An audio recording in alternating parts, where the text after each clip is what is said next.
Sound check. Sound check.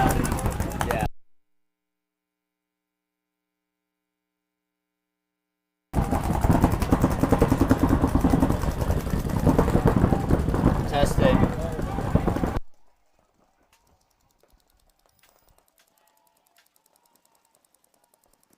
Testing. Oh no, how does this sound, brother? Says it sound.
p.m.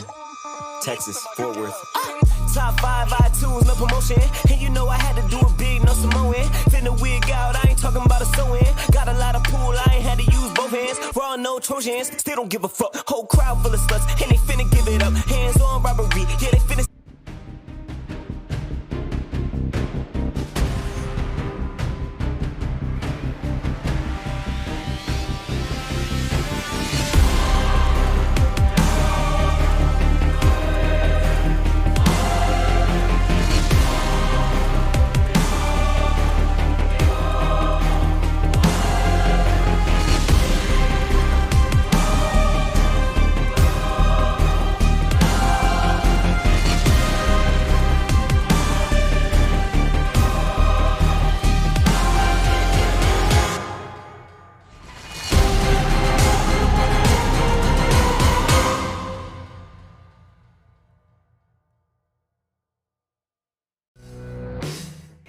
Tiki's Paintball Park, the Tampa Bay area's premier paintball park.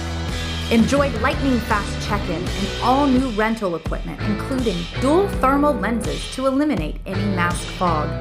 Our temperature-controlled warehouse will keep your paintballs super fresh, and we have a newly paved asphalt parking lot with handicap accessibility and sidewalks. Our air stations at every entrance use filtered air for perfect 4,500 PSI fills. We have multiple hand-washing stations.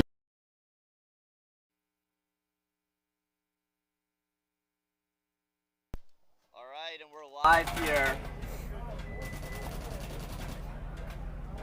10 seconds.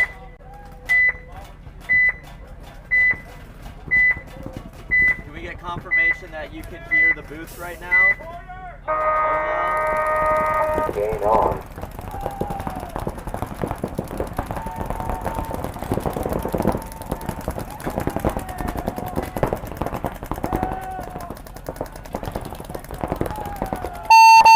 Game time finished.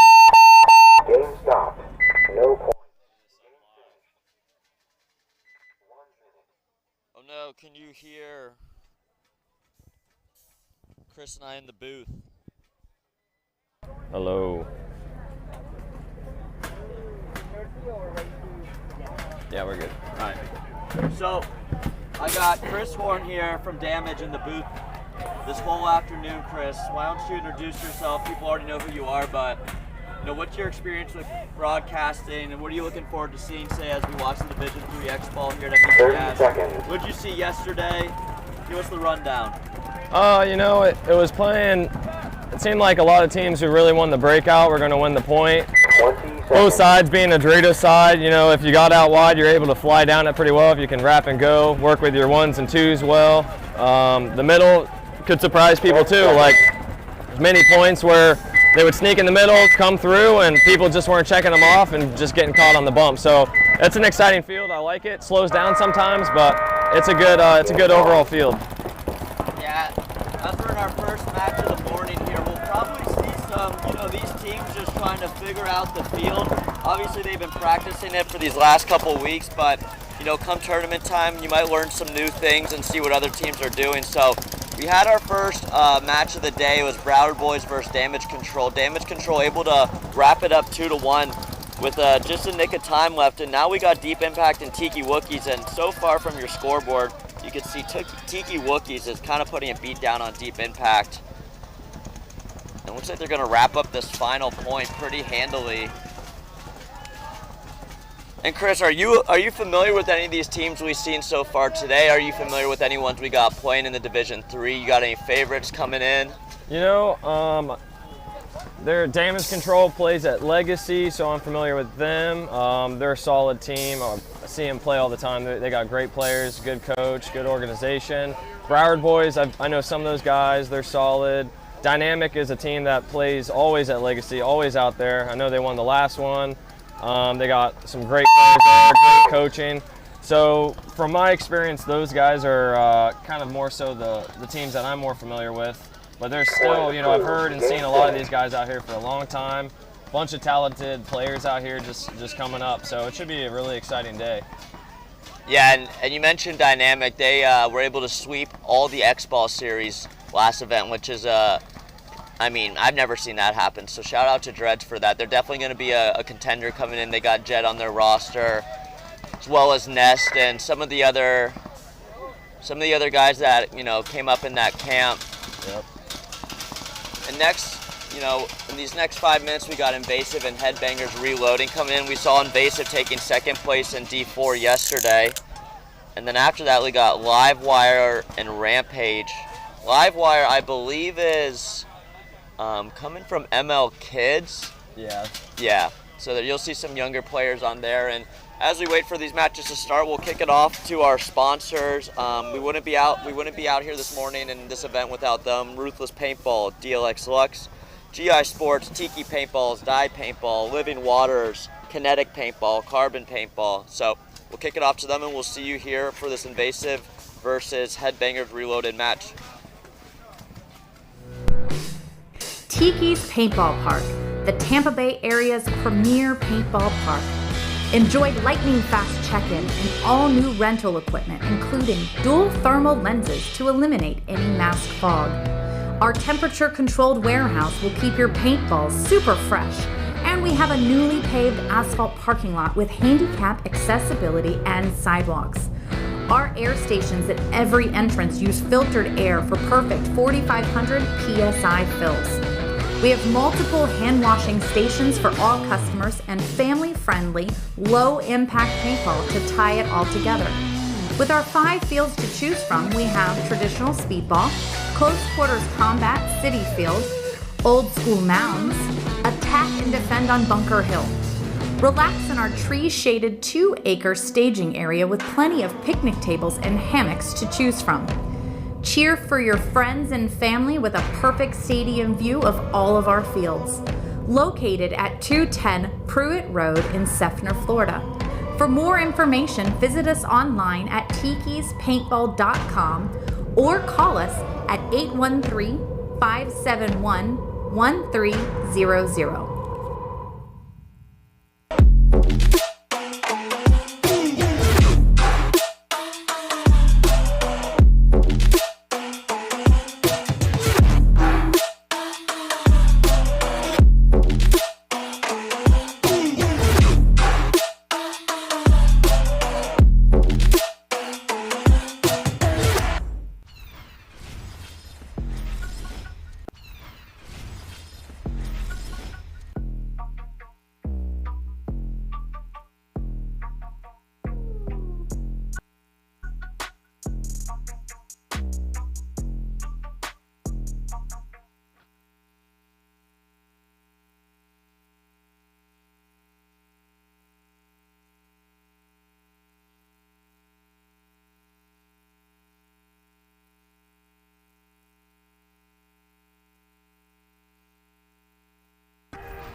Hey, this is Walker with Carbon Paintball here to talk to you about our SC custom jerseys.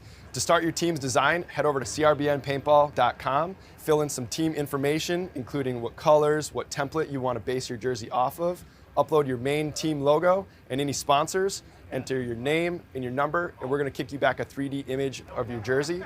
The custom jersey is built on a 5-panel design that's all customizable. The jersey features a DWR coating all throughout the jersey, so it is water resistant. It also is stain proof, and it has side mesh venting. The jersey is also very fitted, so it has a compact neck collar, and it also features elastic thumb loops to keep the sleeves in place while you're sliding or running. To start your team design, head over to crbnpaintball.com.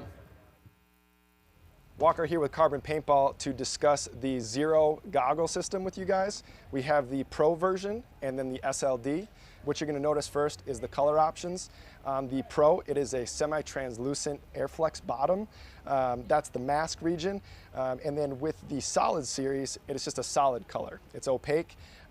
They're both exactly the same durometer. They're both the same softness or squishiness. Other than that, you're actually going to get a clear lens with your Pro goggle. They both come with a case. And another cool feature of the Pro model is a dual silicone strap versus a sublimated strap on the SLD. And last but not least, all right, and as we come down here, the Pro has some orange accents versus the SLD comes with black. Tyndall Park for the Summer Rumble here in Kissimmee, Florida. Come on down, take a look at our premier Division III X-Ball League. As well as the Division V X-Ball, I believe, is playing today, Chris. Is that correct? I believe so. I believe that is correct, yeah. And take a look at, you know, all the teams out here, all our sponsors, all the vendors. There's some great stuff if you need to pick up some soft goods, a new marker, a loader, goggles. It's all here, and you know, it's the best paintball in the country. You can play at a regional event here in beautiful Kissimmee, Florida. And, you know, if you're feeling so kind as the day goes on, there's 4 hungry commentators and webcast people. So we do accept Uber Eats as a tip. Oh no, any Uber Eats preferences? Bullway. So we're looking for a Bullway sponsor, donator. 30 seconds. If you support the arts of paintball. Looks like we got someone in the chat already. Kevin, thank you, sir, for letting us know. Yeah, we are looking at the chat today, whether that be Facebook, YouTube, or Twitch. So if you're watching the broadcast, let us know. Yeah, thanks for letting us know our mics are working, everyone. So Invasive and Headbangers here. Game on. Chris, what do you know about these two teams? Anything? You know, I don't know too much about these guys. I've heard of Invasive, and I know they're a solid line. I've seen them before do well, but to be honest, I don't know too much about either of these teams, so it's going to be interesting to see how they match up here. Yeah, very similar breakouts here on the break. We saw a lot yesterday of people doubling this brick like Invasive did and then shooting up into that snake. And Invasive came second place in D4X yesterday, so I'm sure the D3 guys were out here. If not, some of them were playing on that D4 roster, so. I know this Dorito player here for Invasive played yesterday. Looks like he was just able to shoot out Livewire's front Dorito player on the bottom side of your screen. So if you guys aren't familiar with this layout, it's completely mirrored. So you're going to be hearing a lot of bottom Dorito side and top Dorito side from us today. And that's just indicating, because there is no true Dorito side with the mirror layout. So just a heads up. Invasive moving into that bottom Dorito here. And Chris, have you had a chance to play this layout? I haven't played this layout. I've coached it multiple days, but I haven't had the pleasure of playing points on it. Done drills and stuff on it, but I haven't actually played true 5-on-5 on it. But it looks like a fun field. I like it. You know, me being a Dorito player, I definitely like the two sides. You can get groovy on either side. The middle looks kind of fun. You can get in there, sneak in there, get some free kills. Looks like Invasive is just mopping them up right now. Yeah, and you know, you mentioned you were coaching yesterday. Would this be a moment you want to concede, or would you just let your one guy at this home ride it out? You know, it's the first point, but I would concede at this point. You save the time, you save your guy in the home from getting too lumped up, getting frustrated. Have him come off, everybody take a breather, start getting ready for the next point, get the next play going, figure out what happened, break it down, and move on. Yep. Yeah, so that's going to be Invasive taking that first point off of Headbangers Reloaded. And next, coming up on the split deck, we got Livewire and Rampage. Livewire, we had mentioned, plays this series pretty often, coming from the ML Kids and rebranding. And then Rampage, I've also seen out here a couple times. Not too familiar with their game, but we'll be seeing that soon. Towel. Point approved. You know, as we just kick off these first matches, you know, look for these teams to settle into this layout, as I mentioned. Invasive definitely has a couple of faces that played yesterday, so, you know, just off the bat, they have a bit of an edge on the competition. You know, when you're able to come out this first day and, you know, do pretty well at the event. But, you know, as I say that, actually, looks like Livewire's got Brandon Johnson. Looks like Livewire's has at least 3 or 4 players that played yesterday, so Brandon Johnson, 30 seconds. some of the other crew. It's like Jez, Cody. I'm trying to see who else is on that line. Yeah, so Chris is going to be a lot more familiar with the players out here than me. Some of them for sure. If they play a Legacy, I've definitely at least seen them. I'm pretty bad with names, but I'm going to try my best. Yep. But I always wonder in the heat from playing with yesterday, especially if they made it on far, how well hydrated they are still. And so you always hope that, you know, they've made sure to take those precautions, hydrate properly, especially if you're playing both days. It's hot out here. Yeah. Yeah, we're here at the Summer Rumble, you know, here in the dog days of summer, and Brandon Johnson's able to clip out that front Dorito player. But as I say that, looks like Mark's taking the walk for Livewire, I believe. Yep. Then, Chris, did Rampage lose another player there? Is that 2 down for Rampage? I've only seen one come off, unless I missed one. I see one in the big brick. Looks like one in the middle. Another guy in the far can, which I think he just filled out to the tower over there. Yeah, looking like we got a 3-on-4 in favor of Livewire. Unless we got a player on Rampage hitting that back right Dorito corner on the top right of your screen. But Rampage really in the pocket right now. No one has made any crazy aggressive moves up the field other than Rampage having the snake wing in the middle of middle right of your screen there, just above that little pin. You can see the Rampage player peeking out, looking at this bottom right attack side. Brandon Johnson locking down this bottom right side as he's able to shoot someone off the break going into that mini W. Looks like Rampage is slowly making their push on the top attack side. Yeah, this bottom Dorito side is completely open. Once Livewire kind of starts figuring it out, watch him to put this middle guy in and get out wide and try to start cruising down the side. This middle guy on Rampage is doing a good job of containing them from filling out here. Yeah, looking like Livewire isn't. Their first point, so it looks like they're content with kind of rolling their guns, trying to figure it out, play slow at first. Rampage is definitely taking the initiative, trying to progress down this field, getting to the 50 center structure. Yeah, and Rampage makes it into the 50 center structure, and I'm pretty sure Brandon Johnson recognized that because he made a pretty loud call of Florida, making sure everyone knew. So I imagine with that call, these players who want to get out are going to try to do that now, and it looks like Livewire is able to make it to that tower. Trying to get some real estate here on the right side. I'm sure O'Neill can help with that. O'Neill, the real estate agent.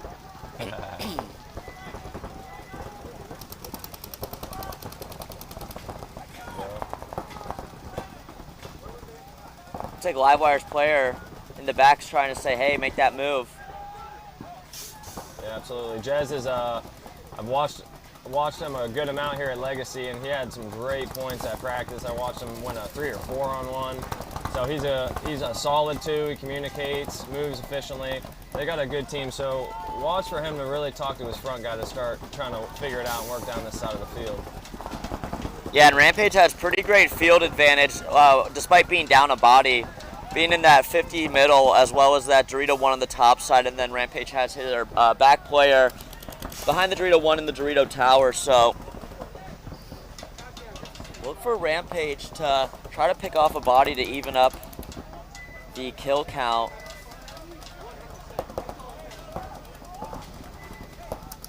A lot of focus being put here on Roberts, number 22 on Livewire. Quite a few guns focused on him as Rampage is looking to split the field, taking that tactical retreat to the home. And Livewire's number 22 looking like he might want to make the move here soon. Yeah, absolutely. Oh man, he'd probably do it right now if he wanted to. No one's looking at him.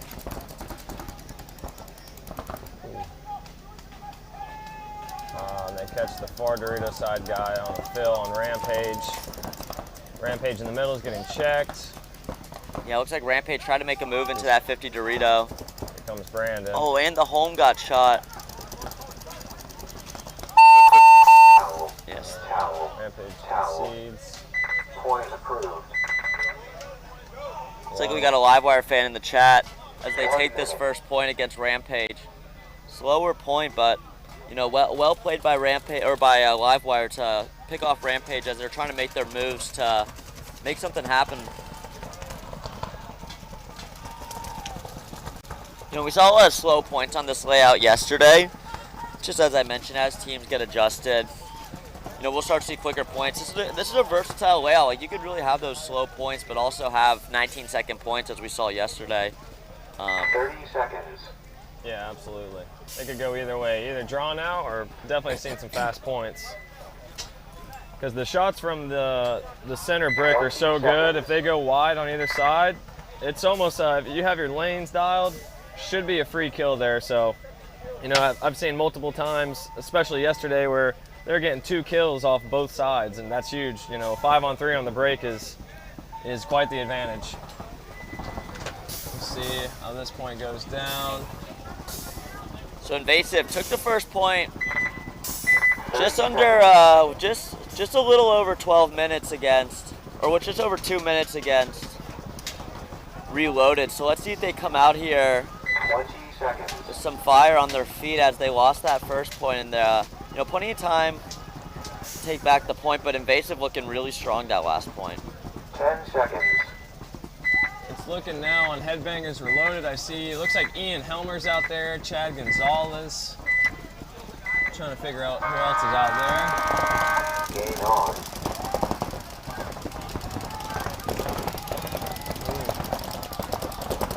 Headbangers lose their corner runner on the close. It looks like Dorito Invasive side. takes the walk, maybe out that front Dorito player. 4-on-4. Ian Helmer fills the corner.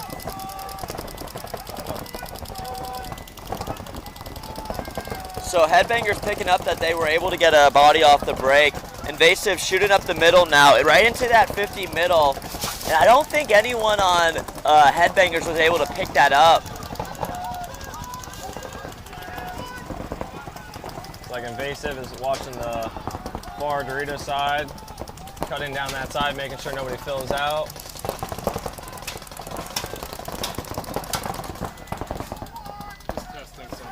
Okay. So Headbangers able to make a move into that top attack side tower, matching up Invasive. Invasive right now just has a field advantage as they're in the 50 snake, and it's a 4-on-4. Both teams losing a body off the break.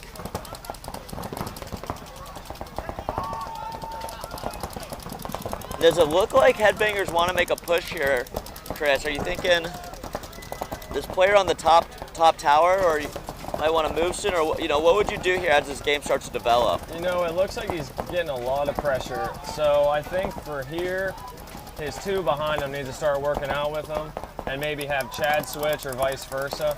But they need to start getting a little bit of a push, and that front guy in the far side needs help. But as I say that, he dies. So now it's a 3-on-4, an advantage of Invasive. Yeah, looking like that that lower side, the lower attack side tower might have been able to get a shot on his head, or it might have been that 50 brick. And it looks like as they lose a body, Headbangers dives into that Dorito one in the lower attack side. He just got a shot on that 50 tower. Now he has to be careful as this 50 snake is posted on him, but it looks like he takes his gun off him. Yeah, that was a great move by Ian Helmer. Down a body to get in good position to get a kill and to make it a 3-on-3 here. And the 50 middle player for Invasive takes a ball to the head, and Ian Helmer picks up on that. He's moving into the Dorito one. He's running down, able to give a back massage there. And great move. Great read there. Did he trade with them? I see Ian Helmer coming off now. Oh no. And Invasive gets a penalty for some reason. Maybe talking, I'm not sure. Yeah, I'm not sure what that penalty was for, but that's going to be Rampage taking that point, or Headbangers taking that point there. So nicely done by them. Yeah, that was a great move on a low body situation Point approved. to bring it back for him. 1 minute.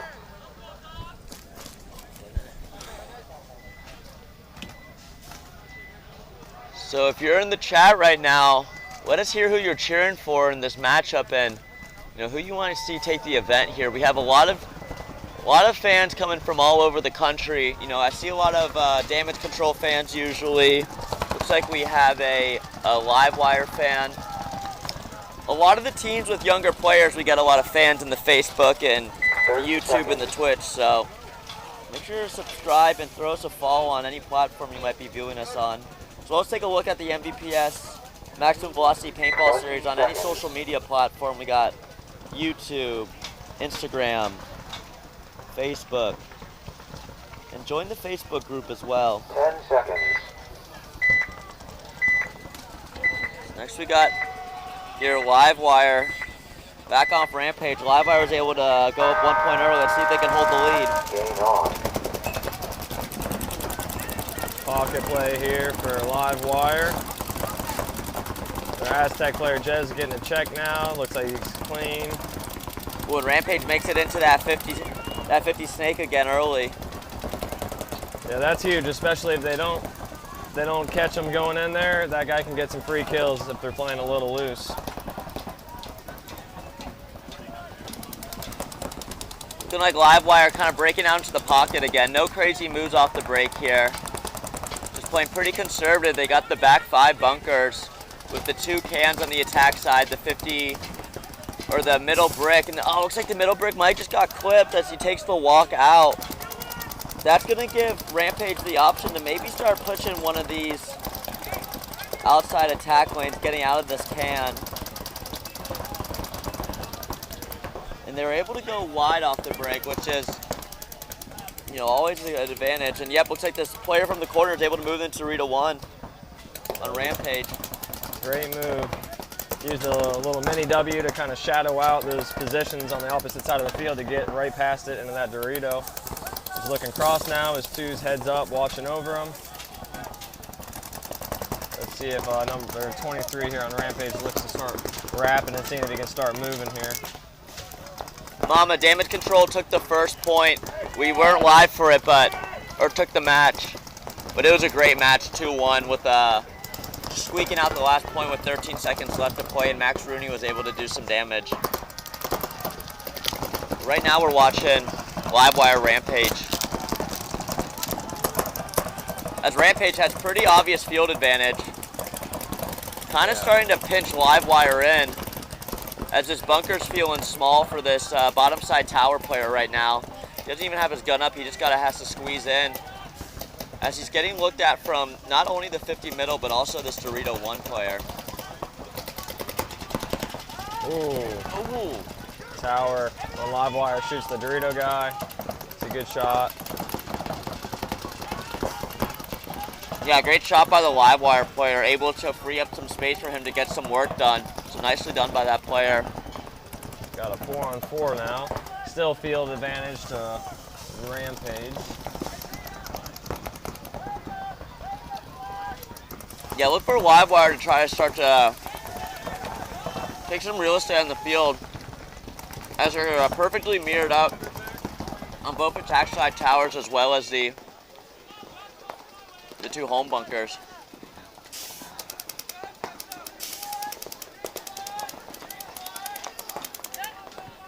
Really great communications from both teams here, trying to figure out, you know, who's shooting at me. You know, can you make a move? Where are they at? Hasn't been a lot of movement this past minute or so. And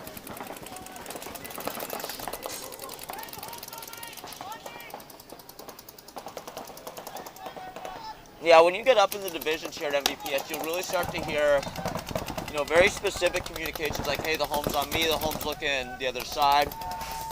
You know, trying to communicate to get the players to move out. And as you get deeper into these points, that's the type of communication that matters, because there's not a lot of movement. So you have to let your team know, hey, I'm drawing 2 guns, you should try to move.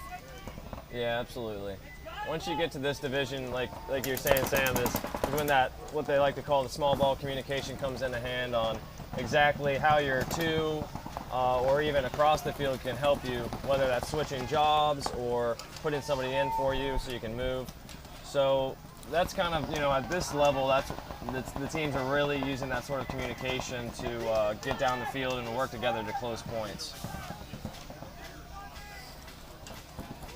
Yeah, and Chris, as you took the move into the, you know, into the Pro and then Excel, was that something you had to work on, you know, as time went on, like learning into how damage system does it? Like, tell us about, you know, how when you move up in the ranks, like, what are some of the skills you kind of need to learn that, you know, is necessary in Pro? Yeah, I would say the biggest thing for sure is there's a few big discrepancies, and one of them is timing is way different, so everything happens way faster. You know, that's like any division, D5 to D4, D3, and so on. You know, it's all a little bit faster. Communication and teamwork are the biggest things. So, you know, it's like just learning how to work with your 1s and 2s, switch jobs, when to attack, when to chill. And just really working together as a team, like I was saying with the small ball communication of, you know, I need you to help me put this guy in so I can come here, or you need to fill out wide so I can start getting to work and go underneath you. So that sort of communication is big, and that's everything, especially when it comes down to the grinder points. Yep. Is when that means everything. So yeah, so take it from Chris, making the move to the pros a couple years ago, and I'm sure that's ambition for a lot of these players on the field here today. Yeah, absolutely. There's a lot of great talent out here. I've seen a lot of guys working really hard to move up the ranks, so MVPS is a great stronghold for talented players to keep working and advancing up the ranks. It's awesome to see a lot of these young guys too that I've seen for years just get better and better. So Florida is just a battleground for talented players out here. So it's awesome to see this going down at MVPS. Yeah, watching here as this point grinds out, looks like we got a minute 38 left with Livewire up 1. So in this scenario, I mean, if you're Livewire, Chris, what are you doing? You're just saying, hey, they got to come to us? Yeah, at this point, you're up points, right? So it's a close match and time's dwindling. So at this point, you just kind of stay alive and drain the clock. There's no point to go into an unnecessary gun and die. So I would just get into advantageous positions and hold zones and communicate properly to hold them from filling down the field. Time is dwindling now. There's only about a minute left. Livewire up 1. So if they can cross up here and get the right zones covered, they should be able to hold this off. Now, if you're Rampage, how do you break up something like this? So at this point, I'm only seeing, what is it? Is it a 2-on-3? Looks like it's yeah, it could be a 2-on-3. I'm not sure if Rampage still has that middle player alive. We can't quite see from our angle here in person. And as we say that, they close it. Okay, so there's a guy in the middle still. Oh, good shot. Wow. So Rampage sneaks in after a chaotic point. And as you're asking me what should happen, well, that was it. Yeah.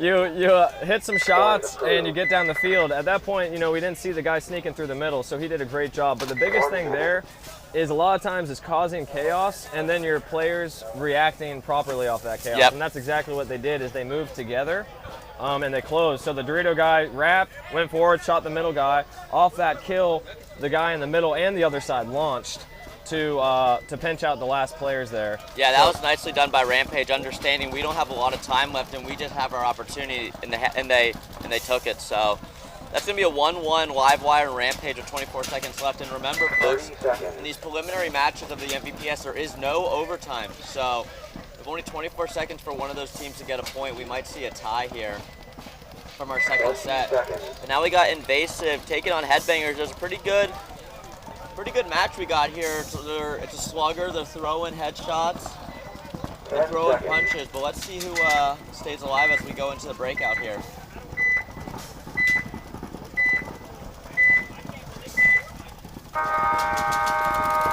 Game on. Looks like Invasive able to make it wide on that top side. Dorito.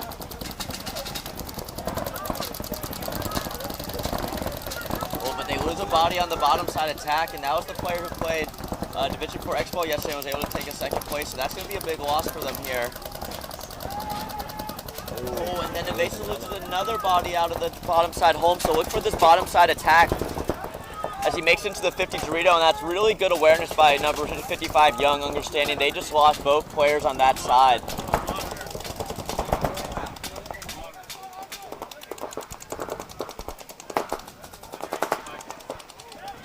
Number 55 Young, wheeling and dealing, trying to get this middle brick player. It's the player that's stopping him from running down the side.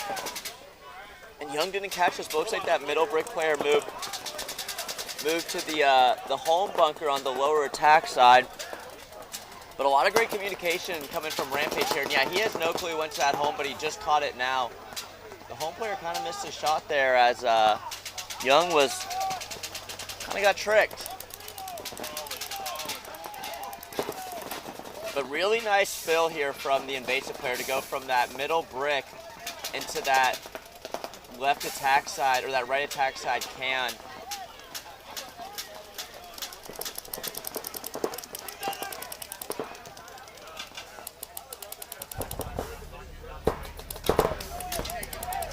minor penalty on Invasive, so that's going to leave the last guy alive. And he just gets shot out by 55 Young, so nice point there by the Headbangers. Really Going up 2-1, so we got a minute until the 24 seconds left in this Livewire versus Rampage point. Now, Chris, you think they go for the tie, or someone's going to try to win this one? You know, how much time's left? 24 seconds. I think they're going to go for it. That being Rampage, I could see them going for it. I want to say just by watching Livewire, they might send 1 or 2 out, look to go. If they kill maybe 1 or 2 on the break, then they look to win. But to be honest, at least from watching them at practice and the ways a lot of those guys like to play, I could see them just letting it go. But yeah, to be honest, now that I'm remembering MVPS, no overtime. No overtime, yes. That changes things. I see it at that point. I think they go for it. Yeah, as long as someone doesn't get a major penalty.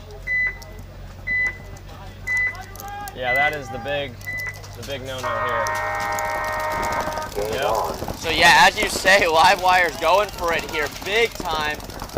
Oh, let's see, this Brick player might have just got, oh my gosh. Both teams are going for it, and there's still 10, 12 seconds, so if this player's able to make it down, and it looks like he doesn't make it.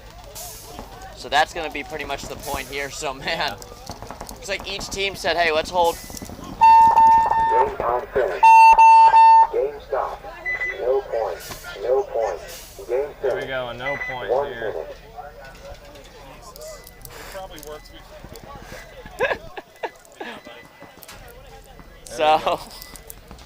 So it looks like each team said, hey, we're going to put 2 guys just to leave back here, and 3 guys are going to go try to make something happen. And, you know, valiant effort by both teams trying to, you know, take the first match of the day as a win, but they settle on a tie, which isn't the worst. Yeah, that was a great match there. That was fun to watch, a good last point. We'll be seeing a lot of those throughout the day here. Yeah, absolutely. As we're only in the wee hours of the morning for this, so 20 seconds. looks like Livewire and Rampage are going to give the tie to. And then Headbangers up 1, 5 minutes left to play. 10 seconds. Headbangers up by 1 against Invasive. About 5 minutes left. Game on. Invasive with 2 in the middle.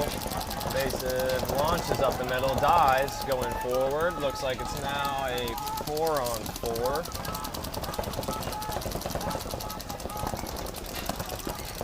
Yeah, reloaded here. Definitely playing the pocket with their 4 bodies remaining. Oh, and as we say that, Invasive gets a minor for talking.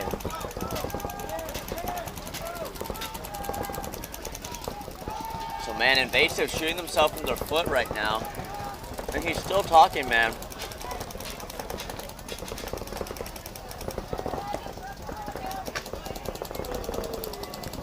Yeah, that's rough on a crucial point to try to go tie it up. Oh man, Headbangers Reloaded has Joey Diaz too. Wow, I haven't seen Joey in forever. He's a Florida legend, that's for sure. It's good to see him out here. So I like this Reloaded team. Definitely has a lot of talent. Not sure how much they practice together, but man, look for them to be pretty strong here in the tournament, considering they're up bodies and up points on Invasive with 3 minutes and 30 seconds left to play. Invasive being a known podium team for really all divisions here at MVPS. So, Oh, Invasive loses another one. I believe now it's a 2-on-3 in favor. yep, in favor of Headbangers. Reloaded. With Joey Diaz taking the walk there. Invasive looks like they have that middle 50 bunker, that top side Dorito W, and this lower side Dorito 1 versus Invasive Dorito corner and top side Dorito 1. So although Invasive down a body, I don't hate their positions they're in.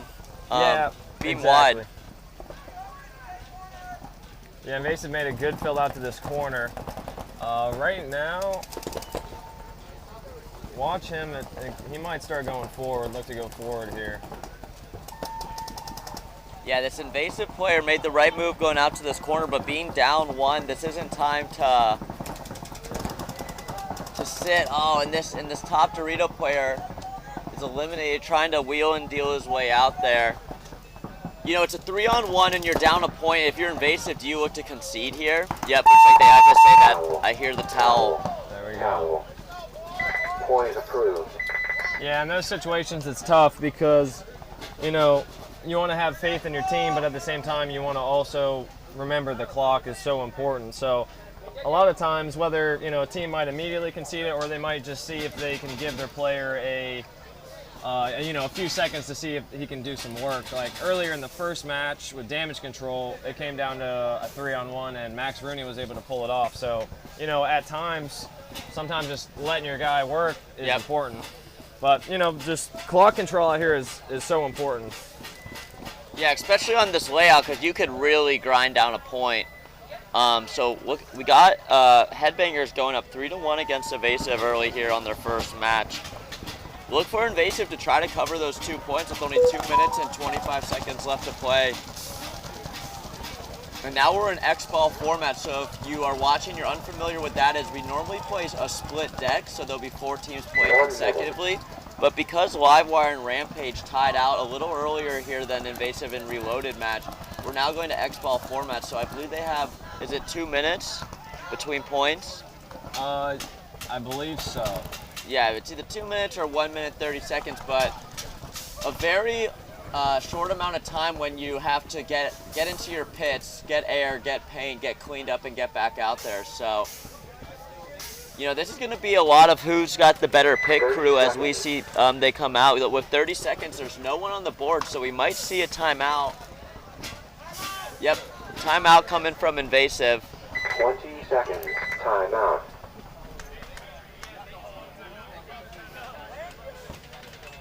There we go. So Anthony's cheering for Invasive here. And I was looking at the Headbangers roster, and they got a lot of talent from all around different teams. Got Anthony, Justin Cotto was playing Space Cadets, Royal Flush, as well as Joey Diaz, Chad Gonzalez was with a multitude of teams, and then obviously Helmer from the Jits, the Stancil kid coming out of Southwest Florida. So, you know, look for them to do well this event. Yeah, absolutely. They got a great roster. Should be a good point here. And a lot of these D3 teams have great rosters. Just, you know, you're able to put a Division 1 player on your roster and a Division 2 player. So, you know, you'll see a lot of familiar faces from, you know, NXL teams, you know, that come from Florida and players that play out of Florida here at Division 3 Premier League here for the MVPS, Premier Division for MVPS Summer Rumble here in Kissimmee, Florida. So come down and watch.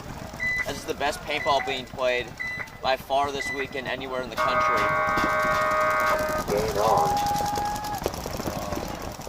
That might be Stancil taking the walk early for Reloaded.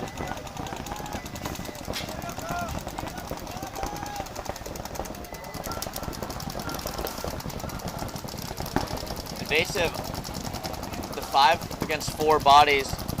Headbangers Reloaded able to make it out wide to that corner.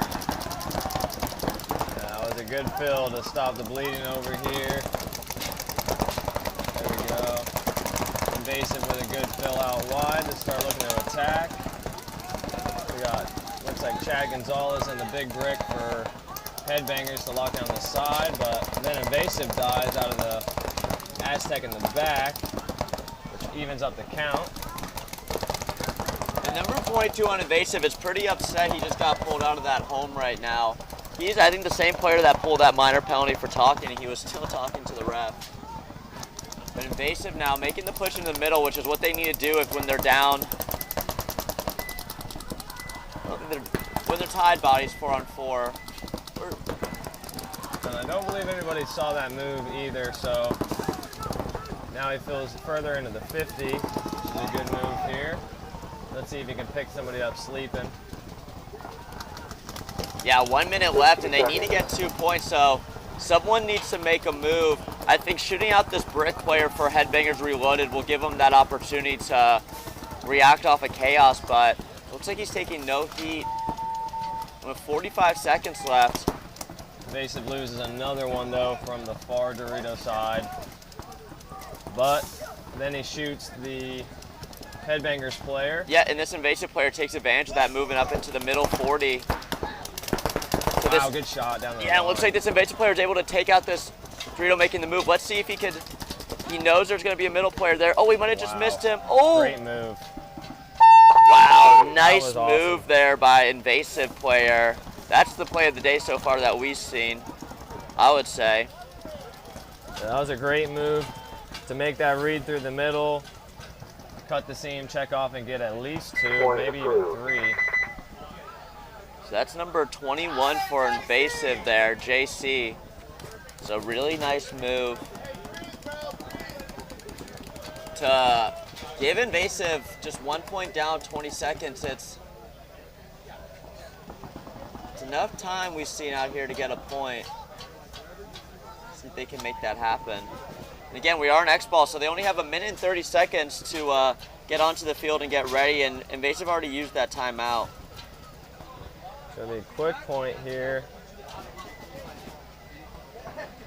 Be interesting to see what play the Headbangers throw out there to try to lock the field down to keep Invasive at bay here.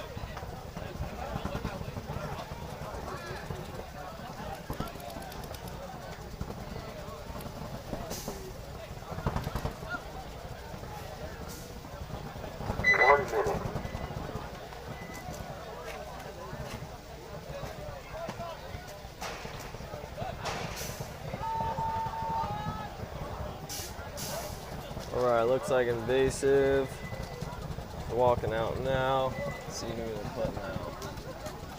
Number 21, number 28, number 16, number 5. 30 seconds. Yeah, Invasive has number 21 back on the field, and that's their guy, I would say. 20 seconds. But Reloaded, you know, they have a lot of experience on their roster, as Joey Diaz is out there, Anthony. So just look for them to just grind down this 20 seconds. Look for Invasive to make a crazy push here. They had the momentum squeaking out that last point, but I'm sure Reloaders just said, hey, they're going to come, just shoot them. So let's see. Game on. Invasive rips both corners, attacks the middle. Double attack up the middle as Invasive able to make it through. Wow, great move. Oh, he might have just spun. Let's see if he gets a... Whoa. Yeah, no, that's a major. That could be it. Looks like Invasive got a major. Invasive definitely got a major there, I believe, but we're just going to take a second. Yeah, we're going to see. Maybe not. Hectic point. We're breaking it down here. Let's see what's happening.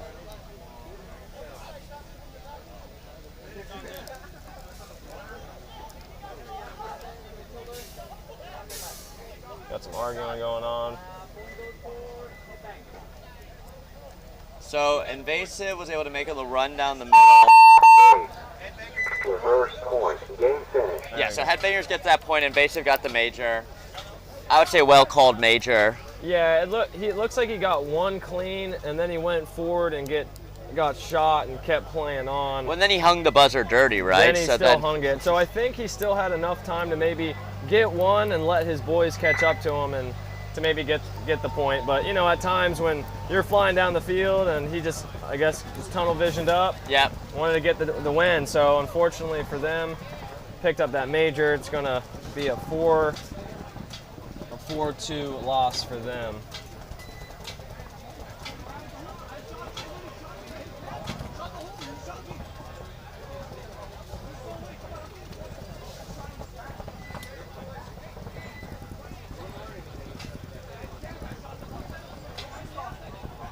So as we conclude that set there, we had Headbangers taking out Invasive 4-2 in a hectic finish there, and Livewire and Rampage tying it up. So next on this field, we're going to be seeing Damage Control versus Breakout, as well as Broward Boys versus Deep Impact. So Stay with us as we have a great set coming up, and we're going to kick it off to our sponsors here who make this all possible. Ruthless Paintball, DLX, Dye Paintball, Kinetic Paintball, Carbon Paintball, Tiki's Paintball Park, the premier paintball park of Central Florida and all of Florida. So we'll see you guys in a bit here as we are going to continue the Summer Rumble as we are just starting the morning off. Stay tuned. Walker here with Carbon Paintball to discuss the Zero goggle system with you guys. We have the Pro version and then the SLD. What you're going to notice first is the color options. The Pro, it is a semi-translucent Airflex bottom. That's the mask region. And then with the Solid series, it is just a solid color. It's opaque. They're both exactly the same durometer. They're both the same softness or squishiness. Other than that, you're actually going to get a clear lens with your Pro goggle. They both come with a case. And another cool feature of the Pro model is a dual silicone strap versus a sublimated strap on the SLD.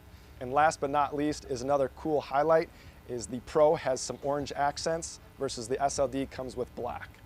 For more features and information on sizing and pricing, visit carbonpaintball.com.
So with 30 seconds left before this breakout damage control point here, Breakout was able to squeak out a win against Broward boys, or our damage control was, sorry. And Breakout's, this is the first time we're seeing them on this field this morning, so I've seen Breakout here a couple times. I believe they're coming out of Carolinas, so.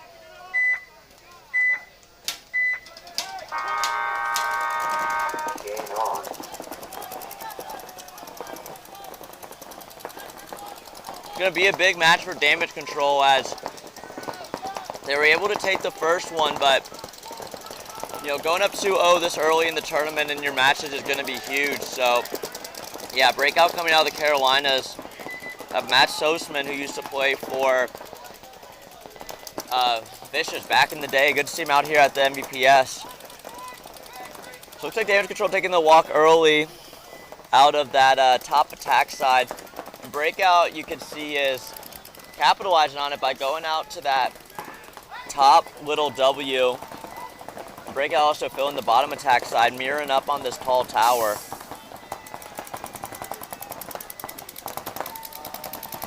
Damage control, losing another body out of the back center.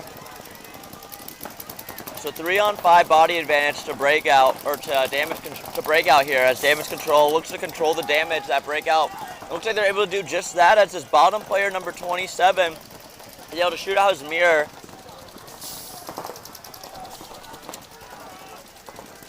And damage control shoots out another breakout player from that front Dorito. So nicely done by damage control, as now they have the middle snake wing, as well as the bottom side attack snake tower and the top side attack snake, or the top side attack hand.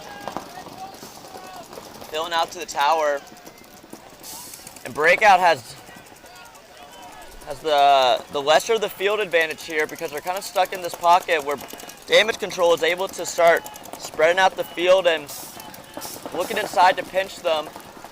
It's like a breakout player getting checked from that. Oh, and breakout loses a third, so damage control, who was down 2 to 5, 2 bodies to the 5 bodies of breakout, is now eliminated the 4th player for breakout, so it's a 1-on-3 in favor of damage control. That's breakout toweling, so wow, nicely done by damage control to control the damage.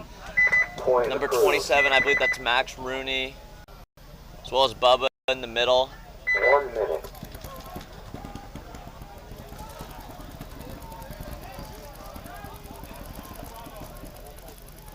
Over under on points scored per match.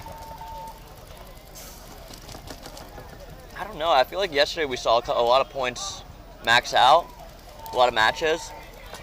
Over under on points scored. I'm gonna go, if we're saying, I don't know, what do you know about betting? Not too much, to be honest. I'm not Randy Stanzak. I don't like to bet too much, but So if I'm giving let's set the line here. We're going over under. So let's say an average of 6 points per match. 15 seconds. Are we going in total over 6 points a match or under? I feel like under. Total? I mean, Total, yeah. I don't know. I would still say under. Because There's now the realtor. The realtor. Purchase with him, the best. And good Yeah, I hands. feel like if a team's getting to 4 points, the other team's not scoring that many points just for time. You know what I mean? If you're Right. winning 4-3, that was a quick match in terms of like time per points. So yeah, I would say I'll go under 6 as well. That's a pretty good line. Luke, what are you? You asked the question. Oh. What are you going? Well, interesting. So that was a deep impact player getting tricked up by the buzzer on the other field.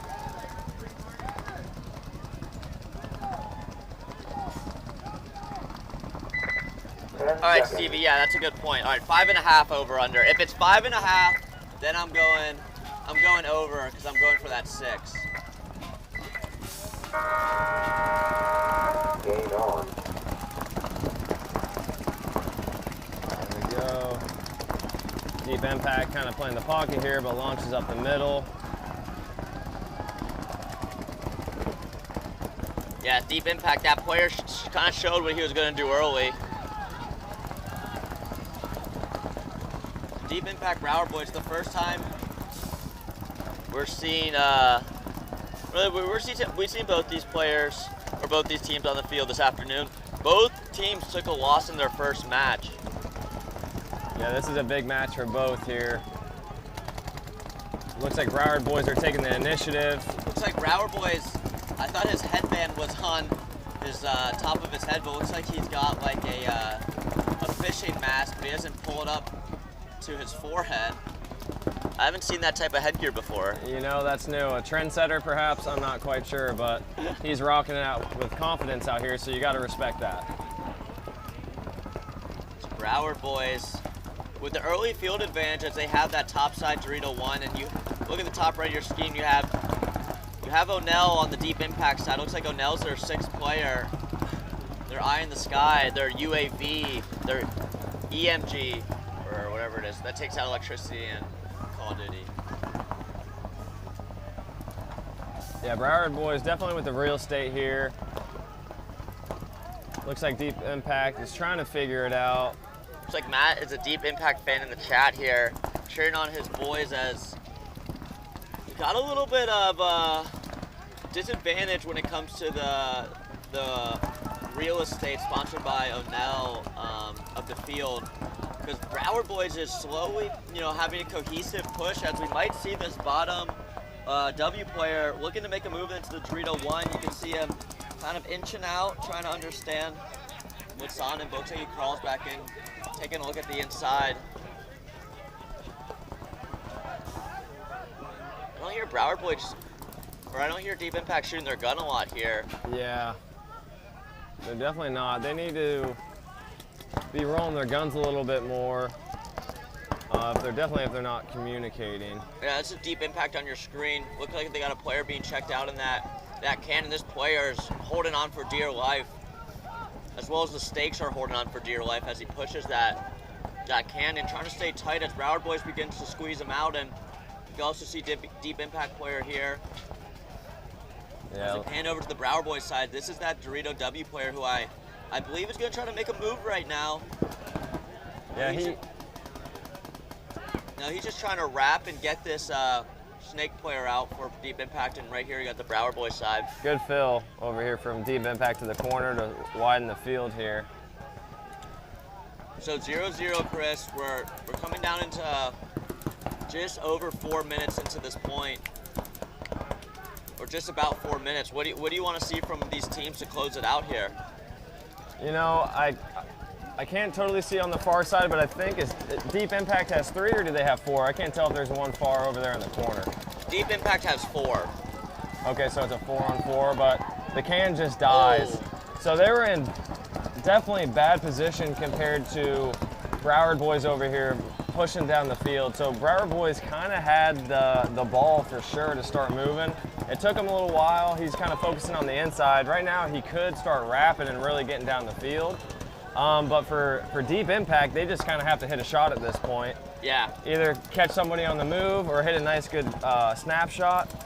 But at this point, a lot of times, if you're working with your guys properly and you can set up a good attack, even when you're down, is your best idea. So let's see what they do here, whether they try to weather the storm and hit a shot on the Broward boys making a move, or if they start pushing here.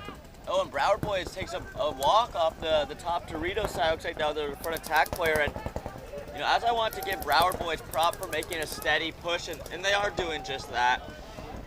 They'll lose a body at the top, so now it's a 4-on-3, still in favor of Broward boys. But let's see if this Dorito player is going to try to make a move here and get caught by this Snake player. He's making the moves right now. Oh, that's a nice creep. Let's see if he can get him.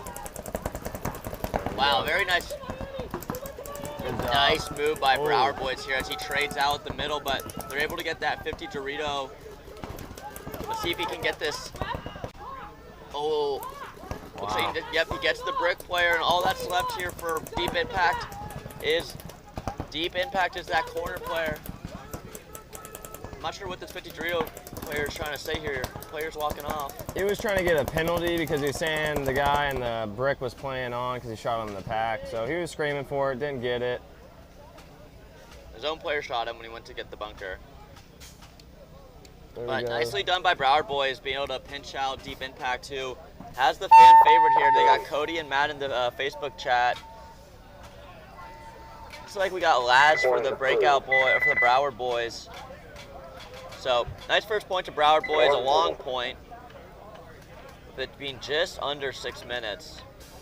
Now we're going to see breakout and damage control. Damage control is the fan favorite in the chat here, but breakout looking to come all the way down here from the Carolinas, so they're definitely going to try to make their statement as they got Mass Sosman, an old vicious player, number 85, big boy, as well as the squad, number 19, number 18, number 23, and number 30 seconds. Number 313. Looks like number 313's gun might be a little high. He's got to get Allen key. Watching them go onto the board here on this far side. And so, Chris, what do you know about damage control? They're They are a fast team. They play a lot of times super fast. They got great technical skills. Their twos are great at communicating with their ones. So overall, they're a really solid team. They kind of have been together for a while, but rebranded, and now Damage Control. Tom Fox is coaching them now at Legacy. He's doing a great job. Former coach of the JIT, so he has great experience. So they're a great, solid organization. They practice a lot. So I'm not surprised they took the first match. Let's see how they do in this second point here. They kill one on the break. So they got 2 kills off the break from Draxler and Sauceman. So as you're saying, their number 2s are pretty good considering they just shot 2 bodies off the break. So they're up a point with 9 minutes left to play and a 2-body advantage. As looks like Max Rooney, I believe that was,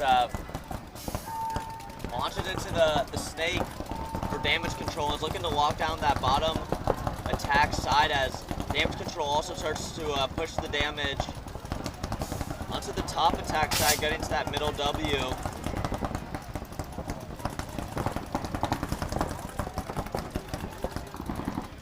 So look for Breakout here to try to snag at least 1 body to try to get the body count back to even, or at least get closer to it, being down 2 bodies. You know, Chris, when you're down 2 bodies, do you just try to hunker down and catch a body, or do you look to push? You know, what should be the strategy here as Breakout's down 2 bodies? Well, it really depends sometimes on, you know, time and points, but since they're down, you know, they got to look to either win it fast or lose fast. Yep. So at that point, you know, you coordinate with your guys and you push aside and try to win. If not, you lose fast, come back, reset, and, you know, hold the time. There's still a lot of time, 8 minutes. So, you know, I would say at this point, try to win pretty quick or lose pretty quick so you can come back, reset, and try to come back out and try to carry on and win the match. So they're in a tough position here. The Damage Control in the middle, containing this close Dorito side. Yeah, and it looks like Breakout able to make it into that Dorito 1 to match up Damage Control. We're not seeing a lot of push here on the bottom attack side. Oh, Damage Control loses that front Dorito player, so very nice shot by Breakout. And it looks like Damage Control picks up that his player got eliminated and is crawling into that Dorito 1. Yeah, I believe that's Blake Connor. Yeah, looks like that's Connor, number 27, and Breakout was able to pick up that he made it into the Dorito 1, and here on your screen, I believe we're looking at, is that Bubba, or I think that might be Max Rooney, I'm not too sure. The long hair makes me think Bubba. I don't know, but he's in the snake bunker, looking at this bottom attack side, trying to contain the Breakout player. Looks like he's going forward into the 50 structure now. I'm not sure if I just heard Damage Control yell kill 3. Oh, he's going forward though. It's a good push. Now he's into the 50 Dorito over there for and I think Breakout. I'm not sure if the middle player here for Damage Control knows Breakout made it to the 50 Dorito. Oh, he does, and he right goes now. forward and kills him. That was a great move. Wow, nicely done, and then And he dies though from the tower. That was a good shot from Breakout. yeah, nice shot by Damage Control there to eliminate Breakout's 50 Dorito player. So now we're left with a 2 on. It's like a 3-on-2 an advantage of Damage Control, I believe. Yeah, so Breakout trying to, you know, crawl back from this point. They were down 2 bodies, now they're only down 1. So let's see if they can eliminate someone here. As Connor makes it into the 50 Dorito here at the bottom attack side. Right there on your screen, number 27, and Breakout's able to fill into that W, so we have a good view here of what might be the deciding factor in this point. If one of these bottom attack players get eliminated, I think we'll see that team start to swing momentum. Yeah, that was a good fill for Breakout. He's able to get in that mini W. The tower is on the cross for Damage Control though, watching over his Dorito player. He switches though. And Chris, what we were talking about, what was it, like the micro communication Right. We're not hearing a lot of that, like, hey, but I mean, breakout or damage control doesn't seem to need it as they just close out that point. But yeah, that point, you know, when we're fewer buys for each team, we weren't hearing a lot of communications like, hey, he's on me, I'm on him. So that's a difference maker here in the Division 3. We were able to see some teams earlier utilize that kind of, you know where the players are, but now where are they shooting, where are they looking, how can we make a move up the field? But still, nicely done by both those teams there. Yeah, So that's a good point. Broward boys and Deep Impact coming out.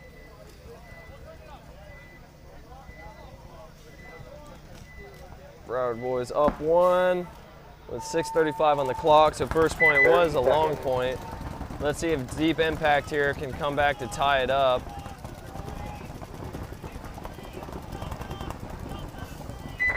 Seconds. Yeah, Broward boys up 1. 6 minutes and 35 seconds left to play for Deep Impact to try to get a point here, hopefully quickly. You know, we're talking about the over-under on points here, and it's looking like, 3.5 spread is kind of getting into play here. I think as we see these Division 3 Premier League here at the MVPS Summer Rumble hosted in Kissimmee, Florida at Austin Tyndall Sports Complex, we are going to be seeing fewer points come from these teams. They're playing, smart paintball. They're understanding how, hey, we can slow down the field when we want to, and we can also speed it up. And right now, early in the morning, it looks like they're taking the slow approach to the layout, shooting a lot of paint, a lot of communication. But let's see as we got Broward boys up 1 with 6:35 left to play against Deep Impact. Game on. Ooh, and big move by Deep Impact, make it into that bottom side attack W. That's a good play call by the coach. See if he can get a quick kill here on the wrap. And he goes forward. There we go, they kill 1.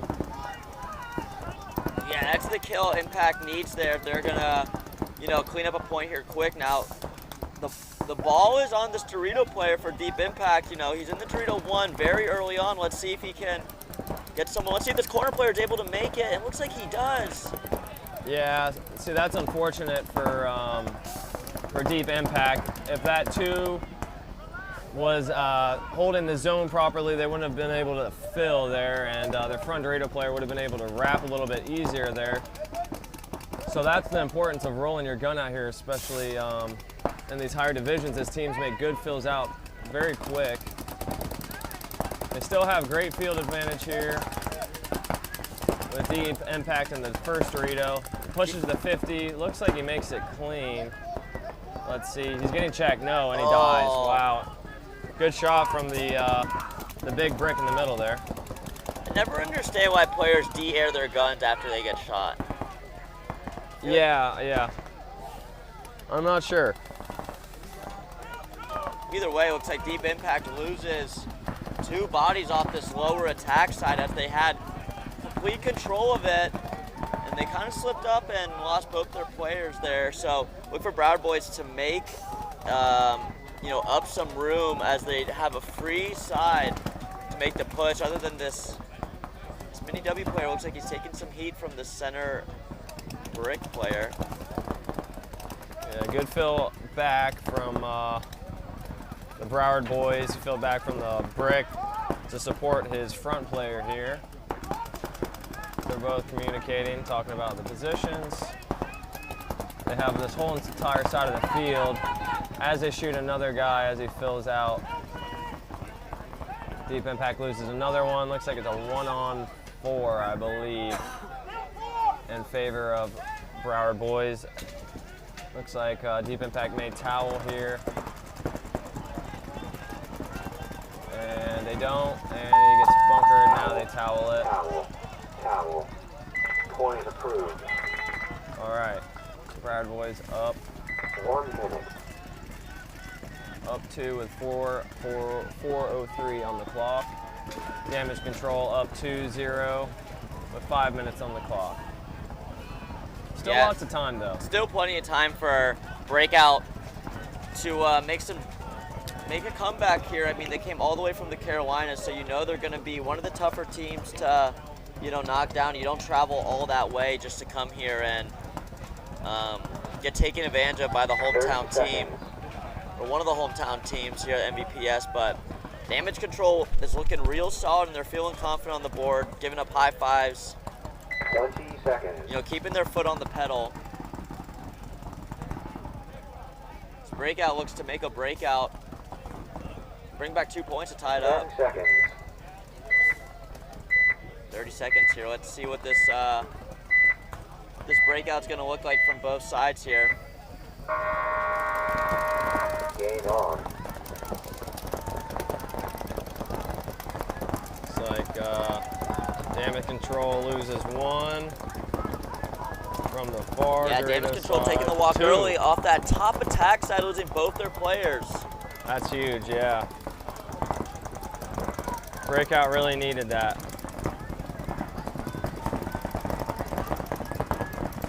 Yeah, breakout now taking advantage, doing a push onto that bottom Dorito side, matching up Damage Control. Now 4 minutes and 30 seconds in, so about a minute into this match. Damage Control up 2 bodies, but we've seen a lot especially this morning, where if you're up 2 bodies, that doesn't mean much, especially against this Damage Control, who, as their name indicates, can, you know, control damage when it's inflicted to them. It looked like I saw, can't totally see, but it looked like Breakout, yeah, is actually has a creative move here in the middle where he's playing the opposite side of the beam, kind of crawling down like it's a snake to maybe come to their side here. It's getting creative. Let's see what he does with it.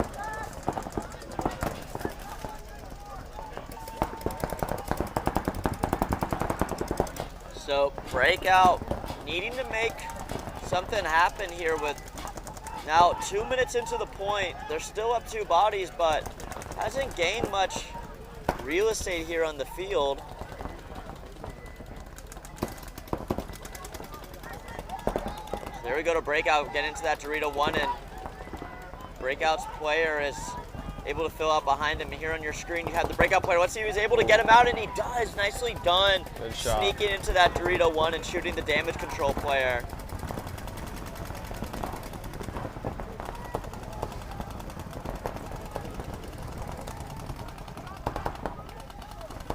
Here on your screen you have Damage Control's remaining 2 players in the home bunker, and look for Breakout right here to run down the field.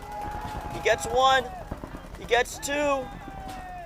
There you go, Sauceman with a nice move. Yeah, that's, Or no, not Sauceman. it looks exactly like Sauceman, physique-wise. Let's see who that is there. That was a Number good move. 12, that's Tom Brady if he ate Tom Brady. Making a real big play to go down and shoot both bodies. Yeah, Nicely that was done clean. there. That was clean. That's Ainsworth.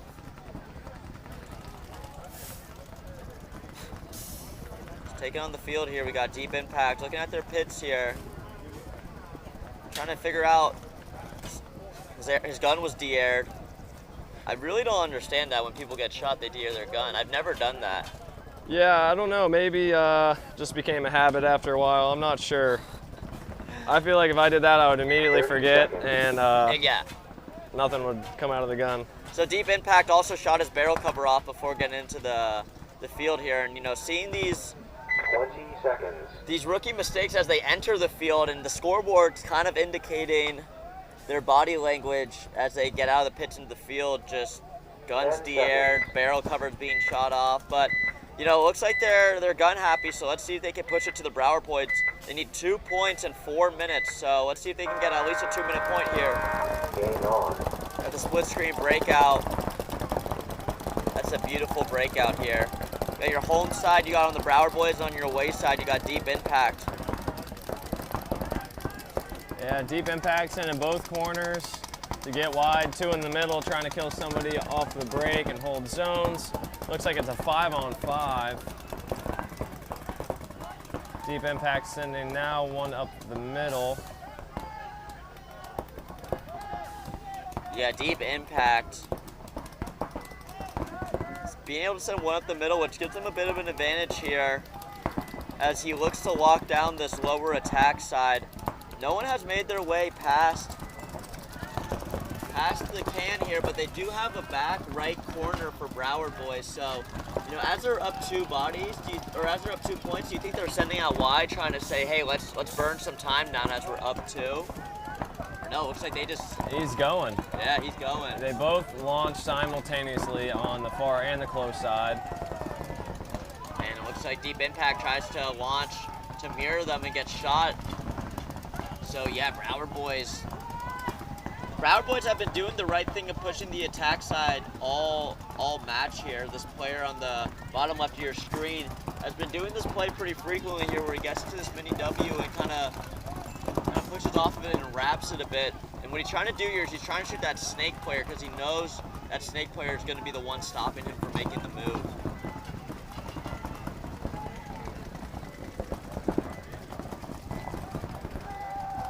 Lose another one, just 2 now. Yeah, Deep Impact taking the walk out of that a top tack can. And Broward boys now into the 50 Dorito on the top side. He's gonna look to wrap it, and let's see if he can get a shot on the snake player, as there's no one down his wire. The snake player comes out trying to stop him, but it's like, yep, that snake player Last gets guy shot. alive. That's Broward boys. Takes the 3rd point and forcing Deep Impact to towel. Yeah, Broward boys looking good here. They're really attacking at the right pace. They're not overly just going into guns. It seems like they're really setting up the moves nicely. At this point, you know, Deep Impact needs to start figuring it out. Down 3, you know, they really need to start thinking about different play call, or maybe rotating the lines.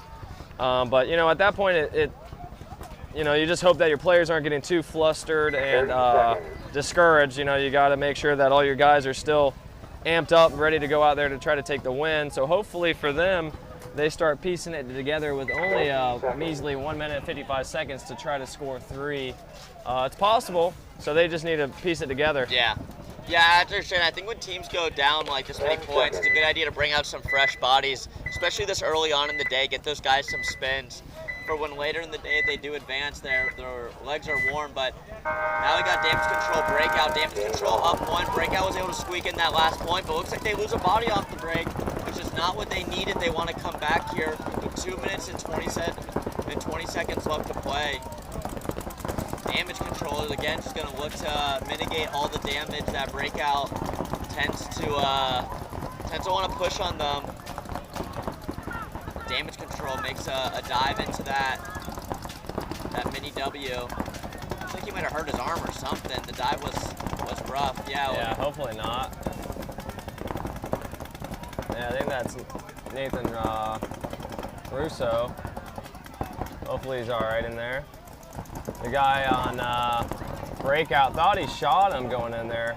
Matt Sauceman was calling for it, but it doesn't appear he hit the shot there.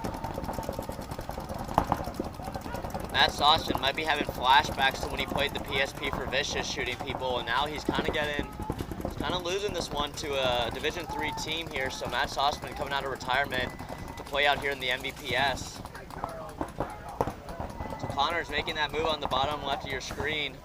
So is Matt Sauceman, and Tom Brady X2 are making the move for Breakout as they go into the can and the middle snake here. And oh, looks like Breakout loses that can player as he got shot, perhaps from Connors. Oh, and Sauceman tries to go up into the snake to get a shot onto Russo, but misses, so he tactical retreats into the can. And Sauceman tactical retreated again. Gets lit up, and then there's Tom Brady ×2. Let's see if he can get Russo as Russo's making his move up. He retreats. I like the tactical retreat from Breakout. I mean, whoa. That was close. Wow, Russo with a nice blind shot over that. Yeah, that was nice. Almost caught him, but not quite. Doing a good job of pushing. Wow, so Russo right now has to be having one of the plays of the game. Oh, and he hits the buzzer. Oh yeah, he wanted to hit the buzzer, but he decided to hit the 5. So that, so far, Chris, I would say is play of the day. How many bodies did he get there? After hurting his arm diving in, I thought, from what I saw, I thought it was 3, right? Yeah, 3, at maybe least. 4? Because you got Sauceman, Tom Brady X2, and then that last player, and he might have been able to shoot at least 3, maybe 4, but Yeah, that was a good play by Nathan there. it was crispy there. Is that him right here on the? Oh no, this is a deep impact Yeah, player. this is deep impact coming on. Everyone looks the same now. Yeah, it's hard. Definitely up here, it's a little hard to tell who everybody is, but so we got deep impact coming on. They're talking about the play before, so that's a good sign. Communicating beforehand, figuring out exactly how to execute. I see, looks like number 7 has a hate shiesty on, so you know he's about to do something sick.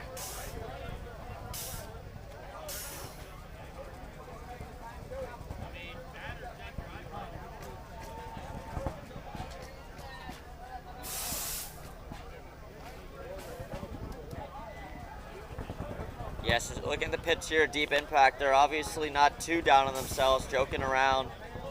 That's 007 Lee. He's got his pack off, so he's not probably expecting to get into this game here. Maybe that's why he's joking around with, maybe that's a Ram. I'm not sure what team he's talking to there.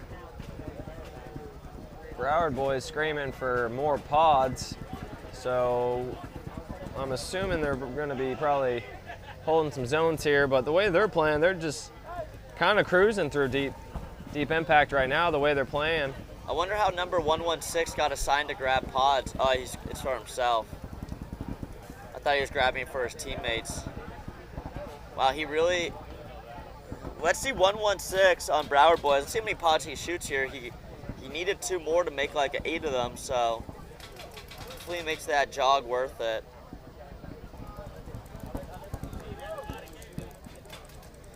So Broward boys up 3 with 1:55 left to play. Deep impact needs to make something happen here. They need to make an impact on this match if they want to continue on their tournament here. It looks like we saw them earlier today losing to Tiki Wookiees, so losing your first 2 matches of the day could be a pretty big damper on your tournament, so let's see if they can at least get some momentum if they're not going to take the match. At least they can get a point. Let's see. Game on. Deep impact losing 1 on the far Dorito side here. Deep impact made a good push though in the middle and on the close Dorito side.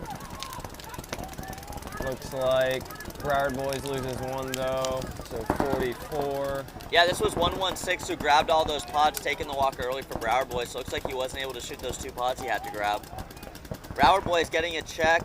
Looks like he's going to be clean, as we're seeing here on your screen. Deep impact who's up a body early on at this point, trying to crawl back after a 3-0 deficit with 1 minute and 10 seconds left to play here. They are going to need to do something quickly.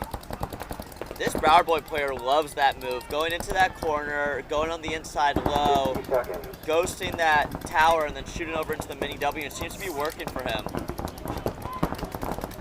We got 60 seconds left. So let's see if Deep Impact can put a point on the board here.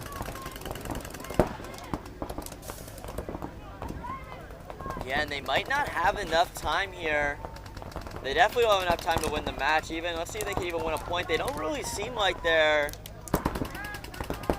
antsy to run into a gun right now. This Dorito player here on your screen, I mean, obviously he's being contained, but you gotta try to put him in and go or do something here. Right. He just looked at the clock, so he knows he only has 18. Let's see if he does it now. Makes a really nice shot down the line. Now he goes forward and he didn't gets even. He kind of had his opportunity there when he shot down the line, put in the brick to go. This player doesn't want to go either. Game time finished. Game stopped. No points. Game finished. And they weren't able to close out the point. They were looking good. They hit a shot down the line, then bounced the guy in the Xbox. So looked like Deep Impact was looking to make a push, but it was definitely too late. Yeah, Deep Impact losing that one now. Deep Impact losing that to the Broward boys 3-0. So Broward boys now able to crawl back. They're 1-1 in the tournament overall, so they have life here. But Deep Impact 0-2. So KP. 20 seconds.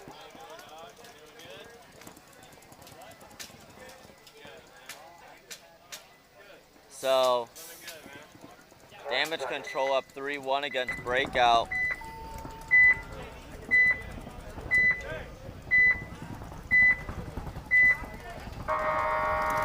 Damage control just looking to stop Breakout from making any crazy pushes. Looks like Matt Sossman comes out without a pack.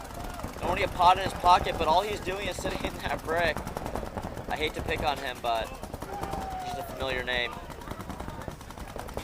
So Breakout, only looks like they're sending one player to make a big push as these three sit in the back. Game time finished. Game stopped.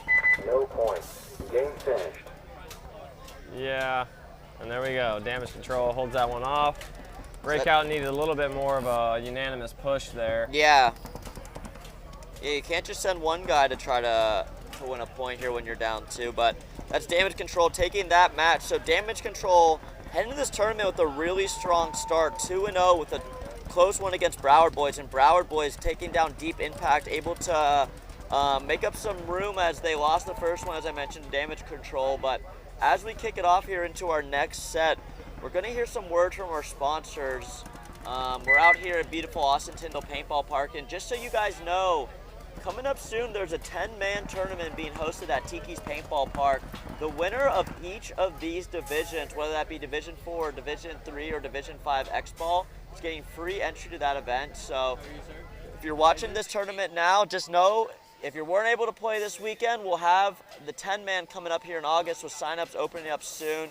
Again, that's going to be at Tiki's Paintball Park, the premier paintball park of Florida. So want to kick it off to our sponsors before we head into the split deck format with Smoking Goats and Headbangers Reloaded, as well as Invasive and Rampage. So let's hear from our sponsors: Ruthless, DLX Paintball, Dye Paintball, Living Waters, GI Paintball, Tiki Sports, Carbon Paintball, and Kinetic Paintball. We'll see you guys in a bit here at the Summer Rumble.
people donated to a great cause. So if you're in the market for a new mask, look up that 22 Mission EVS goggle system there. That's pretty cool.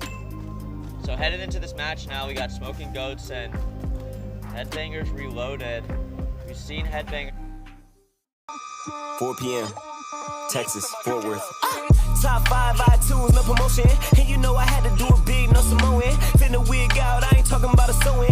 Got a lot of pool, I ain't had to use both hands. Raw, no Trojans, still don't give a fuck. Whole crowd full of sluts, and they finna give it up. Hands on robbery, yeah, they finna stick 'em up. If you ask what they bump, do a litty in the truck. Yeah, they thought that I was sleeping, that's a send me in the tug. Yeah, they thought that I was tweaking, ain't no rip me in the cup. Had to shake the haters off with a shimmy and a brush. Little nigga, I'm a boss. 20 seconds here as we're going into Smoking Goats, Headbangers Reloaded.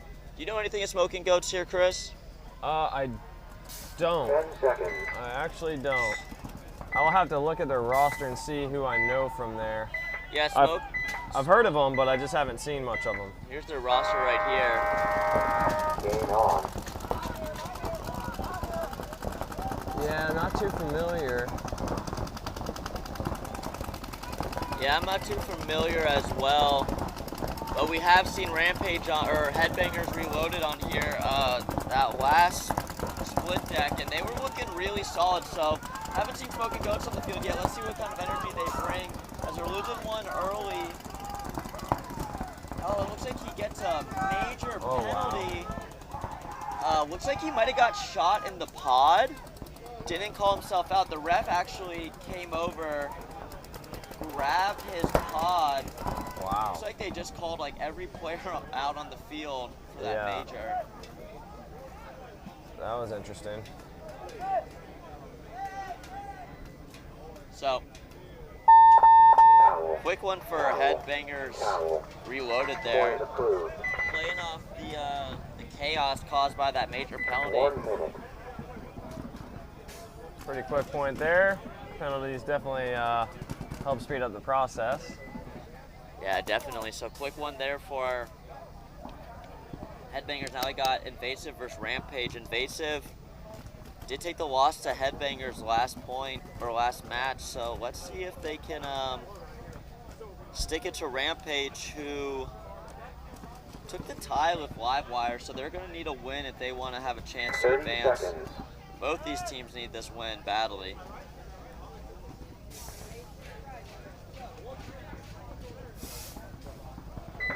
Seconds. Looks like Rampage is has a bunch of paint on all their packs. Looks like they're ready to shoot a lot of paint on this layout. Looks like a corner run coming up. Rampage. Game on. Rampage makes the corner clean, 2 in the middle, one of that close Aztec, one of the far can. They attack the middle. I believe it's a 5-on-5 at this point.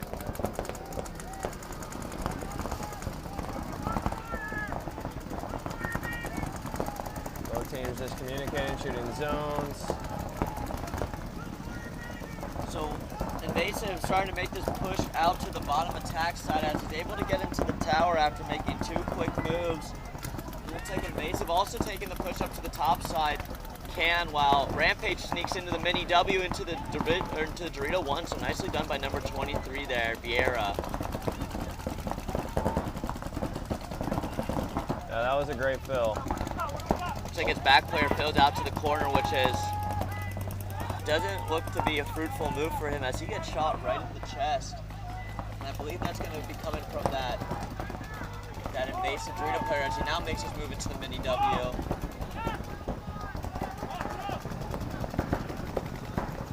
Invasive losing one though. So at this point I think it's a 4-on-4.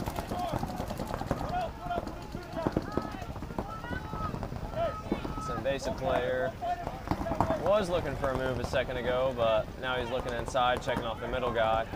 Yeah, Rampage has the field advantage here, being into that 50 Snake as well as that Dorito 1. And it looks like this 50 Snake player and the Dorito 1 player are talking pretty well, and he was able to get his player up into that 50 Dorito. So really nice communication, and that Invasive player in that middle brick wasn't looking D-side, so that was enabled number 23 3 here, Vieira, to make that move into the 50 Dorito. Now let's see if he can capitalize after Invasive loses that middle brick player, but that can player is very aware on the top side of your screen here that Vieira is in that 50 Dorito.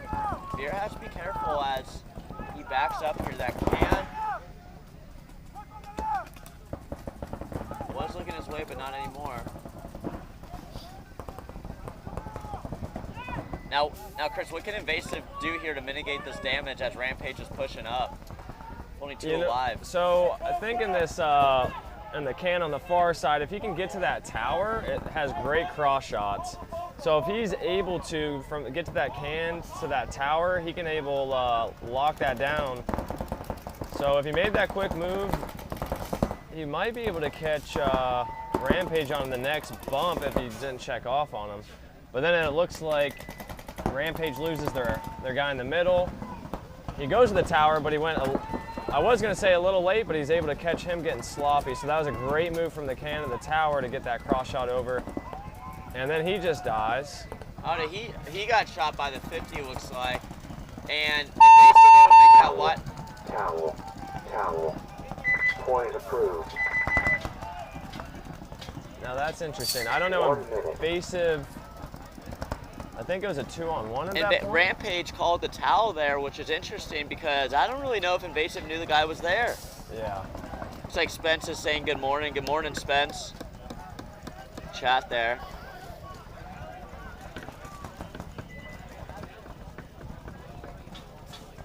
So yeah, Invasive able to, win that point. Chris, by doing exactly what you said, he made it out to that tower and was able to shoot the 50 Dorito player, and that's what I guess gave Rampage the thought process of, hey, we're not going to win this point, let's concede. And if I'm Invasive and I'm, in that mini W on Dorito side and my player just moved to the back Dorito and all of a sudden we win the point, I'm probably walking off the field pretty happy there. Yeah, absolutely. Anytime you can win a close one like that, that always makes you feel pretty good. So number 19, Johnston here, he used to wear, actually we're looking at Headbangers here. Looking at Joey Diaz there holding his gun by the barrel, as well as the squad. Looks like they only got 4 on the box right now. Oh, looks like that 5th was just sneaking behind there. And on Smoking Goat's side of the box, I just want to highlight a player, number 19, Johnston. He used to wear orange Adidas running pants, and he stopped wearing them, but they used to be called prison pants. And I think ever since I started calling them that, he stopped wearing them. But I didn't forget Johnston. Now he's wearing green cargo pants, and you are still going by the name Prison Pants on this webcast as long as I'm on the microphone. So we got Prison Pants and Gang on Smoking Goats, down 1 against Headbangers Reloaded, Joey Diaz and squad. Let's see what we got here. Game on.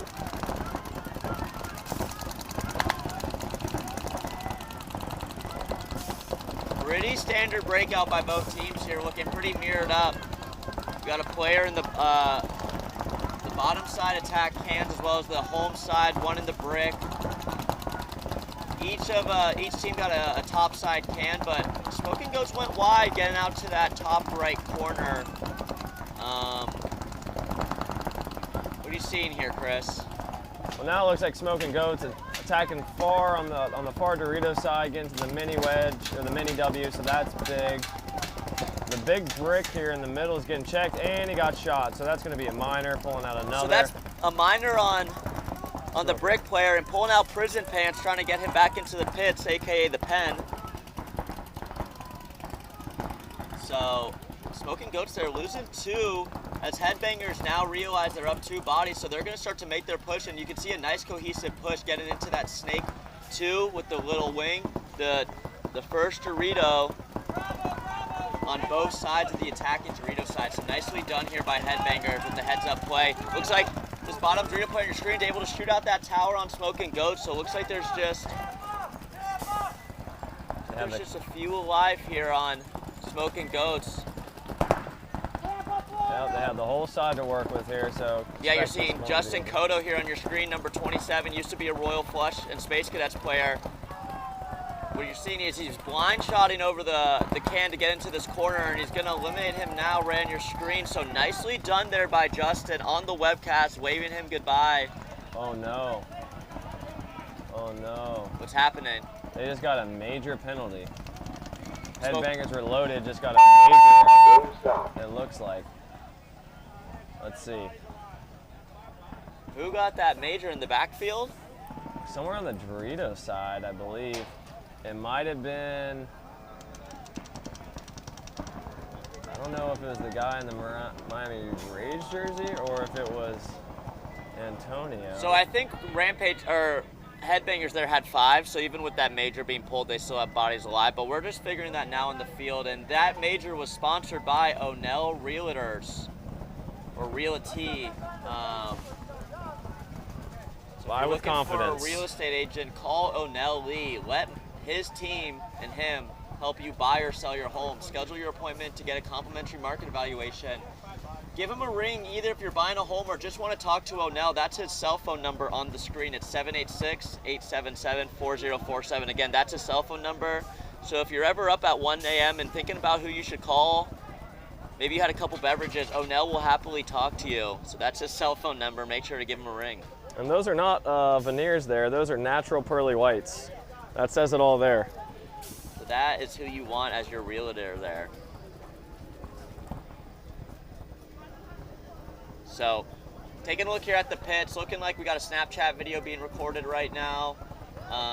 Rampage, or Headbangers Reloaded, looking to stay on the field as we figure out after the major. So Rampage getting told to come back into the pit. So what you're seeing on your screen here is a little bit of confusion. Rampage, for some reason, doesn't want to go into their pits. I'm not sure why. Just get back in the shade. They're still trying to figure out this major penalty that happened, so. Yeah, so these two teams on the split deck. There you go. Yeah, a little confusion there.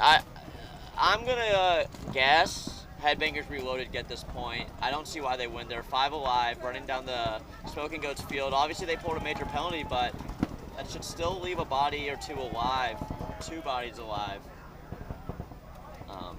If they did have 5 alive there, so.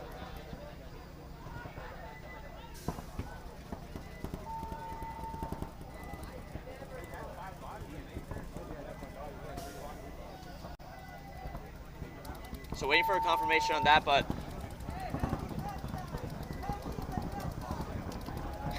yeah, I heard O'Neill is giving away Taylor Swift tickets. So if you want to see T Swift and her tour, you should give him a call. But as we focus up here onto this next point, we just want to give a shout out to our sponsors, making it possible for us to be here for the Summer Rumble here in the dog days of summer. Feeling the heat, so are these teams out on the field, but again, we wouldn't be out here if it wasn't for Ruthless Paintball, DLX Deluxe, Dye Paintball, GI Sports, Tiki Paintball. And if you're at the event right now and you are feeling parched and you're not feeling like you consume enough water via liquid, go to the Living Water booth here and get yourself an IV. It's gonna recharge you and make you feel like you got fresh legs here at this tournament. As well as shout out to Chris Horn for joining us today on this webcast. Chris, how are you liking the tournament so far and being on the webcast? It's great, It's a lot of fun. Teams are playing hard. We got some close matches, some exciting matches. It is definitely hot, so go and get you an IV if you need it. These teams are putting in a lot of heart and effort out here to give us a good show, as well as try to get that gold that we're all looking for. So we got some exciting matches. I'm interested to see how this next one goes down. Yeah, so it looks like we're still getting a reffing decision. So while we wait for this, just bear with us a few moments as we kick it off to some sponsorship. Let you know what these teams are able to do out here because of our sponsorship. So we'll be back in just a moment here.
4 p.m. Texas, Fort Worth.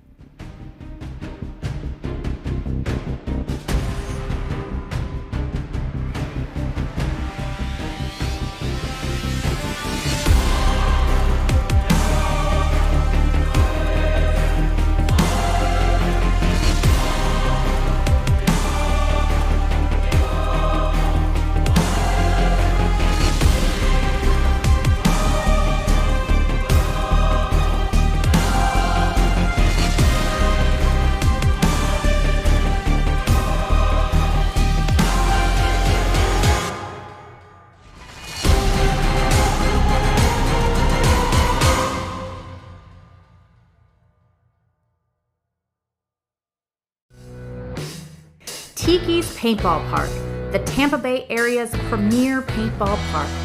Enjoy lightning-fast check-in and all-new rental equipment, including dual thermal lenses to eliminate any mask fog. Our temperature-controlled warehouse will keep your paintballs super fresh, and we have a newly paved asphalt parking lot with handicap accessibility and sidewalks. Our air stations at every entrance use filtered air for perfect 4,500 PSI fills. We have multiple hand washing stations for all customers and family-friendly, low-impact paintball to tie it all together. With our 5 fields to choose from, we have traditional speedball, close quarters combat, city field, old school mounds, attack and defend on Bunker Hill. Relax in our tree-shaded 2-acre staging area with plenty of picnic tables and hammocks to choose from. Cheer for your friends and family with a perfect stadium view of all of our fields. Located at 210 Pruitt Road in Seffner, Florida.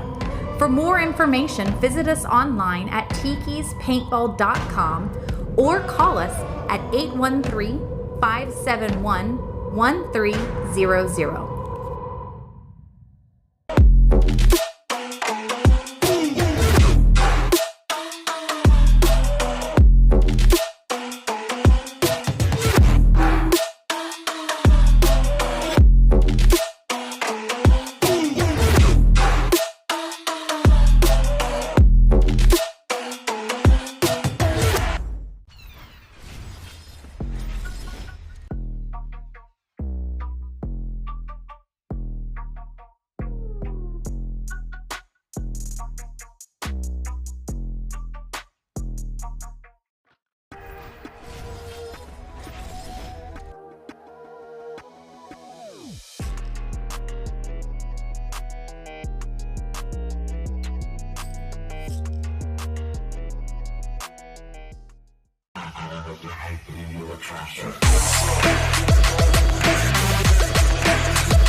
Hey, this is Walker with Carbon Paintball here to talk to you about our SC custom jerseys. To start your team's design, head over to crbnpaintball.com, fill in some team information, including what colors, what template you want to base your jersey off of, upload your main team logo and any sponsors, enter your name and your number, and we're going to kick you back a 3D image of your jersey. The custom jersey is built on a 5-panel design that's all customizable. The jersey features a DWR coating all throughout the jersey, so it is water resistant. It also is stain proof, and it has side mesh venting. The jersey is also very fitted, so it has a compact neck collar, and it also features elastic thumb loops to keep the sleeves in place while you're sliding or running. To start your team design, head over to crbnpaintball.com. Walker here with Carbon Paintball to discuss the Zero goggle system with you guys. We have the Pro version and then the SLD. What you're going to notice first is the color options. The Pro, it is a semi-translucent Airflex bottom. That's the mask region. And then with the Solid series, it is just a solid color. It's opaque. They're both exactly the same durometer. They're both the same softness or squishiness. Other than that, you're actually going to get a clear lens with your Pro goggle. They both come with a case. Early and getting a minor off the bat. Oh no. So losing 2 bodies. 5-on-3 in favor of Rampage.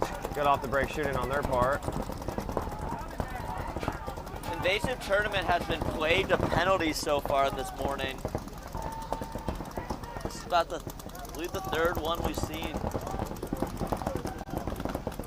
Yep, games are back on field 1 here as Invasive and Rampage going head-to-head. Rampage making it into the 50. Snake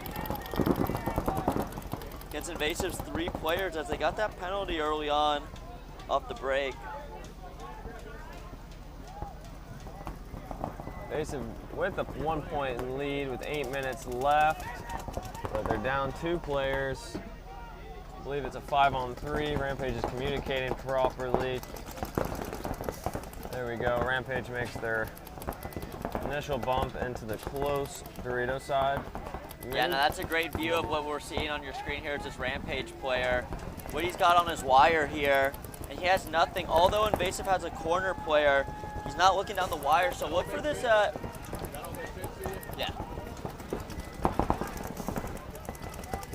Invasive dropping another one as he filled back from the middle back to the Aztec. And another one in the corner for Invasive coming off. Yeah, so Rampage now got the push here as they're pushing up to the 50 Dorito to match up their 50 middle player. Able to shoot out that home player, so nice move here by 23. Vieira. Vieira's been a great player as we've been seeing on Rampage. This is about the 2nd or 3rd point we've seen him kind of come up pretty nicely for the team here. Yeah, it seems he's been kind of their main attacker over here, really getting down the field, rapping, putting pressure on those bad guys. Towel.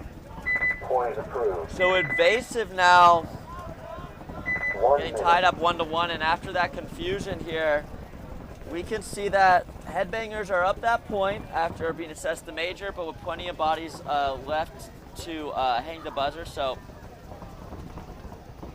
Headbangers reloaded, taking the field here. You got Joey Diaz, Justin Cotto, number 55 Young. Is that Chad Gonzalez? Yeah, that's Chad, and I think Anthony. Antonio.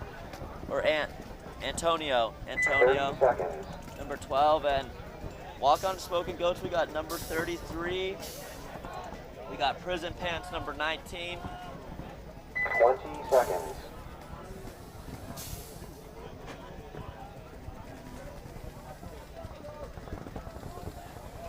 Number 21 there. And number 3, trotting his way out with 4 seconds left before he has to tag up and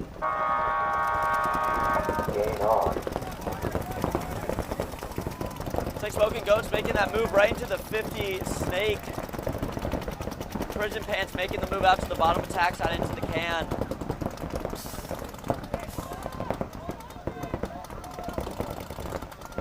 Gain some insights here that Chad does not smell great.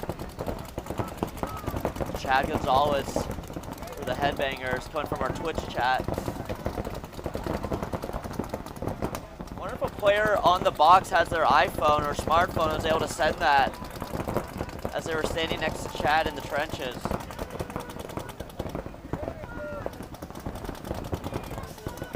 Smoking Goats with the field advantage right now as they continue to spread out the field. Prison Pants right there, number 19 on your screen. He changed the orange for the green. I heard green is the new orange, and that's why he's wearing green. And we got the quarter player here for Smoking Goats. It's going to be the 1-2 punch for Smoking Goats, and they want to come back as they're a 2-point deficit. We've been seeing a lot of forward progression being made on the bottom attack side closest to the pin. So if Smoking Goats wants to crawl back out of this 2-point disadvantage here, they're going to need to start making some moves. Looks like the top side of Smoking Goats was able to do that, get into that Dorito 1, and their back player filling out into that tower. Yeah, absolutely. Headbanger is still just kind of playing the pocket right now, containing, communicating. Chad Gonzalez, though, dies out of that Aztec. Not sure who picked him up. Looks like Smoking Goats player here. Prison Pants wants to make a move forward. He's thinking about it. He goes through the gap. Looks clean as a whistle. He has this, the wire to where he's thinking about wrapping. Now he's looking inside. His 2 fills behind him, applying pressure on that can. Yeah, 19 here in Prison Pants. Looking like that's a great angle right there. Look at that stream going over his head. Let's hope his flow doesn't get caught up in it. number 19, as I mentioned, this is the attack side that we've been seeing all day. You see that Dorito 1. You can see the top of a head right there on the top left of your screen. Now, obviously, Prison Pants can't see this, but let's see if he checked into a ball here. He's playing smart. He's got a lot of guns on him with at least 2 guns. Let's see. Now they're pushing them more on the other side for Smoking Goats. Be careful as he head checks. Let's see if he's able to get the top of that head there. If he can just shoot over that pin. Oh! And we just saw a great angle of Prison Pants getting shot right there on the loader. So nicely done by Onell. Onell Realtor getting that camera angle there. So now it looks like Phil in Prison Pants' penitentiary cell there. We got number 21, it looks like, from Murder Goons, or the Murder Goons jersey, guesting on this Smoking Goat squad. Looking to wheel and deal his way out of this Dorito as he does, as he puts in that brick, so nicely done there. Now Chris was the Headbangers player, did he catch that move? Oh, I believe, yeah, they caught it. The guy is on, oh, he hits the guy in the can though, but Joey Diaz bounces him in the head. So nicely done here by number 21 here on Smoking Goats, able to take out Justin Cotto, who is on that attack side tower. He's able to make it into the 50. Now there's Anthony on your screen, or Antonio Broccoli, number 12. The Italian Tom Brady. Oh! Looks like Anthony just took a bounce, but as we see Anthony take a bounce, Smoking Goats lost that 50 Dorito player, so now it's going to be on the back of, who do you think, Chris? Who do you think needs to step up here for Smoking Goats as they're down 2 with 5 minutes left? Well, somebody just shot Joey from the Dorito side. They still have a middle presence, but they're attacking the Dorito side. He's coming down, made a great move, read the situation, and flew down that side to get 2 bodies. That was a great move. Yes, 33 as he slams that buzzer with a jolt of pride there, as he should. He just cleaned up that punch for Smoking Goats as they're down 1. 4 minutes and 30 seconds left to play. Yeah, I think, you know, that's the problem is when you get stuck in the pocket there like they did and Smoking Goats got out wide, it makes it really tricky to stay alive back there when they're putting a lot of pressure. One thing they did really well though for Headbangers was they were holding zones. Joey and that big brick was able to pick 1 or 2 guys up, just heads up on the gunfight. So, you know, to contain, that's how you want to do it, is win some gunfights. But Smoking Goats ended up pushing the far Dorito side, running down it, getting a quick 2-3 pack with a good read. Yeah, and to answer your question, Squad Wad, you can see the bracket on PB Leagues under the Maximum Velocity Paintball Series. You're able to see the live view as well as the schedule. Got a couple other fields here, so they're all running multiple matches. We're just on field 1 here, watching this Division 3 X-Ball. Split screen breakout here, looking like pretty similar breakout for both squads. Just like, can't see that, but Rampage is taking the early walk out of that bottom side attack corner. And Invasive taking the bite of the Dorito 1. Definitely going to be able to help them pitch out these brick players, as there's 2 of them. We saw yesterday, you're staying doubled up in that brick too long. It gets pretty tight, and Base might be doing a good job at trying to apply pressure on these 2.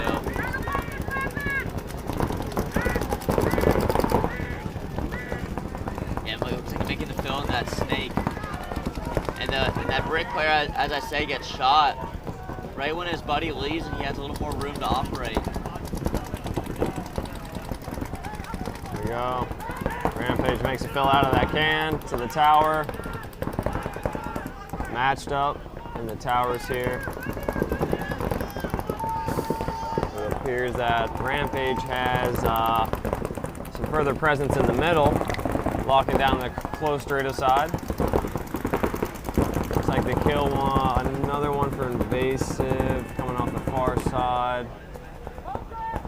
It looks like Invasive. Are they 4 alive or are they 5? I see Oh, there's 4. walk-ins. So yeah, they're 4. He's taking the slow trot off the field. Oh man, Invasive loses their other front attacker. So nice job by Rampage, setting up a good position, a little digging into their bunkers and starting to pick off Invasive. Not even when they're on the move. You know you have a good plan going on when you're shooting players out of their props and not just when they're moving. So nicely done here by Rampage. Tied up with 5 minutes left to go. Both these teams need this win as Invasive was taken down by Headbangers Reloaded and Rampage took a tie to Livewire, so this is both a critical match for them.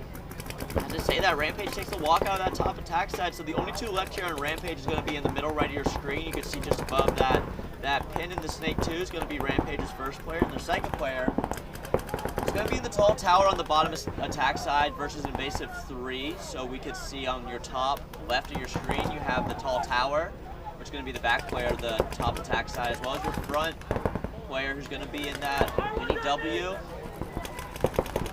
Then on the bottom left side of your screen, right towards the edge there in the middle, is going to be Invasive's third player in that cannon. Looks like there's a launch from Invasive, air bunkering. Oh! Wow, that was a good move back. That was a good move back from Invasive, or from Rampage there to move back and bait the guy to come bunker him and gets the kill. Wow, so he was up there and then baited him to come get that bunker. Okay, I didn't see him back up there. So I don't know what player that is there for Rampage, but man, nice bait. And you know, when you air bunker someone, you just kind of got to shake your head when you're walking off the field. Because either you got bad intel and you just didn't pick it up in time. And so I think it was number 11 on Rampage was able to set up that bait and trap to bring the body count even 2-2. And yeah, number 11, nicely done here. He made tactical retreat into the brick. Now he's pushing laterally into that top attack side to start to spread the field as 333, number 333 Perez on Rampage is going to be in that bottom right side of your screen. So 2 minutes since we last kind of had a field understanding of these two teams. Invasive low on paint as well as Rampage. So Chris, this is the situation. It's 2-on-2, no paint, clocking down, ticking down time. What are you doing here if you're on the field? Coming from your opinion. I would say one of these players needs to go heads up and kind of find out if they're on the cross or not. So right now I would say the close player on the right side, Perez, if he can start actually probing, getting on his feet to look to go forward, that may be the move. It looks like the other Dorito on the other side is on the cross though. So that's something you really got to figure out on which way the opponents are looking. And if they are on the cross, it's figuring out how you can break the cross. Whether that's, take 3 steps back, shoot a rope at them, put them in, and then go forward. But once you start closing the distance and getting closer, that makes it a little bit easier to hit your shot, especially when you're in the opponent's face and they get a little flustered. You're usually able to hit the shot much more easily. So let's see, right now they're really just crossing up, communicating. They don't have to totally rush. It's 1:50, tied up. I'm assuming both teams don't want to bring this to a tie, as that wouldn't really help them. Especially not Rampage already having a tie. But what are you gonna say there, Chris? No, that's pretty much it. We're just gonna see how they break it open. Like I said, for 3-3, he checks off the inside, goes heads up. He's looking for it. Exactly what you need to do. Wow, he's getting creative, backs up, looking for the shot. I think he missed the shot though. And I don't believe that 53 player even knew where he was. Now he's going to be able to get the bunker. Good move. Wow, so nicely done by Perez, 3-3-3 to completely break open this point. And now it's a 1-on-1, he's able to get it, so. Wow, yep. Great heads up play on 3-3-3 by finding the cross, breaking the cross, and reading the field and launching to be able to get a sweet 2-pack. That was a great move on his part. Yeah, Perez really broke that point open, kind of doing what you said, trying to find that opportunity to make the move, and that's exactly what he did. So Rampage going up 2-1 on Invasive after taking a tie to Livewire. They don't want to take another tie, and they probably, after that tie, when you go into that stalemate, it's like, hey, we should have done something more there. It looks like Perez really took that message to heart and got on his horse and was able to close out that point, taking out the last 2 bodies of Invasive. So Reloaded versus Smoking Goats here. Reloaded was up 20 2-0. seconds. Trying to stop Smoking Goats from crawling back. Looks like they got that same 5 out. Joey Diaz. 10 seconds. Kodo, Chad, Antonio, and another player. It's like Smoking Goats takes out Prison Pants for this point. Game on.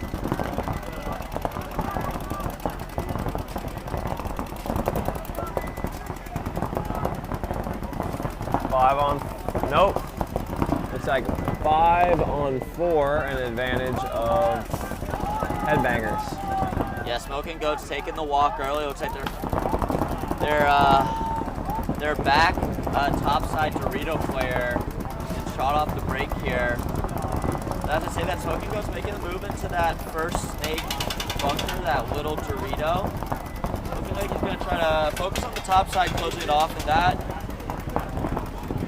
brought to you by Onell Realtor.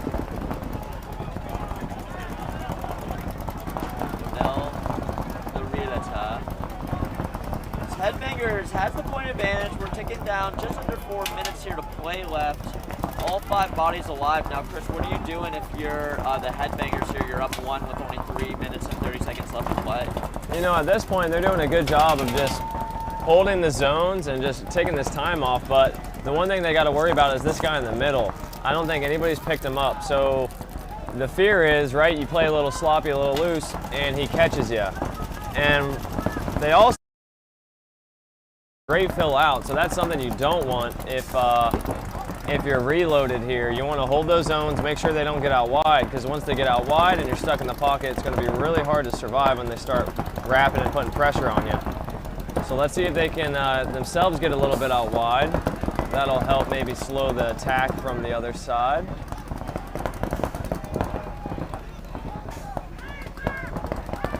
Yeah, Smoking Goats definitely has the field advantage as they're up there in the 50. They're able to start to make out wide here, but Headbangers Reloaded was able to get into that top attack W, the Dorito top side. So let's see what he makes of that. He might be in a tough situation with the pressure of this 50 center player that just switched over to look his way. Yeah, Chris, what would we just see Smoking Goats do there that you just pointed out? What was that? I'm sorry? What Smoking Goats just do there on your bottom attack side? I saw you pointing out.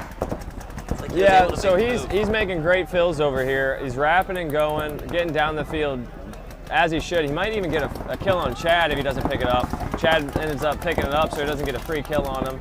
He's doing a great job of putting pressure on him. His guy in the corner is wrapping, but it appears that Reloaded is making a push to the 50 Dorito. He's going down, and he just shot the middle guy, I believe. And they come out, they trade. Wow, Smoking so Goats done here by this Dorito player for Smoking Goats, who knows he needs to make something happen. The ball is completely on his court. Nice angle here. You can see on the right side there, that's Chad Gonzalez, who supposedly smells bad, is sticking out of that middle brick. Let's hope that number 23 doesn't smell him from across the field and understand that he's getting looked at by him. But he probably does, because he's playing real tight here, trying to focus on Kodo, who's on the left side of your screen right now in that tower. So it's a great angle here, brought to you by Onell, lead realtor. Understanding that this player, number 21, oh, what's he be? So Chad just missed his shot there. He only got a, or did he? Was able to get it? Rub. Just rub, ref is calling. But Smoking Goats loses another player on the far side. The thing is this player here with Smoking Goats has to go through 2 guns. The tower and the big brick are on him on the cross. So even if he puts in Chad, he's got to worry about this guy here, which he destroys him. So they had a good setup there. Yeah, so Smoking Goats either needs to concede it or just accept the loss.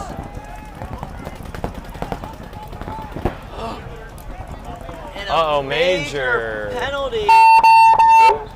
Wow. A lot of penalties right now. What's going on? It's a little hot. People are getting a little confused or something. We'll see who that was on. I saw Joey go through. I'm wondering if Joey just pulled a major. I think Joey thought he was the last There was no more bodies on the field. He was walking up with his gun down and might have got shot and pulled it up. Let's see. This is the pits now you're seeing right now of Headbangers. This is looking like a deja vu with a major penalty at the end of the point. Rampage getting on the field. At this point, I feel like they're doing it on purpose just to take more breaks. I don't know what's going on. So Reloaded needs to keep all their players on the field to understand when this major, they just got to assess if they have bodies still alive, which they should. If they have 4 bodies on the field, there should be 1 alive, right, Chris? If there's a major thrown on Joey. Yeah, they have 4, so at that point, correct. They'll pull 2, there should still be 1 alive. We'll see if that's what they decide here. Deja vu. Headbangers pulls a major at the end of the point. Players have to stay on the field so we don't run into the same mistake as last time. Rampage players are on the field. I see Joey Diaz over here on his knees praying to the paintball gods that it goes in their favor. So, well guys, we know this might take a while, so as we wait to hear from the reffing crew about what happened, we're going to kick it off to our sponsors. Kinetic Paintball, Die Paintball, Lux Paintball, Point is approved. Oh, never mind. Looks like we're able to get a quick decision here as we want to keep the schedule moving. So nicely done here by the officiating crew. Not wasting too much time trying to figure out this call. Looks like that was a swing point to the Smoking Goats. Oh, because it was under a minute. Okay, there we go. So it wouldn't even matter how many players are on the field. Right, since it's under a minute, it should just be automatically a swing point. So now it should be tied up 2-2. Oh man, that's a bummer. It was a 4-on-1. Got a little confused or careless on the call there, and unfortunately drew a major. It's going to tie it up. So 20 seconds left for that match, but now we're back into the Invasive Rampage match. Rampage up by 1 with 1 minute and 15 seconds on the clock. Yeah, looks like we might have some time added unless these refs that are hanging out. Yeah, nice, they're gonna evacuate. No, they're gonna get some time added.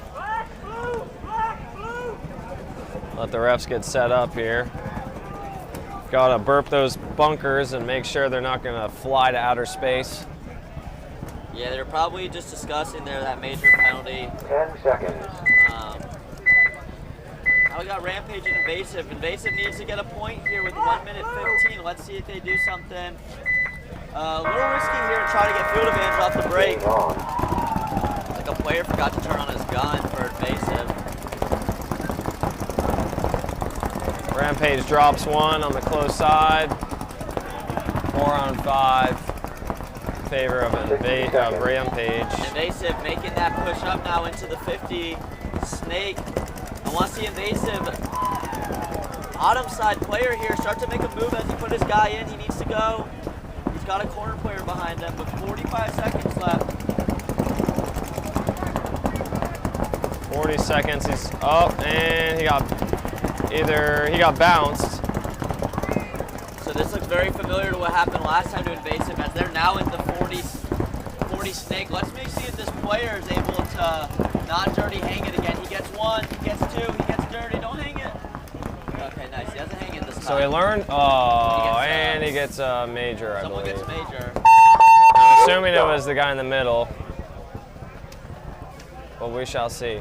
That would be unfortunate because that'd be the second time that happened. On the same player, I believe, for Invasive. For their sake, hopefully that's not the case.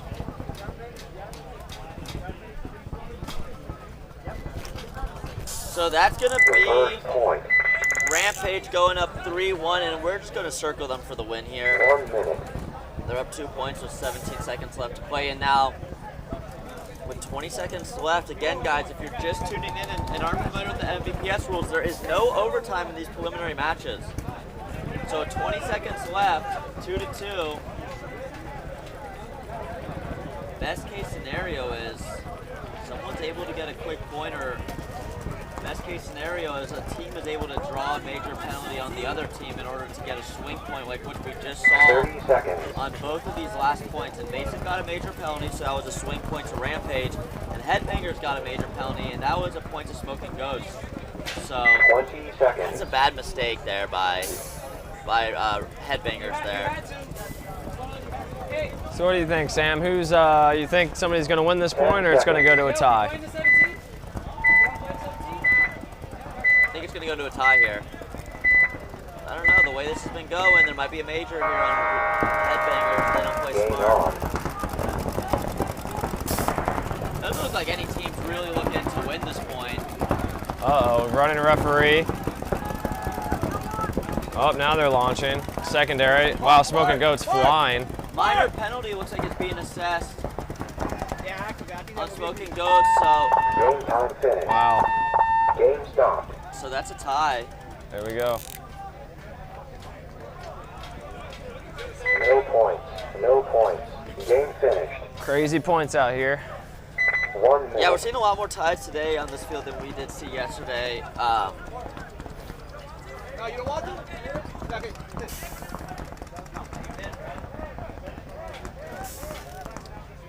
So it looks like, yeah, they're gonna run off this time here. Invasive decided they don't want to play this 17-second point, which I don't blame them. They're down 2.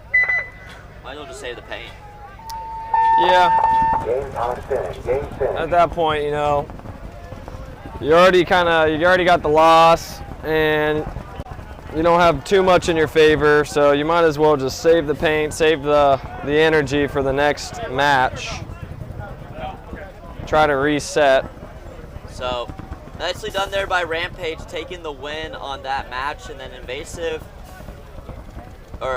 Smoking Goats and Headbangers Reloaded taking the tie there. So as we go into this next set, we're going to be headed into Shine and Veteran Militia Zulu facing each other, as well as Dynamic and Defiant, who's going to be our next point here in about 5 minutes. As we just want to thank our sponsors here. We're at the Summer Rumble here at MVPS at Austin Tyndall Park in Kissimmee, Florida. If you're watching the webcast now and you're anywhere close by, swing by. We're going to be live for about 6, 7 o'clock, where we're going to have our finals. So if you're anywhere nearby and you want to enjoy a nice Sunday outside, watch some paintball, come on by.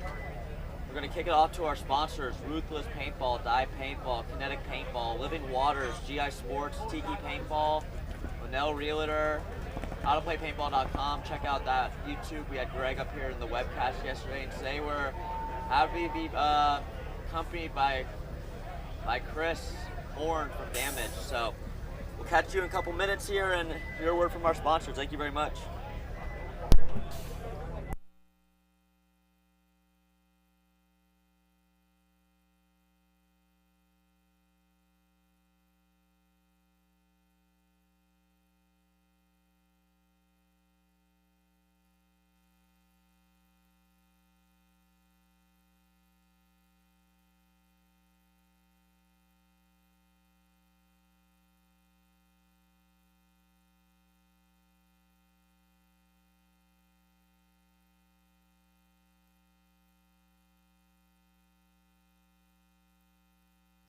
Walker here with Carbon Paintball to discuss the Zero goggle system with you guys. We have the Pro version and then the SLD.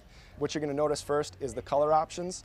On the Pro, it is a semi-translucent Airflex bottom. That's the mask region. And then with the Solid series, it is just a solid color. It's opaque. They're both exactly the same durometer. They're both the same softness or squishiness. Other than that, you're actually going to get a clear lens with your Pro goggle. They both come with a case. And another cool feature of the Pro model is a dual silicone strap versus a sublimated strap on the SLD. And last but not least is another cool highlight is the Pro has some orange accents versus the SLD comes with black. For more features and information on sizing and pricing, visit carbonpaintball.com.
4 p.m.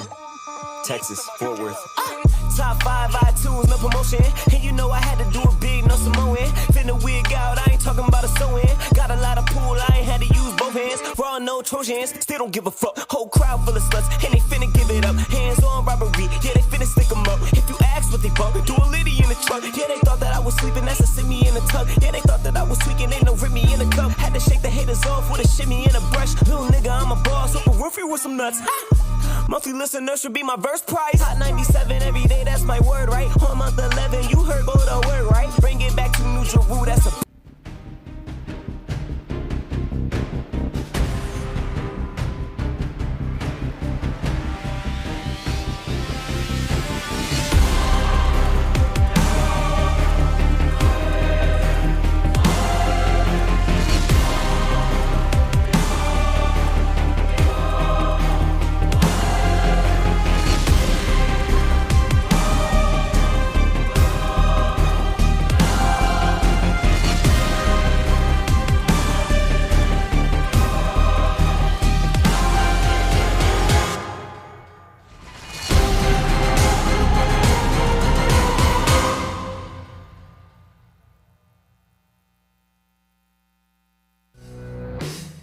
Tiki's Paintball Park, the Tampa Bay area's premier paintball park.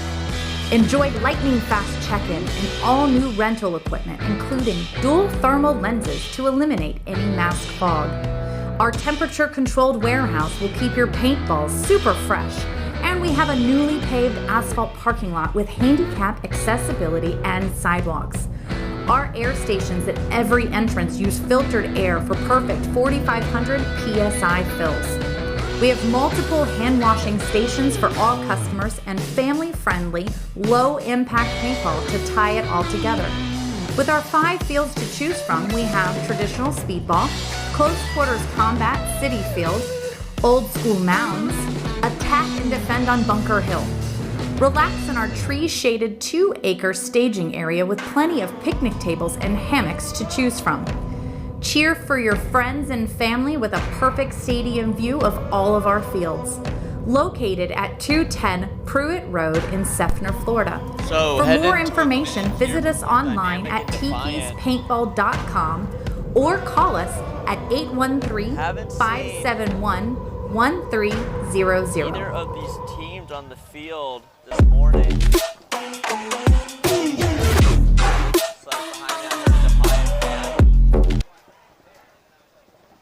Usually we hear dynamic here, so there's going to be dynamic on your left in the white jerseys and defiant on your right. We're in a mix match of jerseys here. I believe we saw them out here yesterday. 20 seconds.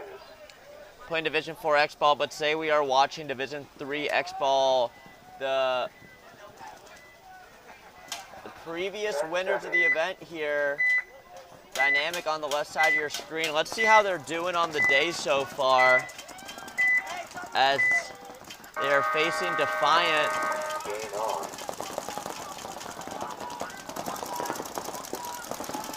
So it looks like this morning Dynamic took down Tampa Bay Arsenal, so they're 1 up.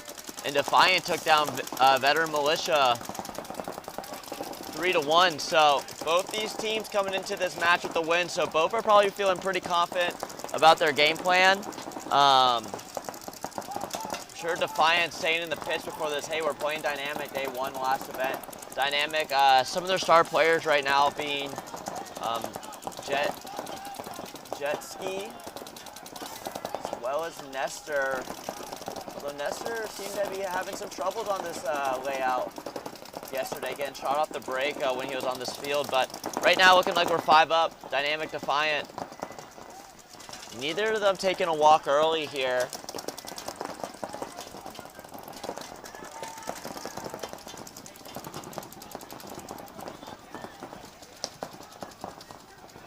Looks like that's Jet able to get into that Snake 2 up in the middle there in the laydown wing, and Defiant able to get into that first W, and a ref coming in heavy to check Defiant, as it looks like he got shot perhaps by Jet as he was trying to make that bump into the mini W. Dynamic pushes into the topside attack tower with Defiant being matched up to Jet in the Snake 1. Jet going down into the 50 Snake now, the middle bunker here on your screen.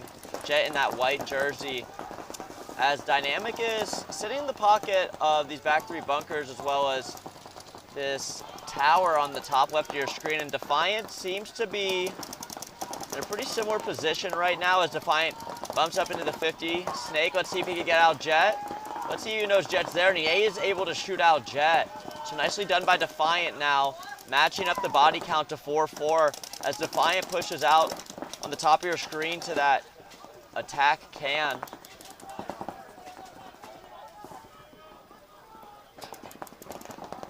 So looks like Dynamic in this center of your screen here on the left, and this brick is trying to hold down Defiant from pushing up to this W on the bottom right of your screen. Looks like this Defiant player is wanting to make that push, but this Dynamic player is not going to let him. Dynamic in that attack W on the top left of your screen. Looks like the brick player is getting checked out by this ref. Oh, and he's going to get pulled, and he's lucky he doesn't get a penalty there. So now Defiant making some moves onto the top, and Dynamic losing another player. So Dynamic, oh, and as I say that, Defiant drops 2, and Dynamic's 50 Dorito player trades out with the middle player. So looking like it's going to be a one-on-one for these two teams. Towel. Point approved. So Defiant wins that point with Dynamic throwing the towel. Defiant is pretty hyped up about that because Dynamic was the past winners of this event. So they're going to need that same energy if they're going to keep this up. I think we got Bruno in the chat. Looks like he's not reffing today, and he's cheering on his boys at Damage Control. Now, everyone in the chat, if you're listening and you have Brandon Johnson's number, please text him and tell him to come to the commentator booth with a ZYN. 30 seconds.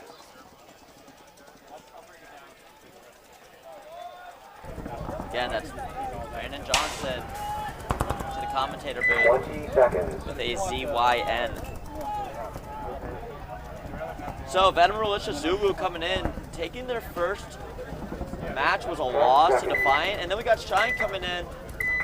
Really OG names on this squad like Nick Mace, London Lewis, and Steve Walsh coming out of Fort Myers area. So let's see if Shine Game on. can do well here. Nick Mace is as old as dirt and has been playing at a high level for a very long time. So excited to see him on Shine here. We also have our veterans here of our country on VM Zulu. Looking pretty solid on the breakout here, able to get into that Snake too. As I say that, Shine goes into the 50 Snake. And Veteran Militia is going to be on the top right of your screen here. And Chris just stepped back in the booth. Now, Chris, what do you know about these two teams? Just seeing what you've seen so far, what are you thinking? What's your thoughts? You know, once again, I don't know. I know Veteran Militia has been around for quite a while. Even playing NXL events and stuff like that. So I don't know how much of that same roster they have or how much new guys they bring in, but they've been around for a long time. Bunch of solid guys there. And then on Shine, same thing. I've heard, you know, they've been together. I've heard that name for years. And I didn't know London Lewis was playing with them, but if so, I haven't seen him yet. But Yeah, I talked to Steve Walsh outside before this point, and I hadn't seen him in years. We used to play World of Warcraft when I was a kid, and obviously played paintball together. And, oh, as I say that, looks like Veteran like Militia. VM's pulling a penalty there. But yeah, talking to Steve Walsh, he said he's back out here, London's back out here, and then Mace has been on Shine now for quite a bit. Shine now up 2 bodies. Looks like VM just took the walk out of that Dorito side. So it looks like there might be 1 player left for Veteran Militia, and he's going to be in that Snake 2, which is just about the worst bunker you can be in as the last guy alive. Yeah, that's not awesome. Yeah, that's a free back massage I'm sure he's going to get here. Yeah. As this player on Shine's probably looking to drop the hammer. He comes into this inside stand-up and, ooh, Towel. just missed the shot, but VM towels. Approved. And then Saving towel this it guy here. the pain. 1 minute. All right. Shine taking the first one. So Defiant seems pretty hyped up here as they took that first point from Dynamic and getting their boys hyped up, saying we got this, lock in. And we saw this Defiant squad yesterday. This player here in the green jersey, he was wearing camo yesterday, and he's a pretty good player playing all over the field. We saw Swifty yesterday as well, number 20. I think we saw this exact line yesterday. They made it pretty far in defense, so they obviously understand this layout, whereas this Dynamic team here, I'm not sure how many played yesterday. Not seeing a lot of Nestor. 20 seconds. Nest was having trouble yesterday, so watching it shut out quite a bit. So, see if Dynamic can get this point back. You know, having seen Dynamic play out at Legacy, Chris, what do you know about them here?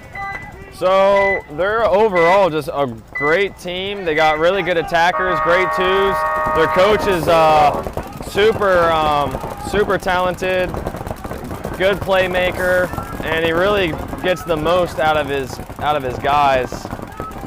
I know Ryan, his son, is up and coming. He's a really good player, putting in the work. Taylor over here, coming into this can. He's a great communicator, holding it down, just a good overall teammate. So overall, they're usually a strong team. They know when to attack, when not to. They have Jet on the team, and he has semi-pro experience. Jet's an awesome player. He's been around for a long time. So Dynamic overall is just a really solid team. But right now, they're down by 1, so they got to figure it out. Yeah, it looks like Dynamic's able to pick off that front Dorito player for Defiant early on here, so the body advantage. Let's see what they do, as they might be looking to make a push here on this top side of your screen. You're looking at Taylor on your screen, behind him Jet. Oh, looking like they're able to get Defiant, so that's 3 players now walking off for Defiant. Look for Dynamic to wrap up this point, as they know how to do, but Taylor takes the walk, as I said, that out of that Dorito can. So Defiant is being Defiant and not letting Dynamic get them down, although they're down 2 bodies now. So Defiant pushing that Dorito 1. Looks like we got a launch from Dynamic, bunkering that Dorito 1, diving in. Looks like he's going to give this last player on Snake 2 a little back massage before hanging the flag. So nicely done by this player for Dynamic. I could hear Brandon Dredd's mad on the sideline. He said, stop doing that, because this player could be hit for all we know, but... Point approved. You hear Brandon saying, Bryson, ask your team for a check, brother, which is a good point. Yeah, you never want to get a dirty hang or get a penalty. That's just can be really selfish on your part and put your team back, but so that was a good point back to tie it up for Dynamic. Yeah, nicely done there by, what was his name? Was it Brandon, he said? Brandon. Yeah, Brandon. So nicely done by Brandon. Here we got Steve Walsh 30 seconds. coming onto the field. This is now we're looking at Veteran Militia. And what did CM say in the chat there, Chris? 20 seconds. Zulu has had a core squad for a couple of years. But when they play MVPS, they put a couple local players to enhance their core. There you go. So 10 seconds. it's like VM's coming out their core and adding on a couple local talent to enhance it. Against Shine here, who comes out of Southwest Florida, plays out of the Premier Tiki Paintball. Looks like they're up 1. Let's see if they can hold it.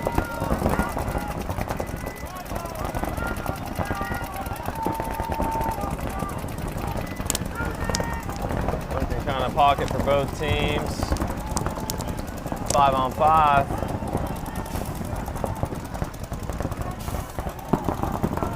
Veteran Militia sends one up the middle. Looks like Venom Militia loses their player off the wide side of the top attack. Now they're going to go wide on the bottom side attack of the Dorito. They're able to pick off a Shine player out of that 50 brick, and as he does that, he moves into that Dorito 1. Let's see if he can make some work happen now. They're definitely in the driver's seat. Being able to have 3 Shine players in the back 3 bunkers, and their furthest player up being on that attacked right side in that mini W. It looks like Shine pulls a minor, so all that's left here is Steve Walsh. They got 2 still over there on the far Yeah, I side. believe that's Steve Walsh. I'm not sure who that other player is. He doesn't know he's in his Dorito right now, so he's about to ripped get him. messed up, and Steve Walsh gets a back massage and shine.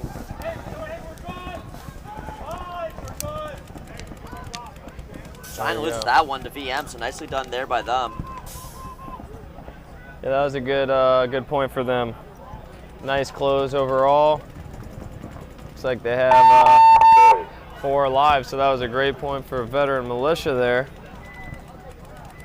Point is approved. 1 minute. So this is the pitch you're seeing here of veteran militia and Defiant. So Defiant lost that last point pretty quickly, so now it's 1-1. You know, Defiant really wants to win this match. They won their first one against veteran militia, and now they want to win this next one against Dynamic, and that would probably put them in a pretty good spot to make this afternoon. And Dynamic was able to win their first match as well, so both these teams playing on the board right now have won their first match. So they're probably coming out here feeling pretty good, feeling confident. I'm sure Dynamic definitely is, considering they're the past champions, but Defiant is being Defiant and not going to let Dynamic knock them off their victory streak. So let's see, with 15 seconds left for this next point, let's see how this breakout 10 goes. seconds. And Chris, you know, when you're, you know, the David versus the Goliath being Dynamic here, like how do you go about a match like this? You know, you just have Game to, on. the main thing, the biggest thing is have confidence and everybody be on the same page to execute. You know, it really comes down to everybody doing their job, not doing more than they need to or doing less. You know, everybody just does their job, and, you know, as long as everybody comes together, plays well as a good team, coordinates, has good communication, and you hit your shots, you should do well. So the main thing, though, is just, you know, it doesn't matter who you're playing, right? You want to have confidence out there. Yeah, it looks like Defiant has that. As Dynamic is into that 50 snake, but Defiant is playing tight.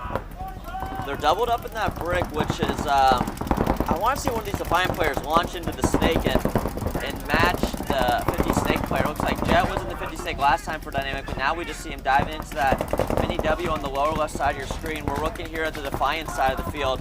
You can see they're all playing pretty low, trying to understand, and it looks like they let Jet sneak into that Dorito 1 now. Jet needs to be careful here because this brick is on him, so look for Jet to possibly get this brick player, because this brick player, you can see, is not really looking at him. He has no idea that Jet's in Dorito 1, so Jet could get some work done here if he decides to wrap. Yeah, Jet, I think. Well, as I say that, he does that now. Looks like he just got both those players. Yeah. So that's going to allow Jet to get up in that 50 Dorito. Yeah, that was a good play on Jet. Jet could have even done that sooner. He was baiting that tower guy, missed a shot, but then wrapped, and then shot the 2 guys out of the middle there. So now that was look a for good play. Jet. It looks like this other brick player doesn't know where Jet is exactly. Jet, you can see on your screen right now, communicating, talking to his 50 snake player, letting them know where it is, and as I say that, looks like Jet gets hit. Might have been, I don't know if that was a bounce shot or who shot Jet. Maybe the corner. Could have been the far corner, snuck one in on him. Yeah, that might have been what it was, and that, as you say that corner for Defiant takes the walk. So now we got a 2-on-3 here, I believe. 2-on-3 here in favor of Dynamic, but Defiant again, staying Defiant. When Jet got in their 50 snake, they're able, or the 50 Dorito, they're able to get him out. So Defiant's hunkering down in their bunkers, trying to stay alive here as we just passed the 5-minute mark. Look at that beautiful tank he's got. That's a carbon tank, folks. So that's one of our sponsors, Carbon Paintball. I think it's a 2-on-2 at this point. Unless I'm missing a body here, but I believe it's a 2-on-2. So look at those butterfly fingers, those trigger fingers. So the problem is here is this tower player on Defiant still thinks Jet's in there, so he didn't get the communication. He might have figured it out now, but he's been sitting there posted up on that for a while now with nobody there. Now I think he knows now. Now a tower to tower, they're fighting. So yeah, 3 bodies alive here for Dynamic versus Defiance 2. Oh yeah, Nest is alive in the middle, so yeah, 3 on 2. What do you do here if you're Defiant? Like, are you just looking to pick off someone slipping and moving? You know, what's your focus here if you're these two players and you need to communicate to each other and tell them, you know, this is the plan? Yeah, I mean, it's still tied, 4 minutes, lots of time. At this point, really, I think the guy in the bricks has to start thinking about moving. But here, he dies, so now it's a 1 on 3. That's something you definitely didn't want, and see now the tower dies. So overall, Dynamic was looking slick there. They kind of knew where all the bodies were, whereas Defiant, I think, kind of lost the body count a little, got a little flustered, and kind of almost waited to die in there. Yeah, and it's what it seemed like. So nicely done there by Dynamic, going up 2-1 against Defiant. Defiant's not, you know, keeling over though to Dynamic. So let's see after this point against Shine and Veteran Militia, where Shine took a quick one, and Veteran Militia will also take a pretty quick one coming back here. We're just under 9 minutes at 8 minutes and 30 seconds. Shine is going to be on the home side of the field, while Veteran Militia is on the away side. 30 seconds. Taking a look at their pits there. It's all fun and games. Looks like we got Tom in there as well. 20 seconds.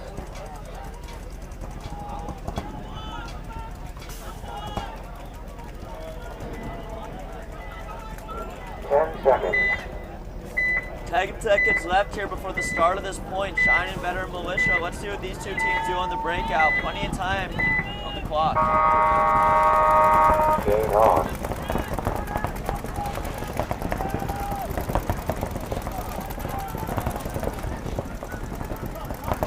So Veteran Militia taking the walk early out of that bottom side home bunker. That's not the guy you want to see die this early in the point. And they lose their front can player, so that's going to give Shine the opportunity to move into the bottom side Dorito W.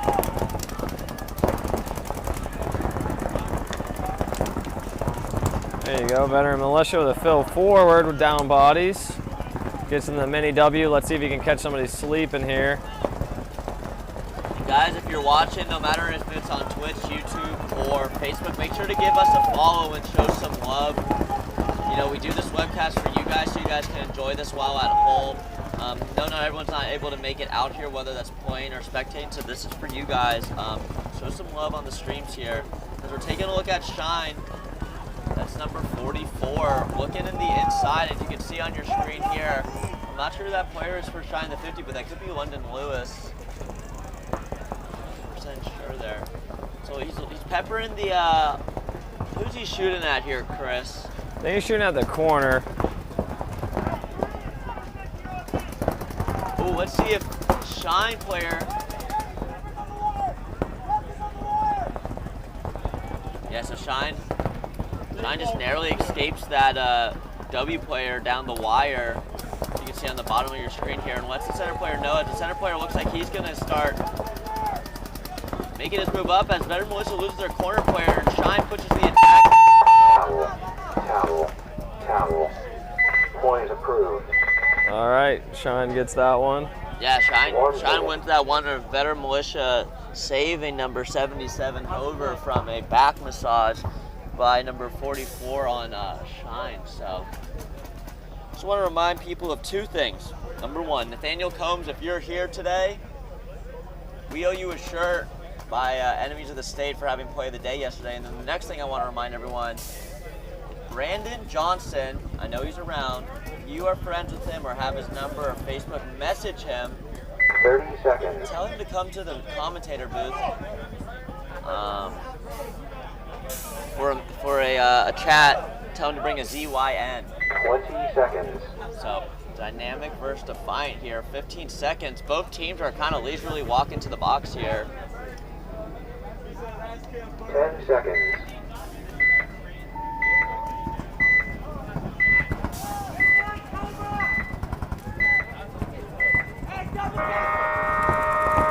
Game on.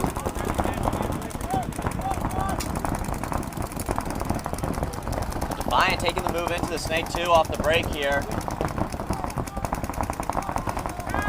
Looks like we got Nestor and number 3 here on Dynamic. Doubling up the middle brick here. So 3 minutes left, Dynamic up 1. Chris, what do you want to see from Dynamic to hold this lead? You know, I think at a certain point, if they can, to try to get out wide, to spread the field, because once you're stuck in this pocket and these guys start moving out wide like they did, it gets a little treacherous. So there, Nestor gets out to this Aztec to spread the field a little bit better. Jet's looking like he wants to go forward, which a lot of times the best defense is offense. So there we go, they're still pushing. No matter what, they're still looking for those next moves. The towers are great on the cross. So it looks like on the Dynamic, on the far side, Tower has the cross zone for this close Dorito side. He's holding that. Jet is wrapping. Now he's on the cross, shooting inside. So they're really taking this time off. Yeah, reaching 2 minutes here. Looks like Jet wearing a guesting jersey. Looking on the inside here.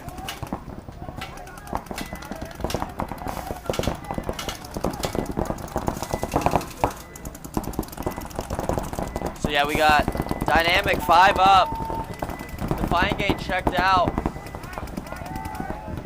It's like the players cleaning the brick here. Defiant really needs to start pushing the agenda here, or at least setting themselves up to secure a point. They want to even tie this match, let alone be in contention to win.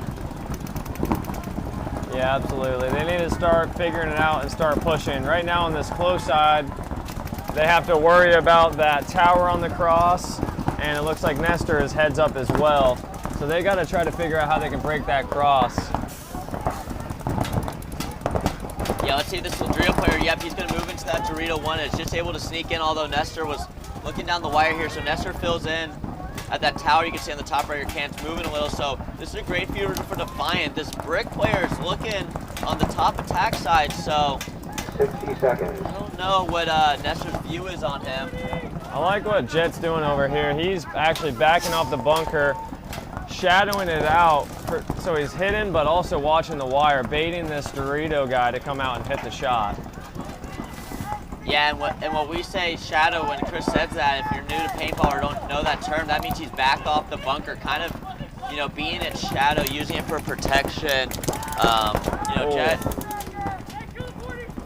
And Ness just absolutely destroys this guy's face. It's a good shot. There you go, Jet just kills another 2 or 1 out of the middle.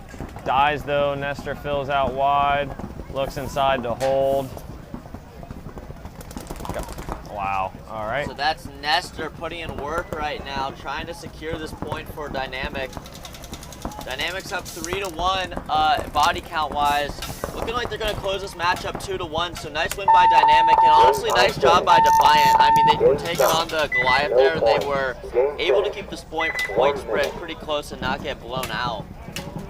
So that's Ness walking off your screen. That is the Drill King, putting up bunkers in his backyard, shooting at trees, rolling around in the dirt for fun in his backyard. And that's why he's able to come out here in the Division 3 and do well. So number 2 there, looks like giving a salute to us here in the broadcast booth, looking at the rest of the VM team on your screen coming out. Feel like they're feeling good as they're down 1 with 6 minutes and 45 seconds left to play against Shine, who's got names like Nick Mace. Looks like we got 88. 20 seconds. 88 there. Steve Walsh coming out. Timeout. I see London Lewis on the field here.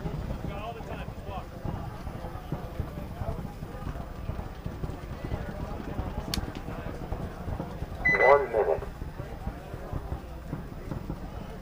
Still 6:45 on the clock, lots of game time. Shine up 1. Let's see what veteran Militia can do to try to secure this tied up point here.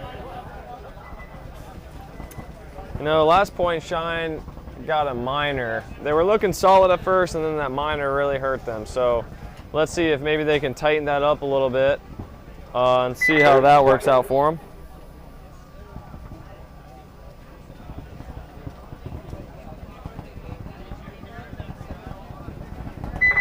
Seconds. spread out the request. If you're at MVPS and have a Zin, bring it to the broadcast booth. We're not asking Brandon Johnson anymore.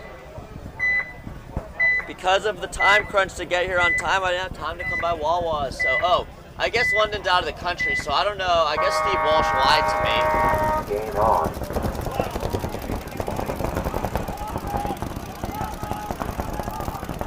It's like Boozy Zach should be here in the broadcast trailer. Instead, he's taking people's money at the casino. We can all respect that. He's working at the casino. He works for the casino, though. He's not taking casino money. Shine getting a check here in the can. Looks like he's clean. Veteran Militia, though, pushing the middle. And they get a major. All right, Veteran Militia with a major. That hurts. You know, Sam, we've seen a good amount of penalties this weekend. We already. have. Militia got a surprising. major and doesn't even need Rangel to do it. Rangel last event, or it might have been the first, I forget, one of these events, Rangel got his card pulled, Oh, really? and then another one of his players got a card pulled. Overshooting or just, It was pretty malicious overshooting Yeah. on a guy who bunkered him. Sure. Not something we haven't seen from Rangel before, but Rangel's on the field, so VM gets that major there, which is not what they need with Shine in a close matchup and not a lot of time, or plenty of time left on the clock, but in a close matchup. So that's Shine up 3-1 now. VM has 6 minutes to make up 3 points to try to win this match, or 2 points to try to tie it. So let's see if they can do that. We're now in X-Ball format series here, so if you are unaware what that means each team has 2 minutes between the points to get potted up, aired up, and ready to be on the field and on that start box. This is a format now when you're in this X-Ball that, you know, it really matters how good your pit crew is, how deep your roster is. And Chris, you know, you play professional paintball for Tampa Bay Damage. Like, how important is it to have that good support system, you know, off the field?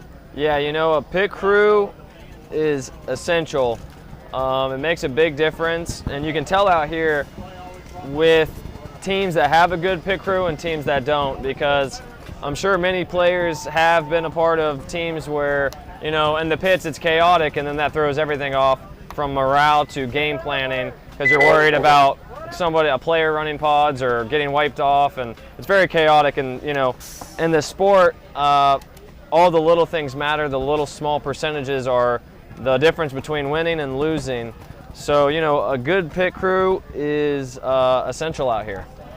Yeah, most definitely. And as you said, if you've been in a situation where you don't have a pit crew and you have a player's coach and things starts to go bad, it's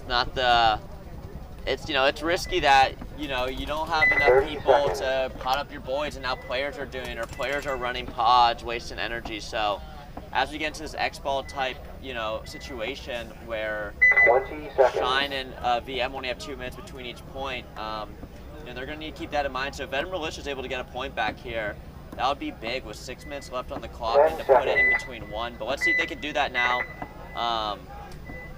Looks like we have a quick. We're just holding, making sure there's no overlaps on the clock. So I see Brandon Johnson on the other field right 10 now. seconds. Good to know.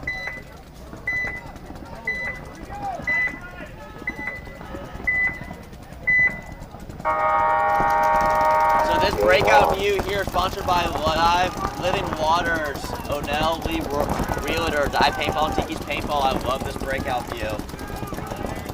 You'll see a bit of everything going on.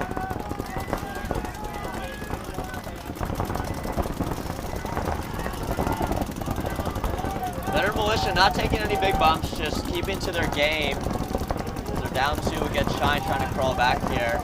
And Shine taking the walk early out of that back center on the bottom side. I believe that's the second time this player has been eliminated early for Shine.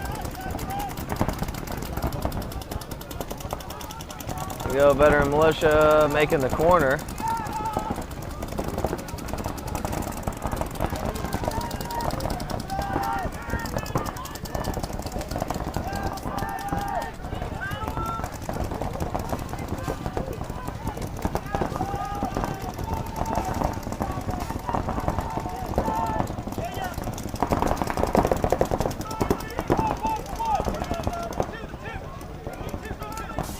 Got a check going on over here for the guy in the tower. Clean, but the guy filling into the mini W gets caught. So now I think it's a 4-on-4.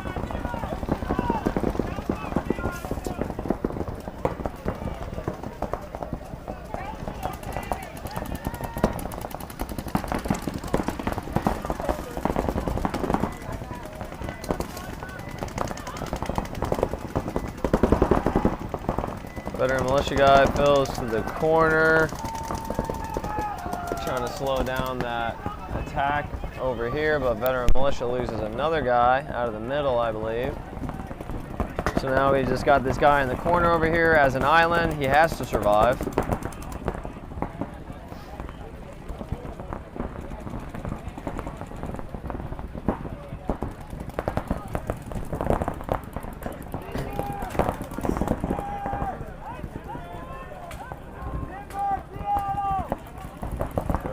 Shine pushes up in the first Dorito. They kill another veteran militia on the far side of the Dorito side. Now it's only 2 left for veteran militia in both the corners. But the problem is they're down 2 points. So they got to try to make something happen here.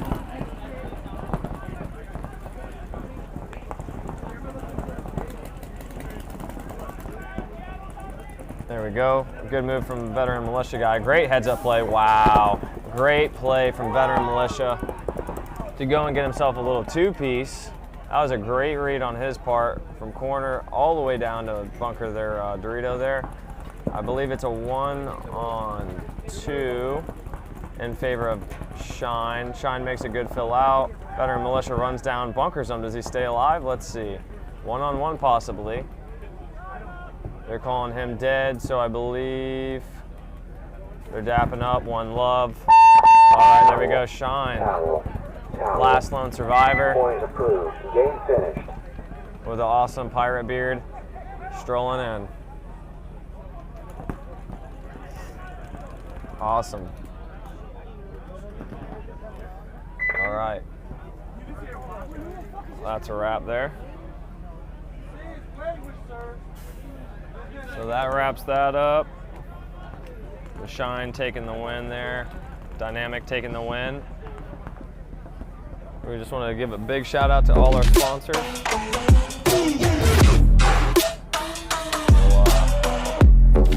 We'll get back in it here in about 4 minutes and 30 seconds.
Hey, this is Walker with Carbon Paintball here to talk to you about our SC custom jerseys.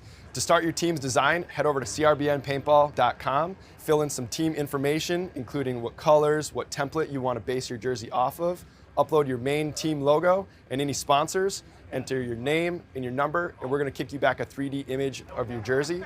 The custom jersey is built on a 5-panel design that's all customizable. The jersey features a DWR coating all throughout the jersey, so it is water resistant.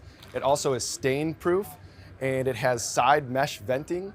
The jersey is also very fitted, so it has a compact neck collar, and it also features elastic thumb loops to keep the sleeves in place while you're sliding or running. To start your team design, head over to crbnpaintball.com. Walker here with Carbon Paintball to discuss the Zero goggle system with you guys. We have the Pro version and then the SLD. What you're going to notice first is the color options.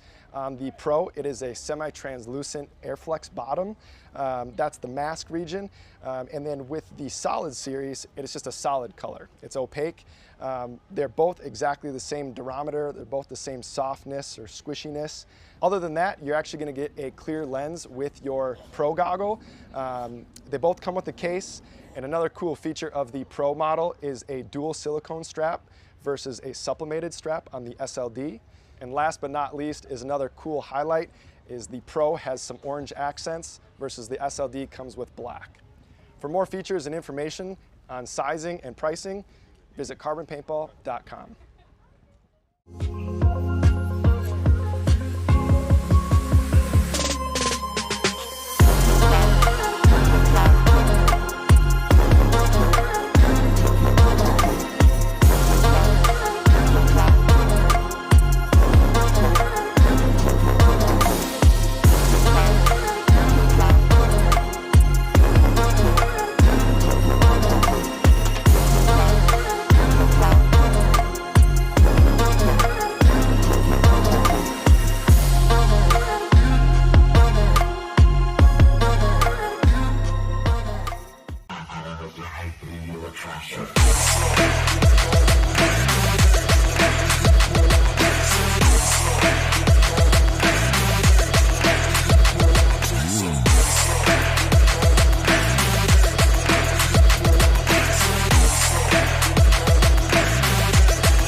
All right, back in it here. We got Wookiees and a breakout plan.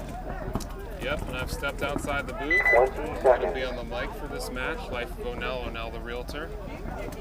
Coming at you live. Haven't been on the mic in a while. How is it up here, Chris? It's great. The weather's holding up. No rain. Beautiful sunshine. The smell of cigarettes and dirt. It's awesome. But we're living it. We're living it. Game on. So Wookiees make the breakout, typical pocket play there. And refs coming in to check that far side can or wedge cake thing. Is that a can? That's a can.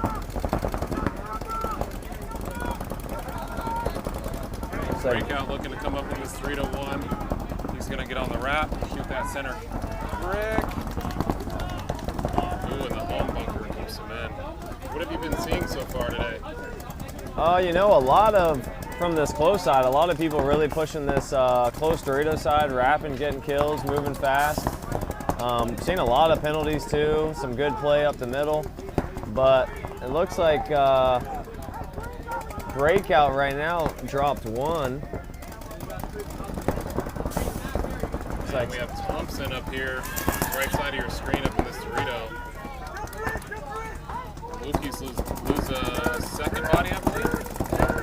good fill out wide, but there's a guy in the middle. Oh, and he misses. I think that's Ben Zudell. Got him. Brother. Towel.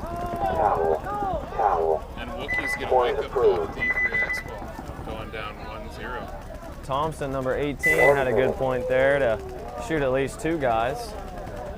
Is that BZ? He's walking like BZ. I think that's BZ. It's all right. Get him a water, wiped up. He'll be good. first point, you know, sometimes you got to feel out your opponent out here a little bit, see what kind of game plan they start with and kind of execute off of that. Main thing is after a first point loss is really just shaking it off and then coming up with a game plan that you think will work the next one here. Damage control and deep impact now. Damage control has been playing really good so far. They're 2-0 going into this match. Yeah.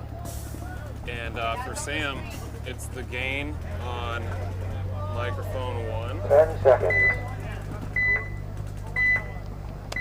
And deep impact on the left, damage control on the right. Game on. Big move up the middle from deep impact. They made a deep impact into that middle snake.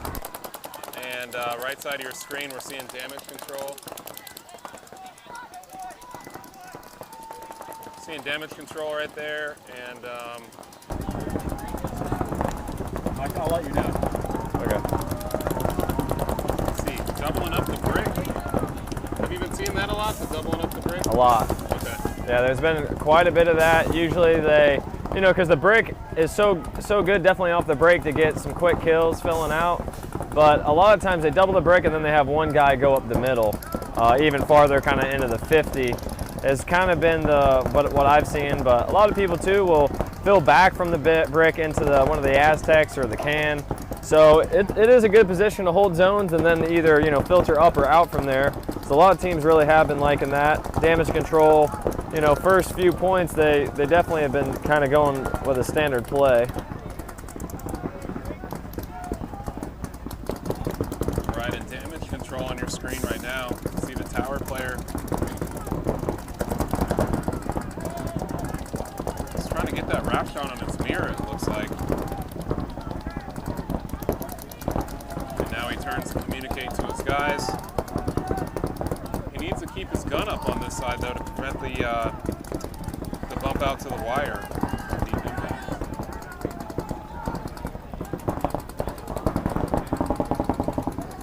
Not a lot of moves right now. Deep impact up into that 50 area of the snake, right in the center of the field.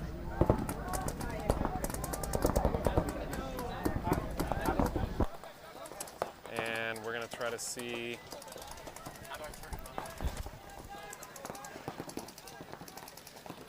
This is our third connection on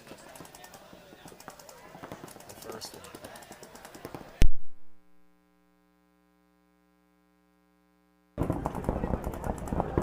So anyway, not much happening right now. Both teams are still trying to kind of figure it out, figure the pace out, feel out their opponent, and start making moves. This damage control player in the tower, just trying to contain, but off of that, he deep impact fills the mini W over here. I'm sure here in a second he's going to start looking for the wrap, but looks like Connor over here fills to the mini W to match him. Now he looks inside, but Deep Impact is doing a good job of having their twos filled behind their ones to give them a little bit better help. Max Rooney and the brick watching the far Dorito side containing. And it's important to have like a conversation, like the guys that were just on the screen. You can tell they're right next to each other. Hey, what do you have? What do you see? I'm on this. I'm on that. What do you hear from the other side of the field? So you're always processing the game. Right. Yeah, it's better to be closer to your guys, not only because you don't have to scream, but you can have just a nice, easy conversation, and you know, calm breeds calm, chaos breeds chaos, as they like to say. So the more calm you are, usually the better everybody reacts to that conversation. Yep. So Deep Impact, bottom left of your screen there, kind of just camping out, waiting for something to come to him. They're doing a good job talking back and forth, but I think they're really just trying to figure out to get their one over here on Deep Impact around. They're talking about it, but they just need to figure it out, process it, and make it happen. Yeah, now you can tell everybody's getting low on paint, so this is going to be a long point. All right, Chris, you're number 27 right here, top right of your screen for damage control, what are you doing? You're a front player. Yeah, at this point, so he really has to kind of worry about the guy on the cross. This tower, he can almost blind out in a way if he plays it low and small. So, I mean, really he just has to kind of worry about that one guy, make sure the guy on the cross isn't shooting the gap and he can kind of go through. Right now, they're just playing slow, communicating, you know, not forcing anything, but at a certain point, you got to think about, you know, how can we look to win the point? And, you know, that's what Deep Impact is doing really well, is they're looking to force the issue here, communicating and moving up the field on both sides. Yeah. I think here on Deep Impact, really, he needs to stop worrying about the inside as much as looking to wrap and go, because that's where those shots are going to come from. There is a middle presence, though, for damage control, which he goes through. He's screaming for a major. He gets nothing. He took a body out, yeah. Yeah, he gets no major, but he does trade. It's an okay trade. It's kind of a body for body. It doesn't really help either team, honestly. So their line number 27, Connor, crews down here, so he's doing a good job. Now, a little heads-up battle kind of going down here on the screen. Both look back inside. So they're almost mirrored up once Deep Impact takes the bump. Now, it looks like Deep Impact, I see 4. I can't see over here if it's 3 or 4 for damage control. I think it might only be 3. I think it's 3. There's no corner. Yeah, 3. Then we have 4 over here. So 4 advantage for Deep Unless Impact. there's a guy on the far side of the brick. Yeah, that's true. I can't see him there. I know one of the brick guys went up the middle. Right, and traded. And I think Max Rooney filled back from the big brick. He's in the Aztec now on the cross. So I believe it's a 4-on-3 and advantage of Deep Impact.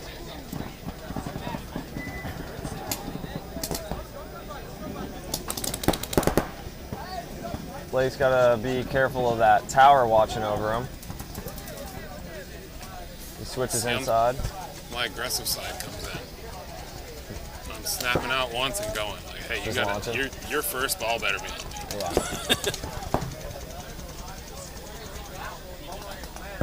He could easily bump inside without shooting his gun too.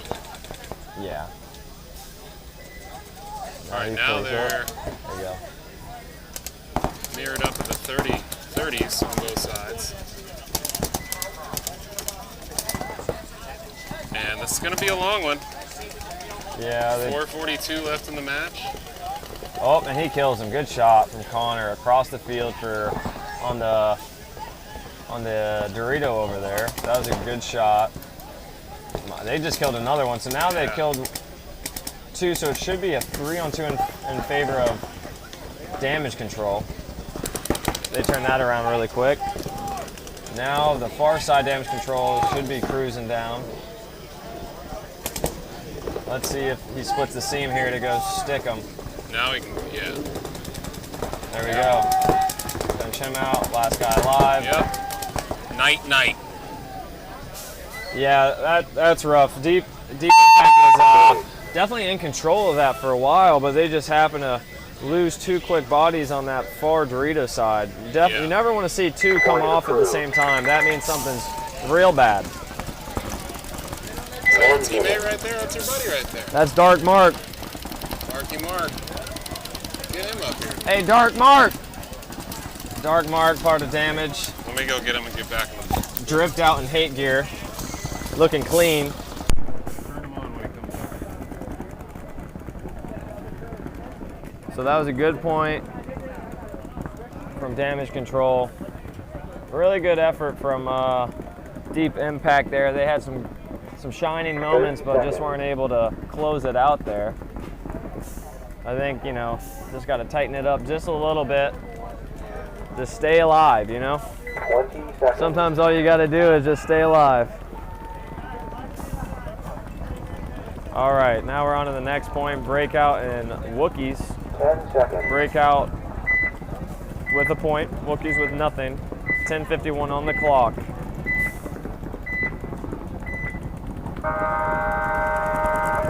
on. Breakout, filling out past to this tower. Heads up. Breakout also doubling that big brick in the middle. They really enjoy that. Up and Wookiees gets a loader hit, plays on, gets a minor. That's unfortunate. Pulls 2 out. 5 on 3 with Breakout an advantage, having the whole Dorito side to themselves. So let's see if these two over here on the close side can really start picking on this middle guy to start cruising down the field. Now we have Breakout going up the middle. He's kind of cutting down this side. He's either going to hold or he may even attack, but right now he's just holding, containing anybody from filling out to this right side. There we go, Breakout now filling into that can to support his tower guy. Oh, and the big brick takes one of the Scully over the top, wheeling and dealing, gets caught. Up, Sauceman gets pulled out. So 4 on 2, an advantage of Breakout. Breakout has this whole side of the Dorito side. They're just wrapping, slowly shooting, communicating, filling. There we go. Now he's reading the field, just one only. And that Aztec putting a lot of pressure on him, forcing them to switch. And they concede. So Breakout with that win, making it look pretty crispy there. Doesn't help when you get a minor. So let's see what Tiki's Wookiees can do to tighten that up there. Yeah, so back in the booth here, old O'Neill only lasted about 30 seconds here. Can't keep up like these young guys. Couldn't take the heat. Couldn't take the heat. I think he's used to that real estate air condition. Yeah, O'Neill's used to, having hors d'oeuvres. Wining and dining clients. So it looks like my speaker was turned up because O'Neill also talks very quietly, whereas me, I'm a yeller. But yeah, O'Neill's used to, nice showrooms with hors d'oeuvres and beverages, and he comes up here in the booth, gets a little hot, and so Sam has to take over. So, damage control, deep impact here.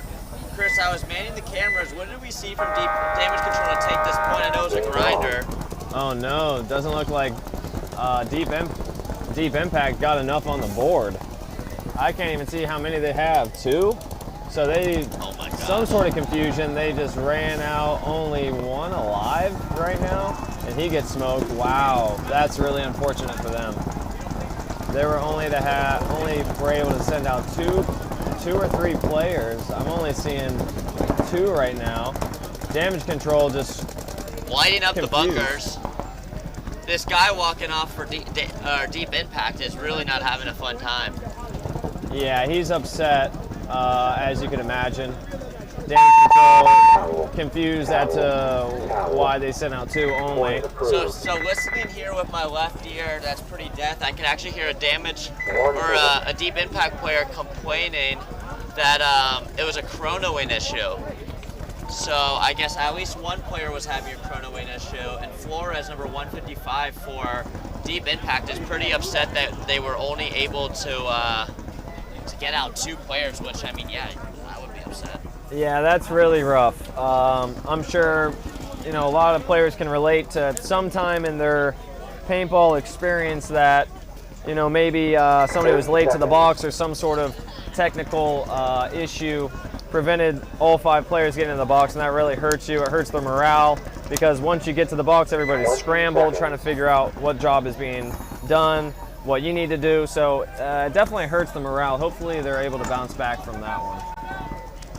10 seconds. Yeah, and damage control playing so well today, you really just can't make any of those, off the field mistakes. And looks like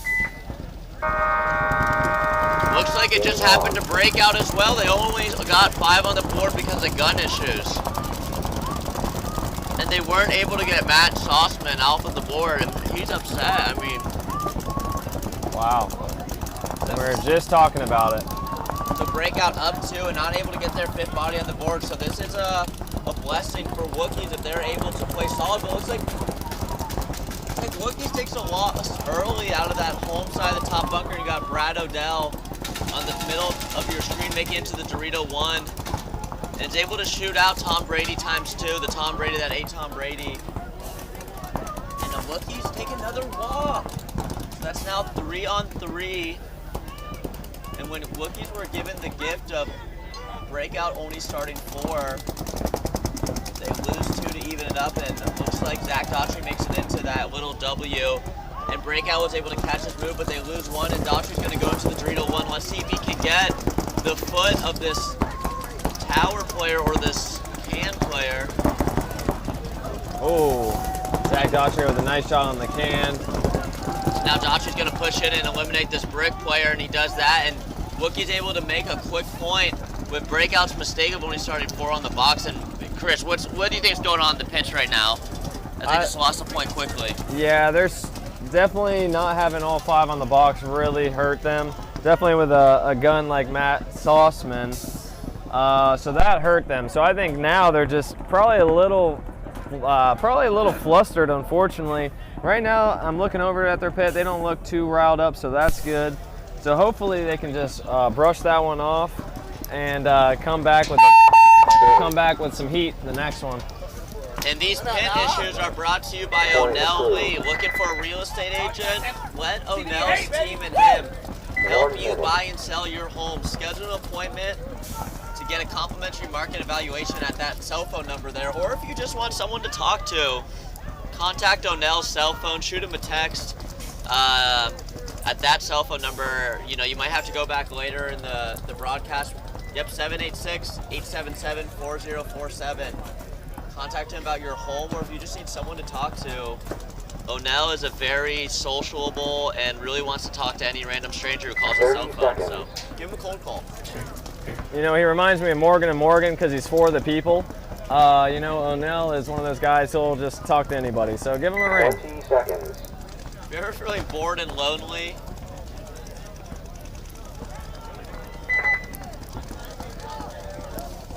and it looks like you're getting a shout out. Shout out from O'Neill. Okay, O'Neill is saying shout out to my mom and dad. Me and O'Neill go way back, so he knows the folks, so shout out. All love. Yeah, O'Neill does sign autographs at events, so if you see O'Neill, get a pod sign, get your phone case signed. O'Neill's just for the people, as Chris said, so deep impact here, down 2. See if they could some damage here. The damage control, ready to counter any damage trying to be done to them. Cruising up the middle quick. Killed deep impact. 1 body walking off. They're in the 50. Watching this close Dorito side, trying to bait that player into a move. They don't know he's there. Looks like Connor over here looking to shoot heads up and moves in the mini W, gets in there clean as a whistle. Wrapping low and going as you should. Yeah, so damage control. Got the 50 snake, the Dorito 1. So they have obviously control of this field right now. So nicely done by them. And they have the 50 Dorito on the top side of the screen here.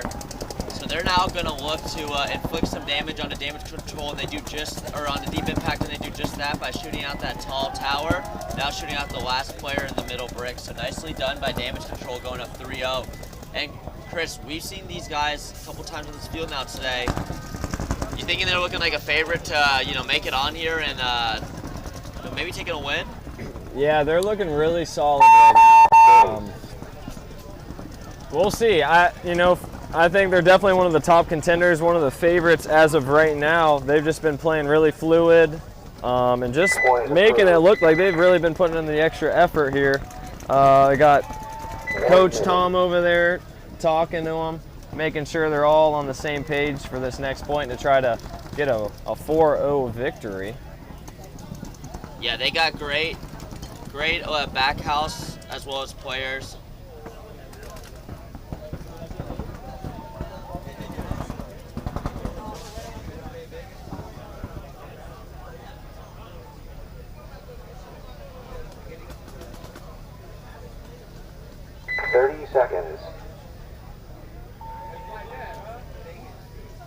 is the break, or this is the pit here for damage control. You see Tom Cole there talking to his 20 players. seconds. His players feeling pretty good at the 3-0, still trying to understand their game plan and understand, what should they do to continue to get better, and that's the mindset you need as you go into a long day in these tournaments at MVPS. There's a lot to be done, so.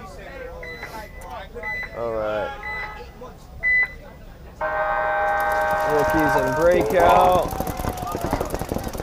Wookiees losing one on the, oh no, they lost 2. So Wookiees down 2 on the close and the far side. It looked for a second like the ref wanted to throw a minor, rethought it, so no penalties. So Wookiees down 2, they got... Oh, that's not Tom Cole, is that his Tom name? Fox. Tom Fox. Yeah, easy to mix up when you hear both I just those spoke to names Tom off. Cole the other day, actually, over a Zoom meeting, Oh, there you go, talking business. talking business. That's what we like. We're gonna help NXL out with some mobile location data Oh, that's great. if he signs up. I did my job. Yeah. You got in a meeting, so. Yeah, my apologies. That's Tom Fox, coaching damage control. And here we got Breakout able to get all their bodies on the board. They're able to get Matt Sauceman on the board. I think he just got almost pinched out there as he's getting close into this middle brick bunker. Tiki's Wookie. Looks like you got Zach Daughtry in the 50 snake here. Yeah, it's a 3-on-5 in favor of breakout, but Wookiees are still pushing. But then he dies out of the big brick from a nice shot from the can across the field. But Zach Daughtry's alive. Looking inside, kind of crossed with this Dorito guy. Looking to see if they can pick up a free kill here to try to start evening it back up, but it's not looking awesome. They do have the position though for the Wookiees. Just down bodies. Looks like now he makes a good read to go through and shoot both of them. That was a great move from number 19. Kills both of them. Then Sauceman just absolutely lasers the Tiki's player in the back of the skull to remind them Was that that was Daughtry that caught a couple extra. Point approved. It's all love there. 1 minute. All right. So it's 3-1, 5:32 left for that Tiki's breakout game. And then we got a minute and 57 seconds with damage control, deep impact. Damage control with all the control. Let's see if deep impact can start coming back here with only a slight minute and 57 seconds.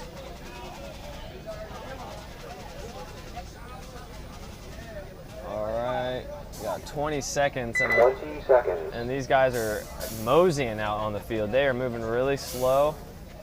I only see 10 seconds.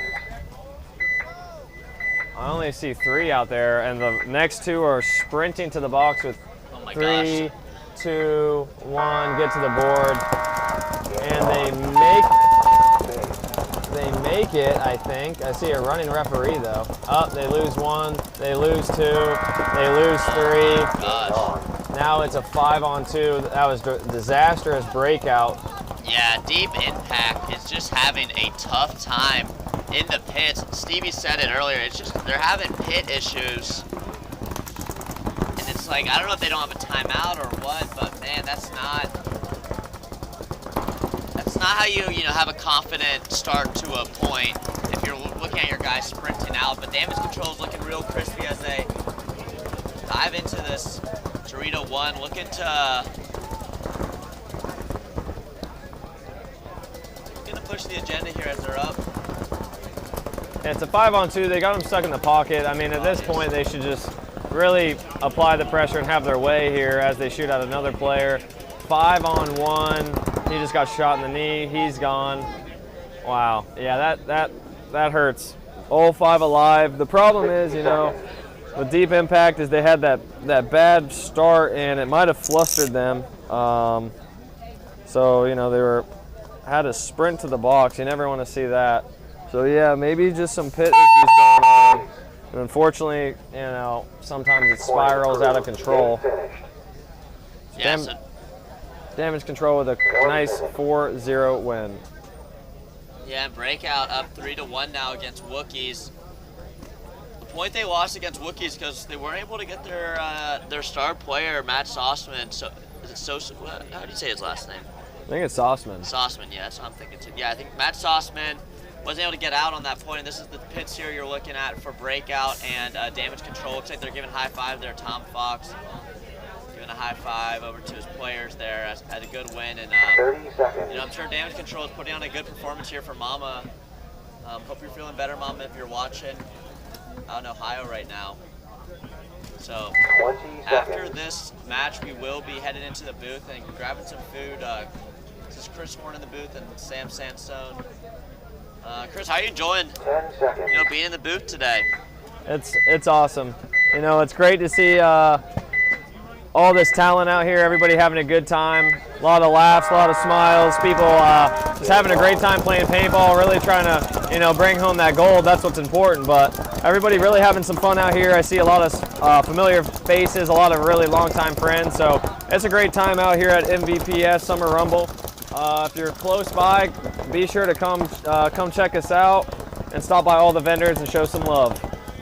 Yeah, very well said there, Chris. Breakout. It's been a pretty standard breakout up there. They got Matt in that big brick laying down the wall, but Tiki's Wookiees making moves on both sides. It looks like that was looks like that was their front Dorito player for the Wookiees, not able to get out right here on your screen. He got 22 Flanders, looking to wheel and deal his way to a point victory here. They got 4 minutes and 40 seconds left to get at least 2 points to get a tie. Matt Sossman needs to be careful though, as Flanders is prone to wrap in this bunker, so Matt needs to post up and look for Flanders now. Flanders gonna check out. Looks like he saw Matt, get eliminated, so he's able to get into that 50 Doritos, so very nice move there. Able to shoot out the snake player. Yeah, Slander's having a good point here. Able to eliminate the can player here, so. That's nice. That's probably a 3-pack for Slanders there. That was a good point. Nice control from the Wookiees there. Yeah, so Wookiees crawling back here. Breakout up just 1 now with 3 minutes and 55 seconds left to play, so plenty of time for Wookiees to make a comeback. So we're going to X-Ball, folks. That's 2 minutes between each point. This is where having a good pit crew is going to be helpful, and definitely know the Wookiees probably have some people out here helping out. Breakout coming from the Carolinas, so hopefully they brought some support. Yeah, their pits look pretty full. Yeah. Looks like another team might be in there waiting for their turn. Yeah, for sure.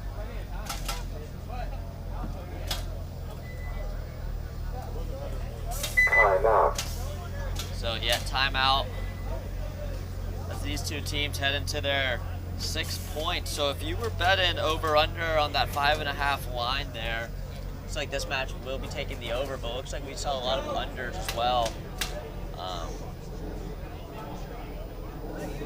Got a little boxing match here, but Yeah, this is a good match. so let's take a look at the standings here as we are about halfway through the day. So in the Division 3 X-Ball, which is really what we're focusing on here, it looks like Gulf Coast Ragtag Army Black has won both their matches as well as Dynamic. So they're currently seeded 2 and 3. Seeded in number 1 is Damage Control going 3-0. This is Wookie's second match here. Got top 8 teams advanced from this tournament right now. So these are Shine, Dynamic, Gulf Coast Ragtag Black, Wookiees, Damage Control, Rampage, and Headbangers. As of right now, we'll be the ones advancing now. Again, we're only halfway through the day, so we could see a lot of changes as, maybe a Broward boys is going to try to crawl their way in. Looks like they're already in, actually. Maybe you got like a Smoking Goats. They haven't won a match yet. They've tied 2. There's a lot of ties here so far today, so as the day goes on, we'll keep you guys updated on the scores throughout each of the fields. We're running on 2 fields today for Division III X-Ball. After this match, we will be seeing Tampa Bay Arsenal take on Defiant, followed by Gulf Coast Ragtag Army Black, who we mentioned is doing very well, taking on Veteran Militia Zulu. But we got a close match here with 3 minutes and 55 seconds left to go. Breakout up 1, and Wookiees feeling good as they're crawling back, giving up high fives. Let's see what they got coming up here.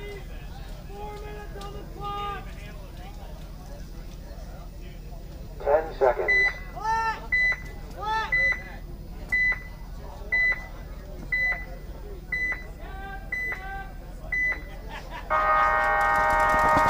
Game on. So Zach Daughtry diving into that can.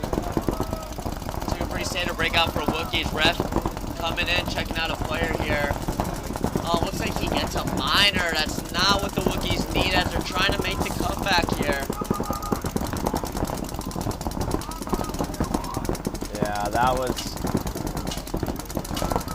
bad. Still lots of time, so I don't think that's necessarily the nail in the coffin for him. 5-on-3 with breakout having the advantage. Tiki's stuck in the pocket though, so let's see if Daughtry here can start getting out. As I say that, he does, makes a good fill out. Ooh, makes a beautiful first ball shot on his mirror, fills the next spot. I don't know, he's trying to search for this middle guy though. He shoots the cross. Yeah, so this is Daughtry trying to shoot into that snake bunker, I believe. That's snake 2. Daughtry playing very well on this Dorito side here on the bottom right of your screen, and breakout's mirrored up on the top side, having a player in that W who might be looking to try to advance here if he gets a chance. Wookiees being down a body, 2 bodies actually, and breakout being up 2. Look for breakout to maybe just contain. You got 2 minutes and 30 seconds left. You're up a point. What do you do here, Chris, if you're breakout? Yeah, I mean, they have really good control with this middle guy sitting here. They got some pressure over here on the far side. I think for breakout, this guy in the far Aztec needs to go get a little bit closer up more with his 1 over there. I think that would help them maybe even get to the tower and then get on the cross or go heads up. But right now the middle guy's doing a good job of containing Daughtry. So right now they're doing a good job of just running the time down. A minute, about 50 left. So they have all the control right now. So I think at this point they just kind of have to wait for Wookiees to push in their guns, but Wookiees drops 1. Wookiees drops 1, so only 2 remaining alive. That's Daughtry and the player in the center here. Daughtry, oh my God, and Daughtry and their last player gets shot off simultaneously, so that's going to be breakout taking down the Wookiees. So a nice win by breakout after losing the damage control. This is a tough bracket with breakout, damage control, Wookiees all together. Yeah, absolutely. So yeah, that's going to be breakout taking that point as they just shoot at air, waiting for them to hang the flag. But as breakout hangs the flag here, just want to thank you guys for tuning in. If you've been watching all day, thank you very much. If you're just tuning in, thank you very much as well. We're going to kick it off to our sponsors as we take a break here from Austin, Tyndall, and Kissimmee, Florida for the MVPS Summer Rumble. Come stop by if you're in the area. We'll be here until about 5:30 for our finals, hopefully. So we're going to kick it off to our sponsors: Ruthless Paintball, DLX Deluxe, Dye Paintball, GI Sports, Tiki's Paintball Park, Living Waters, Carbon Paintball, and Kinetic Paintball. We'll see you guys in just a bit. Signing off.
4 p.m. Texas, Fort Worth. Top 5 iTunes, no promotion. And you know I had to do it big, no Samoan. Finna wig out, I ain't talking about a sew-in. Got a lot of pool, I ain't had to use both hands. Raw, no Trojans, still don't give a fuck. Whole crowd full of sluts, and they finna give it up. Hands on robbery, yeah, they finna stick 'em up. If you ask what they bump, do a litty in the truck. Yeah, they thought that I was sleeping, that's a send me in the tuck. Yeah, they thought that I was tweaking, ain't no rip me in the cup. Had to shake the haters off with a shimmy and a brush. Little nigga, I'm a boss, open roofie with some nuts. Monthly listeners should be my verse price. Hot 97 every day, that's my word, right? On month 11, you heard go the word, right?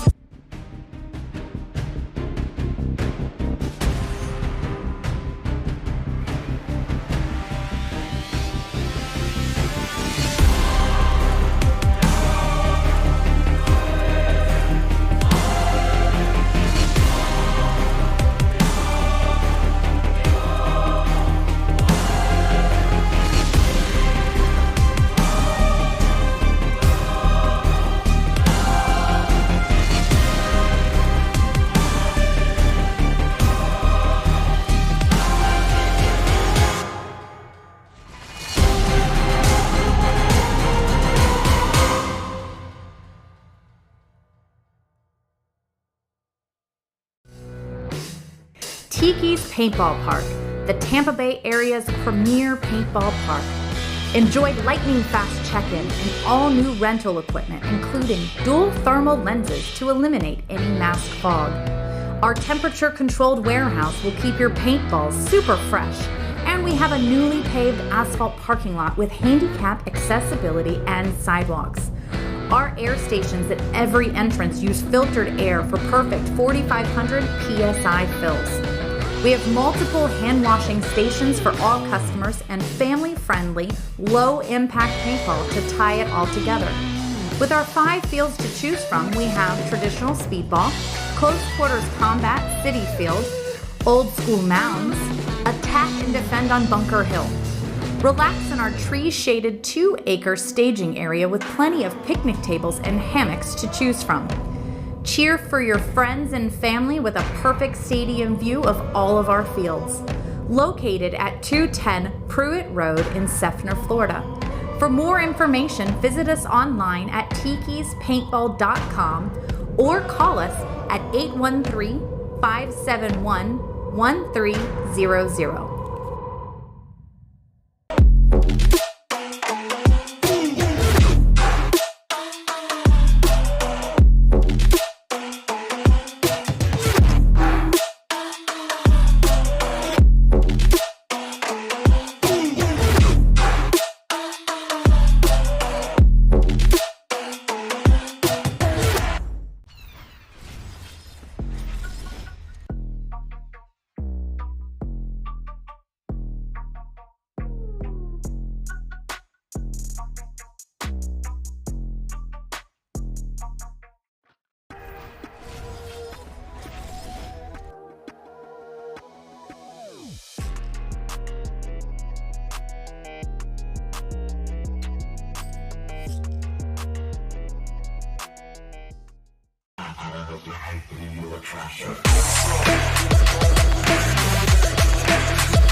Hey, this is Walker with Carbon Paintball here to talk to you about our SC custom jerseys.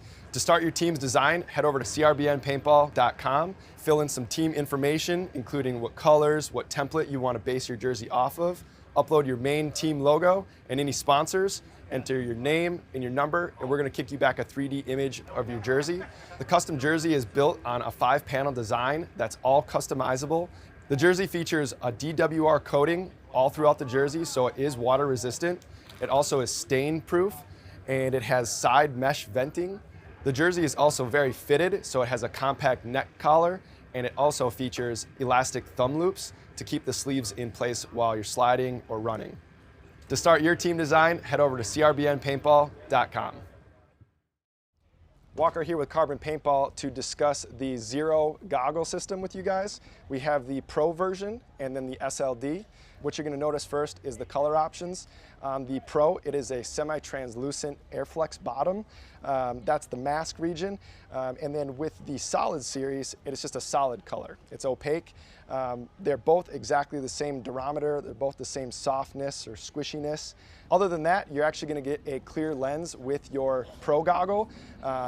They both come with a case. And another cool feature of the Pro model is a dual silicone strap versus a sublimated strap on the SLD. And last but not least is another cool highlight is the Pro has some orange accents versus the SLD comes with black. For more features and information on sizing and pricing, visit carbonpaintball.com.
.4 p.m.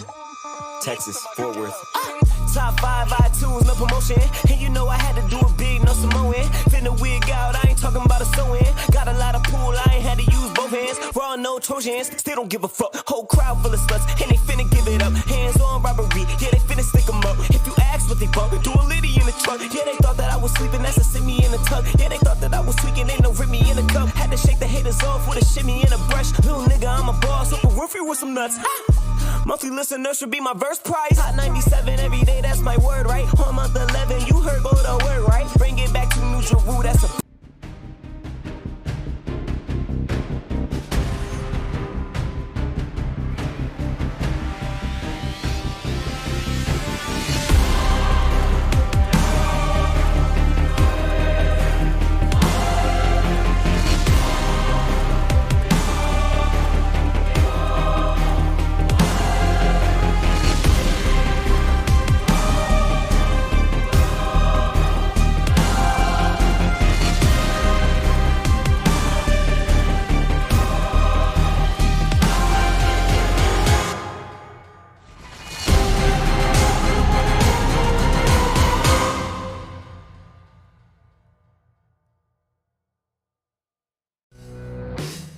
Tiki's Paintball Park, the Tampa Bay area's premier paintball park. Enjoy lightning-fast check-in and all-new rental equipment, including dual thermal lenses to eliminate any mask fog. Our temperature-controlled warehouse will keep your paintballs super fresh, and we have a newly paved asphalt parking lot with handicap accessibility and sidewalks. Our air stations at every entrance use filtered air for perfect 4,500 PSI fills. We have multiple hand-washing stations for all customers and family-friendly, low-impact paintball to tie it all together. With our 5 fields to choose from, we have traditional speedball, close quarters combat, city field, old school mounds, attack and defend on Bunker Hill. Relax in our tree-shaded 2-acre staging area with plenty of picnic tables and hammocks to choose from. Cheer for your friends and family with a perfect stadium view of all of our fields. Located at 210 Pruitt Road in Seffner, Florida. For more information, visit us online at tikispaintball.com or call us at 813-571-1300.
Hey, this is Walker with Carbon Paintball here to talk to you about our SC custom jerseys. Tampa Bay Arsenal, I believe, it has a lot of 30 seconds. older players. Yep, so Isaiah Hope, who's old as dirt, Beasley, who's also pretty old, Micah Graham, Austin Keller. 20 seconds. Yeah, got a lot of old heads there, and some young bucks too, so look for them to do pretty well here as they're currently sitting in the tournament 0-2. So they're gonna need to beat Defiant, and Defiant's in a pretty similar situation, and where if they want to move on to this afternoon, they're gonna need to get some wins. So 4 seconds left, 2 fresh teams. Let's see how this goes. Game on. Pretty standard breakout from both teams here, with Defiant taking the wider move on this bottom right side of your screen, going into that bottom side Dorito tower. They're doubling up this can here, or this brick here in the middle. Let's see if one of these players launches into the snake. As Tampa Bay Arsenal is taking the walk early, and so is Defiant as I say that. So a 4-on-4. Field position about even here as we're only 30 seconds into the point, but each team has taken a walk.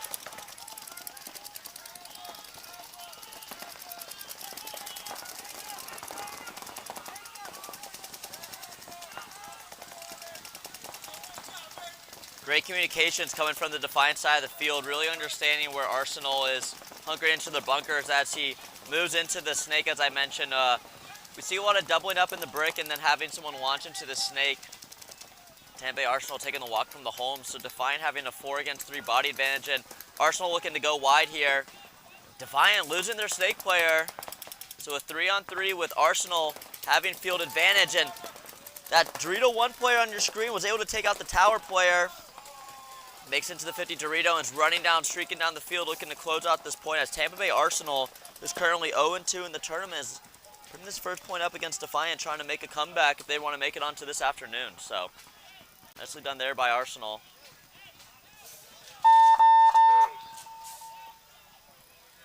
Next on the split deck, we got Ragtag Army Black versus Veteran Militia. Right here on your screen, you can see Veteran Militia Zulu, who we saw earlier today.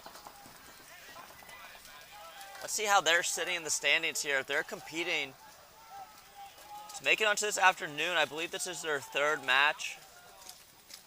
We saw them earlier today, taking that loss to Shine in a close one, and also taking that loss to Defiant.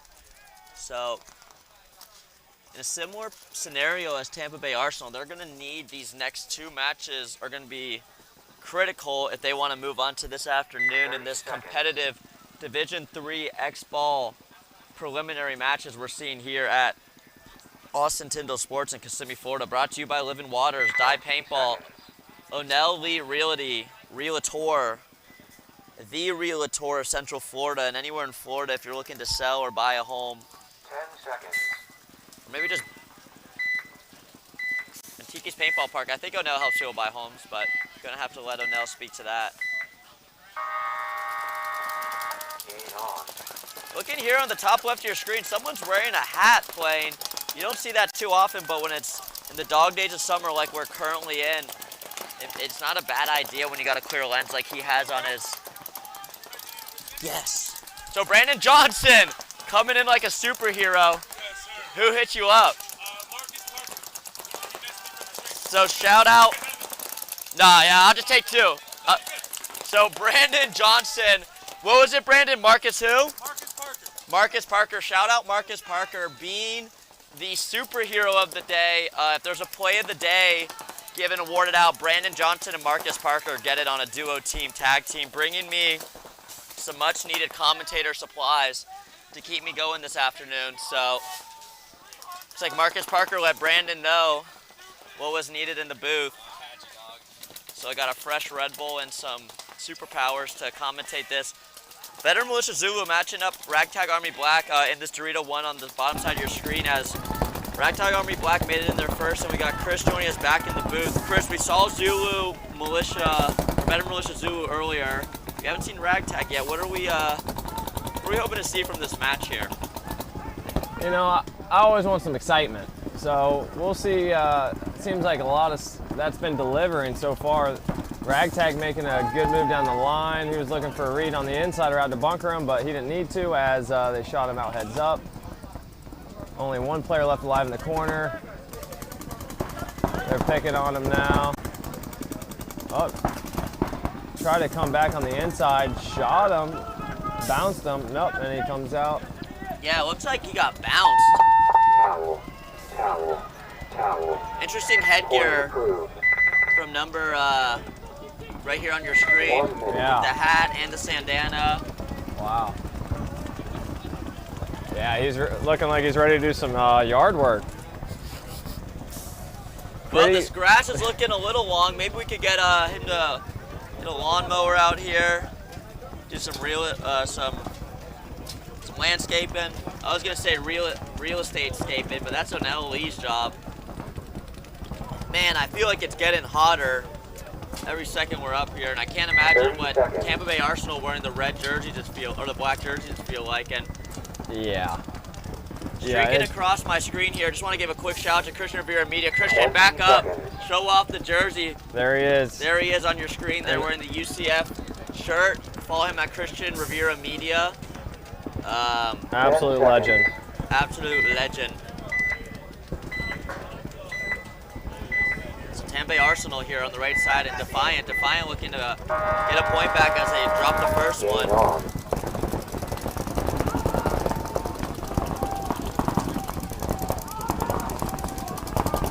So Defiant played yesterday, played again here today.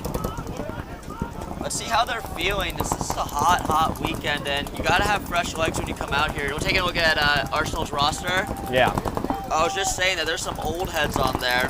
Yeah, Chris Campbell, he's been playing for a while. Dylan Ellis, Brett Evans, Aiden Finfield, Christopher Gonzalez, Chris Hernandez. Just a bunch of people. Gabriel Perez, the homie. Oh, Yeah, this is Defiant. This is Defiant so here. two old dynamic players in Chris Campbell and Dylan Ellis. I don't know about the rest of them. You probably know better than Young me. guns. I know Gabriel Perez, he's the homie, shout out. He's wearing a damaged practice jersey right now, looking super clean. And he got dinked out though, but as that happens, they shoot. One of the players filling in the close Dorito side. Number 10 for Arsenal wearing 2 chains out here. Got him tucked out. Let's see what that is. That's Huff. Carbon makes some incredible jerseys, but I sometimes wonder, you know, I don't like when teams put the name on the collar of their jersey. It's kind of tough to see as a commentator. Right. Because a lot of headgear covers the collar, right? So. For sure. Just, you know, as you're looking to buy your Carbon gear package, the most, honestly, I've worn a lot of jerseys, and I actually, no bias, I do love Carbon jerseys. They're so light, and they're nice because it's, with that coating they have on the front, although it feels so light, it's not like meshy, but they have the side vents. So UCF recently got hooked up with Carbon Paintball, and we have their jerseys, and I love mine. So check out Carbon Paintball. And also, you know, I don't believe you wear Carbon Paintball being on damage, but coming back into the game after a while, Carbon's bottoms, those, not the pants, but the pads, are awesome. Being a skinny guy, wearing knee pads have always been tough for me because they spin around on me or they look bulky on my pants, but those Carbon SC bottoms are sweet. So, you know, if you're looking to get geared up, definitely check out Carbon Paintball, sponsoring the MVPS, able to make this happen here, so. Right, Ragtag, Veteran Militia. Ragtag up by 1. 10 minutes left on the clock.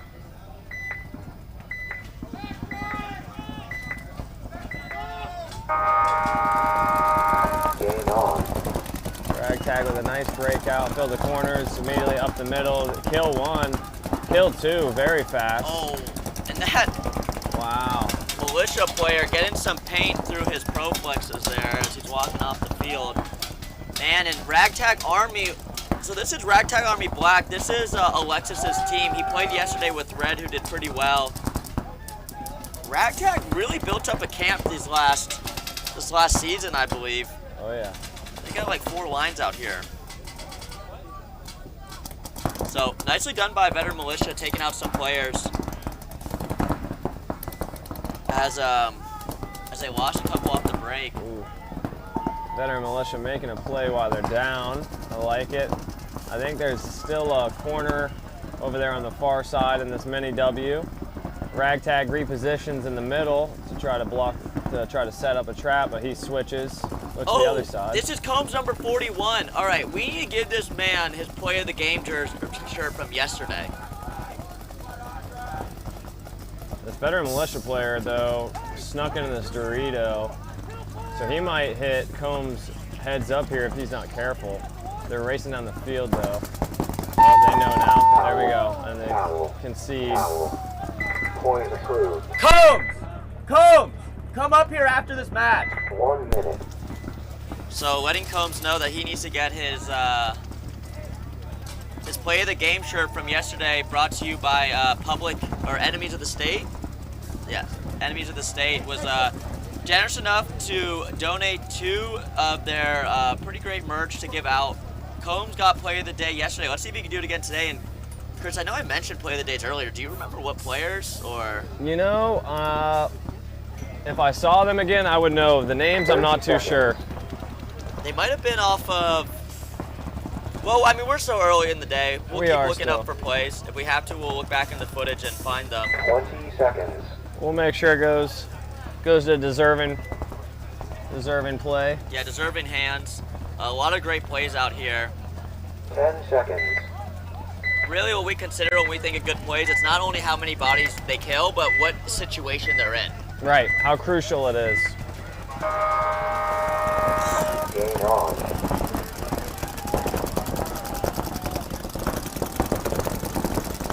You know, you want to be that player on your team known for being clutch. It's probably the best title you can have on a roster. And those clutch players usually are usually the ones who, you know, end up going into those one-on-one situations and always coming out with the win. I'm not a clutch player personally. I don't know about you, Chris. Have you had any clutch moments in your pro career yet? Yeah, definitely. I've had a couple for sure. Most recently, we had a nice 2-on-2 with Heat that me and Rainey were able to pull back. In Dallas, I had a nice 1-on-1 victory against Ryan Greenspan. So, nice. So definitely a couple, some shiny moments for sure. So, you know, I think a lot of players definitely are handed that opportunity at times. So it really just comes down to, you know, trusting yourself and just, you know, going through the proper motions of what you do in practice and just executing off of that. So yeah, and Chris, you know, I don't keep up with pro paintball, and I feel like, you know, paintball is an awesome sport in the sense that pro players are pretty accessible. Like, you can come up to a field and see a guy. It's not like, you know, another professional sports league. So I want to hear, in your opinion, like, what's like, you know, in your young pro career so far, what's been your most memorable, you know, event moment of yours? I'm sure, you know, the fans on the webcast would love to hear it. You know, I think the most memorable is definitely the first pro win in Dallas, and I believe it was 2021, where we were running 2 lines, and we ended up beating Impact in double overtime with Jake putting the team on his back. I do remember that. And so that was probably the most memorable moment, definitely one of them of the career so far. So that's something I'll definitely always remember, and one of those where you look back and you watch the footage and it still makes you smile. So that's awesome. Yeah, that's awesome. Especially, it was probably a nice monkey off the back getting that first, you know, professional victory. Yeah, absolutely. It's kind of once you get one, you know, then you know how to win. So it's like it's kind of almost learning how to win and just knowing in those big moments not to overthink too much and just execute and just use your feeling. You know, sometimes you make mistakes, but that's okay. You just try to learn from them and you move on. So that's the biggest thing, no matter if it's Division 5 or pro. You know, it's just making a mistake, learning from it, and trying not to let it happen again and making it happen. That's what Defiant needs to do here as they're down 2-0 against Arsenal. They need to learn from these mistakes on the fly. Both these teams are fighting to stay into this tournament. Defiant taking some early losses here, as well as Tampa Bay Arsenal. First time we're seeing on this field today. But as I say that, Defiant getting into that 50 Dorito. Let's see if he can sneak a shot in on the Snake 2 player. Yeah, he's tucked in there. He's just waiting for him.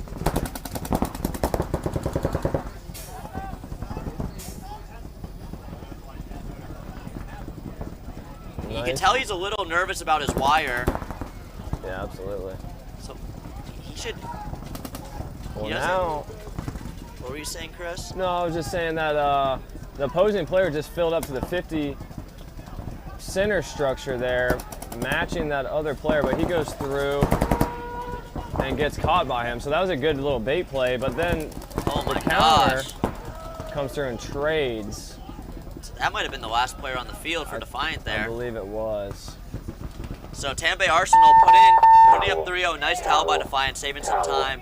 Yeah, it's a good point from Arsenal. Yeah, that's a great point by Arsenal. You know, that Dorito player got a little got a little sloppy trying to make that run through. He should have communicated with his 50 guy, like, hey, it's, you know, it might just be us. Like, let's play smart here. But, you know, good looks by Arsenal there. That was, you know, number 8 Izzy, an old man out there. Yeah, he's been playing for a long time, playing high division paintball too. So he is, he's been in lots of situations, and they're up by 2. So that's a situation he is facing now, looking to score another point to put it 3-0. But we'll see. We got veteran militia trying to bring it back down 2.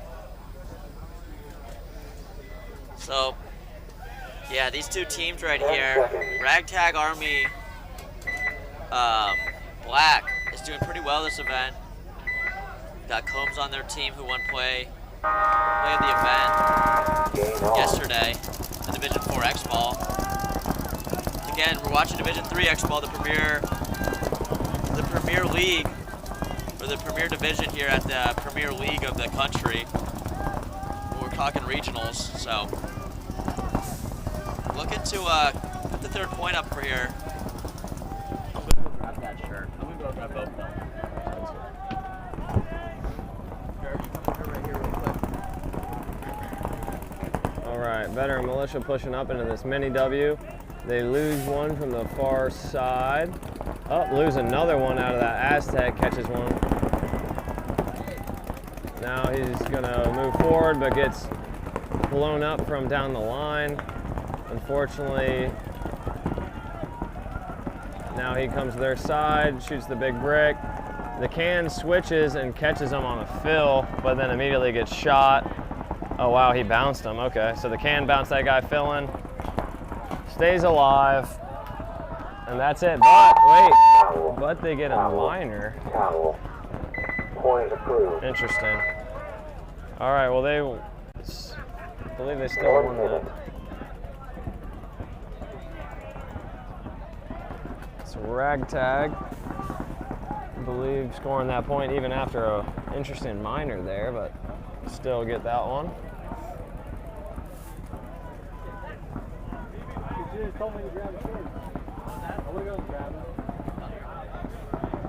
Now we got Defiant coming on your screen, walking over. And Arsenal. 30 seconds. So yeah, Arsenal looking to close this one up. Defiant looking to be Defiant and crawl back. 20 seconds. Yeah, Defiant needs these points here. They still got 5 minutes, so it's definitely not impossible to go and score 3 points in that time, but you definitely have to account for the clock, have good time management, and kind of start scurrying down the field when you can. Oh no. Defiant had a late start, but he picked it back up, still alive, fills all the way to the mini W and passed. What a great fill to get in there fast and alive. And they're up the middle. And they kill the Dorito player on the close side for Arsenal, or for, yeah, Arsenal. Yeah, so Defiant crawling up into that 50 stake. Arsenal taking a walk off early as well as Defiant might be. Now we're in the 50 here. He's going to do some damage, I believe. Yeah, looks like they have 4 against 4 here, but Defiant in the obvious field advantage. Let's see if they can take advantage of this. We see a lot of teams get up field-wise early. Nice move by Defiant as he saw those 2 players move up. Yeah, great move. He definitely has shot this guy. Yeah, so that'll be 3 kills for him. That'll be 4. So that is a 4-pack. Nice. So let's put Evan can get this 5-pack. Yeah, so Evans has to be on our leaderboard for play. Yeah, that was nice. And if we're considering clutch factor, you're down 3 points, you need that 1 point. Got shot. So let's see what happens here. Evans hangs that. Looks like point approved. So nicely done by number 11 Evans with the Iron Man jersey. 1 minute. So I wonder who that actually is. Let's see. I'll pull him up right here. Find out. So from Defiant, it has a Evans 11. So Brett Evans.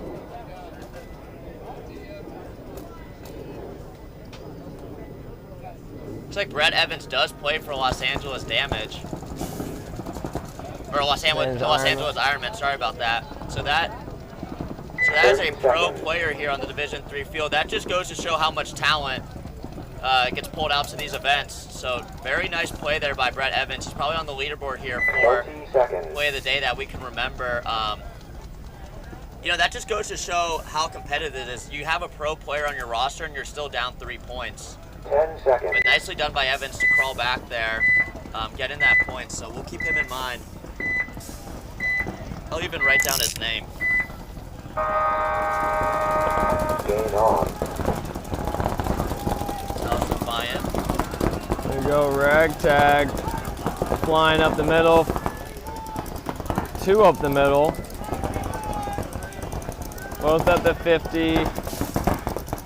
Oh, and they get a minor. Pulls off another one. Down 2. So looks like Ragtag gets that minor, pulls 2, but they're able to shoot one out the middle. And this is Combs who won play of the day. Looks like he just took a hard bounce. Wow. You see that bounce there? I did, yeah. He's clean though. He's good. Now Evans wheeling and dealing. Kills another. Nicely done by Evans here to wrap up this 4-0. Wow. Evans already gets play of the day for yesterday. Or I'm sorry, not Evans, Combs. Nathaniel Combs, I believe his first name is. So he's going to be getting the enemy of the state, one of these shirts. Point approved. We did tell Game Evans to come finished. up here after. Thank you. 1 minute. Yeah, that was a great play by him. Thank you.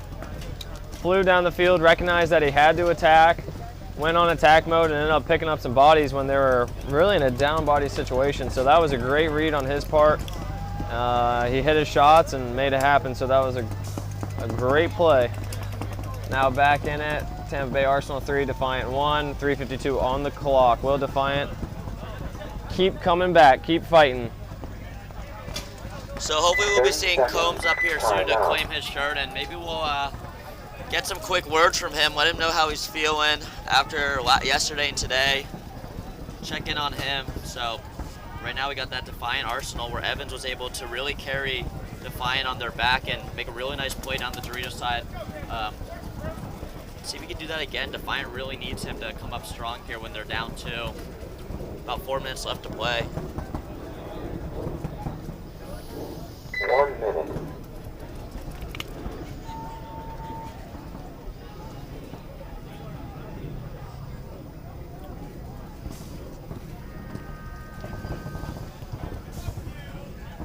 So 45 seconds here. Chris, what does Defiant need to do to get these 2 points in 4 minutes?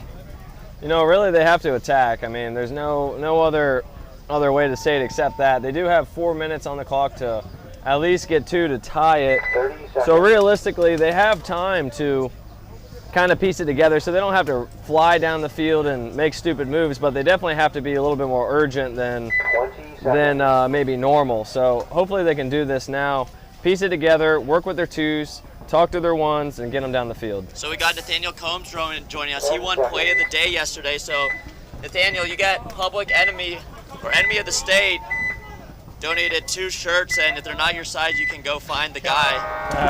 So here, take your pick. We got the Buckies and this. So this is for play of the day yesterday.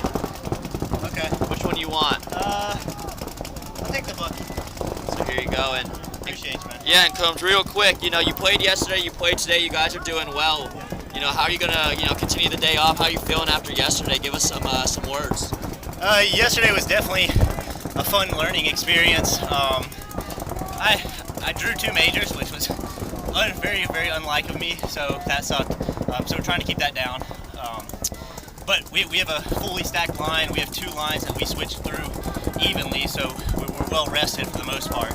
And that's just the biggest thing right now, is just making sure we all are not too tired and are able to play to our full 100%, 110%. So that's the biggest goal right now. Are you guys moving on to this afternoon by the looks of it so far? What's your record going in? We are currently 3-0. The first 2 matches were 4-2 victories, and then this one was 4-0. So it's looking good for us. Yeah, so Ragtag Army Black looking like a strong contender. Thanks, Nathaniel, and keep it up. You had a great point that last one. Let's see if you can get back-to-back play of the days. Right now, number 11, Evans on Defiant, currently has a spot for today, but let's see if you can take it back and get 2 Enemy of the State shirts. All right, I ain't gonna try for it, but if it happens, it happens. So I appreciate y'all. Yeah, for good sure. plan, man. So Nathaniel Combs there, give us an insight on Ragtag, Army, Black playing, but right now we got Arsenal and Defiant. What have we seen here so far, Chris? Right now I think Defiant needs to kind of get on their horse a little bit more. They need to figure out how they can really attack down this field. It might be, they might have to try to split to this corner to draw the guns and have him and the tower hopefully give him a little bit of backup so he can start cruising down this field, because right now they have this big brick in the middle kind of stopping him, so he needs a little help. But as time dwindles at 150, they're still down by 2, so right now is when they need to be thinking we need to start going. And maybe even this guy in the brick, instead of kind of being in that defensive posture, he needs to get out of there. At that point, as he does, he fills out, pass to the mini W, so that's a really good fill on his part. So now they need to piece it together and attack from both sides, and hopefully off of that, the guy in the middle can start getting groovy when it starts getting a little chaotic. So they're gonna need a good, solid push from everybody to win this point. Yeah, and I'm surprised they don't put Evans back in after he was able to clutch up that last point for Defiant here, but got some nasty Nate in the chat from Gabriel Rodriguez. They get a major. So that is good for Defiant. That's exactly what they needed. Now you got to launch. You got to go. Keep your gun up. Oh, yes. There you go. So he was able to stay alive. That's number 98. He almost got picked off there by that last player. Defiant coming back on Arsenal, 3-2. That major was helpful, and that little unlucky, I would say. A major is not unlucky for Defiant, but right before the 60-second mark, it could have been a swing point. Yeah, absolutely. But nicely done by Defiant, picking up on that major. They're going to be in X-Ball, I believe, with Ragtag Army Black taking that first win on this set against Veteran Militia. So look for Arsenal to try to burn off these 44 seconds to secure their victory, and look for Defiant to come running down the field here at the Summer Rumble. And just want to remind you guys, if you're interested in playing 10-man, I mean, such a different look on paintball than X-Ball. I mean, it kind of, gives you a little more. So that major was for wiping we here for Arsenal, but as I was saying, Tiki's 10-man will be taking place next month. Signups will be happening soon here. Or is it taking? Maybe it's taking place either later this month or early next month. Winners of these divisions, whether that be Division 5, X-Ball, Division 4 X-Ball, or Division 3 X-Ball, will be awarded free entry. And Chris, have you had a chance to play 10-man? Like, what are your thoughts on 10-man? I played actually 10-man at Tiki's one time, and it was fun. It's definitely a whole different pace, but it is definitely a great time if you get a good group of guys to go. And even just go there for fun. It's definitely a slower pace, but the communication has got to be there. The teamwork's got to be there. And it's a bunch of fun. I would suggest anybody to at least try it one time. Yep. But it's a blast. I had a good time. Yeah, it's a great new lens on the perspective of paintball. X-Ball obviously being the predominant format to paintball. There's a massive league for 10-man as well. So if you haven't had the chance to check that out, Tiki's Paintball Park will be hosting that 10-man, and the winner will get that legendary Golden Pineapple. You'll be facing some great teams out there. There's so many players from Florida coming out, and sometimes they will, go into hibernation for a little, but 10-man seems to be a great way to bring them back out. So definitely check that out on PB League. Sign up for that. As we looking to hop back in this match, looks like Tampa Bay Arsenal calls a timeout. Sometimes it's good to call a timeout to ice Defiant, when they have 2 back-to-back point wins. You want to, kind of let them in the sun, let them sit on the box a little while you figure out your game plan. Tampa Bay Arsenal's heads are down as they're coming out. They're probably a little exhausted. We're at 5 points for this match. We were talking over-under earlier. About 5.5. Looks like Evans throwing a bunch of pods off of his back. This is a look inside of the Veteran Militia and Arsenal pit right now. It's like everyone's just hunkering in the shade. When it's just hot out, this is what you gotta do. Yeah, that's for sure. Gotta hydrate and stay in the shade when you can. Make sure that longevity's there. So let's see if Evans on Defiant here can help lead his team to another point victory. Game on. As he runs straight into that W, if we can get on our 50 cam here. Yep, that's Evans on your bottom right. Looks like he just took another bounce as he gets into that Dorito. Evans is lucky with these bounces, so 40 seconds left. Oh wow, the other side just flying down People there. are dropping. It looks like it's just Evans alive here. Evans is able to get that player from Arsenal as he looks to hang the flag, so it's just Evans. Let's see what he does. Looks like Evans gets one. Does Evans get another one? Nope. Nope. He got one clean.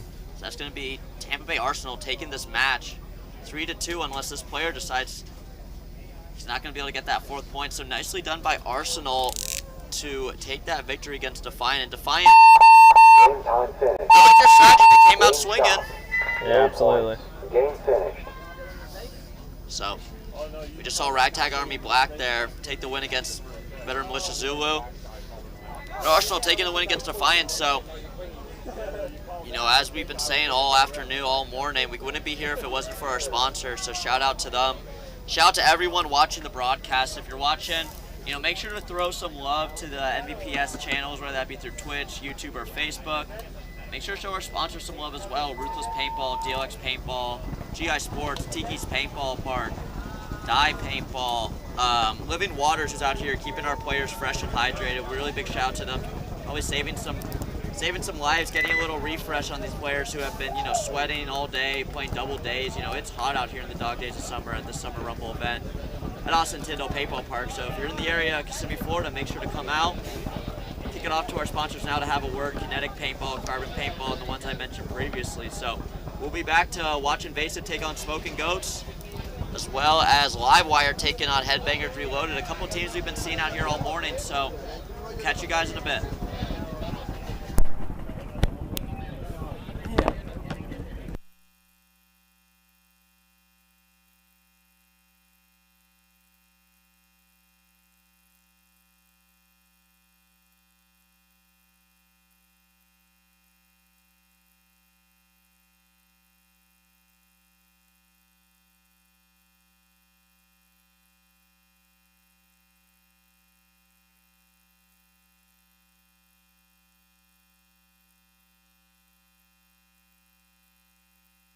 Hey, this is Walker with Carbon Paintball here to talk to you about our SC custom jerseys. To start your team's design, head over to crbnpaintball.com, fill in some team information, including what colors, what template you want to base your jersey off of, upload your main team logo and any sponsors, enter your name and your number, and we're going to kick you back a 3D image of your jersey.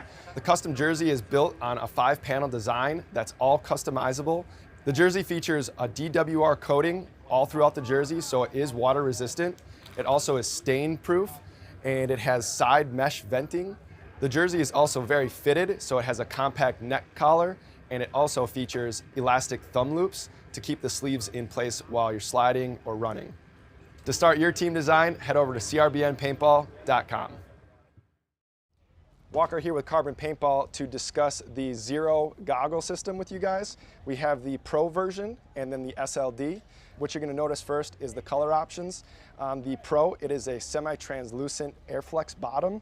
That's the mask region. And then with the Solid series, it is just a solid color. It's opaque. They're both exactly the same durometer. They're both the same softness or squishiness. Other than that, you're actually going to get a clear lens with your Pro goggle. They both come with a case. And another cool feature of the Pro model is a dual silicone strap versus a sublimated strap on the SLD. And last but not least is another cool highlight is the Pro has some orange accents versus the SLD comes with black. For more features and information on sizing and pricing, visit carbonpaintball.com.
So 5 seconds left here with Invasive and Smoking Goats.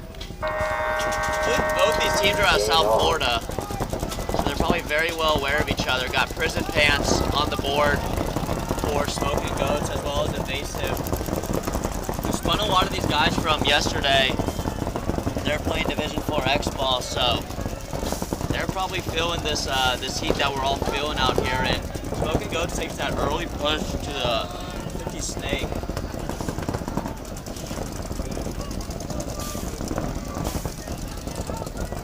Invasive filling into that mini W on the bottom left side of your screen here.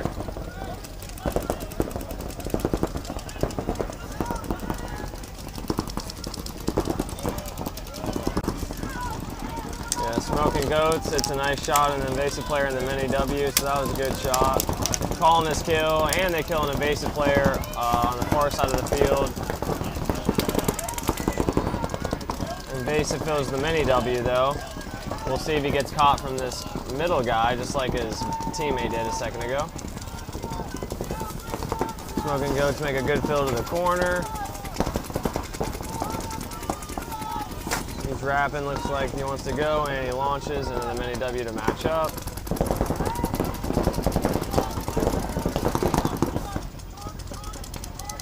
Yeah, looks like Smoking Goats makes that fill into Dorito 1 on the bottom side as they have one of their players walk off. Right here on your screen, you can see the two Smoking Goats player in that 50 snake, as well as that Dorito 1 looking down the wire. Just got caught.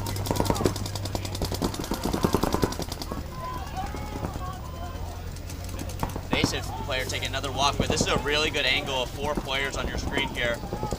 Starting from right to left, we got on your right side Smoking Goats player in that 50 snake. Smoking Goats player in the Dorito 1. An Invasive player in the 50 brick, and then can't see him right now, but on the left in that W on the left middle of your screen, we got another Invasive player. So this is a great angle. It's really showing what's happening of the game right now. But on the top side of the field, looks like Prison Pants makes a move into the 50, and Invasive is making a push down. If we switch to the 50 cam, we can see there's a lot of movement coming from the field right now. It looks like Prison Pants takes the walk, but this Smoking Goats player is creeping into 40-yard line snake of Invasive. This is a really good view right here. This isn't a Smoking Goats player on Invasive side of the field. Crawling through the middle there. Number 21 on Invasive is keeping his gun up, probably aware of the shenanigans going up in the middle right now from Smoking Goats. He might be the last alive here, Chris. I don't know, do you see a second player for Smoking Goats? Ooh, that was clean. Hit him with a clean little 1-ball shot. And he's coming through to trade. Yeah, for Smoking Goats, I think there might have been one. 50 Dorito? Yeah, there he is. I couldn't see him behind all the middle structure, but it was a 2-on-2 at that point. 1 minute. So nicely done by that Smoking Goats player to shoot that Invasive player in the mini W and then run down the field and take out 21 for Invasive to concede it. So that's Smoking Goats going up 1 on Invasive. And next up here we got Livewire, formerly ML Kids, with also Brandon Johnson, who is really a GOAT of MVPS. I mean, he wins so much, so you can never count Livewire out. I'm actually curious to see how their day's been so far. So 30 seconds. Livewire taking on Headbangers Reloaded. We saw Headbangers Reloaded following a lot of major penalties towards the end of their matches there, but Livewire has 2 ties, so they're definitely going to need this win. Oh, wow. Taking on Headbangers Reloaded, who has 2 ties and a win. So this will be an interesting shakeout of this bracket. Yeah, 10 seconds. this will be a good match.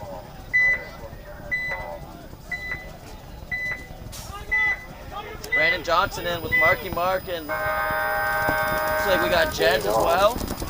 Jez, Cody.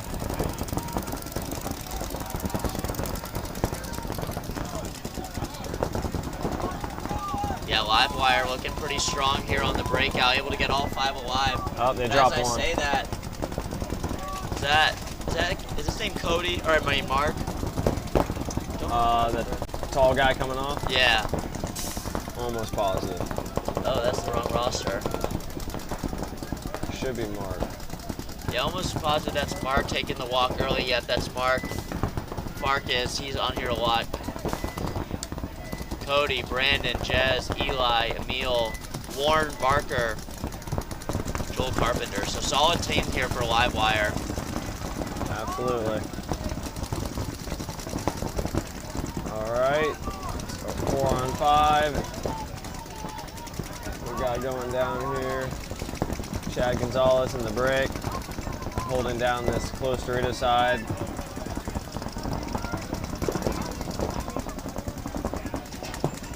Both kind of content at this point, sitting in their spots, talking, communicating, shooting lanes.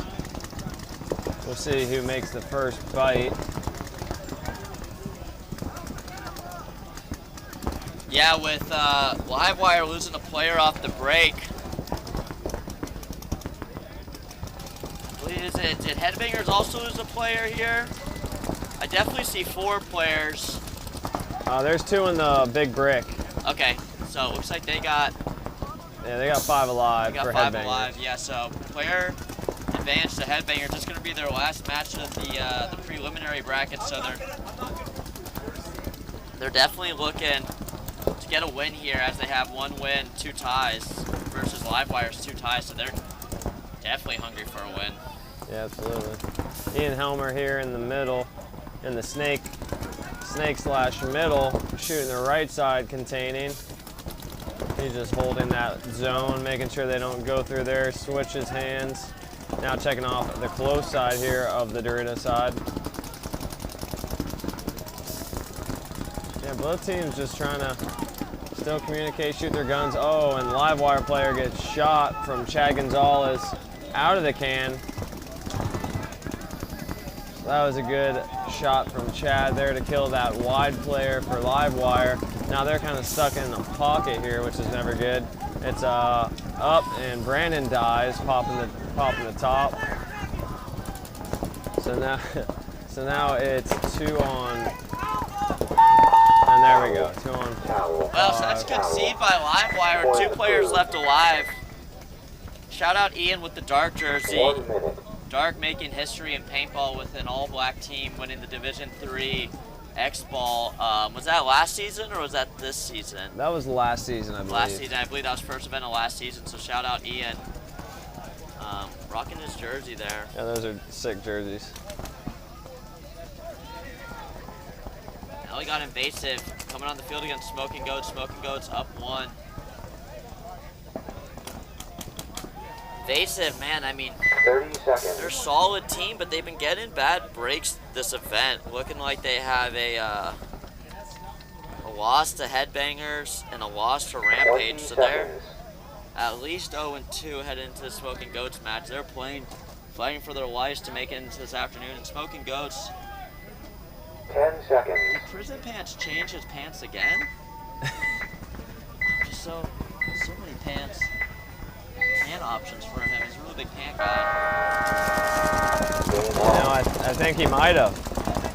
Yeah, he had green before. Those don't look green, but maybe it's this light. I can't tell. But on your screen here, we have Invasive breaking out, double in the brick. 1 on that bottom attack side can, 1 on the top side can, and like they might have sent a player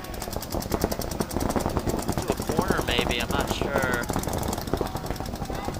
Yeah, Invasive down 1, got caught, going out wide. And on your screen here, we got Prison Pants in that home bunker, as well as number 3 on Smoking Goats here. Both of them looking inside. Not quite ready to make the push down the bottom side Dorito here yet. Very similar breakout. Although Smoking Goats does have that 50 snake blocking down the bottom half of the field here. really able to contain Invasive, who has a player in the bottom side can. And right here, we're getting a good view of this brick who's reloading and shooting down the wire. There's 2 players on Invasive in that brick, so look for someone to make a move out of there before the field gets a little tight. Invasive trying to fill out wide. And Smoking Goat's in that Dorito 1 now. Oh, he just doesn't make it. It looks like Invasive loses a player as I say that as well. Yeah. So looks like, I believe, a 3-on-3. Smoking Goats flying down that far side, though. He's coming down and the middle. They're pushing well together. He gets 1, he gets 2, he gets caught. That was a really good move from the guy in the middle, and they shoot the guy in the can. So, Smoking Goats appear to win that one. So it looks like Prison Pants did change his pants as they're closing out the point here. Looks like he put on actual paintball pants now. Towel. Yeah, maybe he heard you talking about his pants, Sam. Yeah, I've never been so aware of someone's pants in the paintball scene, but you know, when you come out of all orange jumpsuit, yeah, right there on your screen, that's Prison Pants rocking the actual pants, but looks like it turned up some swag from them as they won that point. He's walking off the field here. Well, that's an old Miami Rage jersey. That's a great jersey. Shout out Durgan. Did Durgan play for Rage? Durgan, I don't know actually. We gotta find him and ask him. That I'm not sure. I feel like Durgan played. He definitely played in that era. 30 seconds. Joey Durgan. Diaz looked like he flipped his jersey inside out. So wearing the all-white jersey. Now he's on the field here. No, Durgan did not play for Miami Rage. Was it Dockside Raiders? 20 seconds. Hell no. Who was it on now? Who are we thinking? Type it Help out. us Who out. are you 10 thinking? seconds. Oh, no, doesn't even know. So this is the pits here. We'll think about that one. Back to We'll bake on that thought. Ooh, looks like hopper issues coming from Headbangers Reloaded as they're starting this point, doubling up that brick. Livewire sends one right into the Snake 1, or Snake 2, that mini wing. Looks like they also...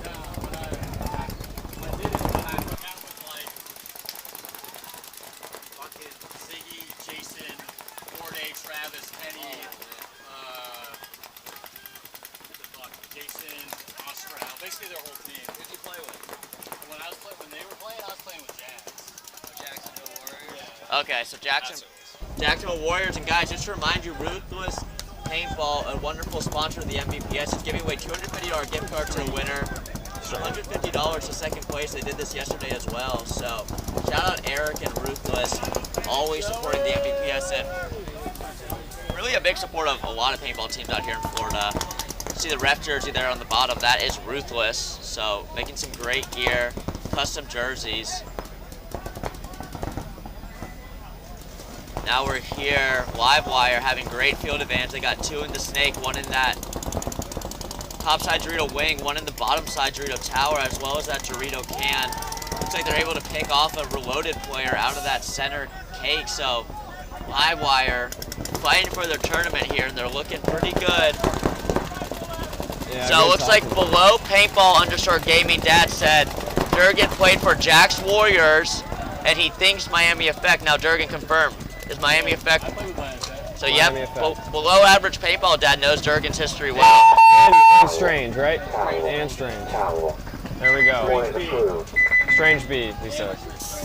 So Ron, so 2000, so 24 years ago now, Durgan's an OG. OG, Florida legend, man. Florida legend for sure. And Ron Sid just said, that's OG Scott from Rabbits, aka Prison Pants. So now we know his name. We're still gonna call him Prison Pants, but yeah, Prison Pants, but that is OG Scott.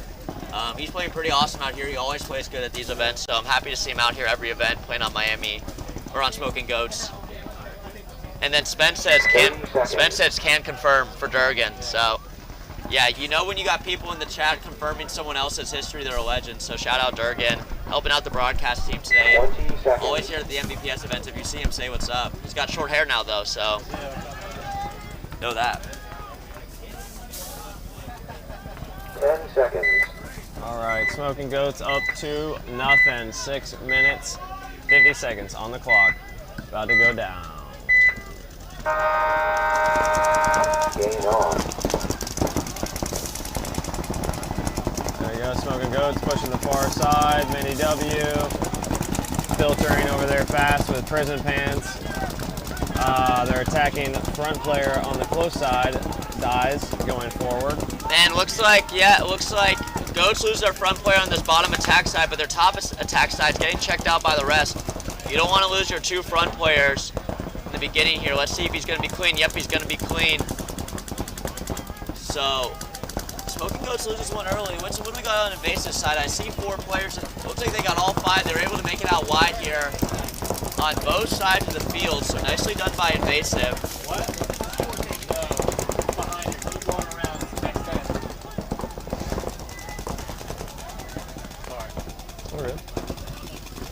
So, Smoking Goats making it into that Dorito 1 on the top side of your bunker, on the top side of your screen, and making it wide on the Smoking Goats, matching up the Invasive player on this bottom side Dorito corner. You can't see on your screen, but there is a person in each of those bunkers.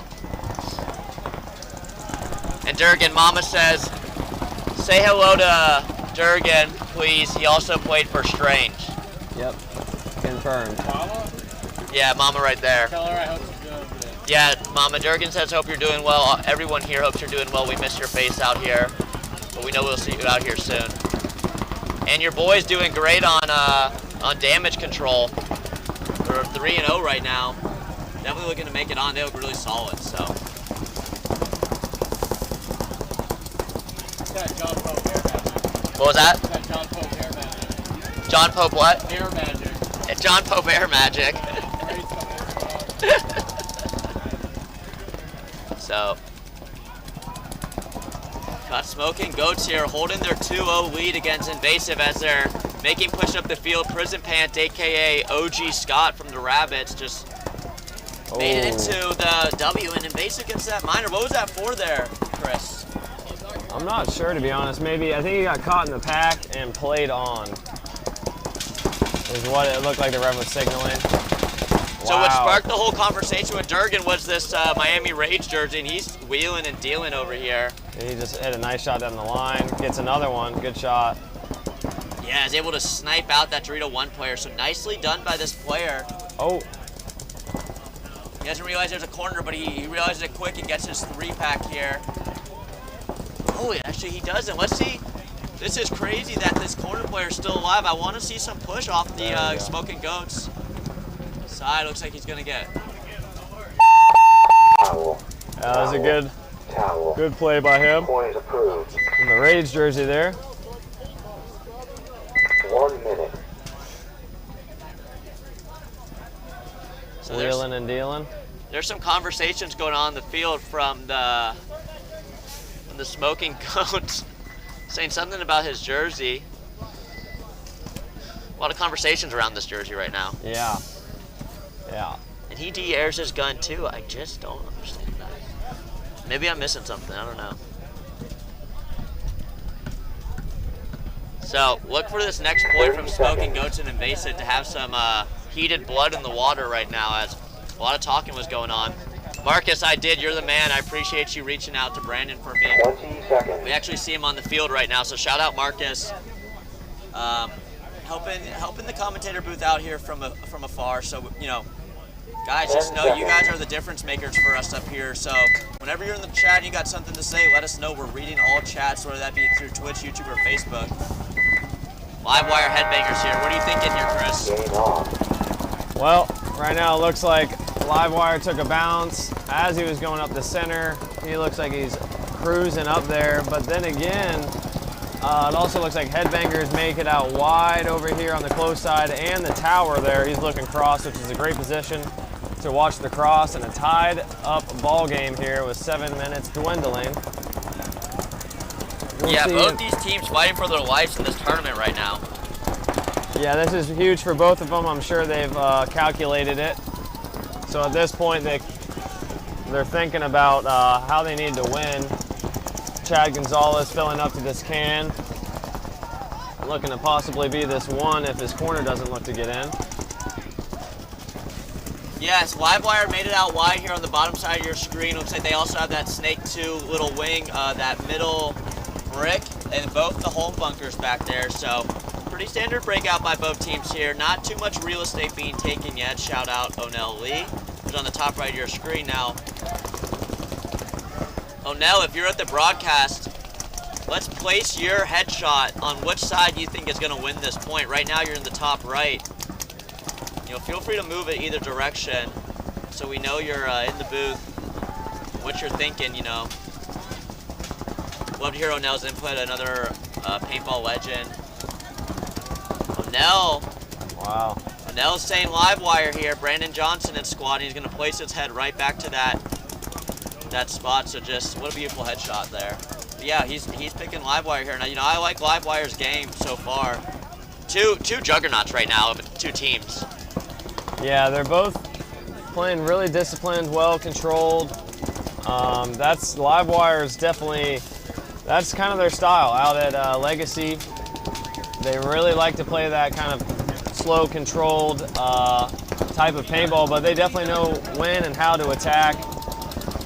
So we'll see. It appears that right now they're just being a little bit more methodical, cautious, because they know that if they drop a next point, it's going to be difficult to get back into it. With the time coming down.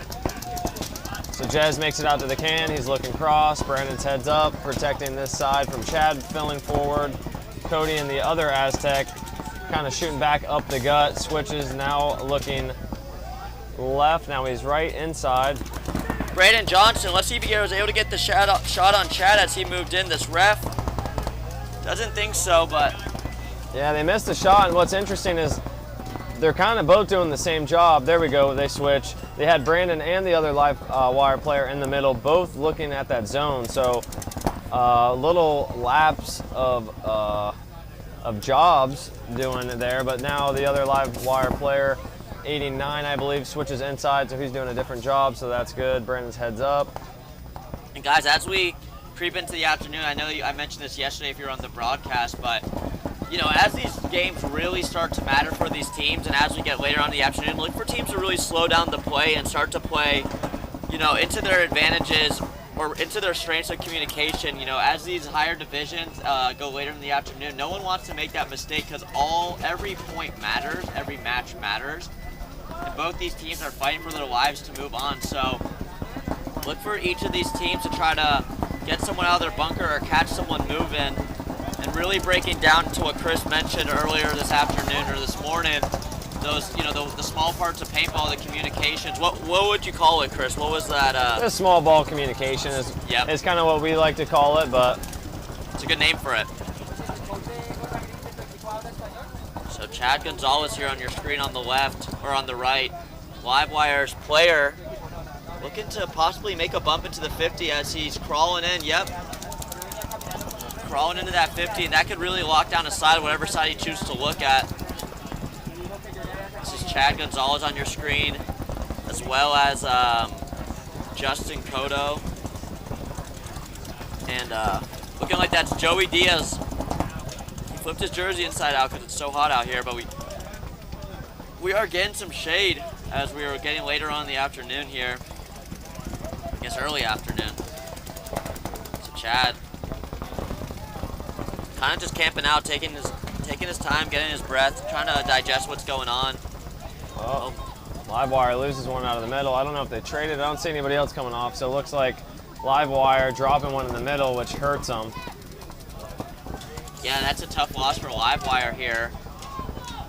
As this point begins to wind down, 2 minutes and 30 seconds left, tied 1-1. Again, folks, if you aren't aware or you haven't been listening, there is no overtime. Or if you're just tuning in, there's no overtime here. So both these teams have taken ties today, and neither one wants to take another one.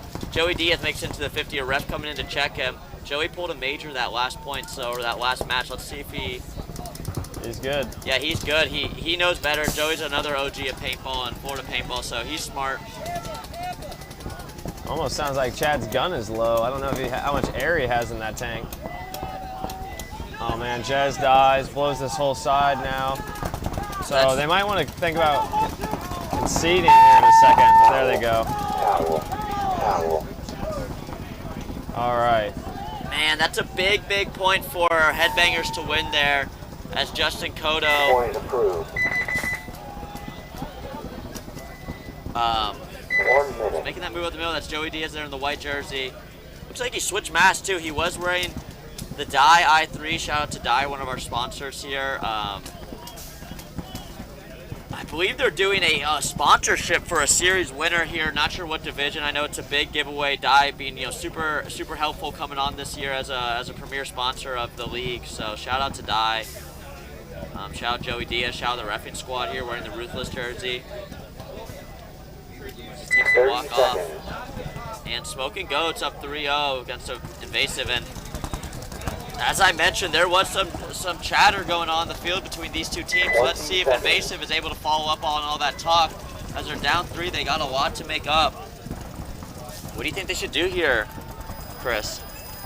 10 Invasive, seconds. you know, they got 4 minutes, so they still have time. So realistically, they have to win, you know, a few 1-minute points, you know, 1 and 20-second point. So they don't have too long for each point. So they definitely gotta hustle. I think in their mind, as they're filling, making their moves, they got to be counting in their head. Really just keeping that time management in check. They don't shoot anybody on the break. Invasive loses one, so that is definitely not good for them. Yeah, not helpful for the cause, but it looks like this player here for Ooh, that might Invasive have is been able to get in the middle and trade out. Someone needs to work off that chaos. It looks like number 21 does that, and he gets shot as he tries to go to that Dorito 1 on the top of your screen there. So Invasive has 3 players walking off. Smoking Goats 1 player walking off. So Smoking Goats is 100% in the driver's seat here. If they want, they can whittle down this point with 3 minutes left. But I believe with point margins here and a lot of tight matches and teams with similar records, Smoking Goats is definitely going to try to close this one out and go up 4-0. On your screen here, we got one of Invasive's last 2 players here. The bottom side attack, this can. Looking down the wire, you can see his player field behind him.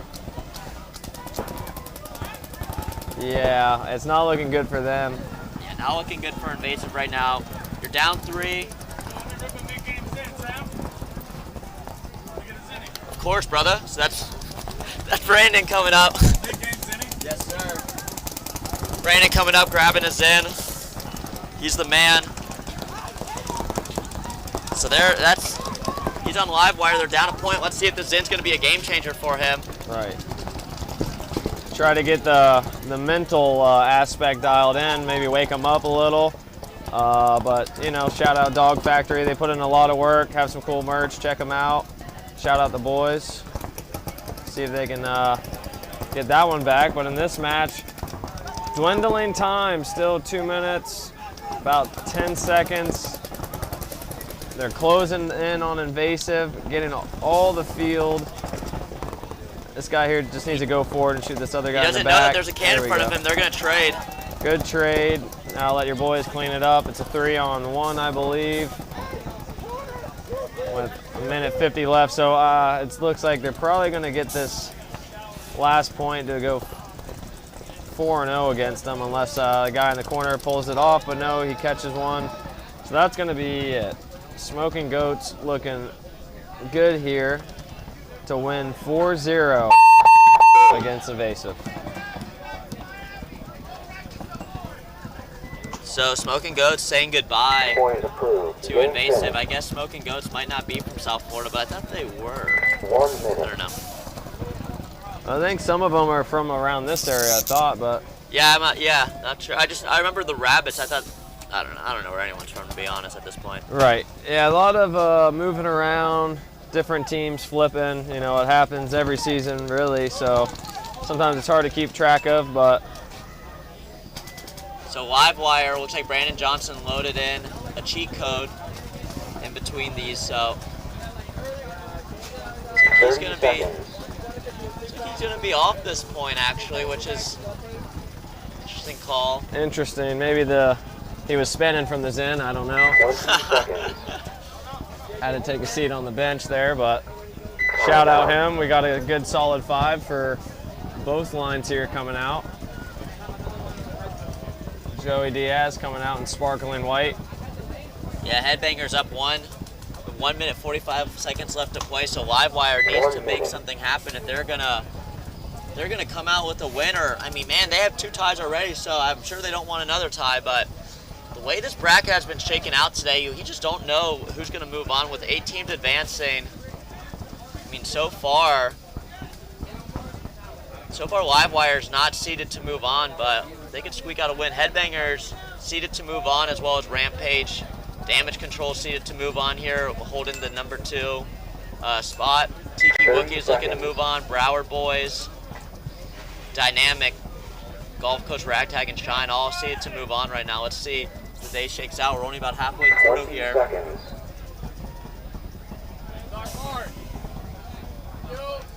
What up? So that was Ness walking by the booth. 10 seconds. Ian calling for, oh, wait. All right, good job on the ref's part to hold on that start so they don't have a weird in sync buzzer from the other field. Yeah, nicely done by field 1 refs here. Pausing that buzzer, you don't want to have a double overlap on buzzers. That always throws things off.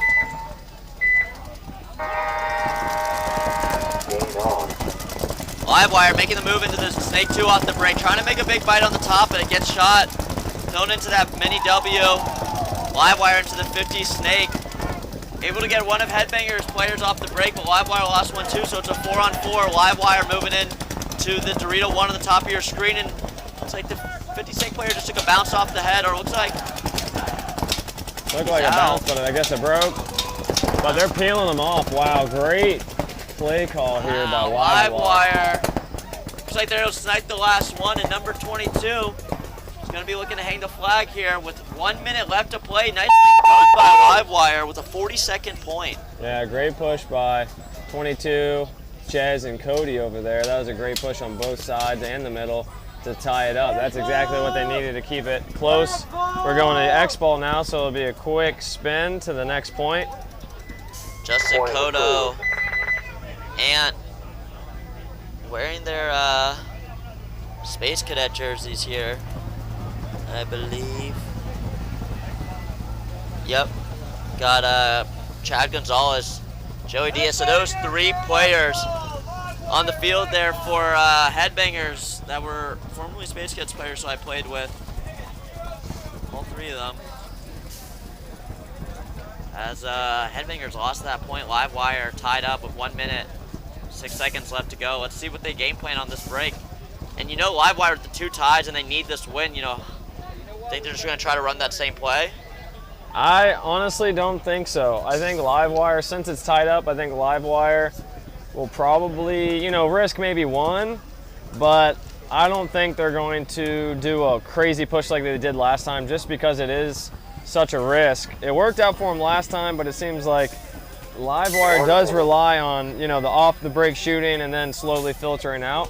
So maybe they'll do a big play since it worked for them last time, but I'm thinking their call is going to be, you know, maybe risk 1 or definitely go up the middle quickly, but I can't imagine they'll do the same play as last point. It did work for them, but I think they might switch it back to maybe a little bit more conservative, but we'll see here.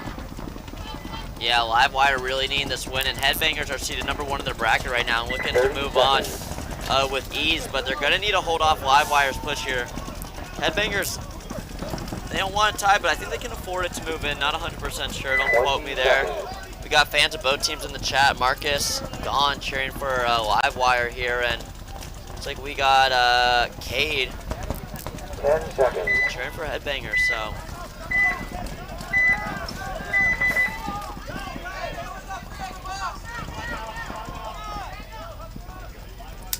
Livewire got that timeout in time. Looks like there was a bit of confusion on the board there. Which box to start on.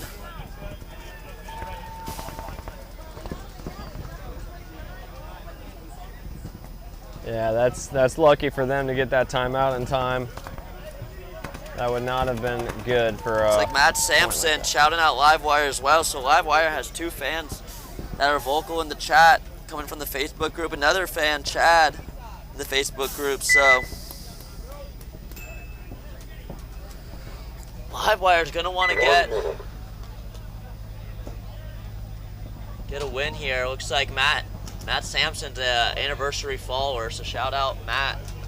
Shout out Chad for being active in the chat as well, in the Facebook chat.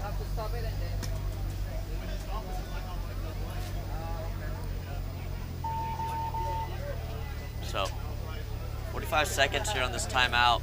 Wonder will Livewire have trouble there in the pits? 30 seconds. All right, here we go. Cooch? Do you know who Cooch is? I don't know. No, we don't really know who that is, so hard to tell if he's on the board. 20 seconds. From what I could see, I see Joey. Maybe that's... 10 seconds. Yeah, I just don't know who that is, so. Gonna be hard to tell you that, Cade. It's probably your best view to see if your boy's on the board. See if Brandon Johnson and squad can squeak out a win here. They are definitely going for it. 60 seconds. Headbangers in a bit of a different scenario because I think if they get this tie, they'll still move on. Livewire taking the walk early out of that far side, trying to make a big bump. It's going to be on the Livewire middle player and this player here on this mini W to try to make it happen with 45 seconds left. Yeah, there we go. He's doing a good job of probing, wrapping, and going. Let's see if he can get a shot on down the line. Puts him in. Let's see if he's going to look to wrap and go. With only 30 seconds remaining, he makes an inside move. Oh, bounces him in the elbow. That was a good shot. Oh, and he's running down the middle. I don't know who he's bunkering. Oh, he got melted and didn't get that trade. So Livewire looking like they're not going to be able to squeak this one out. Headbangers looking to run down the field, see if they can get that final point to get this win here. Justin isn't able to get it. Wow. So Chad following up his boy. Looks like Headbanger just going to take the tie, although they were trying to get that victory. Yeah, good heads-up play, at least for Jez, where they were coming down to bunker him, and he was able to have that Gotcha now. little birdie in his ear telling him to switch, able to switch, get the kill, at least save the point from being a loss. So we'll see how that works out for them with 3 ties. Yeah, shout out Ryan Santoni showing some love for the broadcast booth in the YouTube chat. Shout out. So as we wrap up that last point there between Livewire and Headbangers, looks like they're gonna go on with the tie. So that's the 3rd tie we've seen today on this field alone. That's the 2nd tie we've seen from Headbangers, and the 3rd tie we've seen from Livewire. Overall, we didn't see the 3rd tie on this field though. But next we got Dynamic playing Shine, and Arsenal taking on VM Zulu. So as we gear up for those matches, just want to remind everyone we are here at Austin Tyndall Paintball Park in Kissimmee, Florida. If you're in the area, stop by. We're going to be broadcasting for the foreseeable future here as we head into the later afternoon. Closing out this preliminary matches here. Summer Rumble 2024, MVPS Maximum Velocity Paintball Series. If you're looking for a real estate agent, hit up O'Nell Lee. Let him and his team know if they can help you buy or sell your home. So schedule your appointment, get a complimentary market evaluation. That's the cell phone number down there. If you haven't heard before, if you're not even looking to buy or sell a house, just hit up O'Nell. He's always open to talk. He loves when his phone's hit up, preferably middle of the night. Also, he's giving away free Taylor Swift tickets, so let your friends know on Facebook.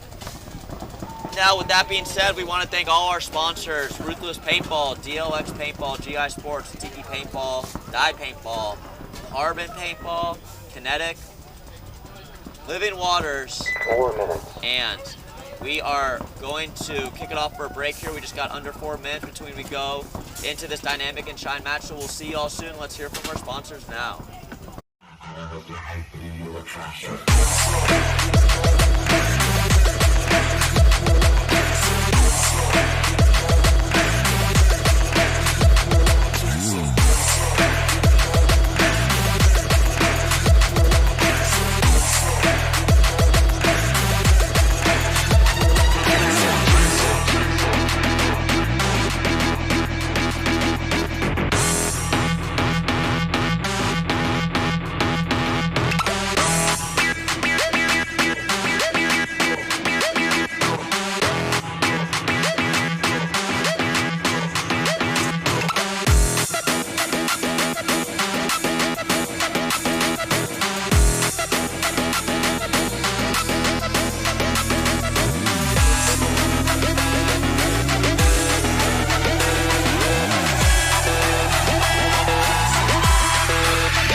Both of them. So the top 8 teams from this Division III X-Ball are going to be moving on. Dynamic is 2-0, so they're looking to win this and cement their entry in. Shine really needs this win if they're gonna. Shine gets this win over Dynamic, they will beat the head-to-head to them, so they will probably be in as well, unless something disastrous happens and they lose their last match. So this is a really important match here between these two, both of them competing to get in, and then following them we got Arsenal and Better Militia. They both look to be about out on this tournament. So this will be the big match here. Looks like that's maybe Nick Mace there on Shine going into that 50 snake off the break. Dynamic with a pretty conservative breakout. Look for Jet to maybe hop into this snake here. We see a lot of teams doubling up this brick and then going into the snake after that.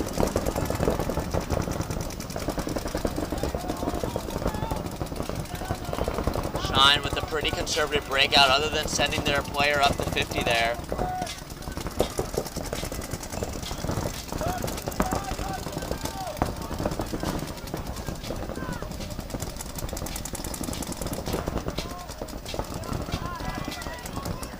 A lot of good comms on the Shine side, definitely. I can hear them from the boost, so when you can hear comms that far out.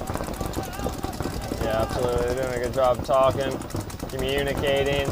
Guy in the center for Shine's looking, watching this close Dorito side. Dynamic kind of stuck in the pocket for the most part, 2 in the middle, and then 1 in each Aztec. I don't see the 5th body though. Yeah, not sure where they're positioned right now. Dynamic looks like they got, and Jet trying to pull off a pod trick and misses, so that's why Jet plays paintball and not football, because that was just a complete whiff. Let's see if he's going to try it again.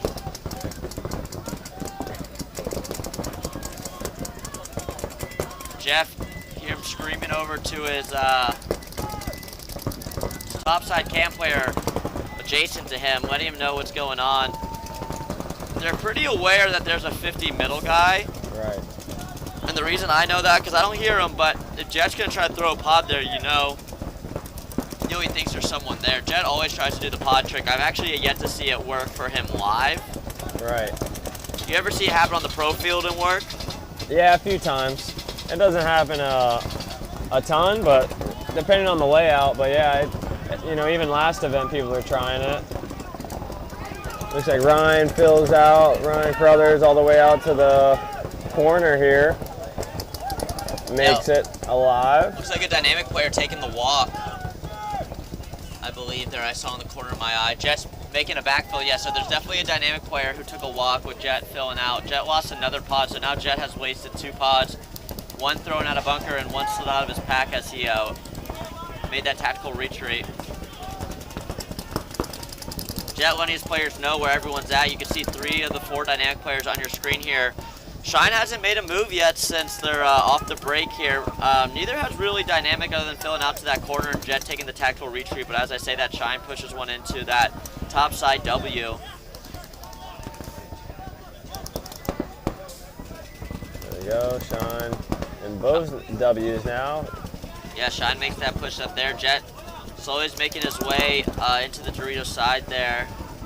Moving from the home to the can. Look for Jet to maybe try to sauce up another move. Looks like he's looking. Looks like he's got to do it now, I believe. No, looks like he steps back in, just wants to make sure. He's got eyes on the Shine player, so, man, Shine up the body here. Jet taking the tactical retreat back, you can see on your screen.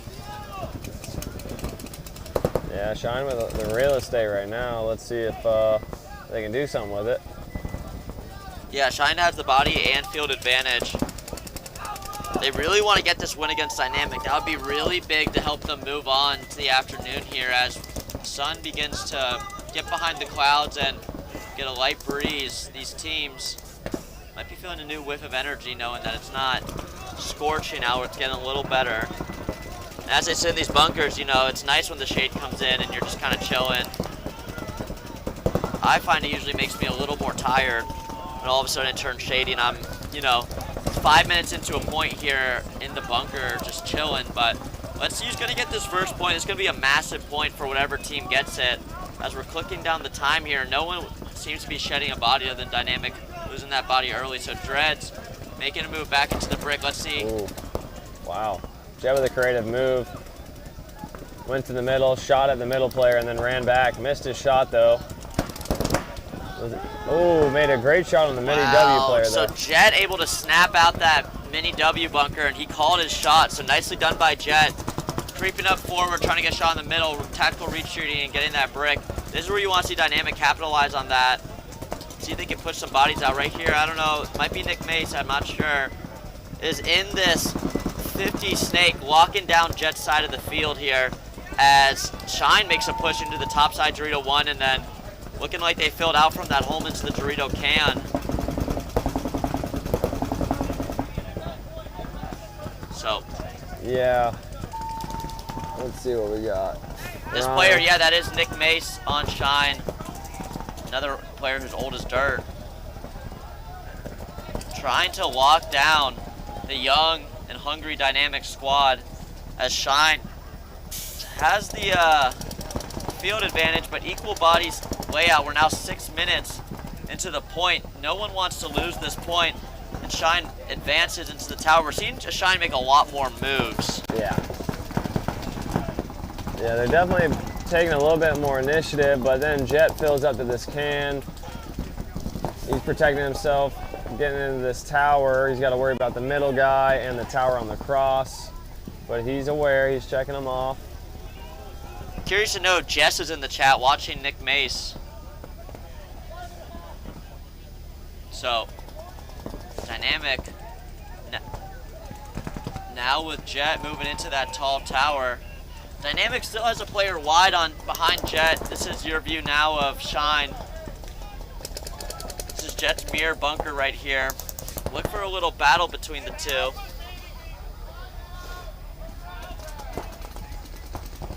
Good call from Shine, realizing that whatever call his alpha call is, he's saying the alpha is baiting me. So he's doing a good job of communicating with the rest of his team that they possibly have a trap set for him over here.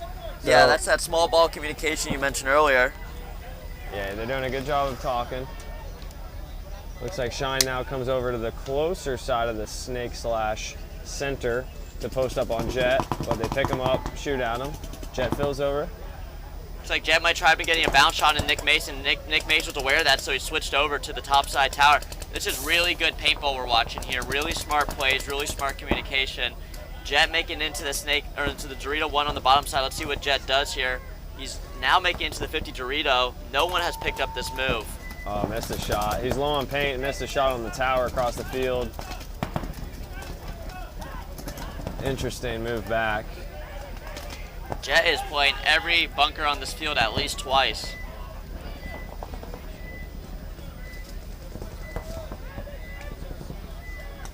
So as we run low on paint here, we're now 9 minutes or 8 minutes into the point. Again, as time ticks down here, no team wants to lose this. And right here on your screen, this is Nick Mace looking at Jet. See if Jet is going to pop out. So Jet's very well aware of where Nick Mace is. Jet's going to try to wrap this bunker, but Nick Mace made the jump back into the top side. So, man, really smart play here. Both these people. 3 minutes, 20 seconds left. A point has not been scored, so this point is super important now, considering it's been such a long point. Oh, and now Mace is going to make the move into the Dynamic side of the field. He has to be careful. I like it. Let's see if he can pop up on Jet here. I'm not sure if that pin blocks their view of each other, but Mace can really get some action here. Mace's shot is going to matter a lot here. Looks like that pin does block them out. Mace has to be careful as Jet makes the move. Good move from Jet. Wow, great move from Jet, taking down Mace, who was really the blocker of Dynamic's push. So Jet recognizing we're low on time, I got to make something happen. So, man, Jet is playing this awesome right now. Yeah, that was a great play by Jet to get that kill and then cut back over to the 50 Dorito. He still has Ryan behind him, rapping, communicating with him. Jet's low on paint, though. He only has maybe half a loader. He's picking his shots and then ducking back into cover. Still hasn't picked up on that tower. Ryan fills behind him, give him some backup. This should be a good combo here to pinch out this this guy in the tower. Yeah, he gets a little loose. 4-on-2 in favor of Dynamic right now. Clicking down here, under 2 minutes. Shine in the 50 Dorito now. Yeah, So Shine has a third player. Okay, so it's a 4-on-3 yeah. in favor of Dynamic. Jet making the move over to the middle, recognizing that there's a player behind him.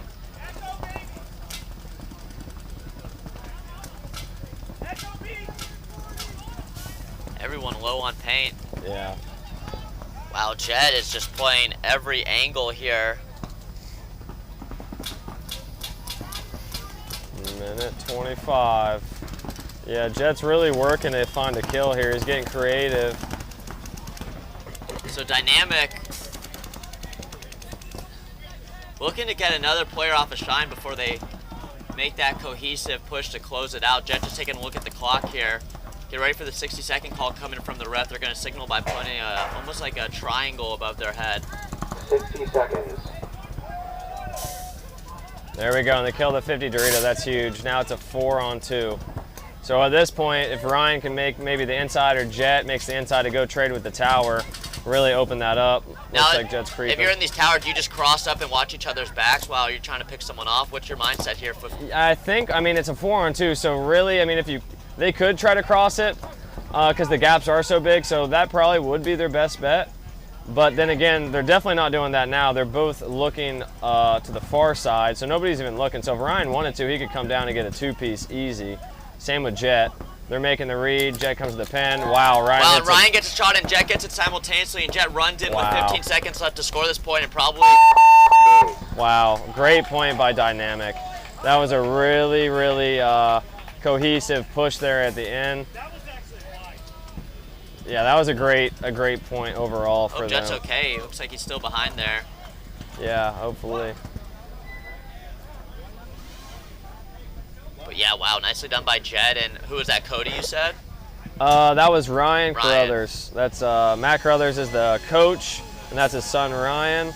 So that was a really good 1-2 punch over there from Dynamic. So that's the longest point. That's the longest point I've seen here this event. So after all of that, we still had the Arsenal VM. That was like a finals point, it seemed like. Yeah, that was. Really good methodical heads-up play from both teams for the most part, really making good moves and decisions overall until kind of the end where Dynamic hit some shots and was able to close it out. That was an exciting point, though. Yeah, Dynamic made all their shots matter there at the end with Ryan able to get out that tall tower for Shine, and Jet also simultaneously getting in the crossfield shot. So wow, nicely done by Dynamic there. That point or that match is only gonna have 15 seconds left for Shine to try to get a point there. So man. 10 seconds. Yeah, that's rough. Hopefully they can come up with a good play to come back and score. So these two teams, we got VM and Zulu. They're both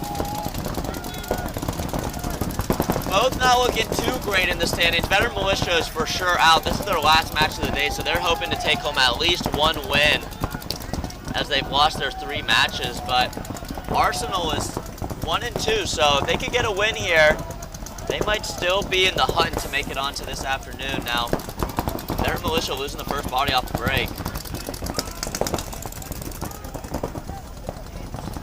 Arsenal holding 5 strong.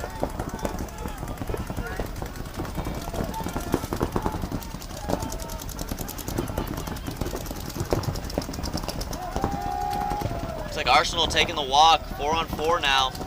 And as I say that, Veteran Militia taking the walk, so that's a 4 and another walk, so Arsenal up 2 bodies here. just a minute into the point, so this is a completely different point than we saw that last game there. Yeah, veteran militia just in the back, the corner, and the Aztec there. Trying to just wheel and deal, catch, but he gets caught in the Aztec. Towel. So that's a towel from veteran militia. Point approved. Probably a pretty good towel. Yeah, for sure, 4-on-1. So Arsenal looking good. So this should be a good point here with Shine and Dynamic. Let's see if this turns purple. I'm mixing some blue Gatorade into a red Gatorade. I want to see what color it goes in. It's like, what are we calling that? Like a pink? A purple? I'm going with like a purple. Yeah, that's closer to purple than pink. So can confirm, guys, if you mix 30 about a quarter of blue Gatorade with red Gatorade, you get like a white purple, maybe like a, is it magenta? Is that a purple? Sure. Yeah. Let's go with that. It sounds good at least. Yeah, it sounds about right. So as I sip my magenta Gatorade, we're gonna watch the last 15 seconds here between Dynamic and Shine. Yeah, buckle up. This one should be interesting. I'm sure Shine will give everything they got here to try to come and secure this tie. But we shall see. And guys, We if I'm shall see. tasting this purple Gatorade now, it's tasting more red than blue. It's not a great mixture, I'm not gonna lie. So don't recommend doing that. Looks like Dynamic tried to send 6 on the board, but one of their players taking the walk. Only 15 seconds left in this match. You don't need to start 6 players if you're Dynamic. No. 30 seconds. All right, 30 on the clock.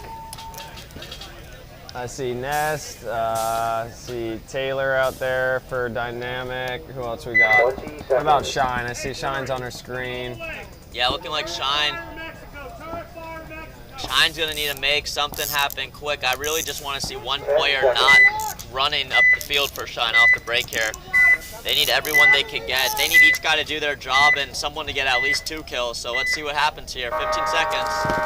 Let's keep it on Shine here, see what they do. Looks like they're gonna run up the middle. So nice camera angle from our booth here. He's gonna keep going. He gets shot off the break. 8 seconds left. Man, Shine only really tried to send one guy there off the break. Let's see this middle player go up. 3 seconds, 1 second. Dynamic's gonna take that. And Dynamic just locked up their entrance into this afternoon, going 4-0. Wow. 1 minute. So Dynamic taking that victory. Secure 4-0. And they're in the same bracket as Ragtag Army Black, and they actually didn't end up meeting each other because it's a 6-person bracket. But they both went 4-0. Damage Control 4-0 as well.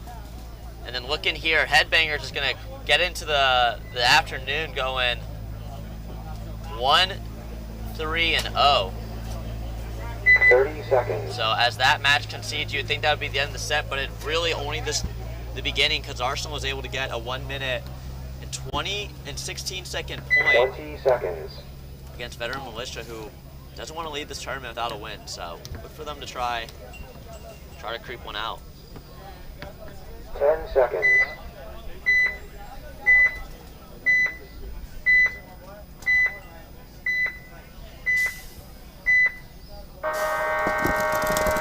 Game on. Oh. Veteran militia picking up a minor. Not what you want when you're down.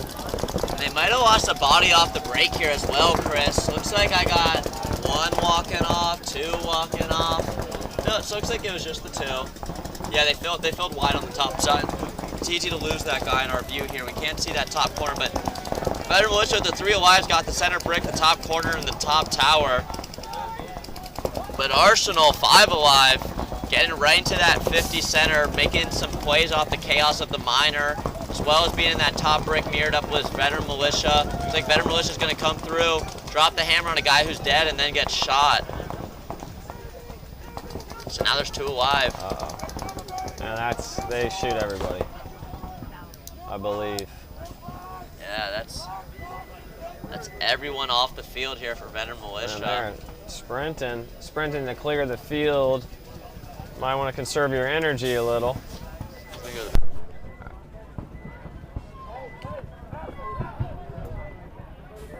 Solid point for Arsenal.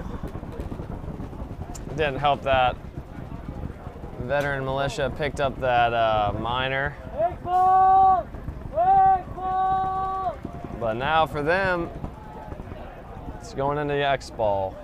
Veteran militia, Arsenal will be an X-Ball since Dynamic finished. So it should be a quick turnaround here. Point approved. Veterans Militia, you're an X-Ball! Good reminder from the ref that veteran militia has to get ready quick.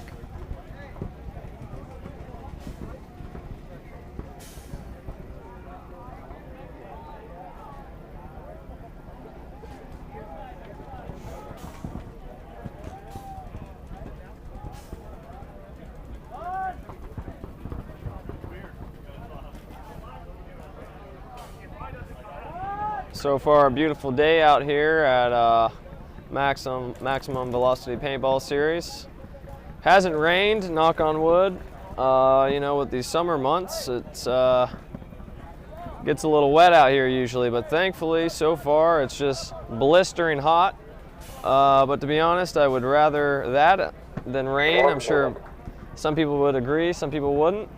But we're out here, we're doing it. Now we're in the pits with the veteran militia. They're talking about the game plan, getting ready, potting up for the next point to come back. They got to score 2 in 9 minutes, plenty of time. Plenty of time.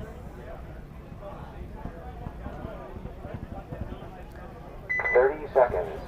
Let's see if Arsenal, so they're walking out now. All right. 20 seconds.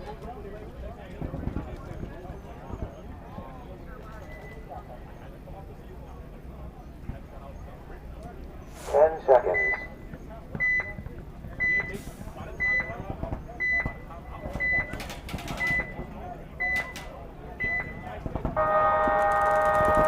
Game on. All right, veteran militia doubled up the close Aztec, but one of them gets peeled. He gets shot in the face as he moves out. Oh, their second player gets shot in the loader and plays on, and they throw a penalty. Interesting.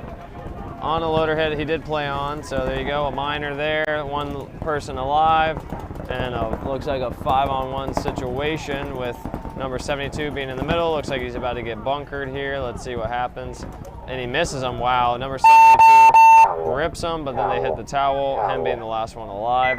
Save him a little less of a headache.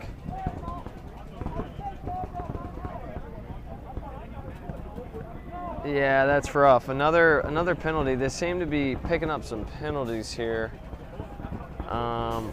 Did get shot in the loader and continued to play on just for a few seconds, but that's a no. So the ref saw that. He had enough, threw it, and took another player off with him.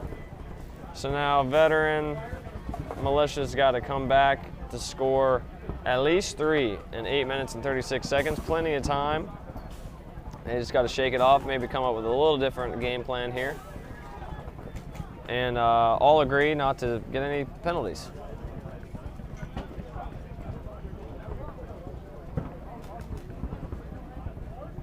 Oh, man. 1 minute. So this is like a true X-Ball match, considering they were playing X-Ball pretty much immediately. Right. Back on the field right away here. VM and Arsenal. What happened there, Chris? Did someone got a major? A minor, yeah, and then it spiraled quickly downhill from there for a quick point. So, man, you don't want to see veteran militia go home with an 0-4 and 0 wins, but the pitch looks a little 30 seconds. defeated as you got to peek into the insights there. You see some smiles though, so still maybe some good spirits there, hopefully. Yeah. Better Militia has been used to these type of results at this tournament. I feel like I haven't seen him make it on too far usually, but it's tough when you don't have a solid team. You just have a core group of players, but picking up players occasionally. But let's see if they can fight back here. As you mentioned, plenty of time. They were able to get one off the break. Arsenal gets shot on the break on the close side in the corner. Oh my gosh. Veteran Militia gets another minor penalty on that far side. So now they're down 2. Blew out the whole far side, Dorito side. So now that should be a 4-on-3 situation in favor of Arsenal. Yeah, that's frustrating. Oh, he just got shot in the loader in the tower, maybe. They're calling him clean. He is good. He's shooting the cross, trying to contain that push. Arsenal in the center here, just locking down that zone. Same thing with the tower on the cross. Then they kill the Veteran Militia's corner and the tower. So once again, just 99 in the middle. Solo Dolo. He's fighting for his life back there, gets shot. And that's it. So that'll be Arsenal with a 4-0 win. There's still 7 minutes on the clock. So that'll be a wrap. Good play by Arsenal. So with Arsenal taking that win, we're going to be concluding this split deck matches between Veteran Militia and Arsenal. And Dynamic and Shine, and we'll be right back with you. See Smoking Goats take on Rampage and Livewire. Take on Invasive. This was a quick-ish set, I would say, but yeah. You know, we'll see these next sets coming up. As I mentioned, Smoking Goats, Rampage, Livewire, Invasive. Just want to give a huge shout out to our sponsors that are able to make this webcast happen. Die Paintball, DLX Lux, GI Sports, Living Waters, Tiki's Paintball, Kinetic Paintball, Carbon Paintball. If I'm missing one, I'm sorry about that, but we're going to kick it off here, hear from those sponsors. If I did miss any, we'll see them now, and we'll see you guys after the break in about 5 minutes. Stay tuned.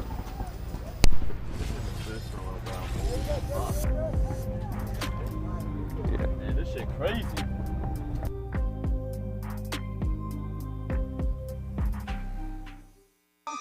$4 p.m. Texas, Fort Worth. Top 5 iTunes, no promotion. And you know I had to do it big, no Samoan. Finna wig out, I ain't talking about a sewing. Got a lot of pool, I ain't had to use both hands. Raw, no Trojans, still don't give a fuck. Whole crowd full of sluts, and they finna give it up. Hands on robbery, yeah, they finna stick them up. If you ask what they bought, do a litty in the truck. Yeah, they thought that I was sleeping, that's a send me in the tuck. Yeah, they thought that I was tweaking, ain't no rip me in the cup. Had to shake the haters off with a shimmy and a brush. Little nigga, I'm a buck.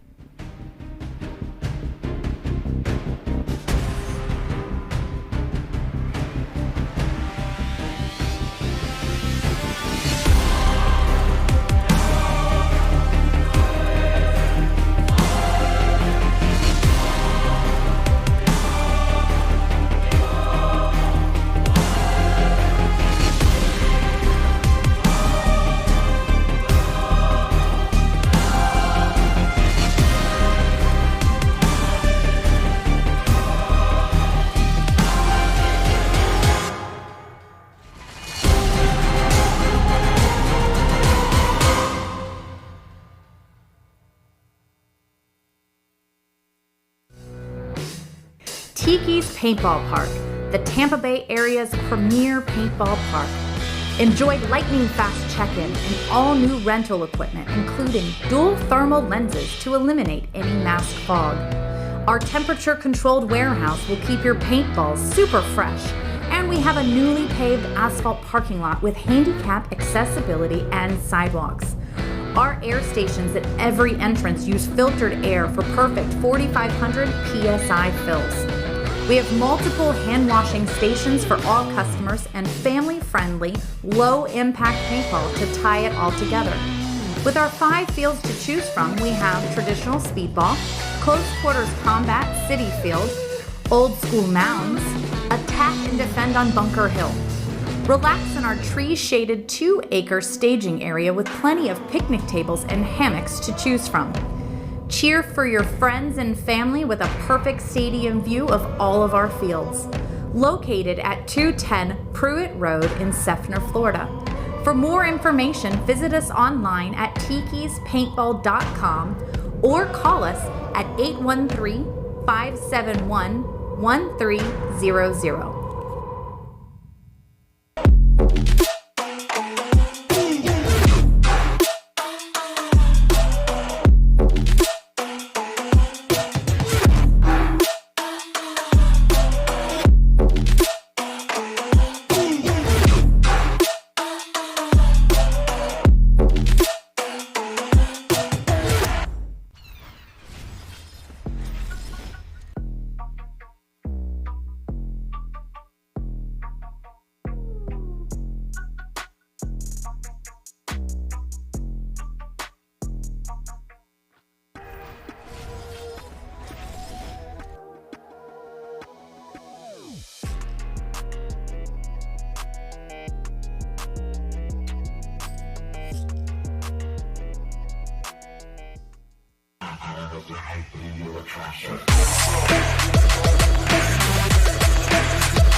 Hey, this is Walker with Carbon Paintball here to talk to you about our SC custom jerseys.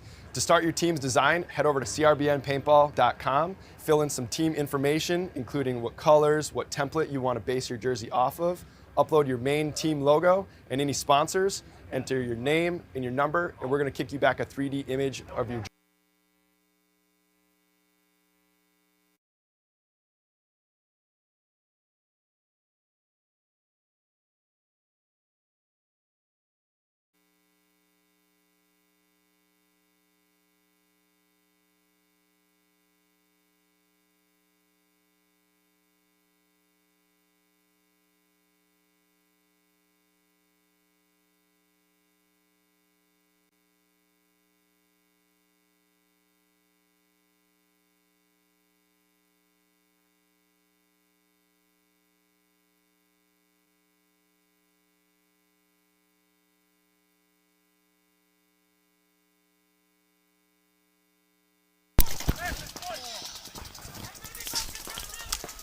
We got Smoking Goats and Rampage.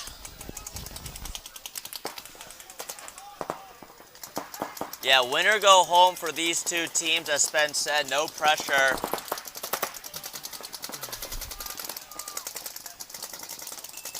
Let's answer Durgan's question of how Rampage is doing this event so far. Rampage is 2 ties, 1 loss, so they really need this. There's a lot of ties today. That just makes sense with this layout. It can really get slowed down as we get into these later day points and these better divisional teams. This being the Division III X-Ball teams here. Oh wow, and 23 Vieira was really backing up that prop.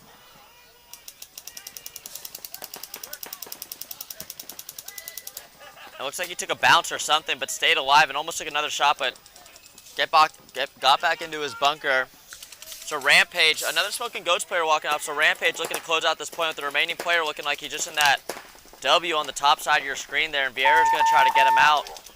Looks like Smoking Goats just towels, so I mentioned that Rampage has no win so far. Let's check in on Smoking Goats. We got some insight from Alex Spence in the chat that this is a win or go home for either teams. But let's see exactly where Smoking Goats is sitting with their win-loss columns. Looks like Smoking Goats in a very similar situation, 2 ties and a 4-0 loss to Invasive. So yeah, this is going to be a deciding factor here, as if either of these teams move on. Looking at the scores here, 30 seconds. right now we got Rampage just looking a little higher ranked than Smoking Goats. Or no, they're looking about the same. They're looking 7 and 8. So yeah, as Spence said, this will be a win and go home for either one of these teams. But as we wait to decide that, we got Livewire and Invasive. Livewire has yet to got a win today. They're all 3 ties. I think Invasive is pretty much slated to go home here with no wins. So yeah, now looking like the loser of the Rampage and Smoking Goats can get a wild card, but Invasive has no chance to move on here. So Livewire needs to really win this game if they even want a chance to move on. They're seeded number 9 right now, so it's actually going to be... They need this win if they even want a chance. Because unless Rampage and Smoking Goats gets a tie, if they get a tie, it'll be interesting to see who goes on between Livewire, Smoking Goats, and Rampage. But we'll see how that all shakes out. We'll just focus on what's going on right in front of us, and that is Livewire versus Invasive. Livewire taking their second body walk now, and then their third body. So Invasive just 2 remaining against Livewire's 4. Brandon Johnson taking the tactical retreat to the right side home, and Brandon Johnson getting shot at as he makes that retreat. So looks like Invasive last player here at the top side. Marky Mark's gonna run down, clack him in the head. And Livewire concedes that point or Livewire wins that point, excuse me, as Invasive concedes. So 2 quick points happening here, with both of them being just about 2 minutes long. Got Vian, what's up, Vian? You're not playing? Just are you teching today? Just hanging out. Yes, sir. So that's Vian. Oh my gosh, dude, you're telling me Vian Lee out here is the best gun tech in Florida. No matter what age your gun is or what gun is, Vian knows how to fix it. So hit him up on Facebook. He's the man out here. He fixed my Lux when it was on its last leg. Saved me $75 too. So thanks to Vian. Good seeing him out here. Guys, if you're in the Central Florida area, come over to Austin, Tyndall, and Kissimmee, Florida. Meet some new people, see some old faces. I mean, this is the premier regional league in all the country, so you'll see people from all around the country. We got teams coming from Alabama, Georgia, North Carolina, all around Florida. So if you love paintball, this is the place to be. So update from Spence, who's our scoreboard keeper here. We're working remotely, essentially. Livewire needs a big win, and they could take the wild card spot. So there's a lot riding on these 2 matches for 3 or 4 of these teams. Invasive, they just want to win something before they got to take that drive back to South Florida.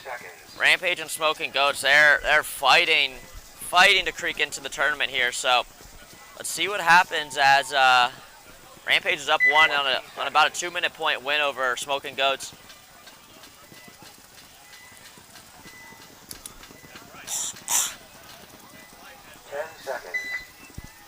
It's like if Prison Pants is out on the board here for Smoking Goats.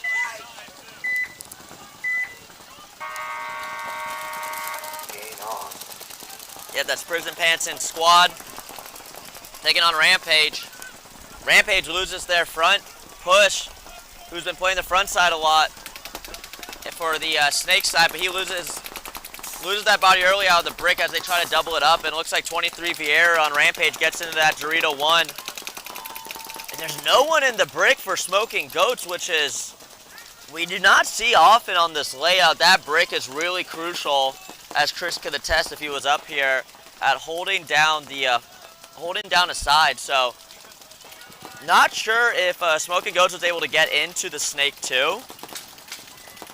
Looking here, it looks like you see 3 bodies here for Smoking Goats, and that 4th player, yep, is in that snake too. That's going to be the middle left of your screen, that little wing.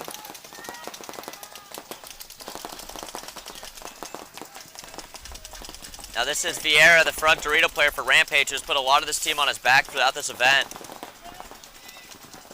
Oh wow, nice move by Smoking Goats to make it out wide into that Dorito corner. You can't see it on your screen, but it's going to be on that middle right. So Chris, if you heard in the in the trailer, there's a lot riding on the line for these two teams. Do you have a favorite of any of these two? We've been seeing them all day. I personally don't remember. I like Prison Pants though, so. That's your boy. Yeah, I don't know. Both look like, I mean, both are solid teams. Both like to get down the field. He catches them though, the middle guy. Man, Vieira's not happy with getting taken out. They're gonna need him. And interesting enough, it's like Vieira's wearing Adidas speed pants, but he got his number heat pressed onto them. Those speed pants are ripping, as I could see through them. Oh, and a minor penalty on the Murder Goons player that seems to be guesting here on Smoking Goats, and that's not what they need. Smoking Goats look like they have 2 alive. 1 in the 50 Snake, he's crawling out, looking to make a push down the center while the chaos ensues. All I see here is Smoking Goats with 1 player, and a very nice move here. Oh, wow. He was able to gog him in the face, so nicely done by Smoking Goats middle player. That's number 10. Nice little jump shot. Yeah, not sure who that was on Smoking Goats. It might be Juan Rivas. Point approved. Number 20.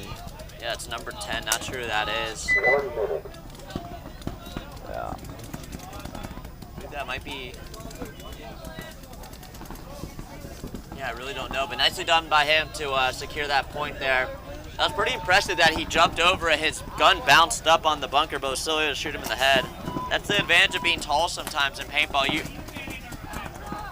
Question for you, Chris. What do you think the average height is in the professional division of paintball? That's a great question. I think there's a lot of shorter players, but there's a couple giants. Yeah. What do you think? I mean, what's the average height, would you say? I think it's for males 5'9". Is it? So yeah, maybe probably pretty average. I mean, there's definitely some giants, but there's definitely some very short people as well. So I feel like it kind of balances out 10 seconds. perfectly, really. You have quite the dynamic duo with short, tall, and, you know, just normal height. But they all have their advantages, that's for sure. Yeah, I feel like a lot of front players are smaller guys, like an Archie or a Kyle Spica. Right. Being able to like play every bunker, it's nice when you're short, but I mean, we see guys out here who are tall, like Brandon Johnson and Marky Mark, and I think what's key is if you are tall, you got to be able to get small. Yeah, absolutely. You don't want to be a one-dimensional player, especially in these higher divisions, like Division 3 and up. I mean, in pro, you got to probably be able to play every bunker. I think Rainey Stanzak is also another great example of a taller guy who can get small. Yeah, 100%. He's definitely one of those, even probably more so than most. He's tall, but yeah, he can just fold up like a lawn chair. So that's definitely an advantage for him in many ways. Speaking of a tall guy that can get small, Marky Mark, up on the top of your screen, makes into that Dorito 1, making the furthest push in Invasive, looking defeated as they're walking off. They have not had a lot of luck today. Maybe they used all their energy yesterday and got a lot of the wind sucked out of their sail as they're 0-3 and they head into this match there. They're going to be definitely going home, but Livewire, a fan favorite in the chat for sure, is looking to cement their first win of the tournament, having 3 ties. Here on your screen is 2 players for Invasive. Got number 16 here in this brick. He's not looking down. If you look on your screen, you see Brandon Johnson, another example of a tall player getting small, and he's crawling down this outside beam. Oh man, and he had a lot of crawl just when he had his shots to stand up and they concede. Yeah, that last player over there, Invasive, got his back blown out as he took about 20 paintballs to his pack and back. He seems a little upset, but it is what it is, I guess, sometimes. Marcus saying Tyler Harmon, goat of a tall player, another example. Yeah, that's another guy who can fold up. That's super tall, super flexible. He does his plyometrics, so he's springy. Does he do plyometrics? Oh yeah. 30 seconds. So now, being in the professional league, you know, exercising and, you know, getting to the gym and doing those type of plyometrics is key. Is there Is there like a premier trainer of paintball that a lot of these pro guys go to, or is everyone on their own regimen? How does that all work? I think it depends. I know Patty Gleason, the pro player, he definitely has a regimen program that a lot of people tend to like and use. I feel like a lot of people kind of do what's best for them and do their own regimen. So I think it really depends, but I know Patty Gleason has his own program that a lot of people seem to like as well. Yeah, you know, I was looking at Zach Daughtry's Instagram the other day. He's a Division III player out here playing for Wookiees, but has past semi-pro experience when he was just like 16 years old with Static back at CFP, and I saw he was working with a trainer out of Tampa.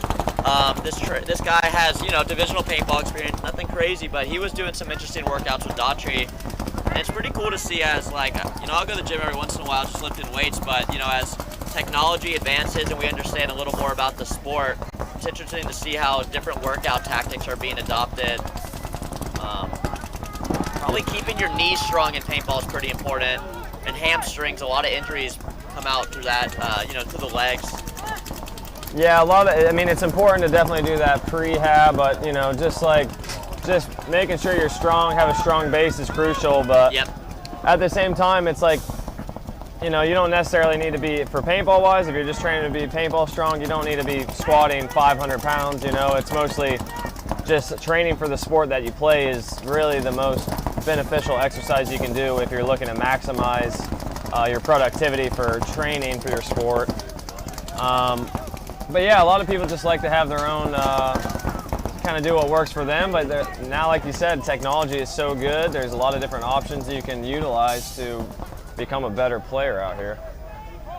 Yeah, and as we say that, we see a player that's not on the field right now, but that trains a lot. Not sure what his workout is, but Ness, you know, put in a lot of work in on paintball drills, and I think that helps strengthen the core. And as you mentioned, core is key in paintball. I've learned that coming back into the sport after a couple years hiatus. I feel in my lower back and core. That's where I feel it the most after a long day of paintball. So let's take a look at what's going on here, though. Rampage, Smoking goes 1-1. Spencer mentioned the chat. Prison Pants takes a hit as he tries to fill out. Looks like that was Vieira, number 23 here, wearing the speed pants, the custom speed pants. He has his number put in, but he needs to stitch up the back of the leg there because it is ripped. Yeah. Looks like O'Neill has decided to put his headshot on the left side of the screen now. Point is approved. There we go. Oh, and a flash at the big side. 1 minute. So yeah, Stevie's saying only 3 wins in this entire bracket, which is pretty nuts. That is nuts. So just to remind everyone, I was mentioning earlier, the 2024 Pro-Am Classic 10v10 series hosted at the Premier Paintball Park of Florida, Tiki's Paintball.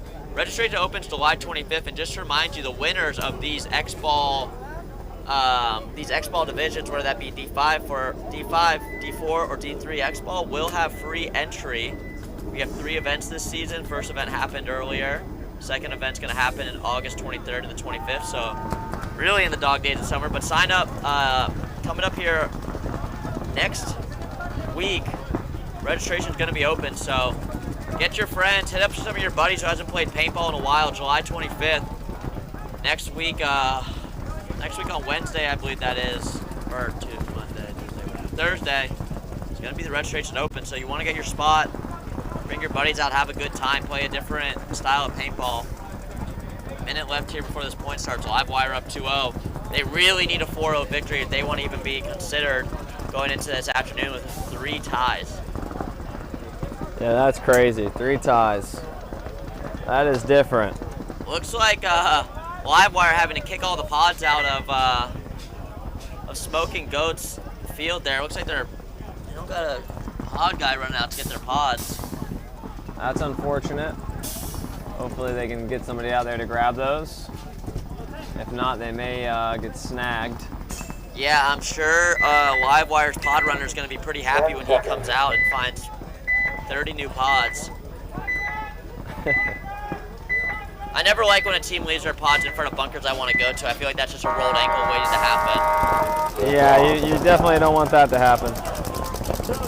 There we go. They kill Invasive on the far side, going far on the Dorito side. It's tough to have motivation if you're Invasive right now. You lost all 3 of your matches, you're down 2, and you played on both days. I mean, man, I would just be ready to get in the car. Well, you know, I think that shows, you know, their willingness to come out here and still, you know, put one on the board for, you know, respect, and show they still got the grit to come out here and compete. So you got to tip your hat to these guys putting in the effort, trying to bring it back. Yeah, let's see if they can do that here. They're down a body, and Livewire's in that 50 snake. Looks like that's, not sure that is in the 50 snake for Livewire here, but Spence just had an interesting point. 16 game plays and only 3 wins. Wow. So a lot of these teams settling for stalemates, but as we get on to the afternoon, there's not gonna be the same rule of stalemates. We go into overtime, which is 5 minutes. Dedicated to that match, and then if there's no winner, then it goes on the one-on-ones for a one-on-one. I believe there's 60 seconds in a one-on-one point. For MVPS, I think it's 2 minutes. Okay, 2 minutes. But I'm not 100% sure. I'm sure we'll be seeing one the way these been playing out. Looks like we got an Arsenal fan in the chat, Alyssa, Ingram. Invasive taking that tactical retreat as chess pieces begin to fall for them, and it's like Invasive player taking the walk here, and they just look dejected. Yeah, Livewire filling out, and this many W's, standing big body, trying to dominate him, cutting through the middle with a nice move. See, this Livewire player was able to get his kill on the corner, and he wasn't. He got chopped up, but Invasive player taking the walk out of that home, and this corner player.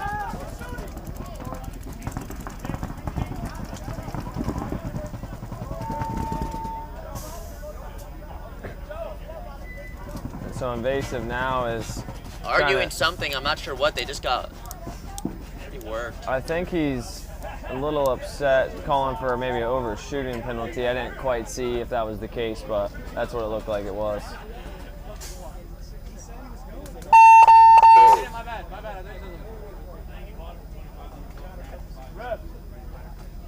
Point approved. So, news update here. Breaking news. Joe Biden drops out of the presidential race. Officially. Breaking news. So who knew you'd be watching paintball and hearing politics, but that is the case. Joe Biden's dropped out. But, just thought that would be a fun snippet. Got a text. Yeah. 2 times. As soon as he saw him, he shot him in the back. So, Invasive upset about something that happened on the field as they're down 3-0.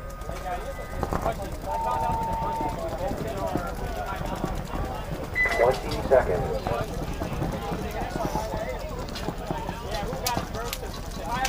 Time out.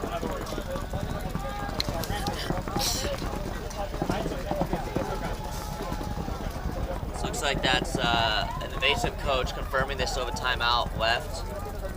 Might just need to get a timeout, get the guys a breather, get them refocused here as they're down 3, trying to squeak out a win before they go take that drive to Miami.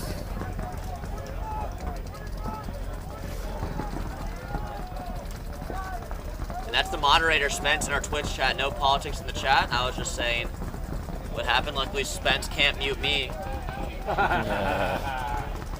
But, yep, nope.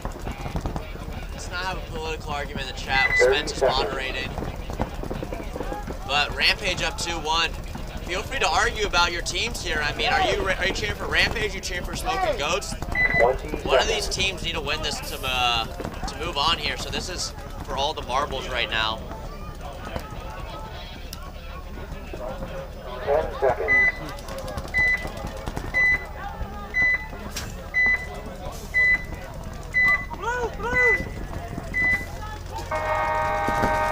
Rampage filling out wide here on the Dorito side on the lower screen here. Let's see if he makes it clean.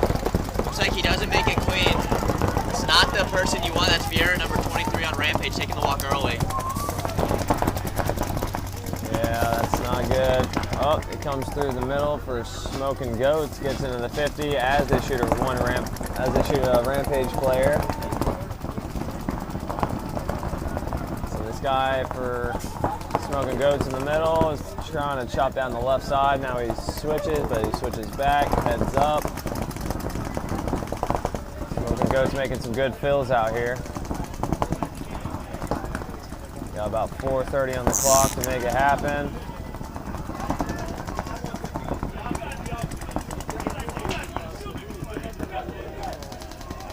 Look at the Smoking Goats player on your screen here, number 21, shooting cross. They get a kill on the far Dorito side.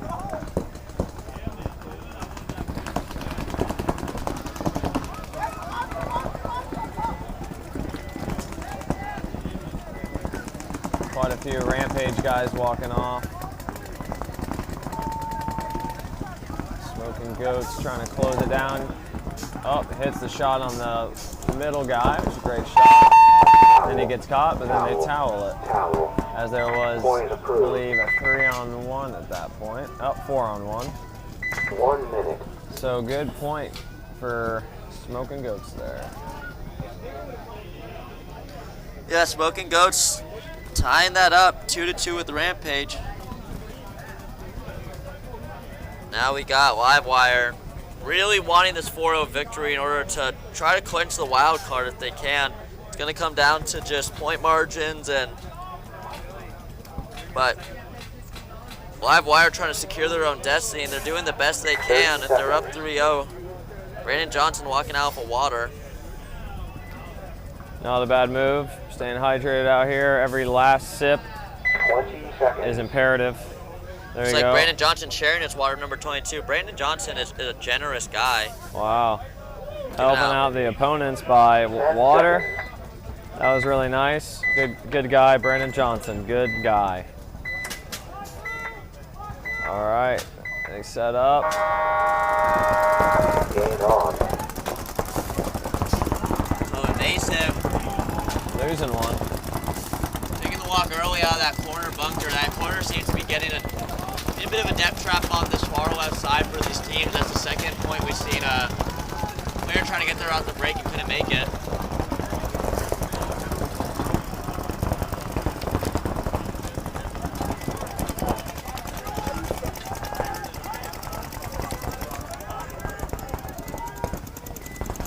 Looks like kill 2 for Livewire. 5-on-3. And a minor on Invasive to leave one player for 5-on-1. Invasive left alive versus Livewire's 4, and they recognize that minor penalty, and everyone's making a bump. They shoot out the last Invasive That's it. player. Jez the Merciless calling for waving off the Hounds coming in.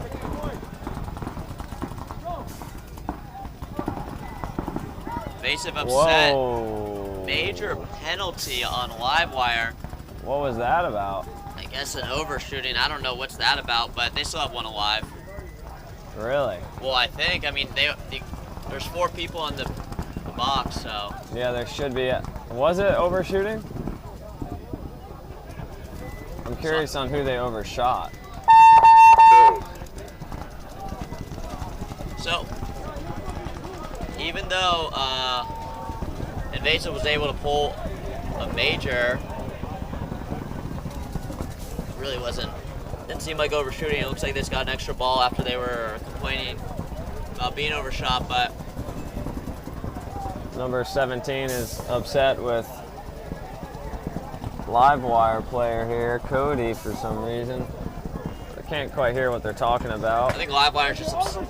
I mean, I think Invasive's just upset they're going home 0-4. Yeah, they're saying overshooting, but unless I missed it, I didn't see anything that was too apparent, but might have missed it.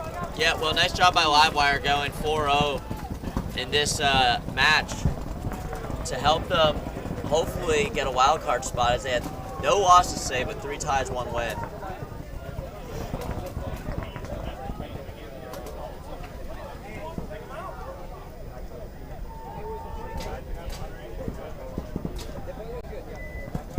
So. Point approved. Game finished. Yep, Livewire taking that 4-0. 1 minute. Yeah, that'll help them. Help their chances there. Yeah, maybe Spence can start doing some we're shooting. I'm sorry, I thought this was America. Yeah, as Randy Marsh would say. I thought this was America. But it's Livewire taking the 4-0 victory, so nicely done by Brandon Johnson and crew. Now we got Smoking Goats and Rampage here, a tight matchup. This is really important, so Spence, start doing some calculations. Can Livewire clinch that playoff spot? 20 seconds.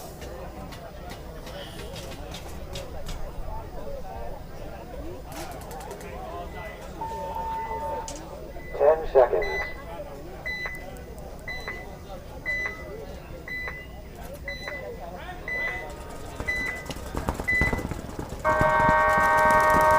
Game on. Smoking Goats. It's like 5 alive on both sides here. Smoking Goats able to make it out to the corner, which is huge for them. And also able to get up into that snake too on the inside there, that mini wing.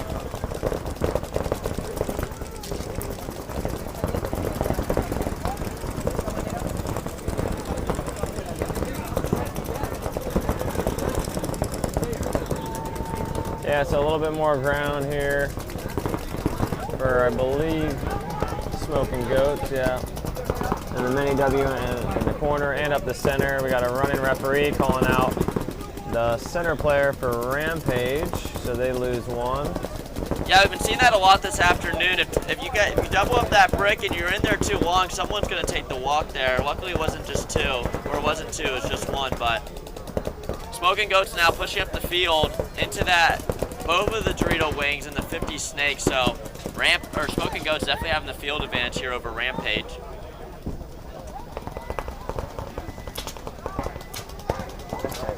There we go. Rampage making a push. Goes the mini W on the close side. He's looking like he wants to go here in a second. Popping the top. Oh my gosh, and this Smoking Goats player might have just taken a shot on the arm. Uh-oh. It definitely broke, but I don't know if it left a big mark. Oh, called him out. There you go. Okay, there we go. He didn't shoot his gun, so nice job getting a paint check there. Better safe than sorry sometimes. Oh, Rampage just gets melted. Looked like down the line from the corner guy. He didn't know he was there, I don't believe. Now the corner guy filled in the mini W for Smoking Goats. He's rapping, posting up on, I believe, that Aztec, trying to bait him into a shot, but he's not going to get it, so he goes forward. The guy in the tower on the cross for Rampage misses the shot. Yeah, Smoking Goats able to make it in that Dorito 1 on both sides of the field. Prison Pants is in the top left side of your screen here in that tall tower. And Smoking Goats into that 50 snake, so definite field advantage for Smoking Goats. Ticking down here into 1 minute and 15 seconds.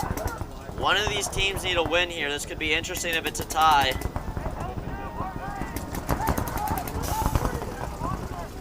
And if I'm Smoking Goats and I have this field advantage, I'm going to try to make something happen because they cannot afford a tie.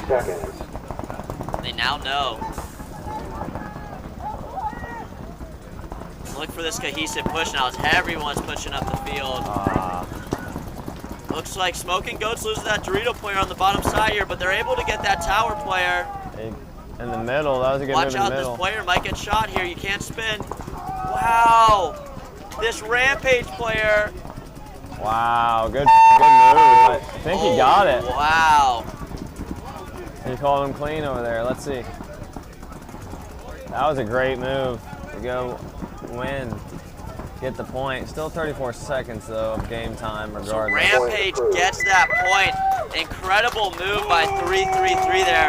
That could be a play of the day considering how clutch that was. Yeah, that was big. We're gonna take that over Brandon or over Evans?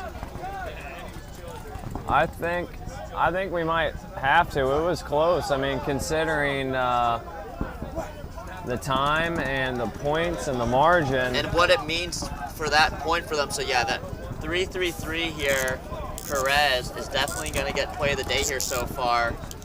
Yeah, that was a good heads-up play to read the situation, go forward, and get At least 1 kill, maybe 2, and to just be able to hit the buzzer on the remaining player. That was great. Great play on his part. Yeah, so we're going to write down Perez there for 333 for getting that play. I mean, in that situation, you have 34 seconds left, just under a minute, and what looked like Smoking Goats was going to get that point as they made a super cohesive push. 1 minute. Perez was just able to understand that, hey, chaos is ensuing right now. I'm going to run down, and he shoots all players. Unspoken Goats and hangs the flag for Rampage to go up 1, and they need this win to move on. So yeah, really nicely done by Perez. Let's see, still 34 seconds left though, so we'll have to see if Rampage is able to hold it. Yeah, they're going to need to. 34 seconds left to play. I believe Rampage starting far side, so they need to get out there with only 23 seconds left. 20 seconds. There we go. They're hustling now. Hopefully their guns are all chronoed properly. 15 seconds left. Perez needs to get going. There we go. 10 seconds. It's getting hot out here, but make a sprint to the board. Uh-oh. 3. Get on. Tag it, man. 34 seconds left. Look for a Smoking Goats push here. Oh, man. Did you guys get an explanation of the Livewire penalty at the end? Was that an overshoot? It was called malicious because the previous point, they had been following players off the field, shooting them while they were trying to exit the field. So the ref had enough of it. Okay. So we just got confirmation that Livewire major. Oh, and we see another major for Smoking Goats. That's a swing point for Rampage. Wow. Getting 4-2, so nicely done. Not sure what happened on that major, but just to confirm. Yeah, Chaz, we agree. That is definitely play of the day by Perez there. But just to confirm on that last Livewire point, it was called malicious penalty, not an overshooting penalty, because I guess Livewire was having some history of overshooting the invasive players as they were exiting the field. And I guess that was the last straw that broke the camel's back in order to get that major. Livewire was still able to take it up 4-0, so it didn't affect them too much. But that major penalty on Smoking Goats looks like it's going to be a swing point to Rampage. Player got hit on the head and tried to wipe it off and keep playing. Okay, so Smoking Goats got shot on the head and tried to keep playing, which is going to be an obvious major. Given that win to Rampage to go 4-2, so that's going to be huge for the program. And everyone, if you're tuning in, there's a missing Flex 8 with a black with white frames. It's lost. So keep your eyes peeled. I'm up here in the commentator booth, so I won't have a good view to help them out, but that's going to be the end of this set. Next we got Shine and Defiant coming up against Dynamic and Golf Coast Ragtag Army Black. That's going to be a great game. Both teams are... I'm looking forward to that one. It's going to be a good one. Yeah, both teams are 3-0. So that's going to be to duke out who gets that #1 seed coming out of that bracket. But until then, folks, just remember, Flex 8s are missing black with a white frame. We're going to kick it off to our sponsors who make this possible here. We're at Austin Tyndall Park here in Kissimmee, Florida. I'll say it once again. I'll keep saying it. If you're nearby the area, come stop by, look for those Flex 8s, and also watch some great paintball here from the Division 3 X-Ball as well as Division 5 being played. So, thank you to our sponsors who make this possible. Carbon Paintball, Kinetic Paintball, DLX Lux, Dye Paintball, Living Waters, Tiki's Paintball Park, as well as just our vendors out here making this happen. So we're going to kick this off to commercials. We got 4 minutes left as we head into a great match we got coming up. Don't leave, stay tuned, make sure to throw us a like. We'll see you guys in a bit.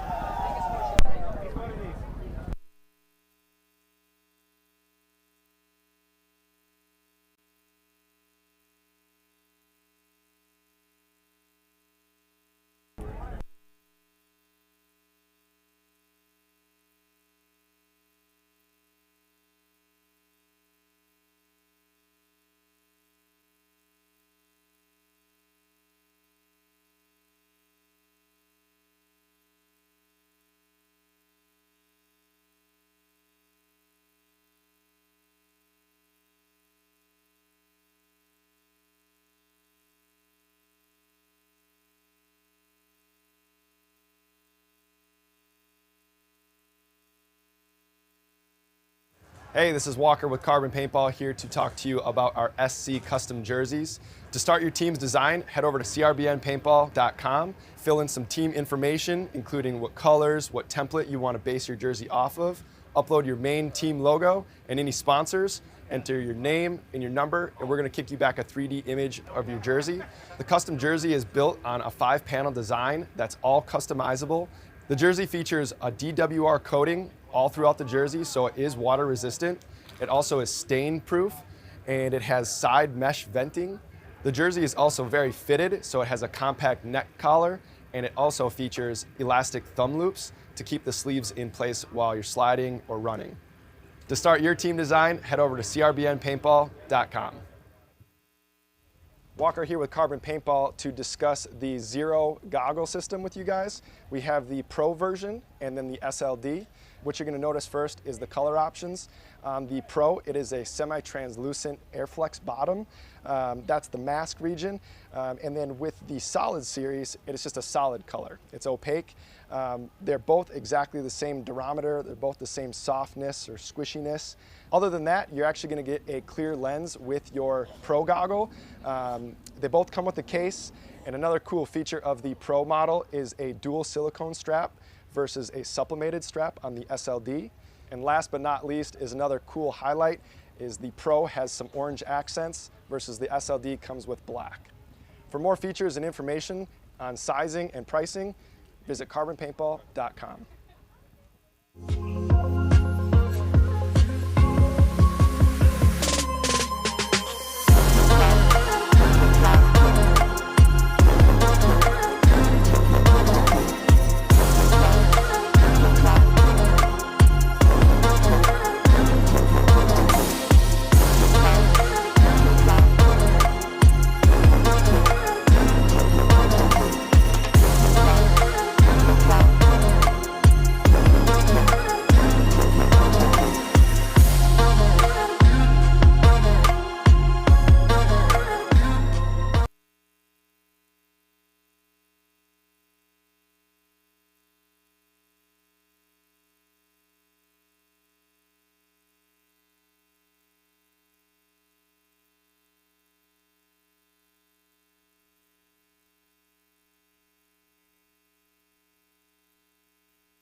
10 seconds. 10 seconds here, Shine Defiant.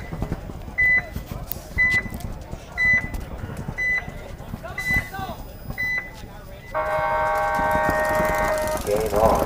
All right, here we go. Let's Ooh, see. Shine loses one out of the can, close side. Defiant getting checked in the middle. Running referee. And a minor. So Defiant starts first point with a minor. So that's not good. So now that's a 4-on-3 in favor of Shine.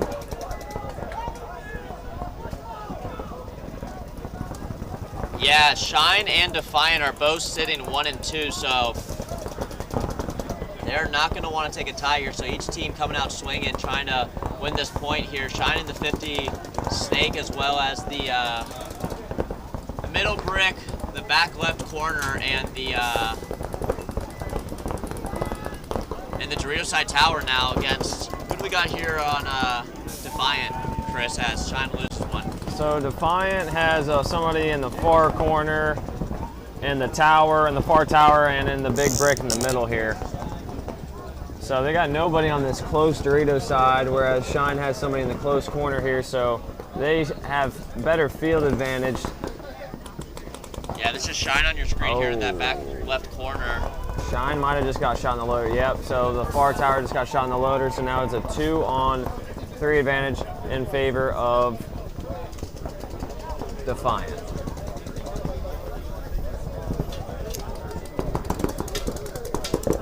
Yeah, Defiant looks like they want to fill out here to this Dorito side, and he's able to do that, making it to the mini W on your screen here. Great move by him. Yeah, it's a good move to spread the field. See what he can do with it here. Again, there's a pair of Flex 8s out in the wild right now here at MVPS that are lost. So if you do see them, they're black with white frames. So let us know here in the commentator booth. If you do find them, we are on the lookout for them.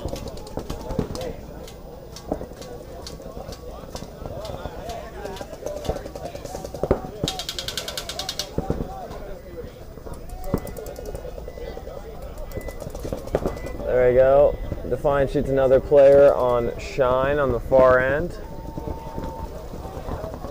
I'm seeing just a corner here. I'm trying to see who else is over there. Nice. There we go. And they killed the corner. I believe that was the last player alive.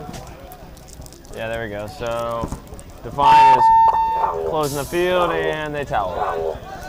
Good point for Defiant there. 1 minute. So got some Shine fans in the chat here.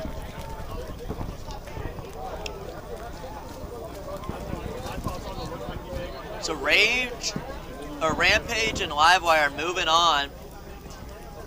And it looks like Headbangers are going to be getting that wild card spot as of now. Thanks for keeping us updated in the chat, Spence, one of our moderators and good friend of the MVPS. It's Alex Spence. Shout out. I believe he's an accountant. So if you need your accounting needs done, make sure your taxes are done right, hit up Spence.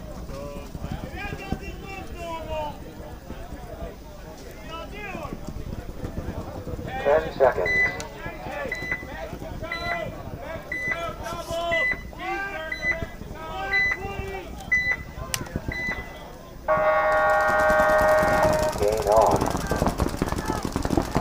So Dynamic and Ragtag, this is a premier matchup. Both these teams are 3-0. Two juggernauts facing off. So Ragtag takes the first big bite over here on the D side and in the center snake structure. And the winner of this match is going to get their taxes done for free by Alex Spence, we just hear in the chat. Nestor hits a good shot on this Dorito guy filling forward. I think Nestor just shot the other guy across the field as well. And he's going for a third kill here. Nice by Nestor. Let's see if he makes it in clean. Looks like he does. Ref coming in to check him though. And Ness gets shot there. Jet fills into the Dorito 1. And this is Alexis wheeling and dealing against Dynamic here. He has played for Dynamic, so he knows this team. He knows how important this win is going to be if they want to, be successful in this tournament.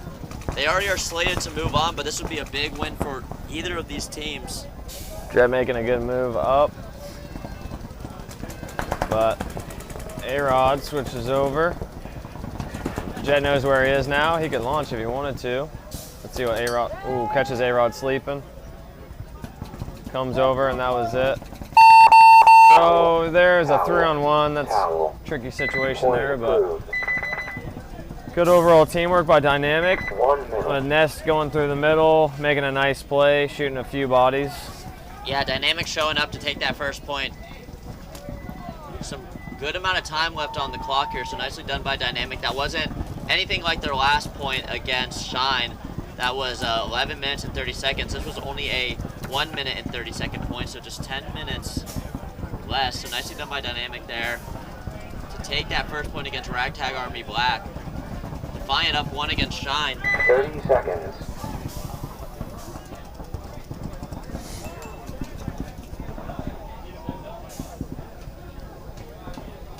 20 seconds. Right, Shine getting to the board, putting in number 89, number 2. 10 seconds. Can't see the rest of the guys out there.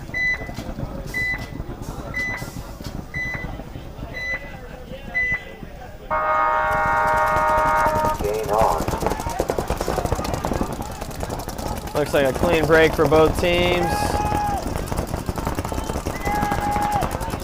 Shine took the risk and filled out to both of the towers on the far and close Dorito side. Defiant making it to the Dorito 1 here.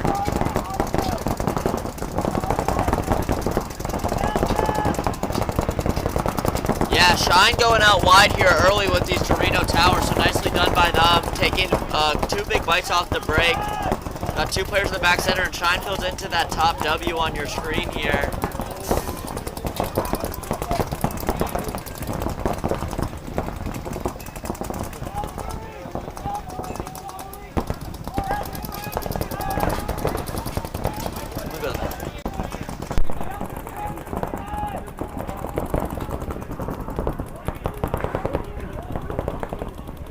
So we got this point developing here.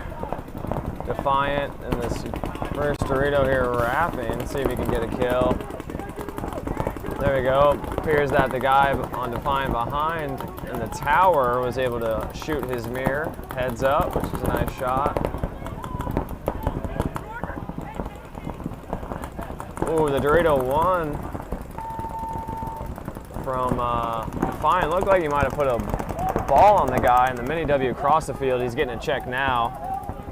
Another Shine player is pulled out from the close side of the Dorito side here.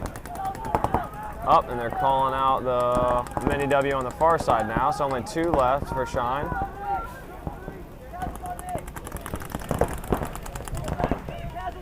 So it's a 5-on-2, guy coming down the middle, trades with him.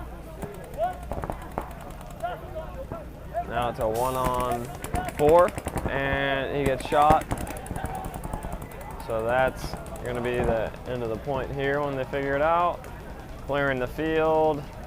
There we go. Going to give each other a check here, make sure they're good. That's always smart. Tap it, there we go. All right, good point. Good point for Defiant to go 2-0 against Shine. Still about 7 minutes left on that clock, so that's plenty of time there. Dynamic up 1 with 10:29 left on the clock.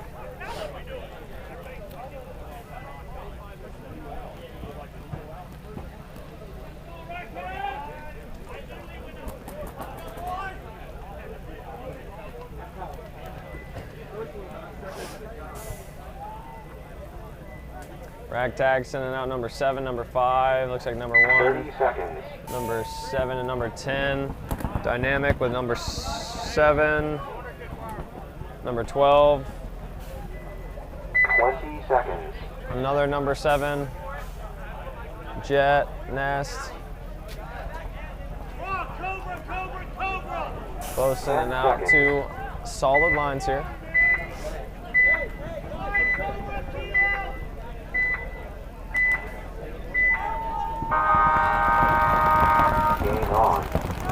All right, Ragtag sending 1 up the middle fast, 1 standing the brick, 1 in the close Dorito corner here, and then both in the Aztec. Dynamic with 2 in both Aztecs, both cans, and 1 in the brick. Kind of a standard play here for Dynamic. Ragtag making a good bump up to this tower. Now Ragtag is doubling the middle here, trying to get creative to close out this point. Still 5-on-5. Dynamic fills the far Dorito tower.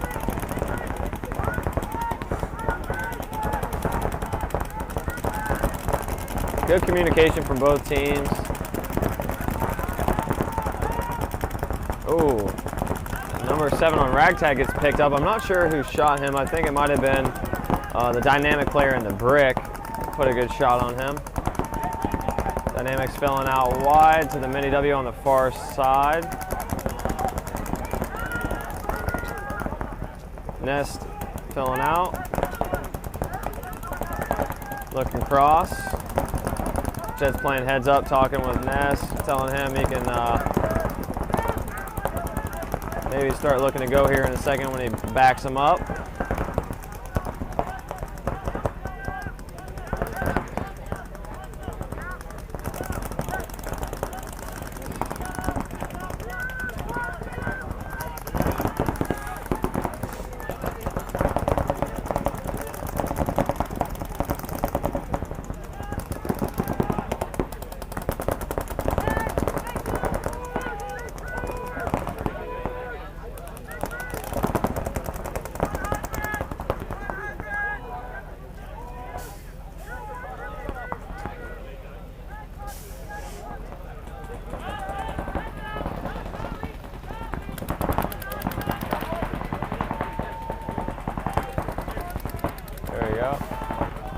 Ragtag filling up to this mini W, wrapping around, seeing if he can check off on this middle guy here, crawling forward. He's standing tall, looking if he can hit a shot here. Jet picks him up though.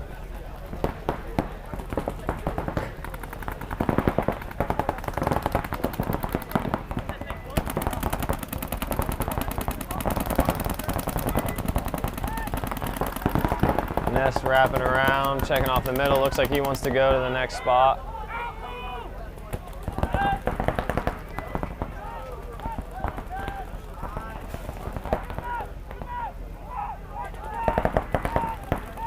Oh, Dynamic player was screaming for a kill, and then the Ragtag player in this first Dorito absolutely smokes him. But then he gets caught. Might have got shot in his hair, I don't know.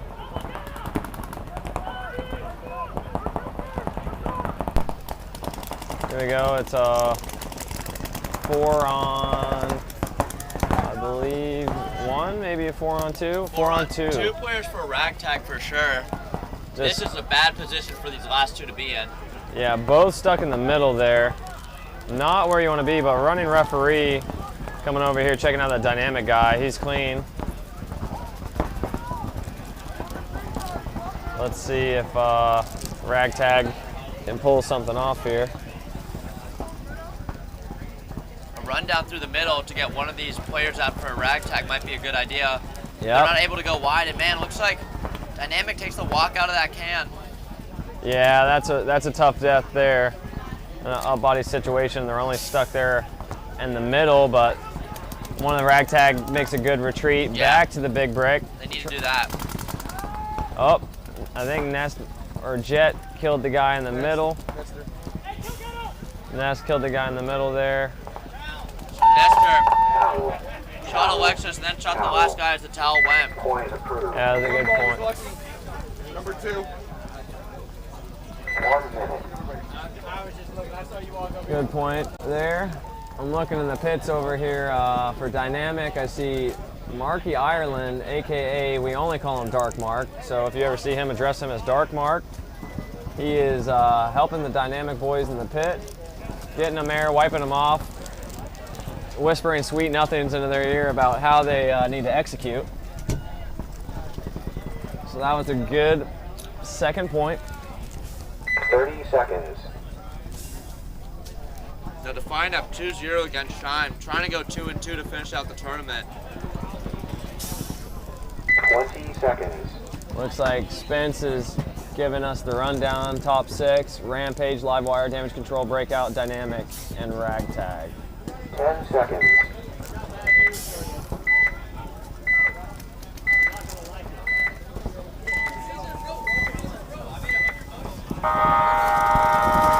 Game on. Shine doubling up that brick as well as Defiant. Looks like Defiant player gets bounced off the break going into the brick. Look for one of these teams' middle players to push into the snake. Taking a look at Defiant's breakout here. We got both the homes, 2 in the middle brick, and then on Shine's side we got the corner, which is a nice bump that these teams are needing. And then we got right here, as I mentioned, the double brick player shoots into that Dorito inside on the snake. That's going to be Nick Mace there. So you're going to want to see Defiant do something similar here, as the later on it goes into this point, the more people you have in the brick, the less effective they are, as we're seeing a lot get pitched out. Mace able to make it up into that snake 2 of that mini laydown wing. Now look for him to be walking down this close Dorito side. That bunker's excellent at just slowing down the game for the lower side, as Shine player is able to get into the mini W and have a guy behind him in the tall tower. So really nice field positions here by Shine. As I mentioned, that Defiant gets into that mirror bunker to Nick Mace, which is going to be that snake laydown mini wing. So really the advantage here being going to Shine, because they do have someone into the Dorito side in that little W. This player's now looking at the wire here. Might be looking to creep in, but he gets some heat coming from the bottom side Dorito can player. Shine doesn't catch the player from Defiant going into that middle W, so really equal field advantage or layout now. Chris, have we lost a body on either side yet? I don't believe so. Right now I see 5 for Defiant. Yeah. 5 for Shine as well, yeah.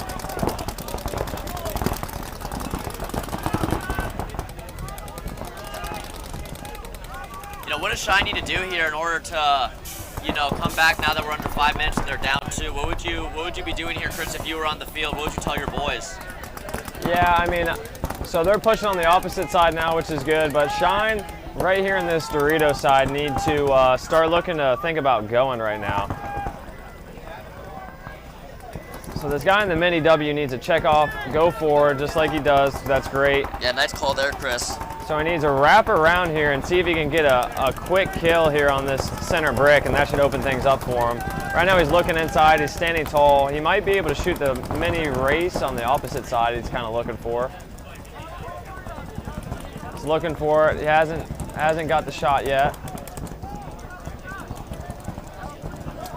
Shine, though, is doing a good job on the other side, staying alive, communicating. Now let's see if Shine can wrap around a little more and catch somebody. So that's Swifty, number 22 here, looking for Defiant. He's mirrored up to Mace in that snake wing. He's got a little chicken arm, leaning up against that snake too. Probably feeling a little tired, as we're inching into the end of the preliminary match here with 3 minutes left to go on this point.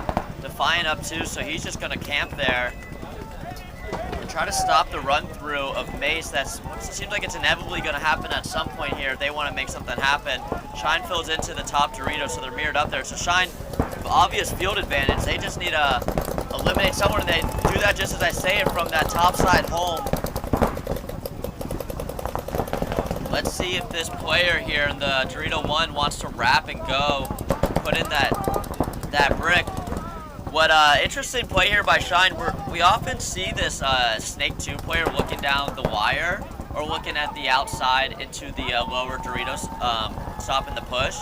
But they're gonna have their brick guy watch that lane, which isn't bad, but it makes it possible for this Dorito 1 player, if you wanted to wrap and put him in and go, but it doesn't seem like he's looking to do that just yet. As I say that, it looks like that might be exactly what he's looking to do. He wants to wrap a little more with the can. Almost catches the can, and now his 2 comes behind and fills in the mini W. So there's we Nick got Mace. A trade going on in the middle, which was nice. But then bodies coming off both sides. Looks like he might be able to trade out, and they just lose their center brick player. It looks like there's a launch coming from Defiant and all the chaos. Let's see if he's able to make it. Oh, he gets caught. That was a good fill, though. He read what he needed to do to go forward, but was picked up. So it looks like Shine's going to get this point. Yeah, that was a good. They need to think about figuring it out sooner than later because they only got 1:45. So hopefully they figure this out quickly because they're going to need that time to come back to score another point, at least. Shine needs to. I mean, come on, you guys have 1:30. Right. Just run down the field and see if there's, obviously there's no one there, but at least figure it out as you go. Interesting. I don't know why you would Not sure why Defiant towels that. They're up 2. They should have let the time run down there, so interesting move by Defiant. But that comes down to coaching experience. Maybe, Chris, is there any reason you'd want to do that? You would know better. I mean, not much. I mean, really, the only thing I can think of is maybe get them off, get the point over, right, and come off and get everybody potted up. But by then, everybody was already shot in the pit, so it's not like you're saving anybody any time or welt. So honestly, I think that might have been a little bit of an error. They just figured, oh, we lost the point, let's concede, instead of looking at the game clock and kind of weighing the severity of that. But yeah, that could have been 10 more seconds they got, but Defiant obviously feeling confident that they can close out this match with 1:25 left, conceding that to Shine. So right. Dynamic up 2-0 against Ragtag. We talked about this before, and someone said in the chat this is the heavyweight matchup. And Dynamic taking the walk early, trying to get into that bottom side, and Golf Coach Ragtag is making big moves early, able to get into that top side Dorito 1 as well as that 50 snake. Interesting. I don't know if Jet is on this point or Ness, so they're feeling confident their roster be pretty deep.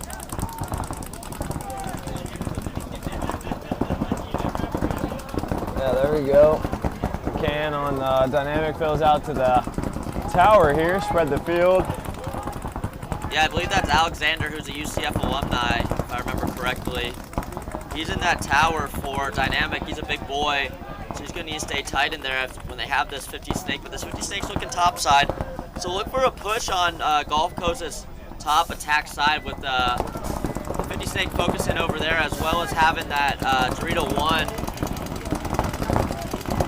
That was their push of the game to start off with. Let's see if they can keep it going as they're down 2 with now just under 5 minutes left.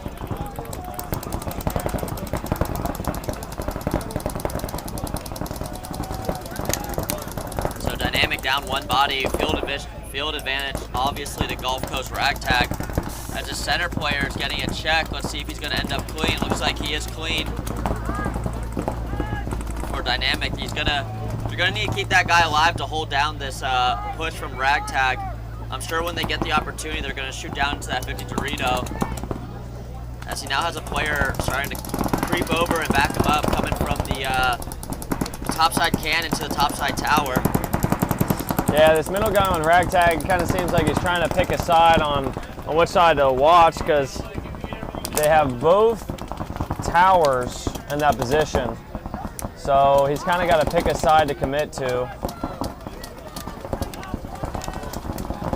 Ragtag doing a good job of staying alive in some key positions here. And I think in this scenario, if you're Ragtag in this 50 snake, you might want to start thinking about crawling into their side. Dynamic doesn't really seem too interested in making a push, considering they haven't even made it into the mini W's on the attack Dorito sides.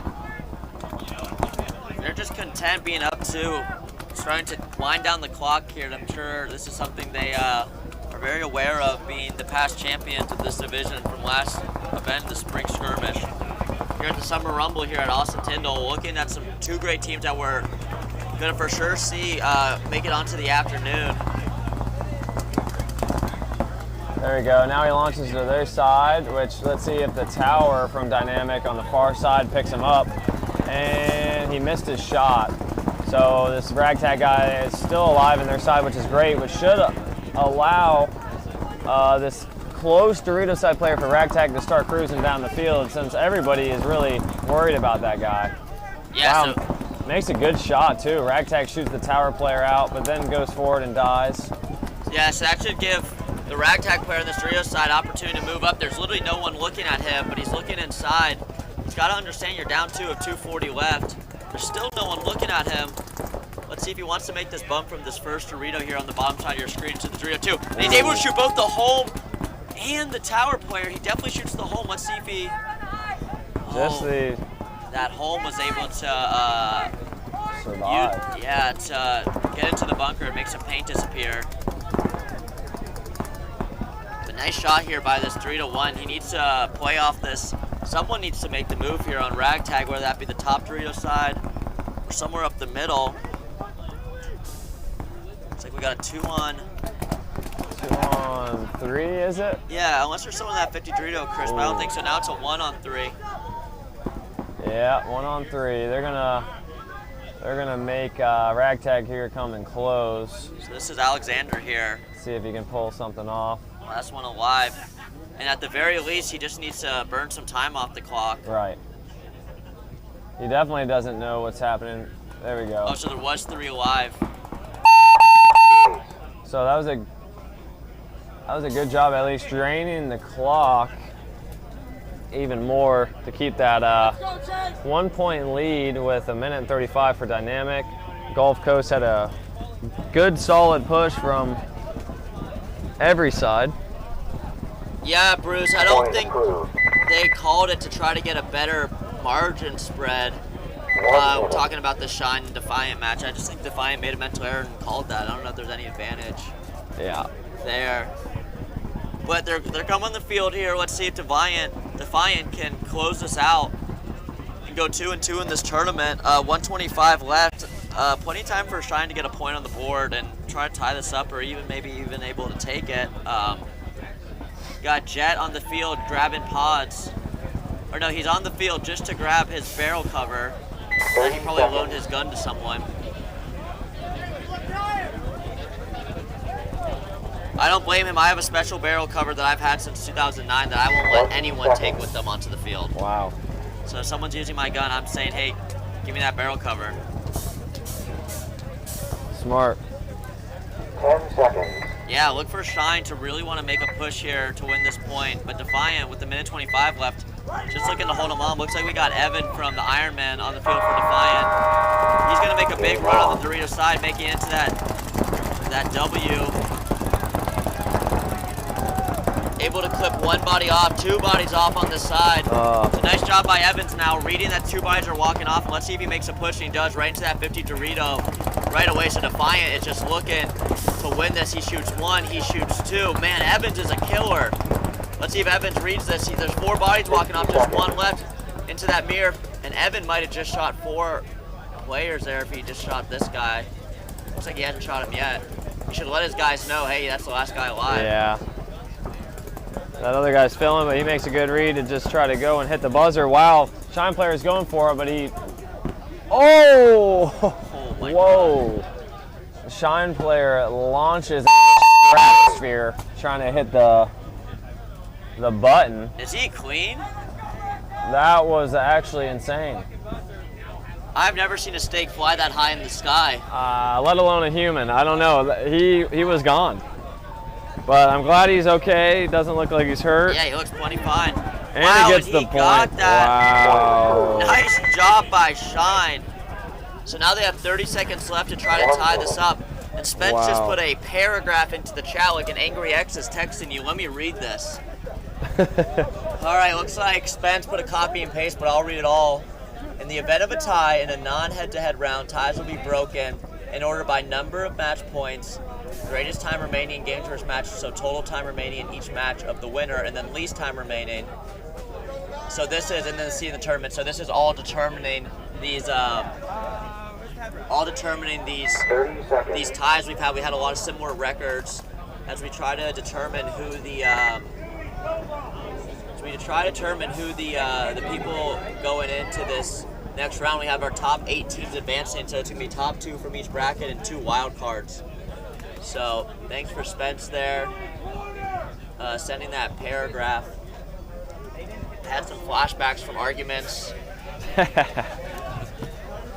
Getting massive paragraphs there, seeing that come up in the Twitch chat, but wow, nicely done there by by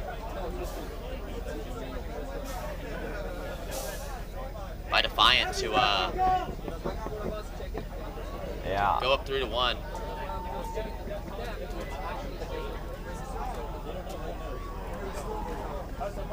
So I'm seeing on the scoreboard, it looked like, I thought Shine got it. Got the point. Was that Defiant?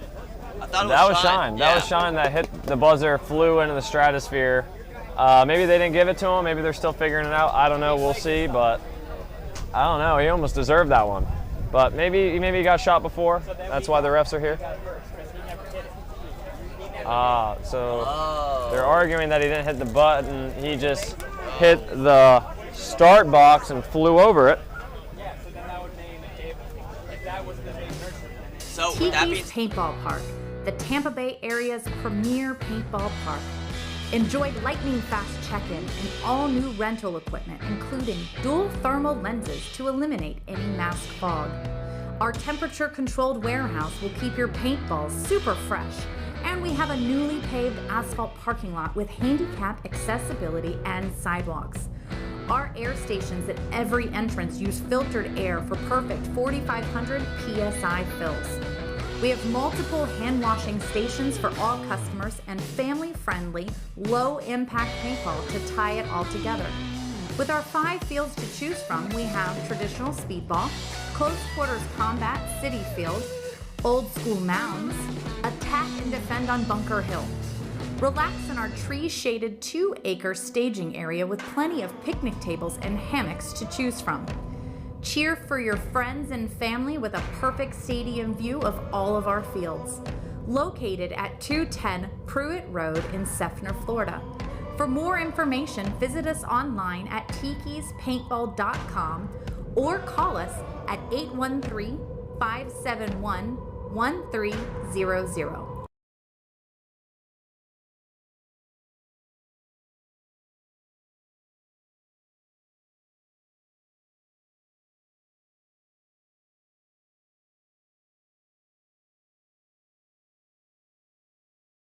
For Shine, launch into the stratosphere. Looks like we got Ness here already drilling. While he's figuring out if we want to go into that right view cam, we could see Ness shooting at poles as he's waiting for this point to start. Yeah, but he was out of bounds when he went over. No, because if there's 1.25 seconds, I don't even know what's happening. So they're still arguing about, that last point where Shine supposedly hit the button. Then we got O'Nell's dream home. If you want to find your dream home, hit up O'Nell. It's actually O'Nell's house we're looking at right here. So if you want to go to O'Nell's house, this is what it looks like inside. Beautiful. O'Nell's has a palm tree in his house. That's a palm tree in a house. That is. Only the finest for O'Nell Lee Realty. Winter Park, Orlando, Florida, the city beautiful. This ad is actually just to show off his own house. Yeah. It's not often you see a royal palm in somebody's living room, but you gotta love it. So still trying to figure this out.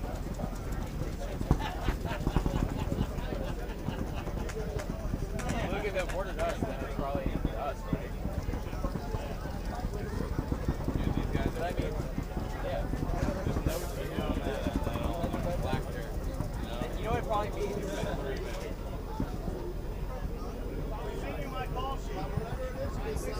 No, Dan always uses Mexico. The bunker crosses the pond, but he uses Mexico as So this is going to be our final match before we head into the quarterfinals for Division III that will be hosted on this field. And after that we got semis and then followed by the finals. So just so you know what these teams are competing for, it's a great prize brought up here by MVPS. I believe it's, I actually don't know 100% sure. I know it's half off entry, a trophy if you win, $250 from Ruthless Paintball, I believe $2,500 in cash money. O'Nell, feel free to correct me if I'm wrong. there's a lot to compete for here at the D3 MVPS, as well as the D4 and the D5. Money to be made, prizes to be won, honor and glory to be had. As all of these teams here are trying to fight their way into the quarterfinals, Dynamic and Ragtag are locked in no matter what. This will be for seeding and bragging rights. These two teams know each other quite well. Dynamic up 1 with 1 minute 35 seconds to play. We're still trying to figure out what happened with Dynamic and Shine. But as we try to figure that out, let's kick it off to some commercials from some of our sponsors who make this possible. So, to confirm the prizes, $2,500 cash to the winner of this tournament and $1,000 cash to second place, followed by third place winning 10 cases of paint, half off entry, 10 team medals, and 10 winner only Exalt bayonets. Second place winning that $1,000 cash as well as 10 cases of paint, half off entry to our next event, 10 medals, and 10 Exalt bayonets. And then the finals, number one team will get $2,500 cash money, 10 cases of paint, half off entry to the next event, a grand trophy that actually has a Dynamic player on the trophy, fun fact, 10 team medals, and then 10 winner-only Exalt bayonets. So as we're clicking down on the time here, looks like we're getting ready to see Dynamic take on Ragtag Army Black. Dynamic up 1 with 1 minute 35 seconds left to play. Let's see if Dynamic can hold the push 20 seconds. Looks like that point shifted over, so 2 points for Shine, 2 points to Defiant. We figured that out. So there's going to be 30 seconds left. After this, we're going to see those two teams. As we head in here, let's see Dynamic, Ragtag. Let's see what happens here. Ragtag starts a little early, but still alive. So Combs on Ragtag almost took the start off the break early, but was able to tag back up. Ragtag moving and grooving up the middle. Filtering out both sides here. Ragtag loses their center push, but they fill it again with a quick fill. Yeah, that's Alexis filling up to that middle. He knows he's going to need to be in that prop if he wants to break open this point. 5 body advantage to Dynamic as... Oh, man. As Combs gets shot out, so now a 5-on-3 in favor of Dynamic. Yeah, Dynamic, watch them just, let's see if they lock it up. It looks like Jet's going, but he gets caught going. And Alex, tell Boozy, Zach, what you said about the VOD and getting a Twitch partnership. I know you said earlier in the chat, but Zach would be the one to run that VOD, so let him know. Back to the game here, Alexis gets shot in the mask.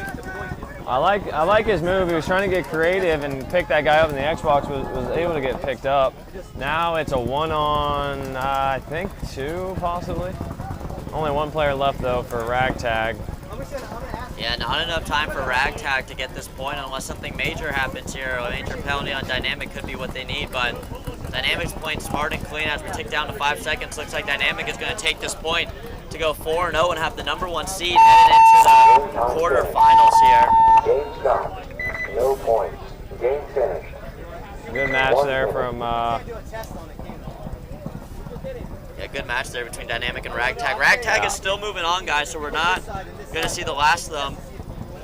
Yeah, that's probably a good match for them to kind of think about, go over kind of how it went down so they can come out and maybe fix any issues they think they had, but overall, it was a good match from both teams.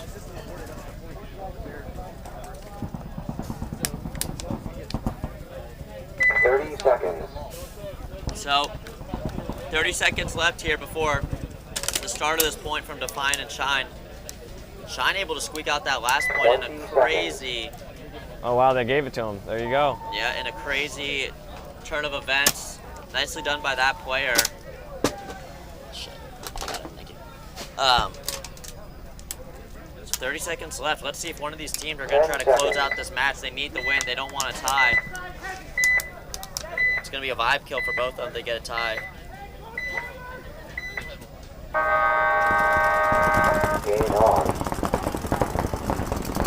Oh my god, and Shine loses 2 off the break, so Defiant's going to try to win this. Oh, 3. They killed another, bounced another. They're flying down. The future Wow. sponsor, as he's called. Oh, he dies, but they kill him. Wow, they got it. Defiant took that point in 15 seconds.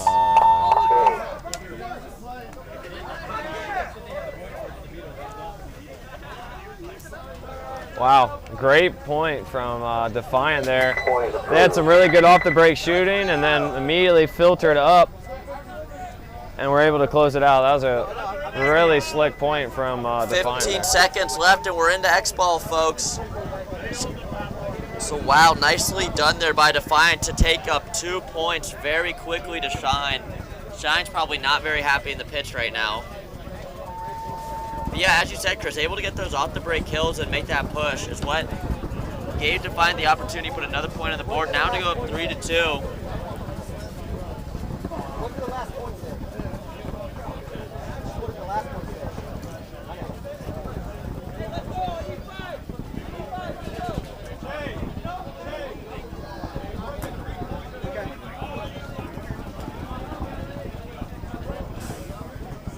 Defiant getting their 5 out real quick here. Shine probably just trying to figure out what happened.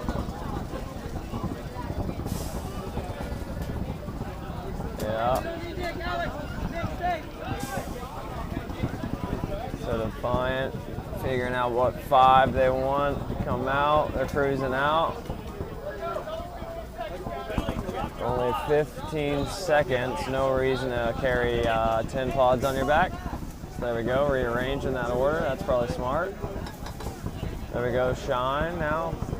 Taking the box. See number 44 coming out. See who else comes out with them.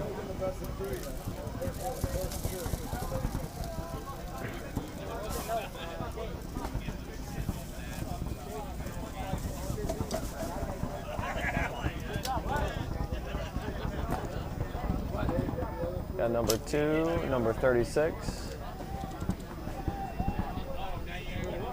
So break time is paused, but I'm sure as we get these teams on the board, we'll start 20-second countdown or something like that.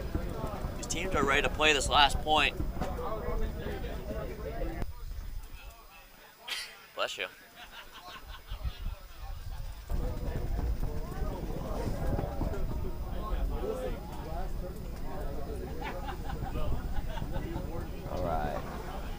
All right, so it looks like we got the break time down. Ready for these two teams to start. We're getting thumbs up from one side.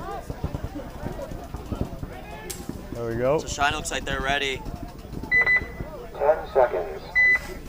So we just saw a 15-second point from Defiant. Let's see if Shine can do it again. They got a runner! Center runner! Center runner!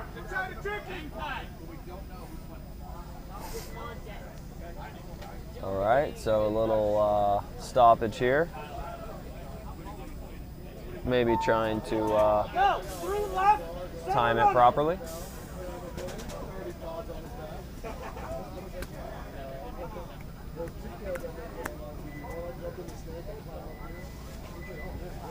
All right, so looks like we got another little pause as we wait for everyone to get ready. The reffing crew is hot out here. We're ready to go into these quarterfinals. We're hot up here. The players are hot. So let's try to get this ball rolling as we're trying to see if Shine can take a 15-second point or if Defiant can take another one or just try to hold off the push of Shine here. Find that out shortly.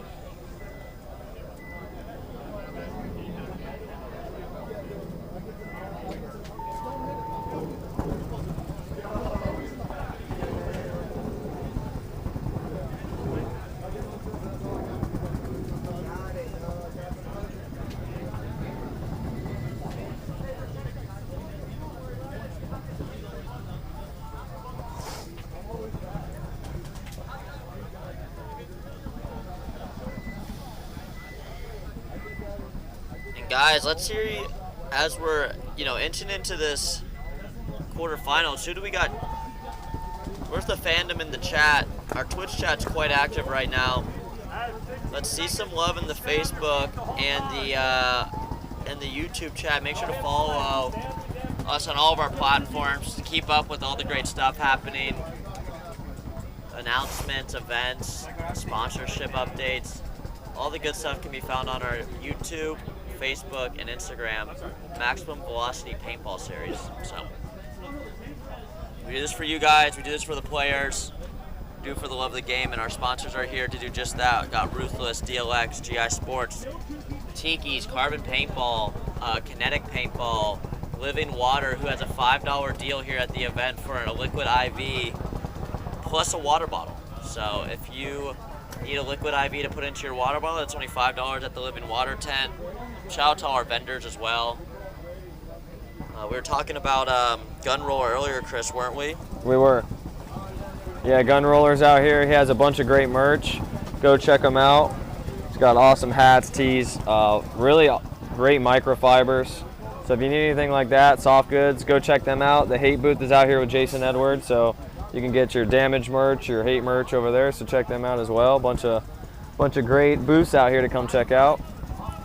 Yeah, if you're not playing and you're in the Central Florida area, come by to Austin Tyndall Park. As we head into the quarter, semis, and finals here after this point, watch some great paintball being played. These are premier paintball players and all around the country, all around Florida, all around the Southeast. So if you want to learn a bit more about the sport and watch some great paintball being played, make sure to come by Austin Tyndall and check it out. And if you're watching on the stream now, thank you for your support.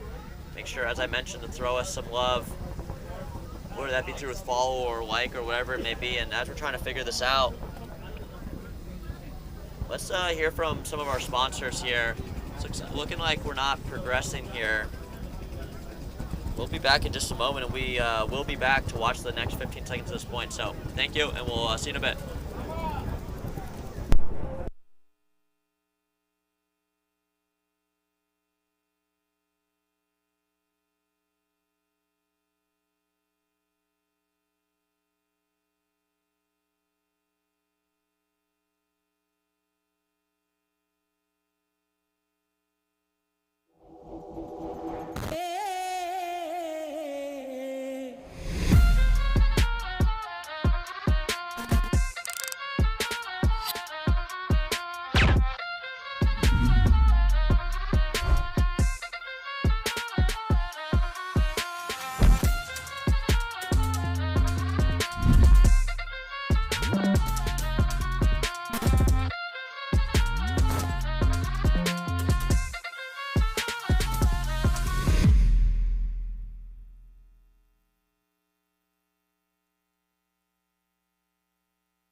Just so you know, in the chat, they pulled the field off the players, so that's why.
4 p.m.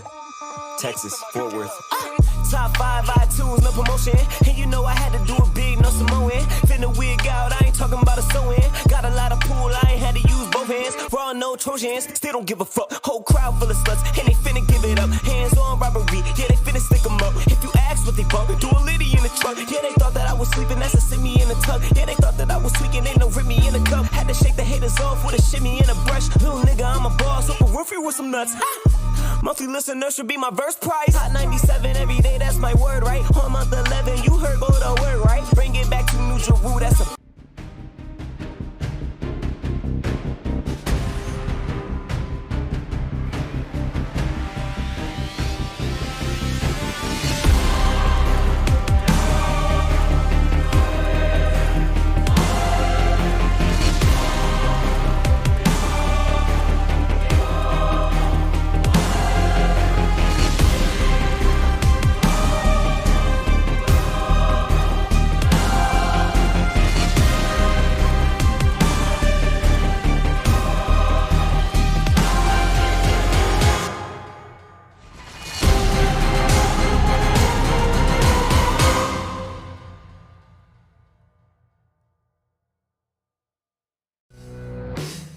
Tiki's Paintball Park, the Tampa Bay area's premier paintball park.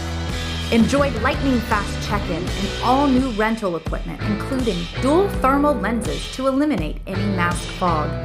Our temperature-controlled warehouse will keep your paintballs super fresh, and we have a newly paved asphalt parking lot with handicap accessibility and sidewalks.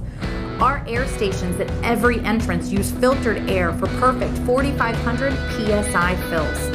We have multiple hand washing stations for all customers and family-friendly, low-impact paintball to tie it all together. With our 5 fields to choose from, we have traditional speedball, close quarters combat, city field, old school mounds, attack and defend on Bunker Hill.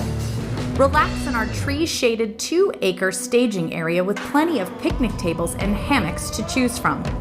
Cheer for your friends and family with a perfect stadium view of all of our fields. Located at 210 Pruitt Road in Seffner, Florida. For more information, visit us online at tikispaintball.com or call us at 813-571-1300.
Hey, this is Walker with Carbon Paintball here to talk to you about our SC custom jerseys.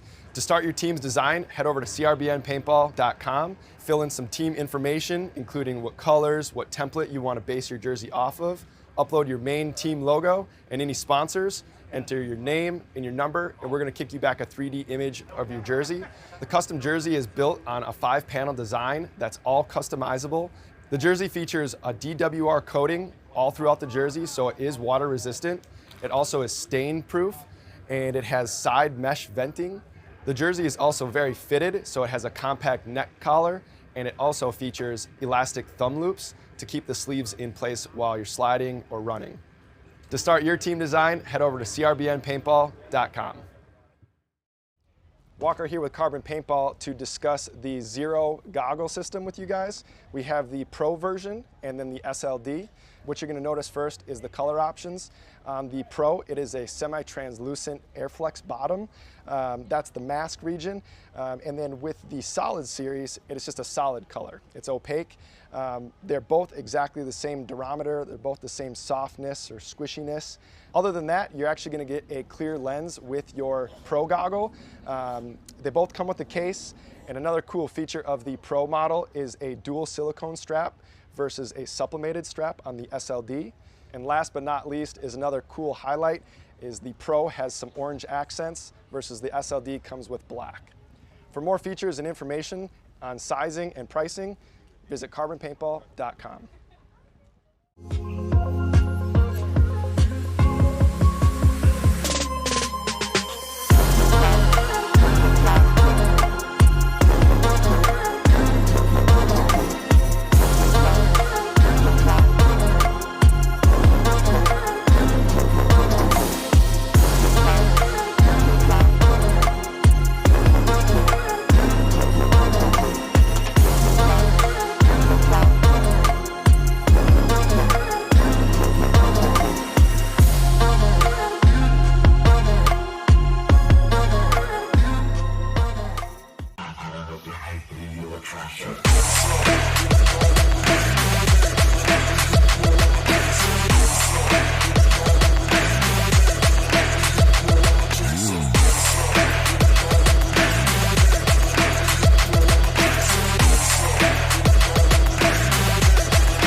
p.m. Texas, Fort Worth. Top 5 iTunes, no promotion. And you know I had to do it big, no Samoan. Finna wig out, I ain't talking about a sew-in. Got a lot of pool, I ain't had to use both hands. Raw no Trojans, still don't give a fuck. Whole crowd full of sluts, and they finna give it up. Hands on robbery, yeah, they finna stick 'em up. If you ask what they bump, do a litty in the truck. Yeah, they thought that I was sleeping, that's a send me in the tub. Yeah, they thought that I was tweaking, ain't no rip me in the cup. Had to shake the haters off with a shimmy and a brush. Little nigga, I'm a boss, Oprah Winfrey with some nuts. Monthly listeners should be my verse price. Hot 97 every day, that's my word, right? On month 11, you heard go to word, right? Bring it back to New Jeru, that's a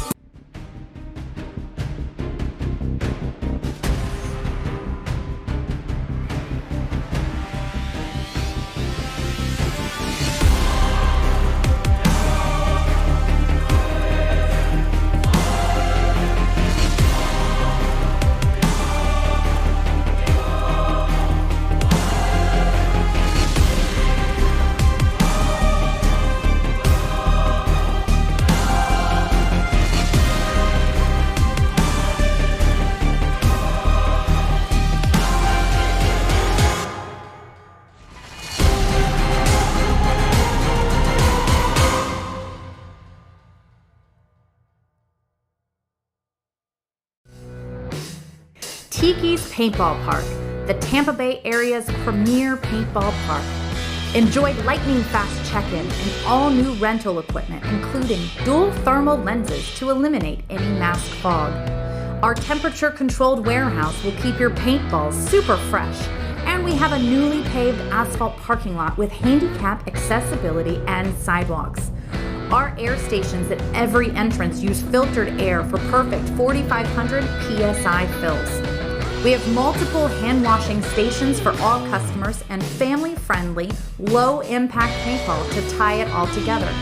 With our 5 fields to choose from, we have traditional speedball, close quarters combat, city field, old school mounds, attack and defend on Bunker Hill. Relax in our tree-shaded 2-acre staging area with plenty of picnic tables and hammocks to choose from. Cheer for your friends and family with a perfect stadium view of all of our fields. Located at 210 Pruitt Road in Seffner, Florida.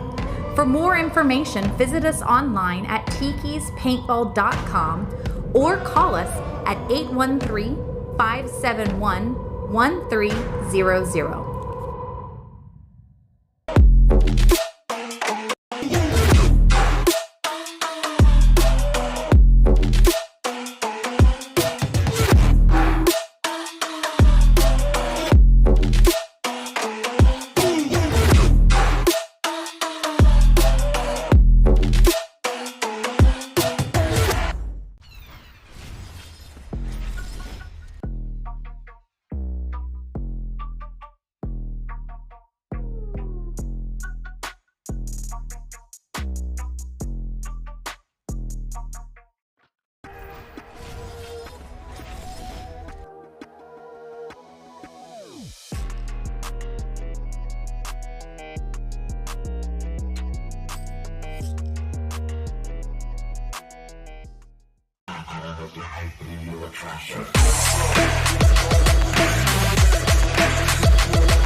Hey, this is Walker with Carbon Paintball here to talk to you about our SC custom jerseys. To start your team's design, head over to crbnpaintball.com, fill in some team information, including what colors, what template you want to base your jersey off of, upload your main team logo and any sponsors, enter your name and your number, and we're going to kick you back a 3D image of your jersey. The custom jersey is built on a 5-panel design that's all customizable. The jersey features a DWR coating all throughout the jersey, so it is water resistant. It also is stain proof, and it has side mesh venting. The jersey is also very fitted, so it has a compact neck collar, and it also features elastic thumb loops to keep the sleeves in place while you're sliding or running. To start your team design, head over to crbnpaintball.com. Walker here with Carbon Paintball to discuss the Zero goggle system with you guys. We have the Pro version and then the SLD. What you're going to notice first is the color options. The Pro, it is a semi-translucent Airflex bottom. That's the mask region. And then with the Solid series, it is just a solid color. It's opaque. They're both exactly the same durometer. They're both the same softness or squishiness. Other than that, you're actually going to get a clear lens with your Pro goggle. They both come with a case. And another cool feature of the Pro model is a dual silicone strap versus a sublimated strap on the SLD. And last but not least is another cool highlight is the Pro has some orange accents versus the SLD comes with black. For more features and information on sizing and pricing, visit carbonpaintball.com.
.4 p.m. Texas, Fort Worth. Top 5 iTunes, no promotion. And you know I had to do it big, no Samoan. Finna wig out, I ain't talking about a sewing. Got a lot of pool, I ain't had to use both hands. Raw, no Trojans, still don't give a fuck. Whole crowd full of sluts, and they finna give it up. Hands on robbery, yeah, they finna stick them up. If you ask what they bump, do a litty in the truck. Yeah, they thought that I was sleeping, that's a simi in the tuck. Yeah, they thought that I was tweaking, ain't no rip me in the cup. Had to shake the haters off with a shimmy and a brush. Little nigga, I'm a boss, open roofie with some nuts. Monthly listeners should be my verse price. Hot 97 every day, that's my word, right? On month 11, you heard go to word, right? Bring it back to New Jeru, that's the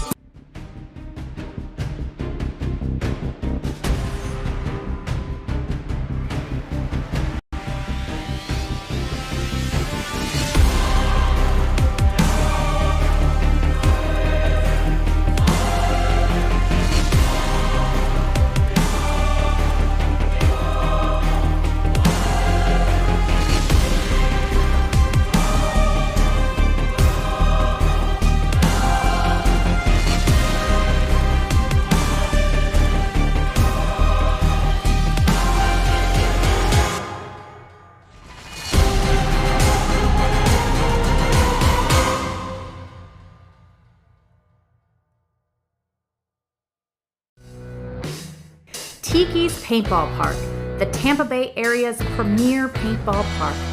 Enjoy lightning-fast check-in and all-new rental equipment, including dual thermal lenses to eliminate any mask fog. Our temperature-controlled warehouse will keep your paintballs super fresh, and we have a newly paved asphalt parking lot with handicap accessibility and sidewalks. Our air stations at every entrance use filtered air for perfect 4,500 PSI fills. We have multiple hand-washing stations for all customers and family-friendly, low-impact paintball to tie it all together. With our 5 fields to choose from, we have traditional speedball, close quarters combat, city field, old school mounds, attack and defend on Bunker Hill. Relax in our tree-shaded 2-acre staging area with plenty of picnic tables and hammocks to choose from. Cheer for your friends and family with a perfect stadium view of all of our fields. Located at 210 Pruitt Road in Seffner, Florida.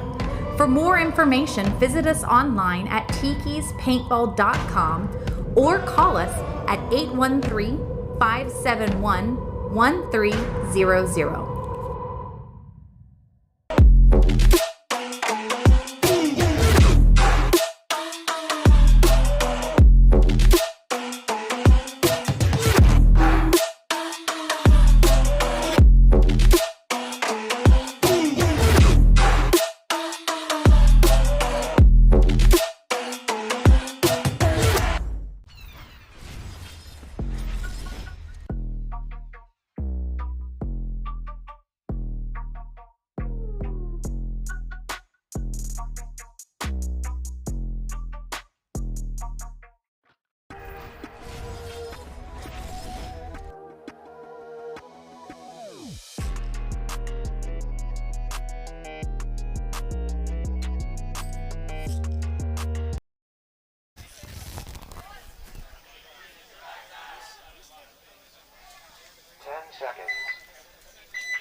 So let's see here, breakout and Rampage trying to move into the semifinals here with this quarterfinal match as we're inching towards the end of the day. Weather's cooling down a little here at Austin Tyndall Park for the Summer Rumble.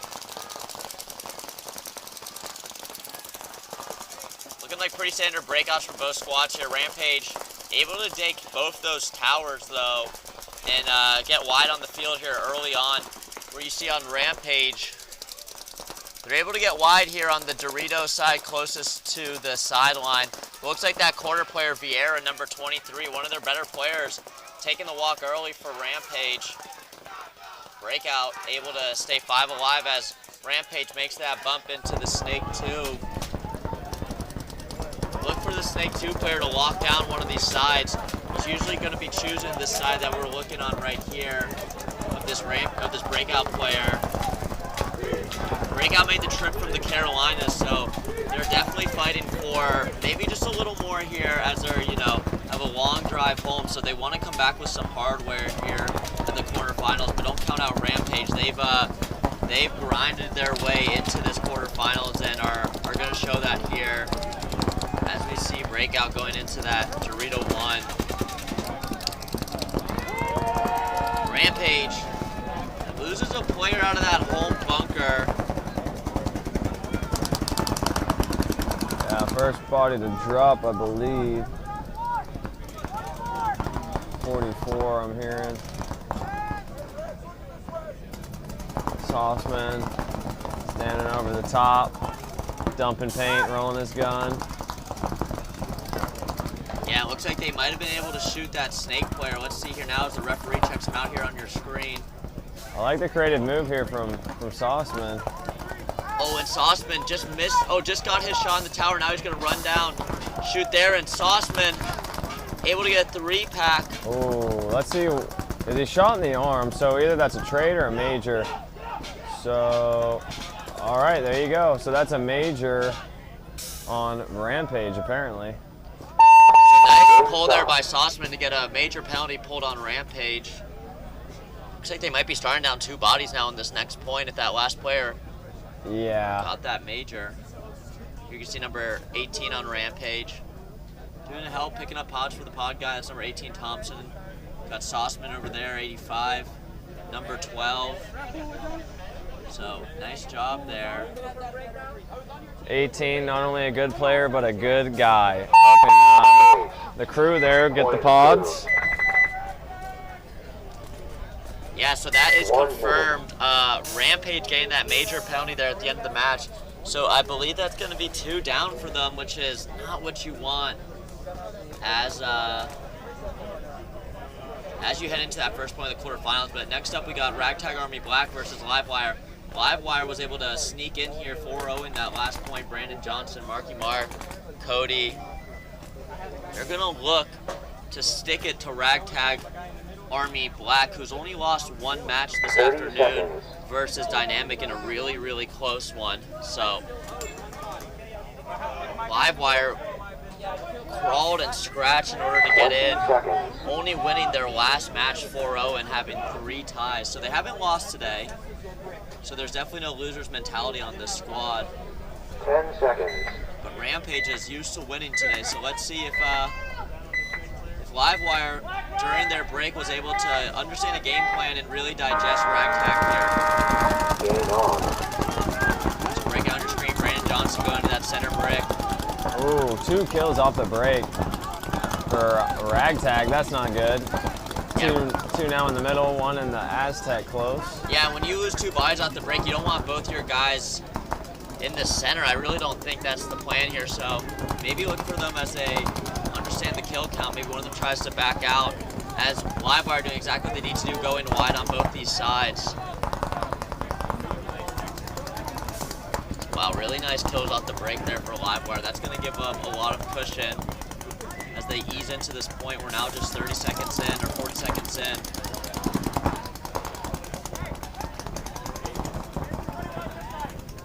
Yeah, and usually Livewire is good in these situations where they don't necessarily force the issue until really they have to. So they're gonna.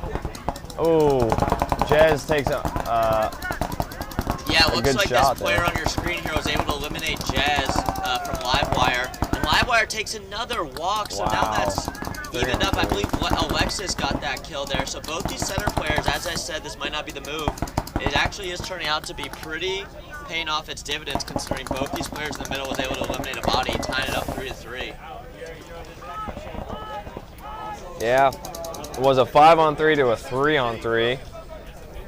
So maybe those 2 guys in the center, that double in the center, actually kind of taking Livewire by surprise, maybe getting a quick 2-piece here. So now we're 3-on-3. See how this breaks down? Yeah, it looks like this Livewire player on your screen here, he's going to want to try to get out wide, but he knows he's getting looked at by this center Snake 2 player.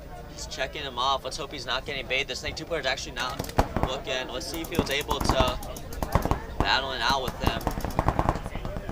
And the 3rd player on Gulf Coast, Ragtag, is now advancing on the further Dorito side into that mini W on the top left of your screen. So you have a pretty good view of each team's 3 players remaining, 2 of them being in the center for Ragtag Army and the 3rd player being out wide on that W. Whereas Livewire has Brandon Johnson in the middle. And then who do we got here on the outsides, Chris? Looks like Cody on the far side at number 22 over here for Livewire. I need to find out his name again. He's been playing good all day though, but he's looking like he wants to battle the snake eye. He just has to be careful. So Foster's actually not even looking at him. So if Foster looks like he wants to make a move. Yeah. That's Alexis on your screen there. Calls a shot but doesn't hit it. Not again. Foster almost got shot there by number 22 on Livewire. Again, they're battling. Both of them need to be pretty careful here.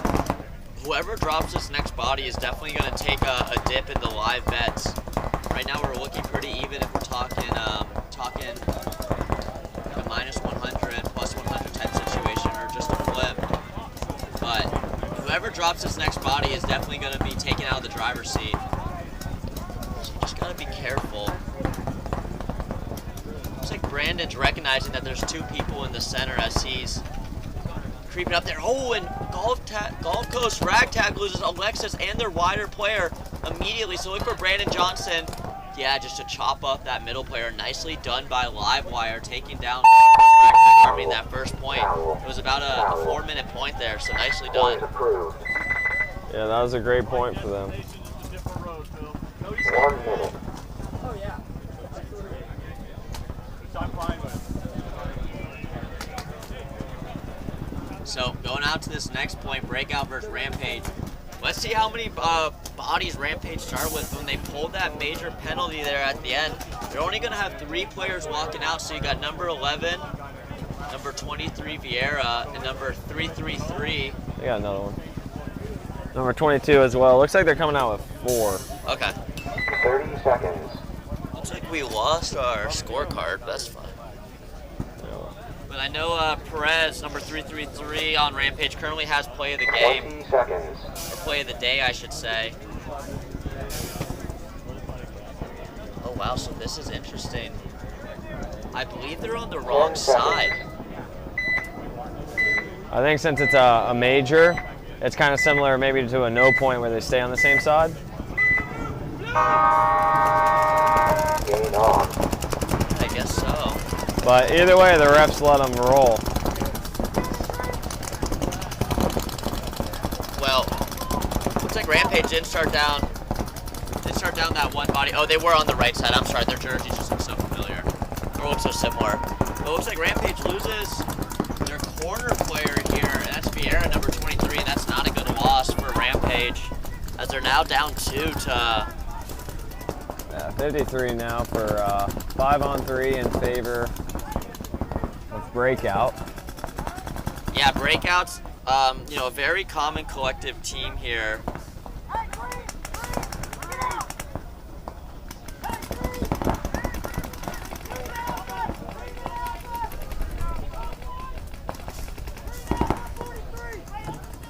So, yeah, it looks like Breakout calling 43 as one of their players takes the walk. That's number 90. Breakout looking into the camera before he walks off the field. So he is confirming he did get shot there in the arm.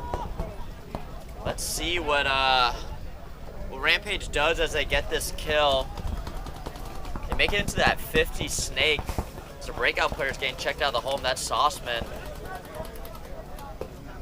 Sauceman is clean.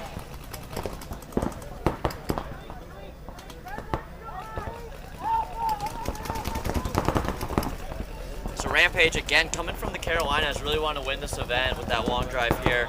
They're able to go up 1.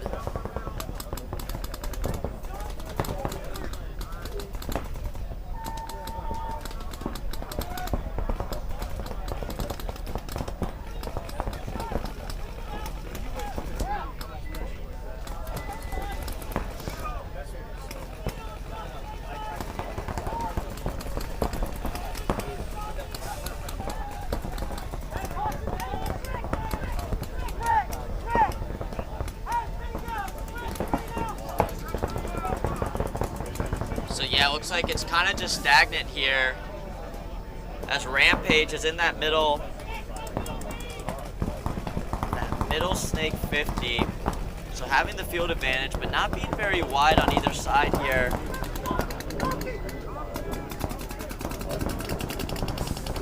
Looks like now they're trying to spread the field a little. Looks like he came from that corner actually to that tower on Rampage on your top left. And Breakout has really great communication to understand that there is a 50 snake in the middle and really communicating which side he's looking at. That's gonna negate this Breakout players in this mini W to get out wide, which is really what he needs to do. If he's gonna do it, he should do it now because the only player looking at him is the home player. But it's just tough, right, Chris, when you have that 50 snake that you can't really see that well. You never know if he's just gonna post on you. Yeah, that one is tough. You really gotta try to figure out which way he's looking so you know you can go, because if not, you don't want to just give him a free kill. Especially when they're up bodies and points right now, you don't want to necessarily squander a silly move when you could just sit and you know, calculate your move a little bit better. So looks like they're doing the right thing. They're staying alive, probing, communicating, and trying to keep the body and point advantage.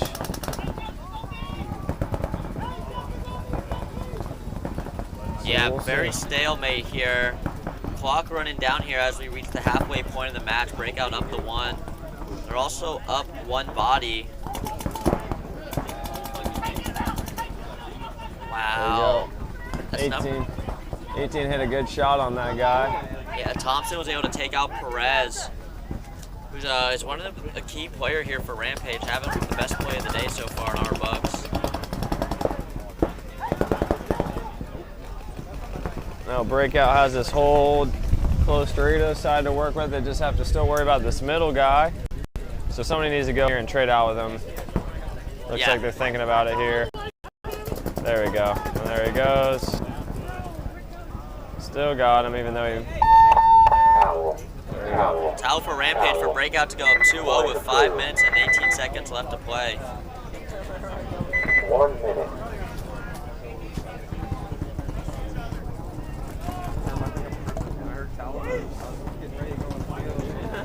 Now we got Livewire versus Gulf Coast Ragtag. So that was a really nice point by Livewire to take that first one. Let's see if Gulf Coast is going to adjust anything. What really killed them was those 2 off the break, right? Yeah, absolutely. Livewire had those shots dialed and were able to catch 2 of them off the break, which gave them a huge advantage. And they were able to close not too much longer after that. Was a pretty long first point though. So here we go. Looks like Manny Rodriguez over here for Ragtag, the boy. He's in over there.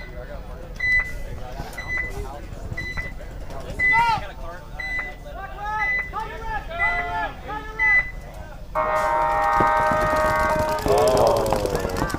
Ragtag does a good job of shooting their number 22 on Livewire and filtering up the middle quickly. So that was a key kill on Roberts, number 22. He's been playing good, so that was a good kill there. Ragtag up in the middle, containing.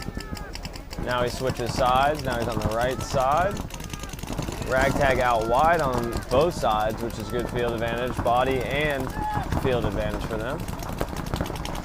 Yeah, Ragtag definitely has the field advantage with Alexis up in the middle here. He's getting checked right now, though. Looks like he's clean, and that rep's going to drop just right beside him. Jez gets shot. Brandon's getting checked out, but Brandon's clean, so... Looked like he was getting a head scratch there while I was checking him.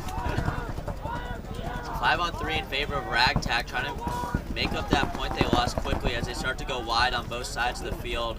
Get into that mini W on the bottom right of your screen, as well as the top Dorito. They had that Dorito 1 filled.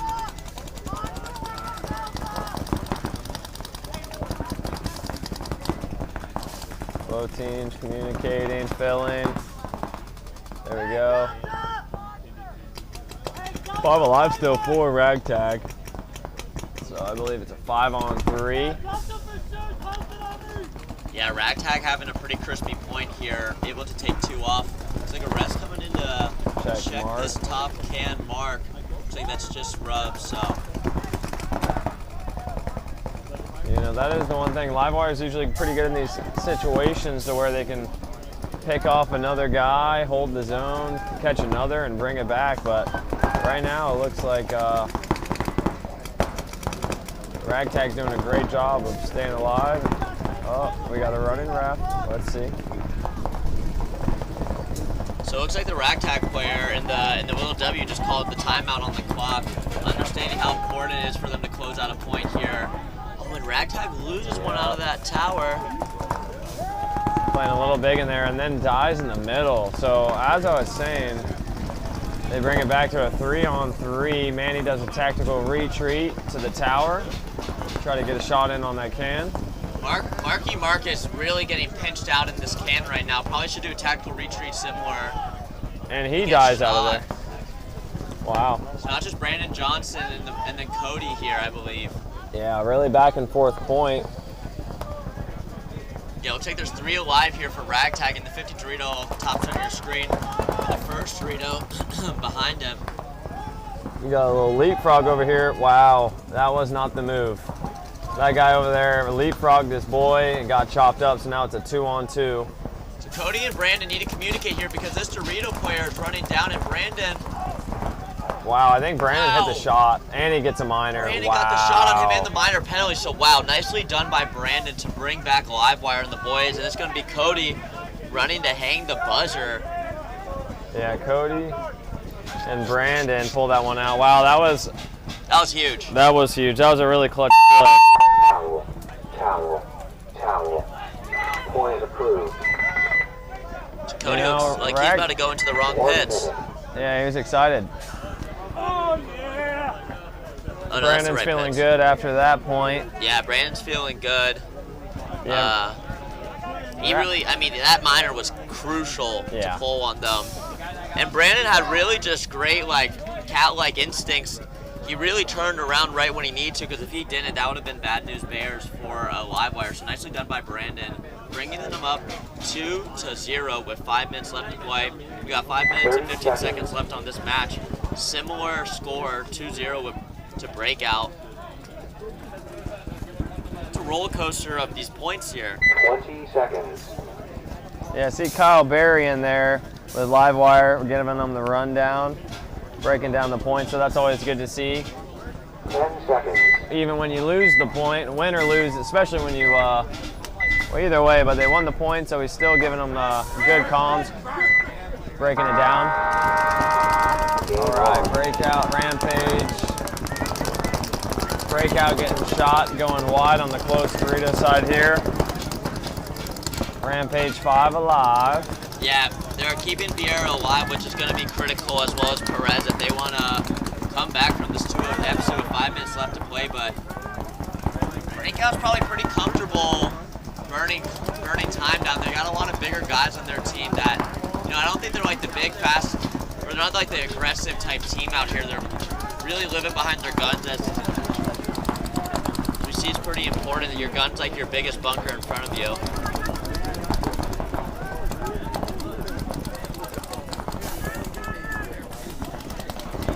So Rampage looking to push out this top Dorito side. Ref comes in all the way across the field to check on this Rampage player, which is never good, but looks like he's going to be clean.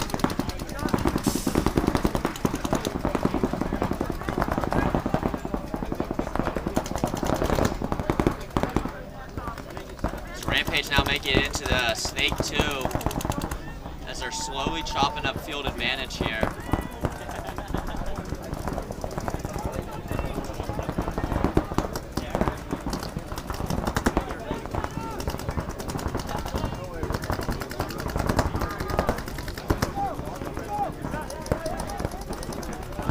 Now some really good comms coming from Rampage side. You can see the two towers mirrored up. They're now talking to each other, as well as communicating to that Snake 2, letting them know what's happening, where the bodies are.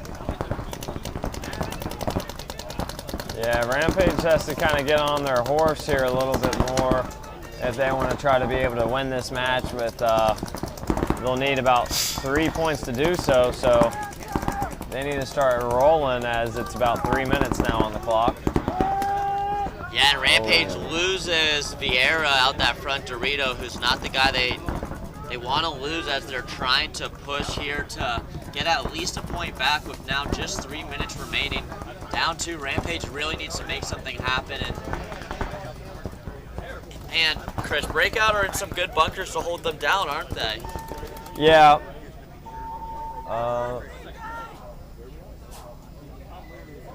A concede towel from another. Oh man, Perez might have just got shot. That would be unfortunate, as he thought it was. For a real hard bounce. He's good. So there we go. So yeah, right now, I mean, Breakout is relaxing. They are just, I mean, we got a guy in the brick over here. I don't know if that's Sauceman or. I believe that is Sauceman in the brick there. Yeah, he's just standing over the top, wheeling and dealing. Just loading paint and just funneling lanes here as these guys are just slowly taking the time off. They don't have really any incentive to move right now, as Rampage really isn't pushing much into their guns. Yeah, and I feel like in this afternoon, you know, win and go on or lose and go home, Breakout is in a really tough team to go down 2-2 because they are just gunners that live behind their guns, it seems like. And when you're up 2 points and you're Breakout, you're just like, okay, let's just let them come to us. And Rampage, I mean, they made a good effort in the beginning, but that's such a mistake by the Breakout player to try to make that big bump to that Torito. Yeah, he didn't need to do that. He could have just stayed there, been alive. They're up 2, only a minute 30 left. Just being alive over there is big because now you're weaker on that side, and he was the widest one over there, so that allows the other team to really start wrapping and putting pressure on those guys stuck in the middle.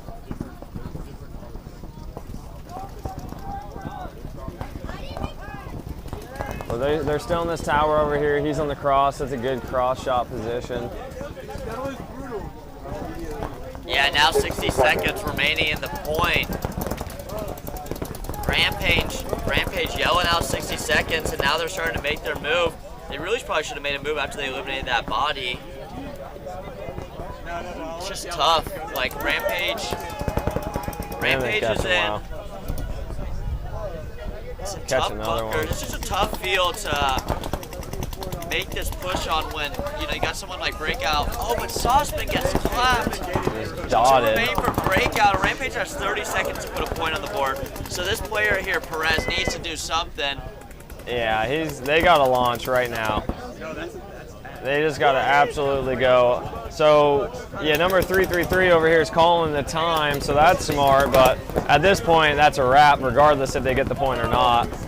He comes through, he gets split up, 8 seconds left, and they're not launching, so that's going to be it here.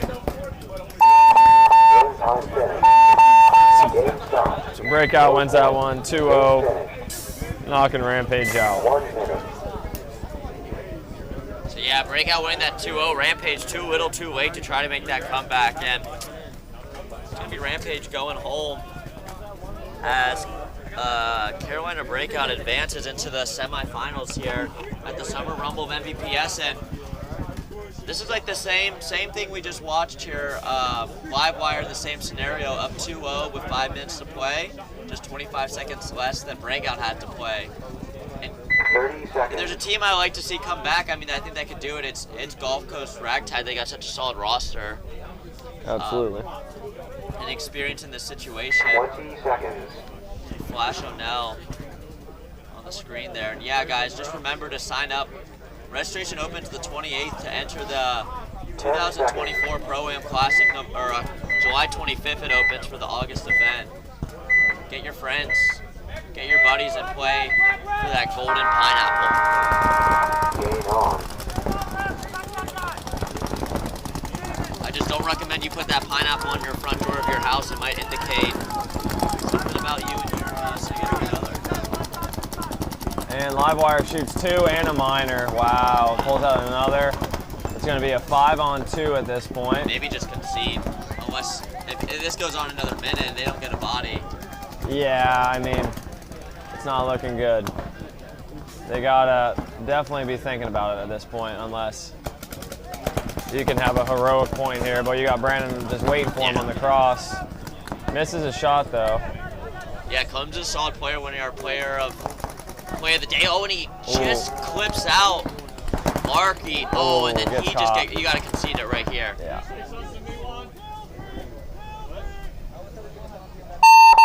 There you go.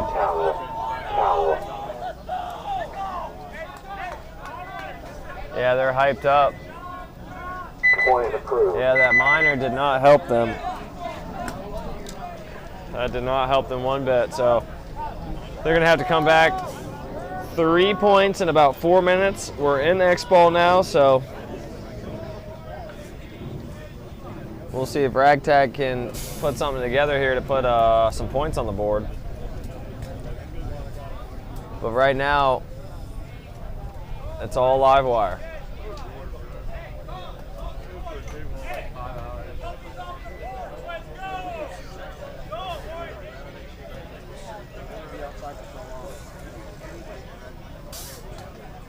There we go.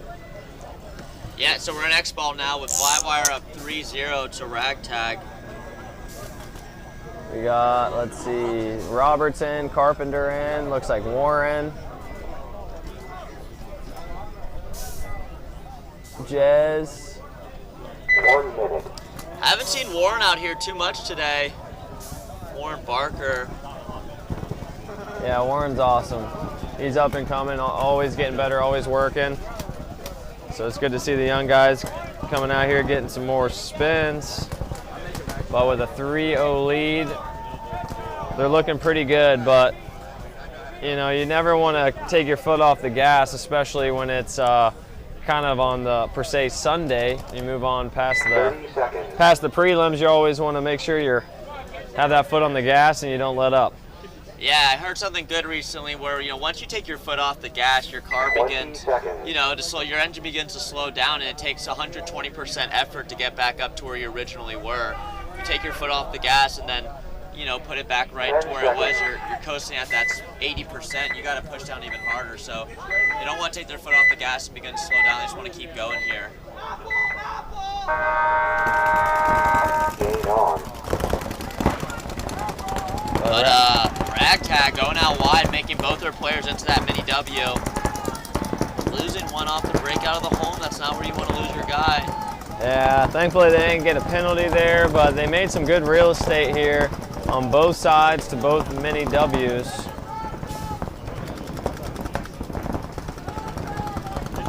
Yeah, and Livewire just pretty conservative breakout here, although they did go into that Snake 2 off the break.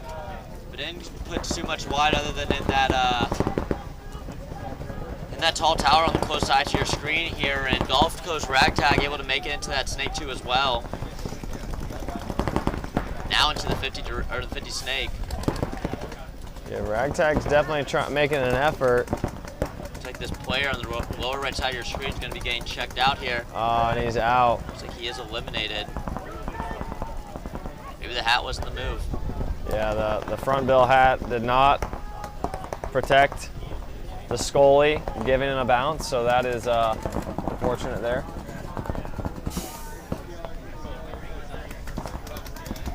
So let's see what Ragtag does with 2 minutes and 40 seconds left on the clock. Good move. Livewire makes it down, bunkers him out, and he doesn't look like he's shot yet. He's really hunting for him. He has no clue there's a tower. Now he's going to get blown up. Gets melted, but he was able to get one and cause chaos, allowing other people to fill around him. Yeah, and off that chaos, they're able to shoot that tower. There's one alive over there, and he gets taken out. So, wow, Livewire looks like a 4-0 victory. Wow, 4-0 against Ragtag. That's a statement there. Yeah, I guess Livewire must have been checking the game notes while Ragtag was playing against Dynamic and really understanding what they were doing, because being able to come out here and just really 4-0 in the quarterfinal is just a tough look for Ragtag. They're not going to be happy with that, considering they had a really great tournament thus far. So nice one to Livewire. I think like those teams who grind their way into the post prelims, like those are the scary teams. Yeah, for sure. You know, it comes back to a lot of times they really had to have those close grinder matches, so they're really prepared for, you know, past prelims when they're going to be close matches. So they're just, I think it really helped prepare them for these close to points here. Yep, so as we head into the next quarterfinal match, got about 5 minutes left.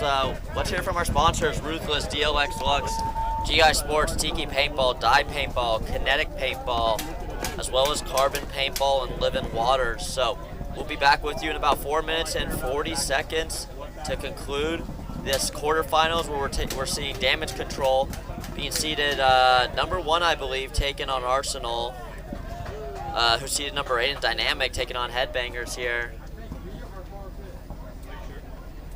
So looking forward to that as we kick it off to our sponsors now.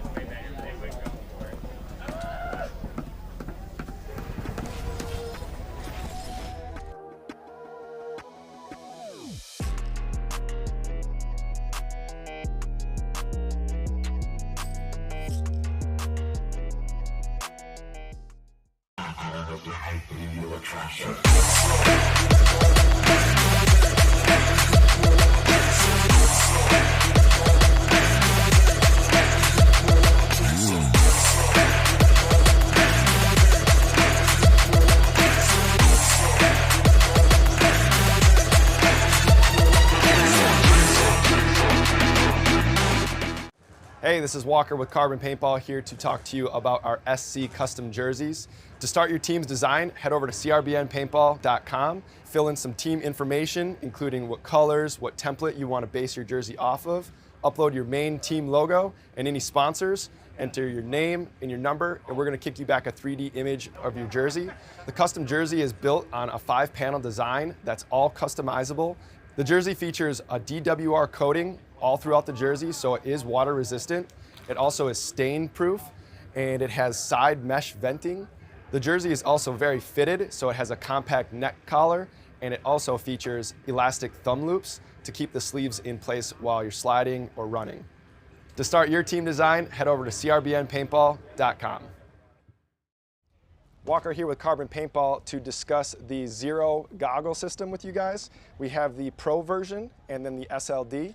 What you're going to notice first is the color options. On the Pro, it is a semi-translucent Airflex bottom. That's the mask region. And then with the Solid series, it is just a solid color. It's opaque. They're both exactly the same durometer. They're both the same softness or squishiness. Other than that, you're actually going to get a clear lens with your Pro goggle. They both come with a case. And another cool feature of the Pro model is a dual silicone strap versus a sublimated strap on the SLD. And last but not least is another cool highlight is the Pro has some orange accents versus the SLD comes with black. For more features and information on sizing and pricing, visit carbonpaintball.com.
All right, first point here. Damage control, Tampa Bay Arsenal.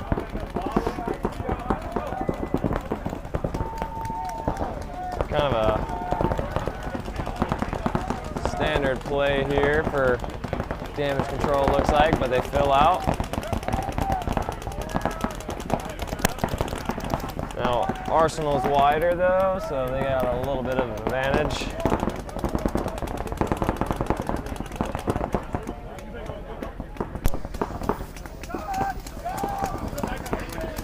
So a minute 30 into this point, what have we been seeing here, Chris?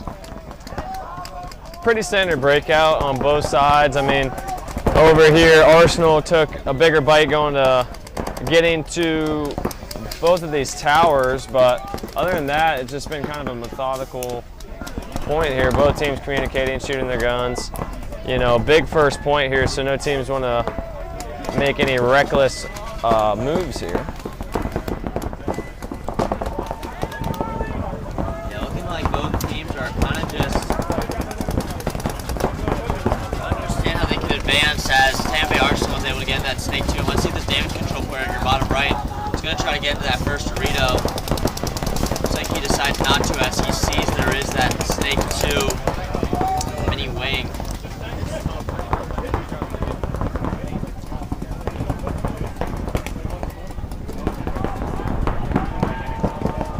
Now, damage control is in a good position if they want to push this left side of the field as the point goes on, having the mini W and that corner player behind them. But this snake 2 for Tampa Bay Arsenal is going to try to do anything in his power to stop that as it's going to post up onto this bottom side of your screen here, looking at this player at the bottom left. And as I say that, Arsenal's moving into the Dorito topside tower as well as the Dorito topside mini W, so making their own 1-2 punch. They're able to get a bit of advantage on field-wise and kill-wise here as they take out a damage control player, but as I say that, that Arsenal player is gone in that Snake 2, so look for this damage control player to maybe bump up to this 301 as he does just that. And as damage loses their center player, damage control, looks like a player from the corner there takes a lateral move back to the home.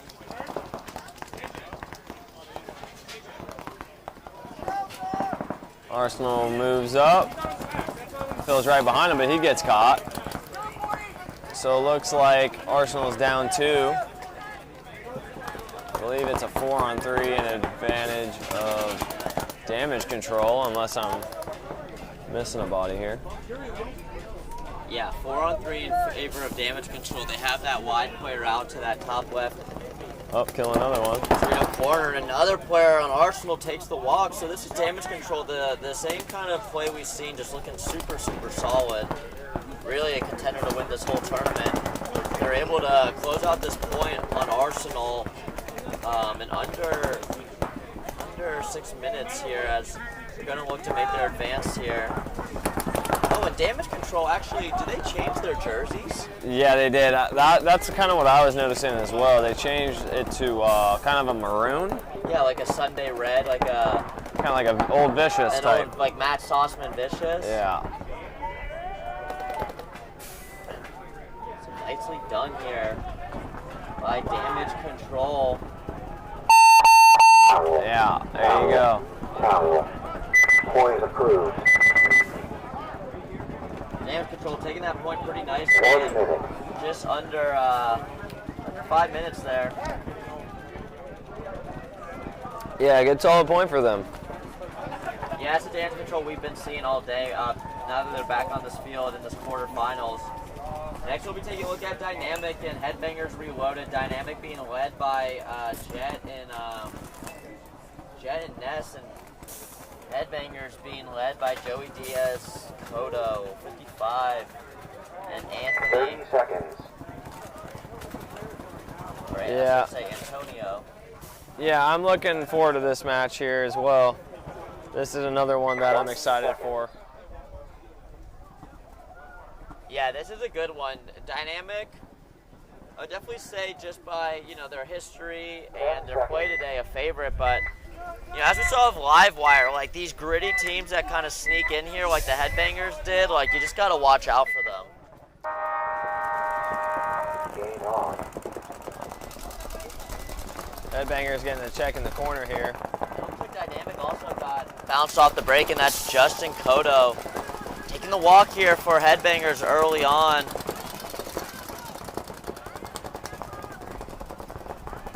Got Joey Diaz here in the center brick, matched up by Dynamics player in the center brick. Neither team looks to go wide that point, it looks like. Being content with a bit of a pocket breakout with Jen and another player in the home, and now Dynamics shoots out that top left side into that Dorito side W. Top Dorito side.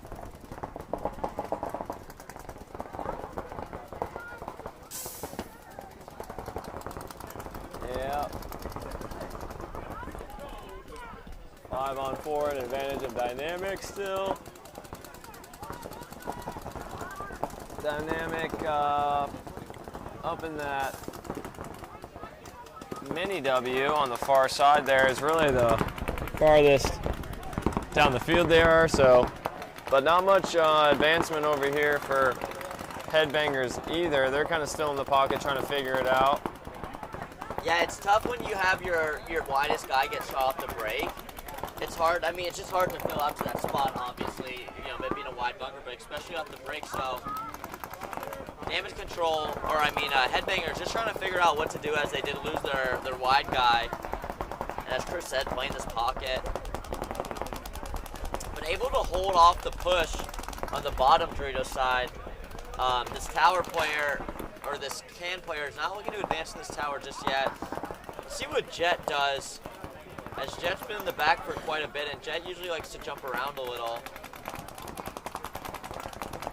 Ref just took a shot off the mast there behind Jet. Yeah, that ref got absolutely annihilated. Shout out the refs working hard out here in the heat. Yeah. Doing a good job. So as we hit about the 2-minute and 30-second mark, you got Headbangers making the move now into that top right Dorito W, matching up Dynamic. They're down a body, but still plenty of time. Jet now making the move into the center. Seems to get in just fine, even doing a little jump over his buddy's pods. Now Jet's gonna streak out on his wire, see if he can get a shot onto the mini W. Yeah, I feel like this is when Jet plays his best, is when he's kind of able to be free, read the field and bounce around. He's been doing a good job, and he picks up one. Chad also coming off, so that's. Looks like only Joey Diaz and one other person. Yeah, Joey Diaz and Antonio live, and Joey Diaz tries to make that push back. It's just Antonio, and that's a towel for Headbanger. So, man, nicely done by Dynamic. 5 up. Yeah, that's a really good first point for Dynamic right there. Yeah, completely picked off the Headbangers there. And Dynamic's just going to be a tough one to beat. I mean, they just look really, really solid. And they're not winning because some guy's super aggressive, you know, running down someone's side. They're just winning because they're making really smart moves, so it's going to be so tough to beat them. Now we got damage control in their Sunday red. Looks like a couple players coming out not in their Sunday red. They might not be updated on those jerseys. 30 seconds. Maybe didn't get the memo on the jersey change in time, but yeah, it looks like that's Dudley out there wearing one of the black jerseys. He was like, no, I like wearing black better. Right. You know, I'm kind of the same way. I normally like all black as well, so I can appreciate that, but those jerseys look good. So damage control up 1, just under that 4-minute point. See if they're able to take down Arsenal again. Arsenal really needs to get something happen here. Looks like they were able to make all their spots alive. Oh, as I say that, actually, it looks like the corner player for Arsenal going wide gets shot. So similar looking breakout as we just saw with Tampa Bay, or with the Headbangers. It's the same thing. Thank you.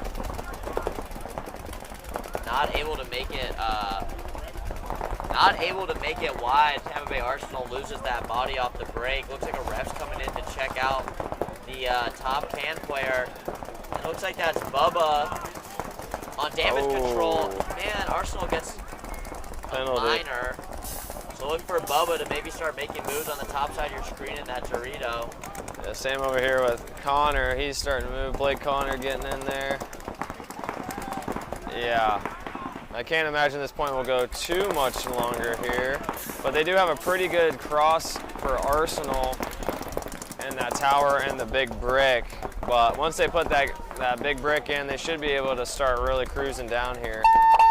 And to concede, probably a good idea from Arsenal to kind of conserve that time. Yeah, Arsenal shaking their head. They're just getting picked apart. I mean, damage control and dynamic are definitely on the driver's seats of these matches so far. In this quarterfinals, making it look their way into the semifinals here at the Summer Rumble of MVPS, the Maximum Velocity Paintball Series. Shout out to everyone tuning in on the webcast. Shout out to everyone who's actually made it to the event out, whether you played or spectated or, you know, joined a loved one who's playing. We appreciate you coming out here. And guys, if you're watching from home, make sure to show some love in the chat. Show some love on the socials, whether that be Twitch media, YouTube, Facebook, or Instagram. You know, we can only do this with your support, and we couldn't do this without our sponsors. Ruthless Paintball, DLX Lux, GI Sports, Tiki Paintball, Kinetic Paintball, Carbon Paintball, Dye Paintball, Living Waters, and O'Neill Realty. O'Neill Realty.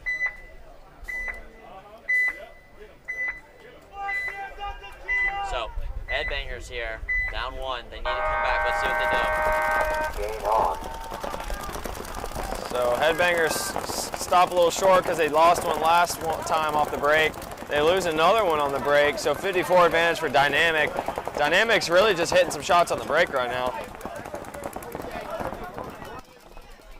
Yeah, nice job by Dynamic to get that kill on the Reloaded again off the break. Jet's doing something a little different here. Last time we saw him in the home bunker, but now he's in the Snake 1. Jumping in, going into the Snake 3. It's going to be that little cake. We don't see a lot of players stop there. What he's trying to do here. Yep, bumps into that 50 middle now.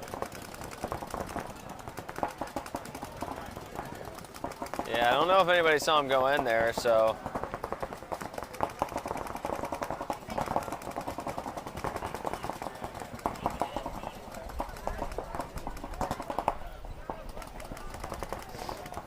Yeah, let's see if Chad and Joey and Justin and Ian Helmer and crew make something happen on here.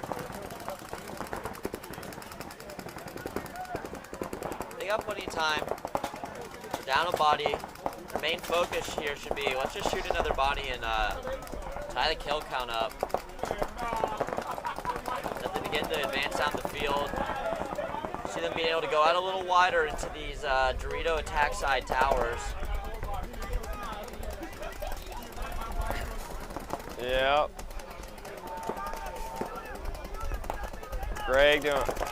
Chad doing a tactical retreat. Looks like Max Stansel attacking over there on the Dorito side. He's doing a good job today as well.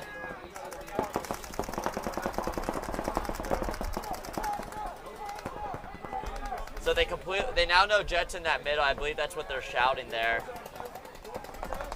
Yeah, that's a good pickup. You know, when you can get eyes on that center guy, it's huge because once you kind of know where he's at, he probably is not going to shoot you if you know where he is and you're hiding from him and you're not going to go into his gun. So that's a really good call to pick that guy up and, you know, relay that across the field to alert your teammates that there's danger in the middle. Yeah, so that was Justin able to pick up that call. I'm sure he saw that when he was trying to make that wrap and advance into that little W, but he saw that Jet was in that 50 Snake here in the middle. Now, Headbangers still down a point and still down a body. Need to make something happen here as we're just passing the halfway point. Just under 6 minutes left to play, and looks like that's Joey Diaz launching into that Snake 2. Yeah, I like it. He's gonna get in here and see if he can't make something happen. Oh, gets Jet, but it's a trade. Looks like he might have rang Jet's Scully. Yeah, he's holding his head Looks like it's, hopefully it's all right, but it definitely got fucked up. Oh, definitely got, sorry about that. Definitely rung his bell Definitely there. got messed up there. Jet's head is definitely ringing. But nice trade there by Joey Diaz, allowing Justin Cotto to play off that chaos and get into that first Dorito here. So it looks like a bit of a field advantage here to reload it, although they are down a body. Justin needs to be careful though. Headbangers cannot afford to lose him, and yeah, you're seeing this on your screen. This is Justin. He has 2 guns looking at him. He has one from the this Aztec you could see on the middle right of your screen, as well as the tall tower. Yeah, if we pan over, Justin thinks he got him on his hopper, but looks like the ref doesn't think so. Check. Looks like everybody's getting low on paint at this point. Well, everybody still has a pretty solid cross on dynamic here, so now it's just figuring out how they can break this cross and get down the field to get a point on the board. There you go, Chad getting behind him. It's going to be tough to just shoot dynamic out of their spots here. Yeah, dynamic tends to know the field, so when they get put in, they immediately call for a switch and somebody else picks up that job. So that's why it's pretty tricky to get through their cross at times.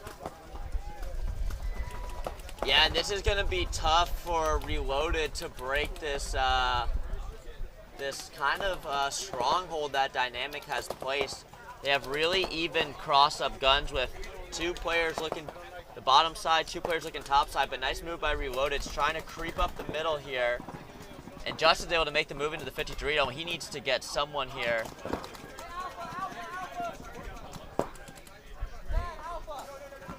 There needs to be some small ball communication from Headbangers here, letting them know who's on who.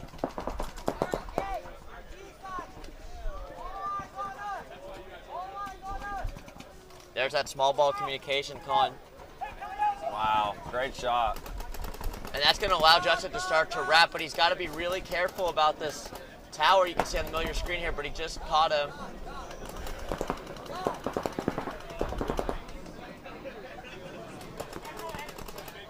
He's got to be careful as he makes this move. Oh, and he just dodges that ball. He has 2 guns on him. Let his boys come up. Nice move by Chad here. Justin just cannot die to this player right now. Yeah, he just needs to chill and see if Chad can pick up a kill behind him here. Now, I'm trying to see, does Headbangers have anybody on the other side of the field? I don't see anybody. Maybe a 2-on-2? Justin might try to shoot this tower right here. They're both on him. This is up to Chad now. Yeah, really good move. Heads up play by Chad. Chad's able to get that God bunker, and there's still the home bunker. Wow, really nice play here by Headbanger, trying to close it out quickly. All that's remaining. 1-on-1. No, 2-on-1. Ooh. Wasn't? Wow, I'm surprised Chad didn't shoot that tower. So Yeah, what looked really good for Headbangers is now a 2-on-1. And I don't know if Justin knows it's a 2-on-1. He might think it's a 1-on-1. Yeah, I don't think he does. That's rough. So it's a 2-on-1 Dynamic, still in the lead with time on their side as well. Dynamic begins to spread the field. Maybe Justin does, I don't know. Low on paint too. I think he only has a handful of paintballs left. Trying to pick his shot, and he's doing a really good job, Dynamic, of just being alive in that bunker and just draining the time. Now Justin knows it's a 2-on-1, so he knows his best chance, and he just got it. Oh, but they trade. Wow, but one Dynamic player left alive. So they need a concede here. Oh, that's a tough break by Headbangers. Yeah, that was a tough break there. It looked like it was going to shake out well for him, but unfortunately, it didn't. Yeah, they did the right thing until they didn't get their shots. Like if if Chad was able to get that tower out, you know, he got the guy moving from the center brick trying to tactical retreat, but he didn't get a shot on the tower, and that really put Justin in a bad situation. Justin did everything right. Yeah. Yeah, still good try there, and I guess at that point it was a 3-on-2 situation in favor of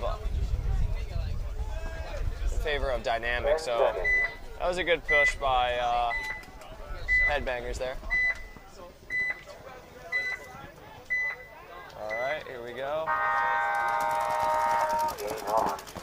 So we got damage control here with a 2-0 lead with 6 minutes left to play.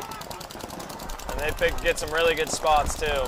They get the corner and the tower. The tower's on the cross. Arsenal does send one up fast to the middle, and they're spread out wide as well. So far, it's a pretty even matchup over here,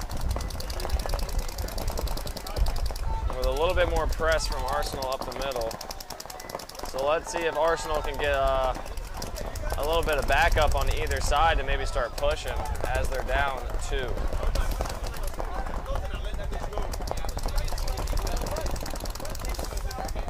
Yeah, and look like we're getting some love in the chat for damage control here.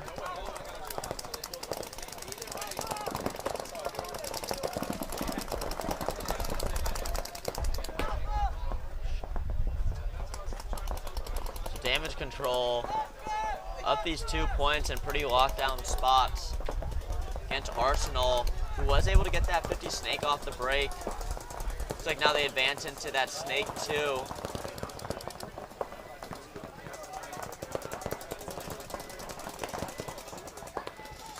Again, guys, this is the quarterfinals with 5 minutes remaining.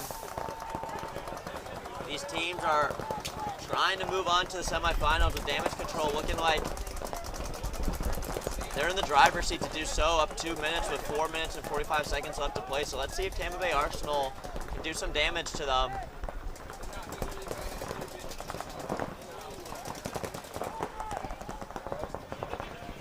What do you want to see out of Arsenal here, Chris, to open up this point? They need to start pushing one side.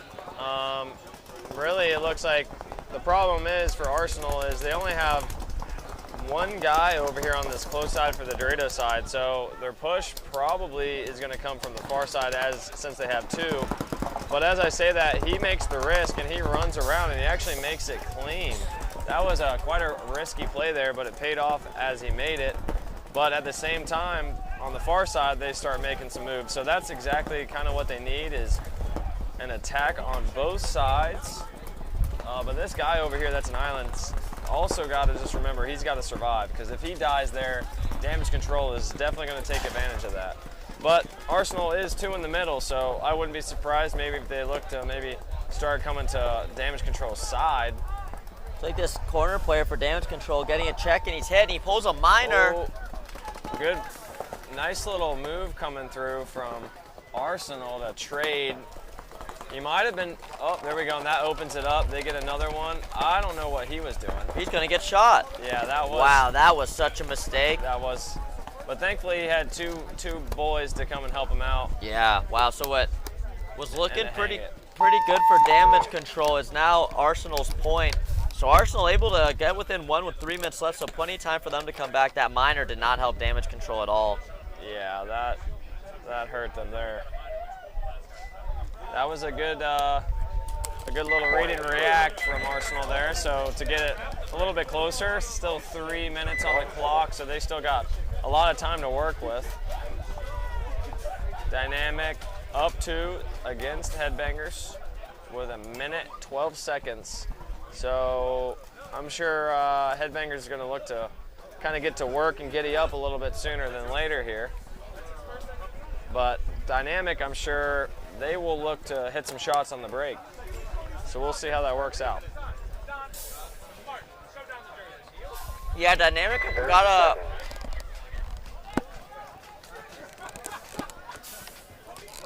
Looks like some confusion coming from Dynamic's pitch here.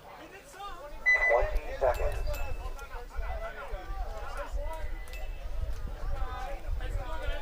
Timeout. So that's Dynamic calling a timeout. Not sure what happened there.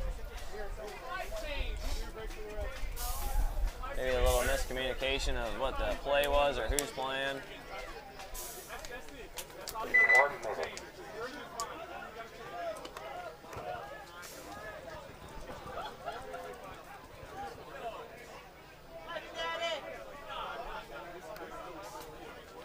still don't have their 5th player out. Now they do.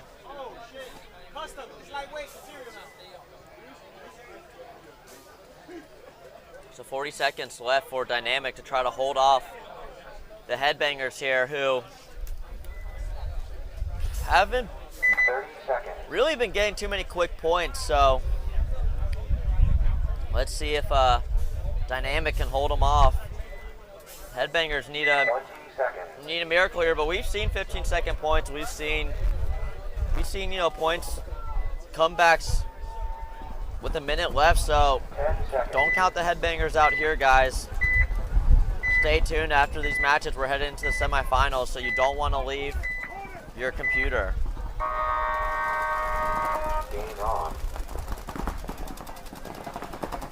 I like the play call. They're aggressive, flying down the field. Like Joey D is taking the walk early, as well as number 63. So 60 seconds left here. Dynamic player taking the walk as well. Looks like we got 55 here, Young, trying to make this push. Yeah, just them two left over here, fighting for their lives. But they shoot Nest out of the middle there. He gets his back worn out. Young's making a move. I like it. He's going Jet for it. blows him up, it looks like. He gets one, so it's a 1-on-2. It's JC versus Jet at the home and someone in the corner, but it's only 30 seconds left. So Jet's wheeling and dealing. Jet could really just chill if he wanted to. Yeah, I don't know if Jet knows the kill count either. He seems a little flustered, but now he gets in this tower. He's posted up on him. And only 15 seconds left. So that's going to be probably a wrap here. But a nice little gunfight Wow, here. JC shoots Jet, then gets clogged, but... Yeah, good fight. Good fight there from Headbangers Reloaded. So Dynamic takes that 2-0 and a good match there. Yeah, so Dynamic moving on to the semifinals, a familiar name. Moving on here. Now let's see. Arsenal, Damage Control. Who do you got here? You think Arsenal's coming back?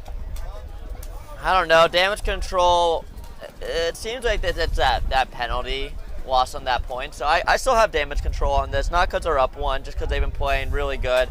I think if they're just able to play clean this next point, I wouldn't be surprised if we see them win the point. So high fives on the field here. Good sportsmanship. Better You gotta people love than that. me.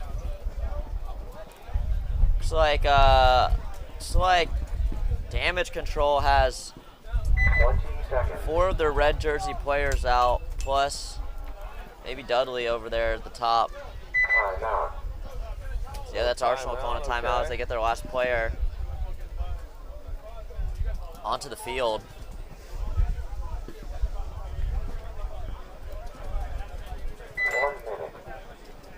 So let's see. What do you think Arsenal needs to do here? They won that last point off that minor, that Damage Control one, but so other than Damage Control getting a minor, what does Arsenal need? Yeah, I mean, Arsenal still got lots of time, so I don't really think they have to, fly down the field. They just have to play good, controlled paintball and just hit some shots, but then know when the time is to move.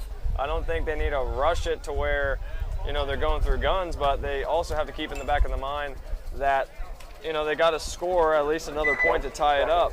So I wouldn't say overly they need to force it, but they just want to remember that they only have 3 minutes. So whatever it takes to win that, I would have a good solid breakout here. Hopefully they shoot 1 on the break or 2 on Damage Control. That would give them a huge advantage and maybe get position early. Yeah, let's see. Oh, wow, and this Damage Control player gets blown up trying to get into that tower on the close side of your screen here. Okay, so Arsenal. Oh, yeah, Arsenal. Sorry. Looks like you got, Bubba, I believe.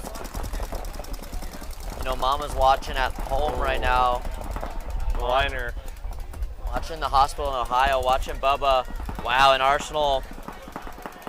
This is another 2 players, so that's now a 2-on-5 in favor of Damage Control. And since we are in the quarters, it really doesn't matter. Damage Control, if they want to, could just do nothing for the next, 2 minutes. Just make sure they that Arsenal doesn't hit the buzzer. Foul.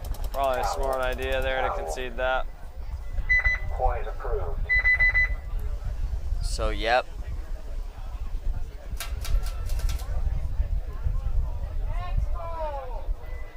All right, we're on X ball, so it'll be quick spins here. Damage control up by 2 with 2 minutes, 25 seconds.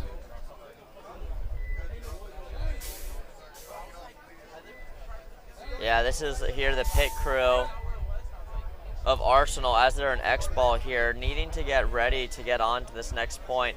They will have the close side this time. That's Izzy, you could see there, drawing up the plays. I thought Izzy was on the roster. I guess Izzy's now switched to coach role. It's probably not helpful for Arsenal.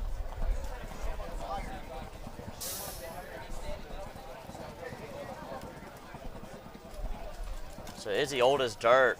Looks like he wasn't able to play throughout the day unless he just puts himself on the roster and not play. Izzy obviously being a spectacular player. Playing out of the premier paintball park of Florida, Tiki's Paintball. Izzy is on the roster, but just not playing, I guess. That's a big loss for them. See if Beasley, their other Division II player, help the boys bring back a win. They're down 2 points with 2 minutes and 25 seconds left. And Chris, as you said, yeah, that was a great concede. Yeah, at that point, you just got to save the time, come back, reset, give yourself a chance to come back and score 2 points to tie it up. So hopefully for Arsenal's sake, they can make it happen.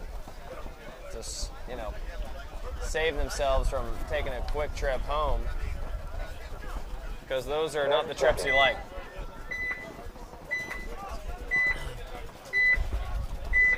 Yeah, and luckily they're based out of Tampa, so if they lose today, it wouldn't be too far of a drive, but you never want to take that trip home losing quarters, and they lose another off the break here.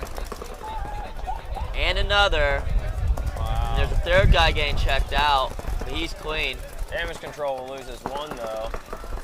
So 4-on-3 situation in favor of damage control. Yeah, damage control taking the walk off of that far Dorito side. Arsenal filling out to the corner now.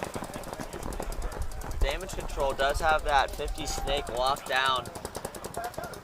Looks like he's really blowing up this cannon. Arsenal's going to the 50 snake as well. Let's see if he's going to go for the trade. Looks like he does. Good trade there. Yeah, it looks like Bubba and 77 traded out there in the 50 snake.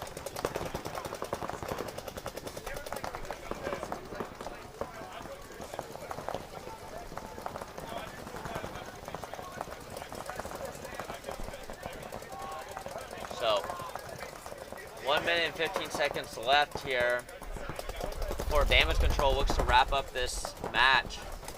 We move on to the semifinals.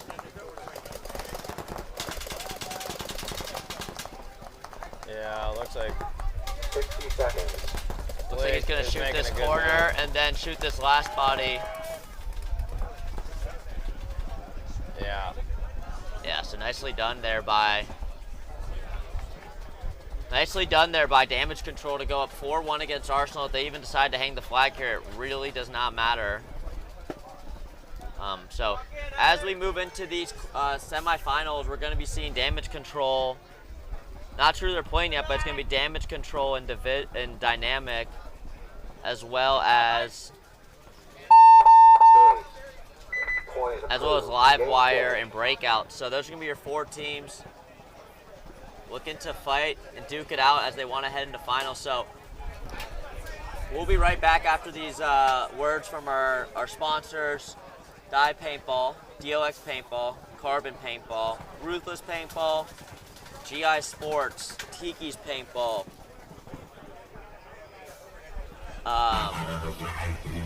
Yeah, we'll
4 p.m.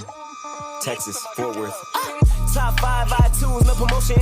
And you know I had to do it big, no Samoan. Finna wig out, I ain't talking about a sewing. Got a lot of pool, I ain't had to use both hands. Raw, no Trojans, still don't give a fuck. Whole crowd full of sluts, and they finna give it up. Hands on robbery, yeah, they finna stick 'em up. If you ask what they bought, do a litty in the truck. Yeah, they thought that I was sleeping, that's a send me in the tug. Yeah, they thought that I was tweaking, ain't no rip me in the cup. Had to shake the haters off with a shimmy and a brush. Little nigga, I'm a boss, open roofie with some nuts.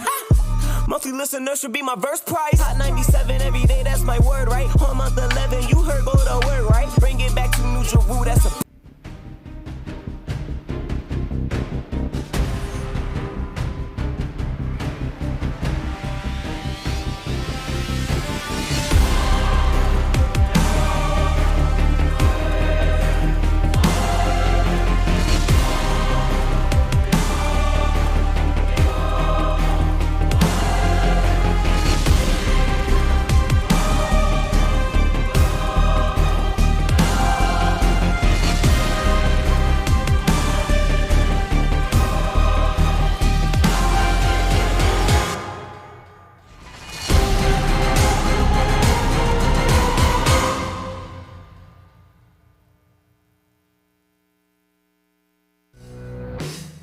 Tiki's Paintball Park, the Tampa Bay area's premier paintball park. Enjoy lightning-fast check-in and all-new rental equipment, including dual thermal lenses to eliminate any mask fog. Our temperature-controlled warehouse will keep your paintballs super fresh, and we have a newly paved asphalt parking lot with handicap accessibility and sidewalks. Our air stations at every entrance use filtered air for perfect 4,500 PSI fills. We have multiple hand-washing stations for all customers and family-friendly, low-impact paintball to tie it all together. With our 5 fields to choose from, we have traditional speedball, close quarters combat, city field, old school mounds, attack and defend on Bunker Hill. Relax in our tree-shaded 2-acre staging area with plenty of picnic tables and hammocks to choose from. Cheer for your friends and family with a perfect stadium view of all of our fields. Located at 210 Pruitt Road in Seffner, Florida.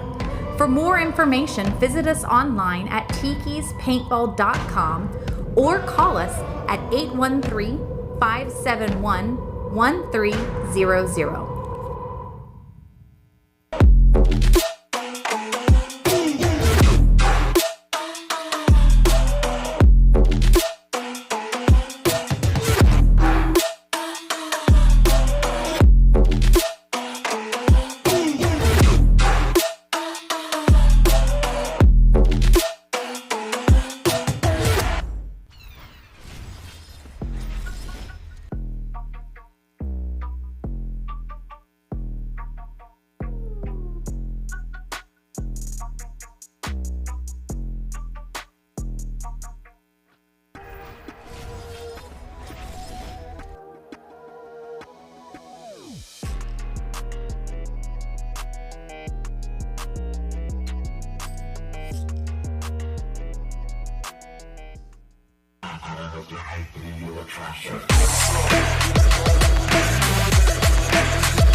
Hey, this is Walker with Carbon Paintball here to talk to you about our SC custom jerseys. To start your team's design, head over to crbnpaintball.com, fill in some team information, including what colors, what template you want to base your jersey off of, upload your main team logo and any sponsors, enter your name and your number, and we're going to kick you back a 3D image of your jersey. The custom jersey is built on a 5-panel design that's all customizable. The jersey features a DWR coating all throughout the jersey, so it is water resistant.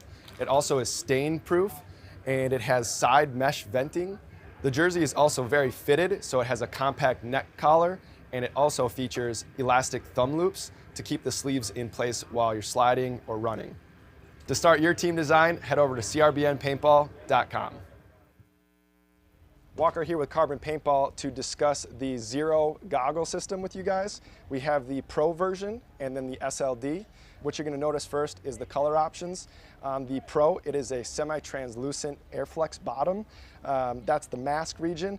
And then with the Solid series, it is just a solid color. It's opaque.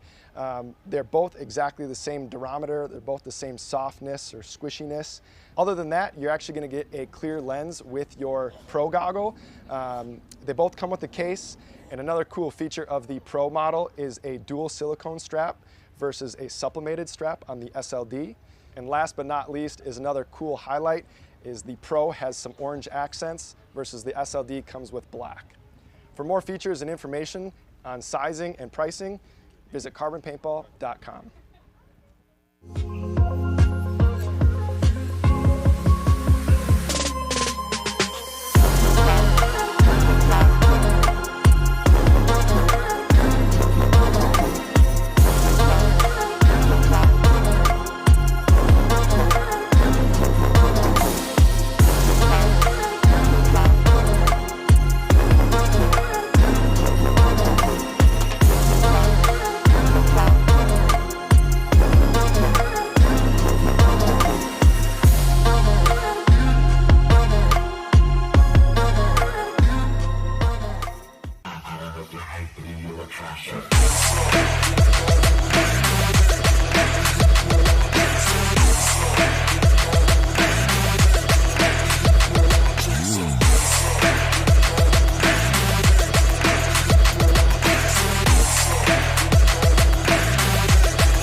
p.m. Texas, Fort Worth. Top 5 iTunes, no promotion. And you know I had to do it big, no Samoan.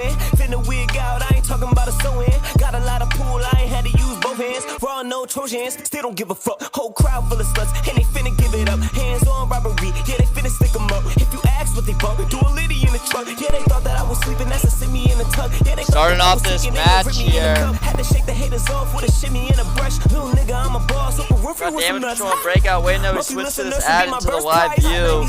O'Neill is a little bit senile right now in the booth. O'Neill just applied for his AARP card. See if O'Neill's gonna get the hint.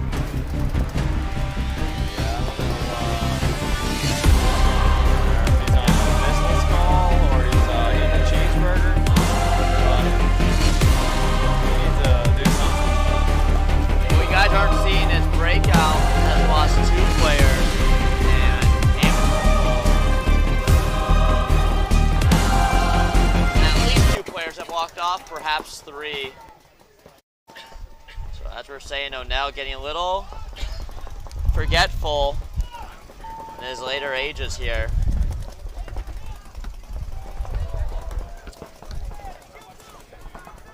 All right, so it's a 3-on-3 if we're going off a breakout, yell and kill 2.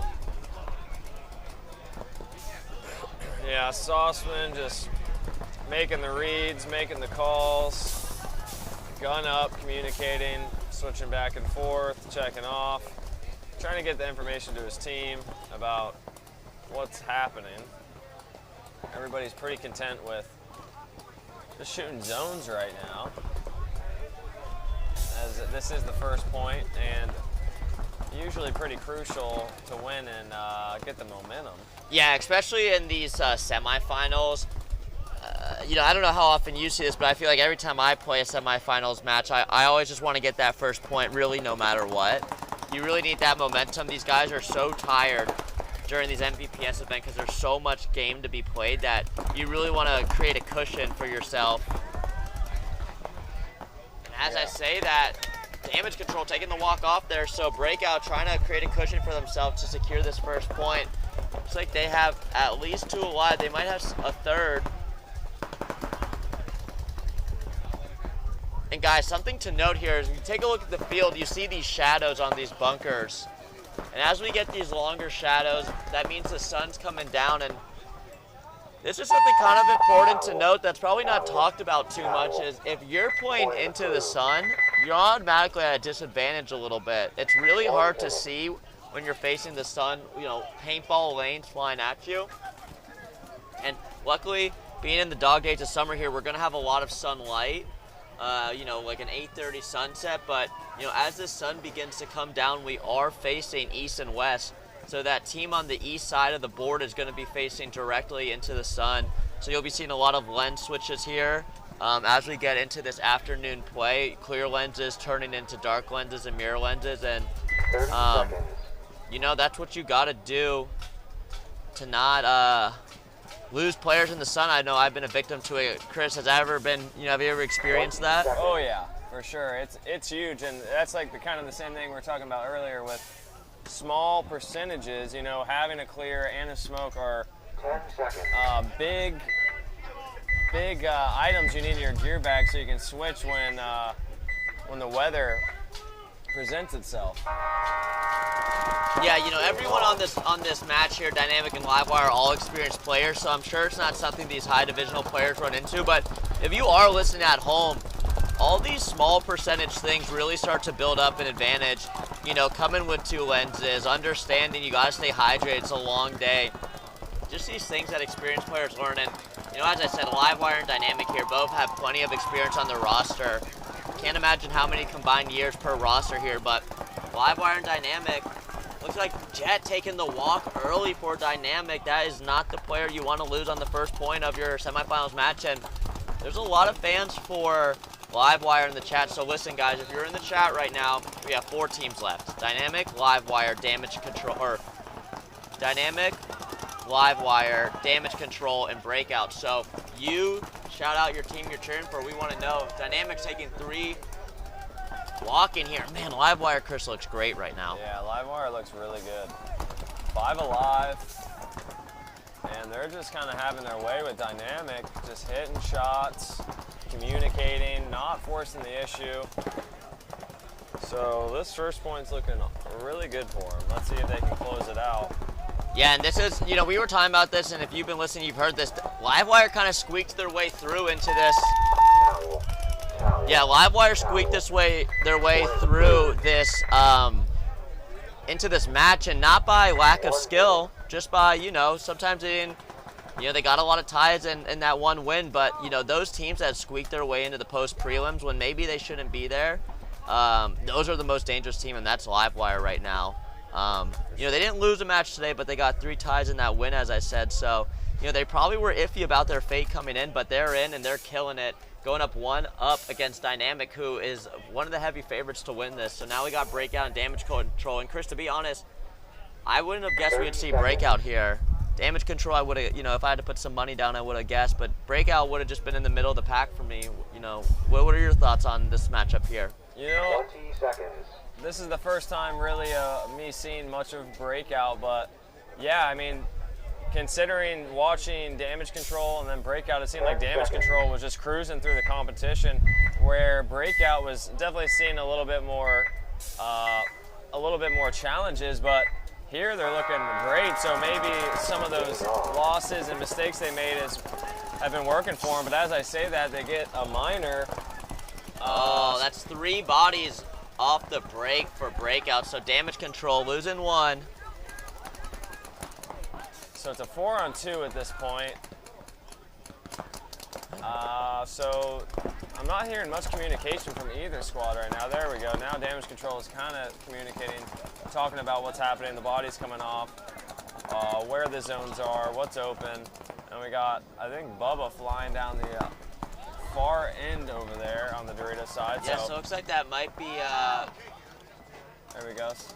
And that's going to be all five dead. Wow. So that's all Breakout. 5 dead for Breakout, and Damage Control didn't even get past the 40-yard line. So that's what a penalty and a kill off the break will do for you. Yeah, Damage Control looking real nice. Breakout making the trip from Carolina. And guys, if you're just tuning in, it's myself, Sam Sansone in the booth, as well as Chris Horn. Chris Horn, a professional player out of Tampa Bay Damage. How are you liking your first day up here in the booth full time? You know, what are you seeing from these players? I'm sure there's some of the most matches you've ever watched at MVPS. Yeah, it definitely is. From watching more than one, you know, because I'm used to coaching at Coach Fury. They're up-and-coming D4 team. They got a D5 line, bunch of great guys, good players coming up. So I'm used to just focusing on more so one team. Sure, you know, we play other teams and I watch them and see what they're doing, but this is the first time really just hands-off watching. So it's a lot of paintball. There's a lot of great teams out here, but, you know, at the same time, you kind of see the same teams breaking through. Yep. And the top 4 over and over again, like Livewire, Dynamic, you know, Damage Control. So a lot of the same guys are really coming up and getting strong in the prelims and coming through. So it's been a lot of good paintball so far. Like you were saying, the sun is going to probably affect some things with shadows and getting in people's eyes, so that may affect the far and close side here. We'll see. Yeah, you could see the long shadows, and this is Livewire and Dynamic. Livewire took a pretty nice point there. See, they're able to do it again. Well, plenty of time for Dynamic to make a comeback. Looks like both teams are 5 up off the break.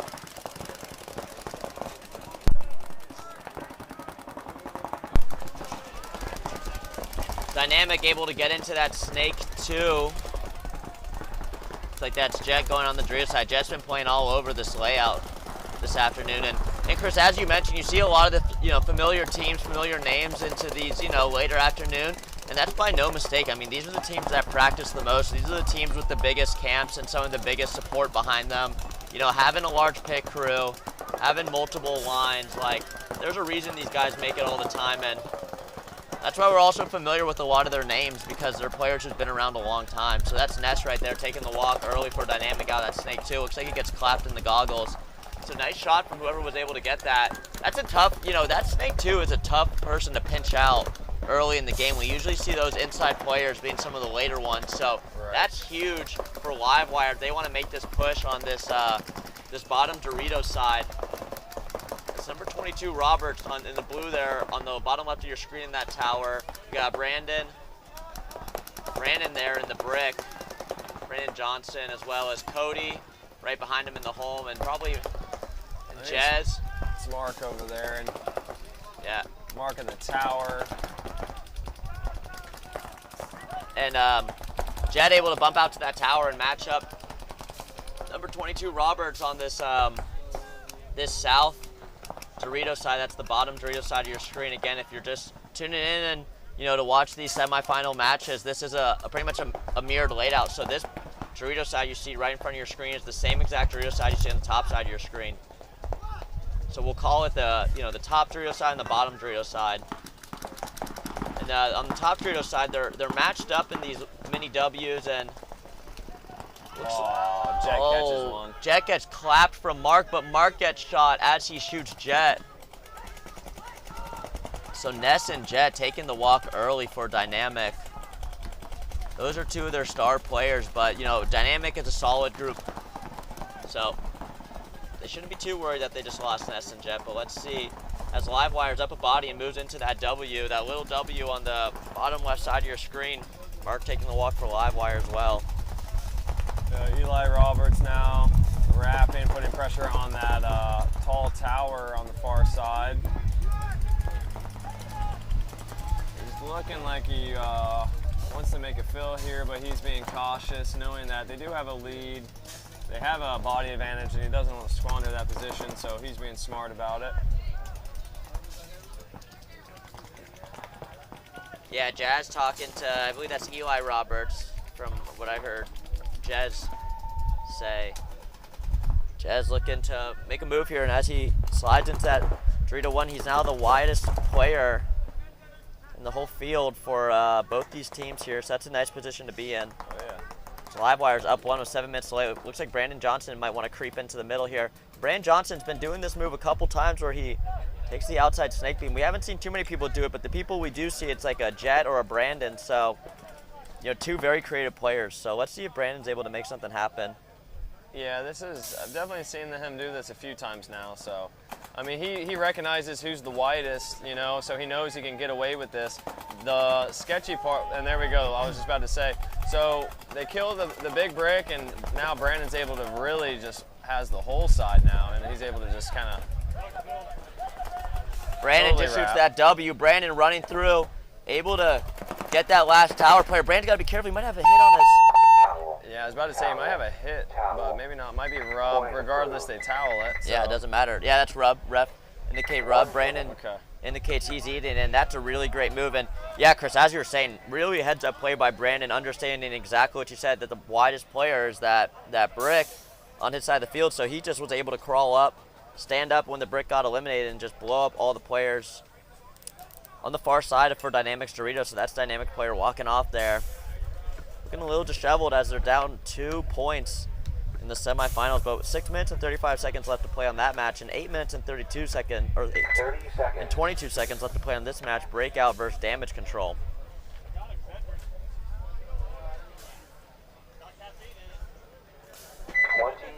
So Breakout, definitely a different type of team than Damage Control. Breakout's a lot of get to their bunkers and start to pick players out and slowly move up the field, where Damage Control is more of an aggressive team, having, some quicker players here, some younger guys. So let's see.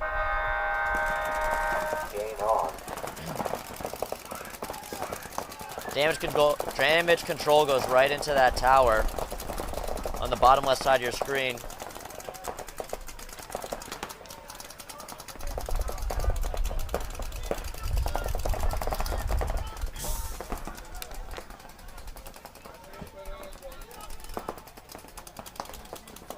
Breakout over here getting checked in his left arm. If he's hit, that's going to be a penalty. But he calls him clean.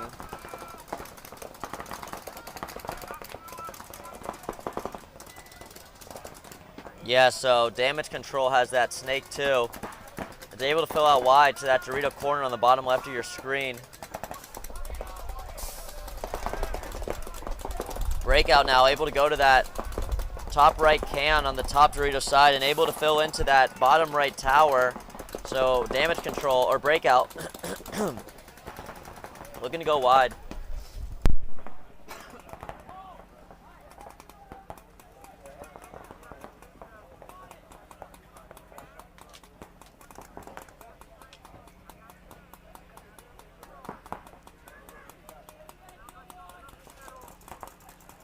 Damage control in the middle, just kind of holding this right side here. Just containing, making sure they're not going to fill out. So it's 1-1. Nobody wants to make any mistakes as it is the semifinals.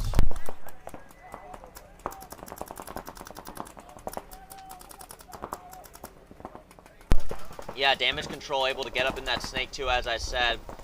Breakout still in that back brick, which is, you know, a great spot to be in. They don't make a lot of moves up the middle unless it's crunch time. So as I mentioned, Breakout kind of doing exactly what I thought they would do, get into their spots and let the game progress. Damage control, kind of doing a very similar thing here, just with a bit of a field advantage as they're able to get out wide into that Dorito corner.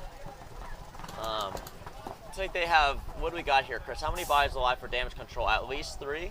Yeah, I'm seeing the corner, the brick, the guy, the snake middle here, and I can't see anybody else on the far side. Maybe they're possibly in the corner. Yeah, it could be a top left corner, but I'm not too sure.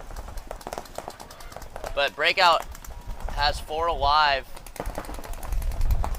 into that center brick, that outside tower on your right side of the screen. The top can in that top can moves to that tower, and also got a home player on the right side of the Doritos. 5 minutes left here as clock's ticking down. We're tied up 1-1, and in case you're not aware, we do go to overtime in these scenarios. We get 5 minutes allotted to play the overtime point if we do so get there. And if that 5 minutes isn't enough to conclude the point, we go into a 1-on-1. I believe there's about 120 seconds or 2 minutes to play in those 1-on-1s. At that point, it's not concluded then we go into another group of 1-on-1s. So let's see if that's something that we're going to get here. We're at 5 minutes, as I mentioned, score 1-1. Neither team looking to make a mistake. You got to be conservative on paint as you start to whittle down on these points. I'm sure Breakout brought a ton of paint. Just it plays into their game plan and damage control. Sauce, or let's see, I'm not sure who made that fill from the tower over, but Breakout making a good fill out wide on the Dorito side, the far Dorito side, I should say. He's looking like he may want to move here.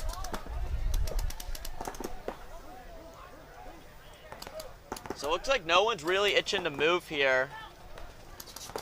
Yeah. Wow. And he just bounced the center damage control player in the face. So that's a lucky bounce for damage control. Breakout player even called the shot, looked over at the ref gave him the old, sorry pal, you bounced him. So he's a little upset about that one, but we're moving on.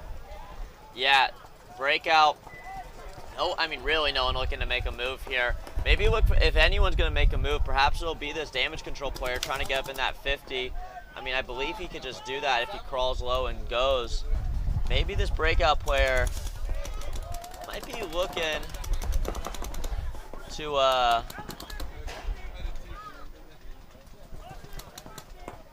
this Breakout player here moved into the Dorito 1 on your top side of the screen, so nicely done by him. And Chris, that's where we talk about that small ball communication needs to happen right about now. Yeah, absolutely. And I believe this Breakout player is running low on paint on the bottom right of your screen. He looks like he might want to take a move here. He gets the chance. This Max, I believe that might be Max Rooney in the bottom left corner. You can't quite see him, but he's in the Breakout, or the damage controls Dorito corner on the bottom side of the screen.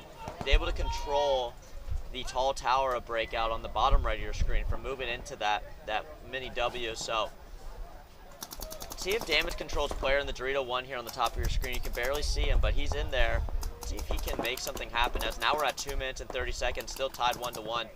someone's going to want to make something happen, because if you're able to snag a point here within the next minute or so, you're looking like you're in the driver's seat.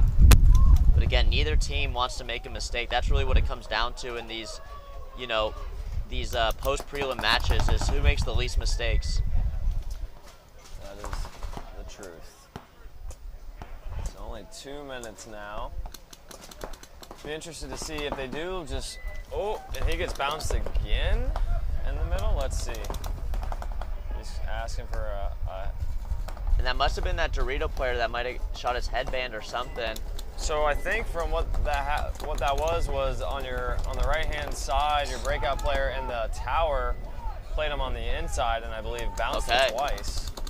But he gets a shot on the Xbox. Now they're starting to push, so breakout's starting to read the situation, and they're looking to actually want to win. Oh, and damage player takes a walk. The damage control player takes a walk out of the center brick, and looks like damage control goes up to that 50 Dorito. Let's see if Thompson, number 18, is able to get a shot at him. It looks like he does get a shot at him on his back. Yeah, so that's damage control Talon with 1 minute 20 seconds left. Yeah, that was a good concede there. Once they kind of figured out it wasn't going to work out for him.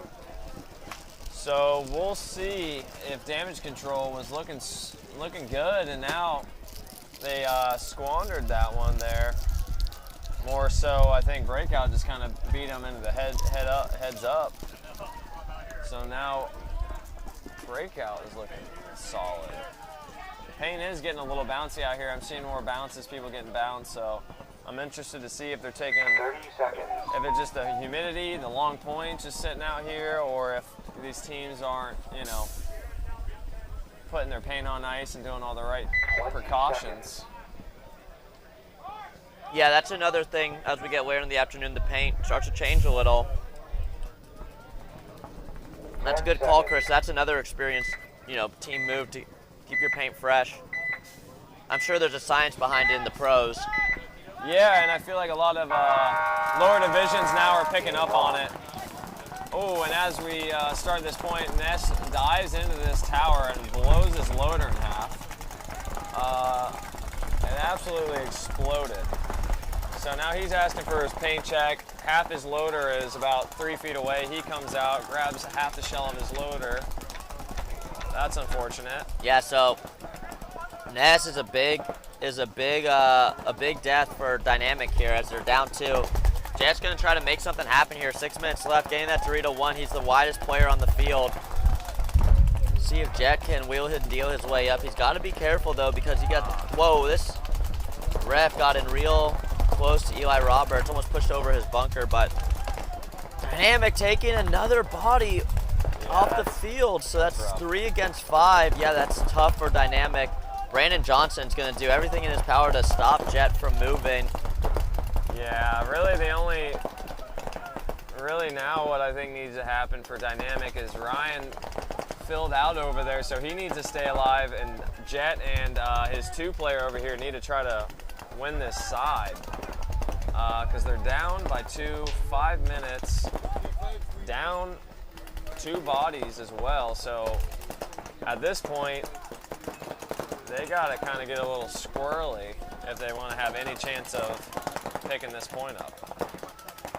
Yeah, Livewire up 2 with 5 minutes left to play.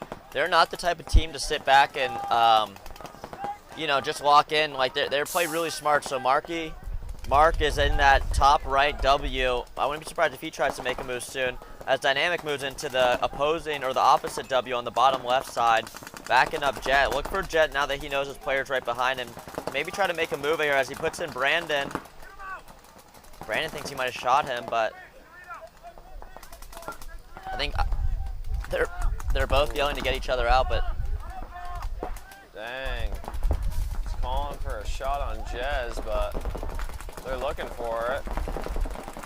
Let's see if he gets pulled out. No, they call it clean. So Jez, Eli Roberts, Cody, Brandon, and Mark in for Livewire. Jet's trying to do anything he can to get a player out. He's shooting at them. He's going to call him to get him out.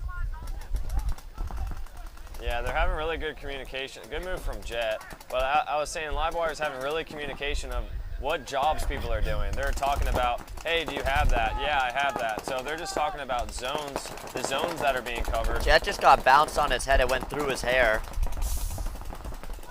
Oh, I think he just shot the tower. Yeah, good shot from Jet. Who's that, Cody taking the walk? Yeah. Cody taking the walk there for Mark, and Livewire fills his spot. Mark's got to be careful. He just saw his buddy die. Jet definitely has no clue that Mark made that bump back. Yeah, no. And see, that shows you that Mark knows the field too, to where he fills back to that tower and knows how powerful that cross shot is. And so Mark, that was a good play on Mark gets real low. He's really got to be careful in that tower.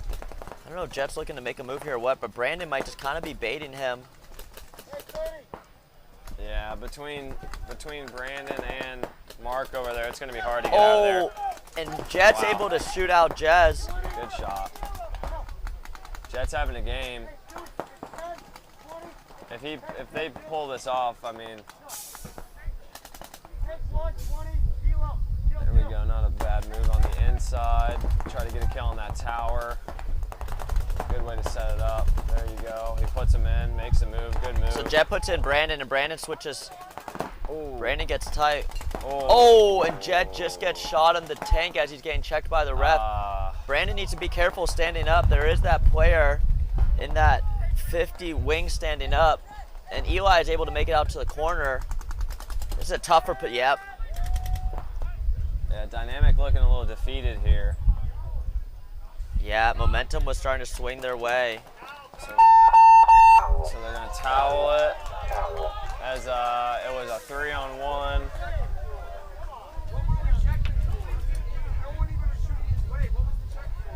So Dynamic's a little upset with the way the ref checked Jet. It kind of allowed Eli to get out to that corner and make a good heads-up shot on him. So that's a rough one, but yeah, Brandon Dreads is not happy with that check, but I mean, ref was just doing his job there. Jet's gun kind of got stuck out a little, and his tank got shot. But Livewire up 3, and I'm telling you, man, if Brandon Johnson's on a roster on an MVPS team, you just got to be careful because they're usually going to do pretty well, and we're seeing that now. As they're up 3-0 against Dynamic, and now we got Breakout and Damage Control. Damage Control fans in the chat are cheering on their boys as they're down 1 with a minute.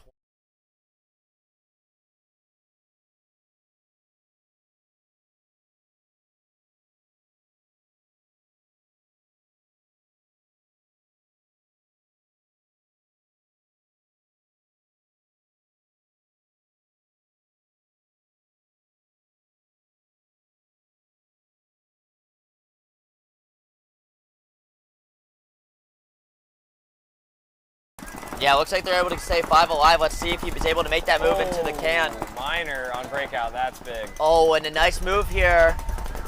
I believe that's Bubba up in the middle here. Yeah, great move from Bubba. 60 seconds. Wow, so 60 seconds. Bubba making his launch. Let's see if he can eliminate. Great job.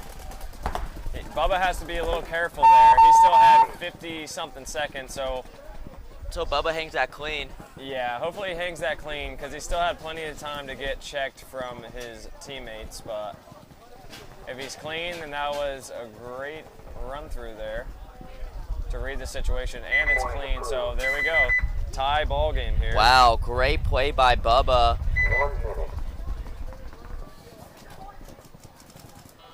Yeah, they're hyped up. Hyped up.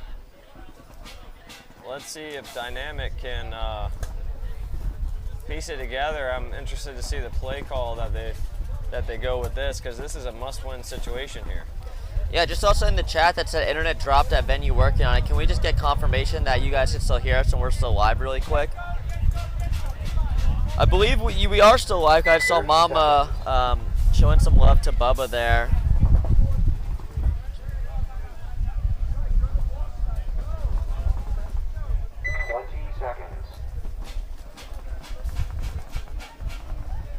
Yeah, looks like Keith. That's Keith. Yeah, it's Keith Brown. 10 seconds. Saying that Chris's mic is low, so that'll be something that gets done in the booth. Yeah, hopefully Nell can help us out there. Appreciate that comment, Keith. You're the man, the legend. Dynamic, we need to see Nestor stay alive for them here. Dynamic makes it into the snake too. Oh, wow. Livewire. It's like a ref is yelling to get a Livewire player out. 2 come off. 2 coming out. So we are good to go here on the webcast. We're getting the word. 2 players in the middle for Dynamic, making the push now. Oh my God, there's a lot of stuff going on. So you just watch the screen and let's see what happens. Ooh, Eli making a heads-up play, coming through, ripping people up. Wow, what is happening? Is it a one-on-one right now? Eli's No, still alive with Nestor right in front of him. Yeah. Eli has no clue. Nestor has no clue. Ooh, good shot. Eli from gets Nestor. shot. There we go. So that was a much-needed point there. Absolute chaos. Yeah, but that was a good point to where they read the chaos there and played off of it, and were able to get down the field. Yeah, I cannot keep track of what was happening there, so nicely done by Dynamic to get a quick point on the board. It's going to be much needed as they're down 2 points now, but nicely done. They still have 1:30 left. Now we got damage control and breakout. Damage control is able to put up a quick point against breakout, so 2 quick points here. It's getting excited. It's getting hot here in the semifinals, so stay tuned, folks. As we wrap up these points, we will be going to the finals. We have no team secured of who will be playing the finals yet, but got some close match here, especially this one.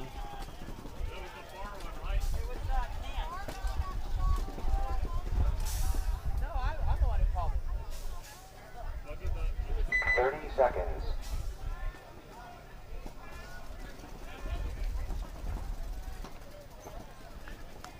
So taking a look here, breakout. 20 seconds.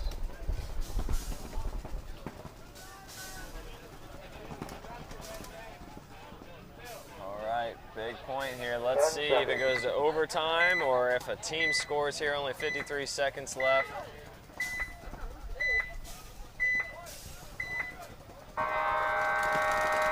Game on. Running referee on damage control. Let's see. And a minor for damage control. No. Oh my gosh, that's not what they need right now. But they're able to get Thompson as he's trying to make his move on the. Yeah, so at this point, damage control can only hope to go to overtime. Yeah, Bubba needs to be careful. If they lose Bubba, it's going to be a problem for damage control. Wow, Bubba another one. is able to hunt in the middle. Let's see if Bubba can, just chill. I missed Bubba. I didn't see him in the middle. He got in there quick. So let's see if damage control. Bubba making a launch. Yeah, he wants it. He wants to win. Only he just 7 cannot seconds. get a penalty here. He gets 1. He gets 2. Oh, gets caught though. That's going to go to overtime. Wow. Game stopped. No points. So Bubba is upset with his team there, but I mean, good stuff on Bubba there to make that happen. He was being cautious with his good attacks, so nice. That's going to overtime. So I wouldn't be mad if I was. Yeah, that's just one team. of those where, you had a few more seconds, you could have had it, or if your team followed you up a little sooner, maybe could have had it. But overall, that was a really great heads-up play from Bubba in the middle to read the situation and go through. But, I mean, at the end of the day, you didn't lose, right? So now you're just going to OT. You just got to come back, reset, and get ready for the next one. 30 seconds. So What'd you call? Somebody was shot on the loader on this side. Dynamic. Stop for a Down second. 2 with 1:31 seconds left. They're able to snag a quick point here. They need these next 2 points to go into overtime. So let's see if they're able to do it here. 10 seconds. Tell us Juan, Slack, and you're supposed to radio all the penalties to me.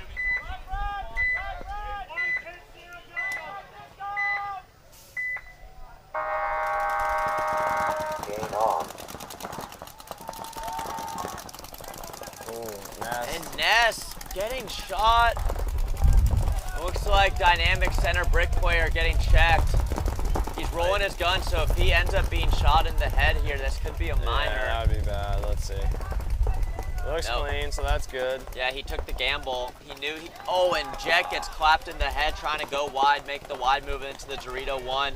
Dynamic's able to make it the Dorito 1 on the top side of the field there. 60 seconds. Followed up by the W, so someone needs to make a push in the middle if they're going to try to get a quick point here. That seems how the way they do it, and Yeah. I'm going to call this going to call this on Livewire that they're going to take this home with 45 seconds left. That's how it's looking. They're pretty calm. They're calm, communicating well, just holding zones, talking. They don't look flustered at all.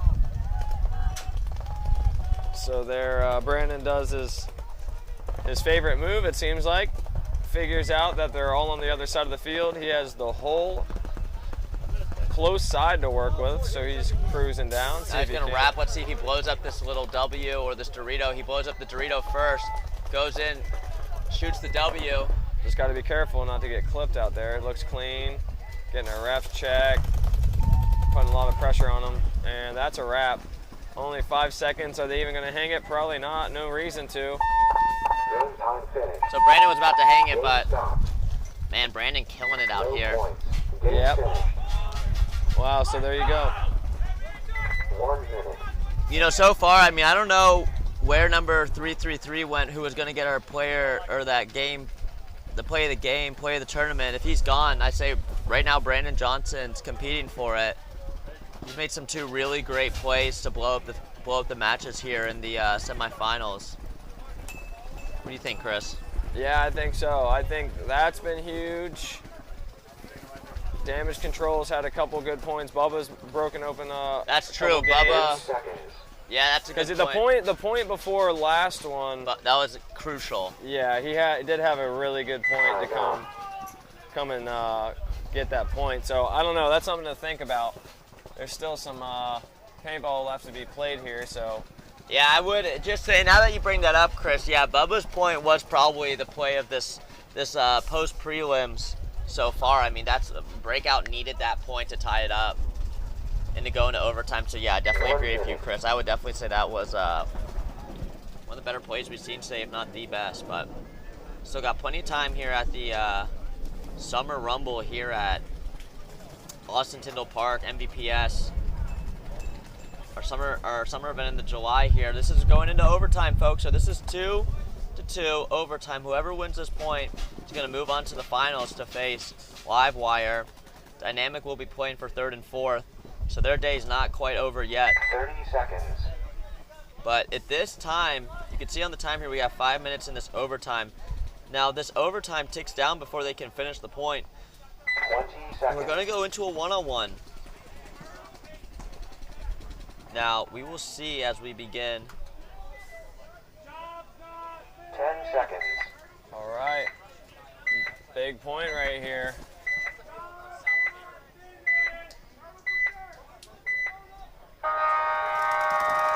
Game on. There we go. Damage control. Getting out. Ooh, losing one. Making it out to this tower on the close side. Looks like Breakout's getting checked, but I think he's clean. We'll see. He's getting a thorough check here.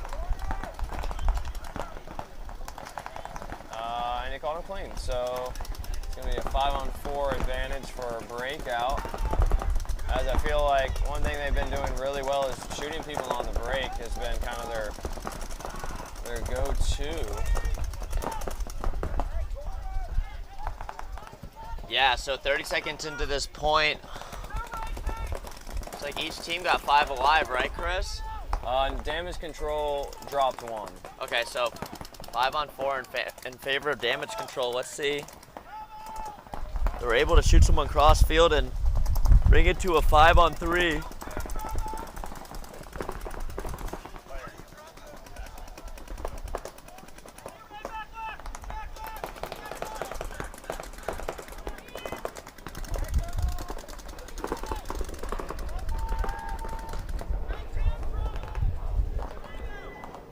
Yeah, so into this overtime point here. 5 alive for Breakout, 4 alive for damage control. They're really going to need to take out a player.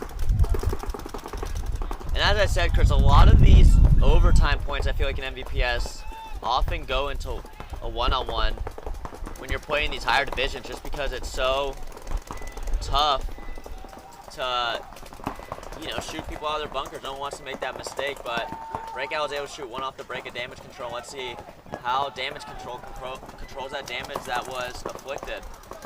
Yeah, they're doing a good, he's getting checked in that corner, but Oh, no, he's going past it across, so he's just getting a better angle the ref is there. So, yeah, damage control, though, up in this little mini W and the corner, so they're putting some pressure. Oh, but he dies. Oh, no. That's a hard death there.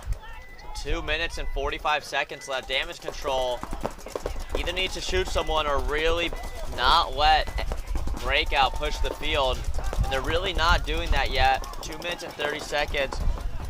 Led by Matt Sauceman, who was a former professional player for Omaha Vicious. Probably has been in this scenario plenty of times, so he's going to try to quarterback his team here. And closing out this point when they're up 2 bodies. Big move through the middle for number 12 for Breakout, but he gets caught. He's frustrated. Yeah, that was a big bite that might have not been necessary. Yeah, there's still 2 minutes on the clock. They were up 1.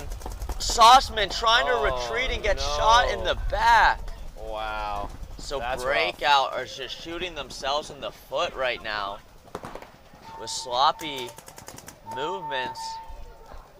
Now I'm trying to, maybe you can see, Sam, is this a 2-on-3 or is this a 3-on-3? I don't see anybody. It's a 3-on-3. So we're getting confirmation it's a 3-on-3 here.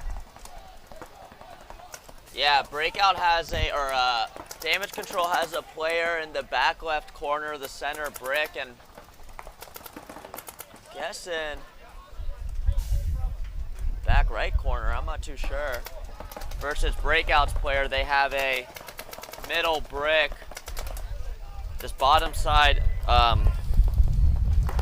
and this Dorito up here. Yeah, so they got better field position from what I can tell as of right now. Oh, wow. And the Breakout player catches one.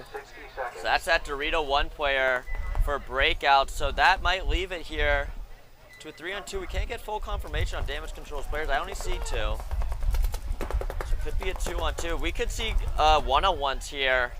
Yeah, there's only 45 seconds, but looks like Max is looking to move. Yeah, Max Rooney moves up to that mirror right here. You see number 18, Thompson. Max Rooney's in his mirror. Yeah, we're only 25 seconds left here. So it looks like this is going to go to 1-on-1s unless something crazy happens. Neither team, again, wants to make this mistake. You don't want to be this guy in this situation to make a mistake. So I'm pretty confident we're going to go into overtime here because no one's going to try to make a big move here. There's only 10 seconds left. You don't want to be the guy that ruins it. Unless you're Max Rooney and he's trying to make something happen. I like it. He's playing for the win. Oh, he gets a great shot down the line. But just a little late. Wow, they eliminated both players but weren't able. So now we're going to 1-on-1s. Who do you think Damage Control sends out here? I think Breakout's going to send Matt Sauceman. Who do you think Damage Control is going to send out? Yeah, I don't know. I feel like if they're going to send out somebody, it might be Max Rooney. I'm thinking they'll probably send out Max Rooney, but we'll see. I see him, he's getting potted up, so I'm assuming it's going to be Max. So I think it's Max, and it's probably...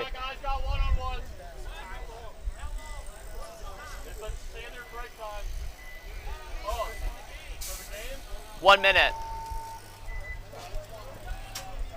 So it is 60 seconds in these 1-on-1 points, I believe. Yeah, so each 1-on-1, 60 seconds now. If there's no winner, if the buzzer isn't hit in the 60 seconds, we go into another 1-on-1 with 2 fresh people, I believe. Maybe you could, I don't know, can you spin that same person? So so at least from what I'm aware in the NXL, so you go to 1-on-1, 60 seconds, right? If you shoot the player, it's over. You don't even have to hit the buzzer. I don't know if that's the same in MVPS. If it's the same as NXL, then you don't even have to hit the buzzer. But let's say, it's a stalemate, then you have to send out 2 new players. Okay, we're getting word here from O'Neill. Maybe if he could find the our notes pad. See him moving his mouse around a lot. Oh, just flashed his own screen. Or his own headshot there. So it looks like we got a timeout. So we were right on one of the players for sure, Matt Sauceman. Yeah, and it's definitely going to be Rooney coming out here for Damage Control.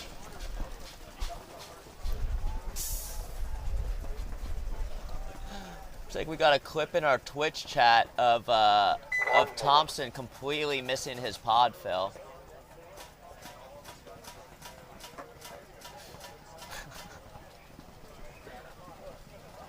So, nicely clipped there. Put that one on the Instagram. There we go. So we're winding down on time. Only 40 seconds till we start this. Rooney was making sure his swag was right, adjusted. Had to adjust the headband. Make sure he looked sauced up for this. He's bringing out 2 pods as there's only 60 seconds. Chrono's up, good to go. So 20 seconds. should be exciting for everybody on Yeah, and Twitch if you don't know live. what this stake is for, this is the semifinal match here if you're just tuning in. This is for the winner goes into the finals to face Livewire. So let's see who's able to take this one-on-one. We got Sauceman on the right for breakout and Rooney on the left for damage control. Game on. Max making a big bite over here to this tower. Ooh, almost catches Sauceman, who filled to the other tower.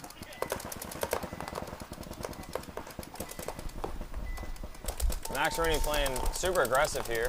Yeah, Rooney's trying to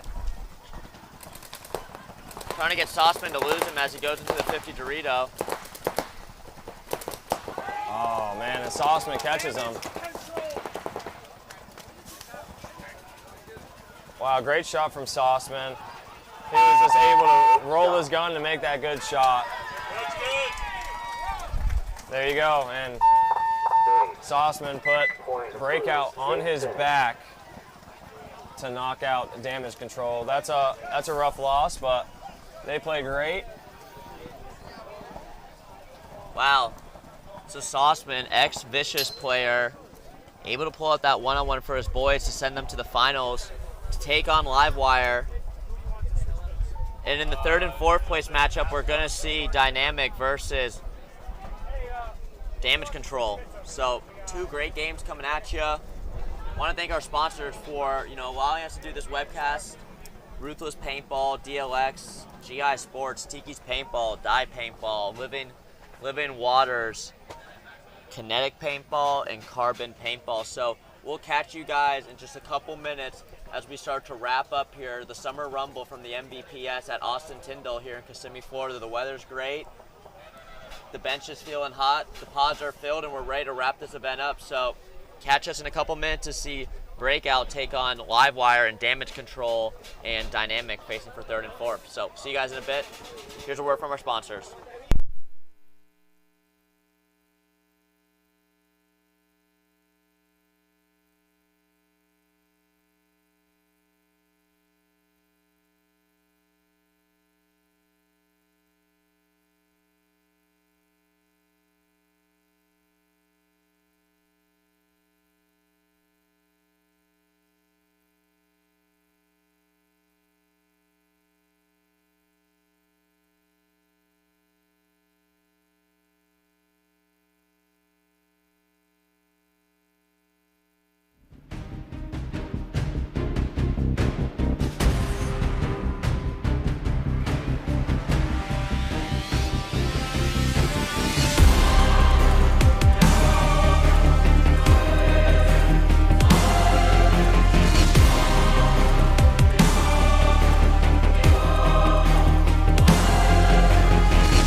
Tiki's Paintball Park, the Tampa Bay area's premier paintball park. Enjoy lightning-fast check-in and all-new rental equipment, including dual thermal lenses to eliminate any mask fog. Our temperature-controlled warehouse will keep your paintballs super fresh, and we have a newly paved asphalt parking lot with handicap accessibility and sidewalks. Our air stations at every entrance use filtered air for perfect 4,500 PSI fills. We have multiple hand washing stations for all customers and family-friendly, low-impact paintball to tie it all together. With our 5 fields to choose from, we have traditional speedball, close quarters combat, city field, old school mounds, attack and defend on Bunker Hill. Relax in our tree-shaded 2-acre staging area with plenty of picnic tables and hammocks to choose from. Cheer for your friends and family with a perfect stadium view of all of our fields. Located at 210 Pruitt Road in Seffner, Florida. For more information, visit us online at tikispaintball.com or call us at 813-571-1300.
Hey, this is Walker with Carbon Paintball here to talk to you about our SC custom jerseys.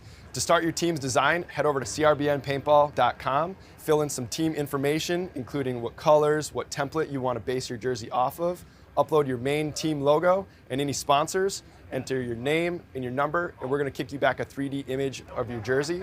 The custom jersey is built on a 5-panel design that's all customizable.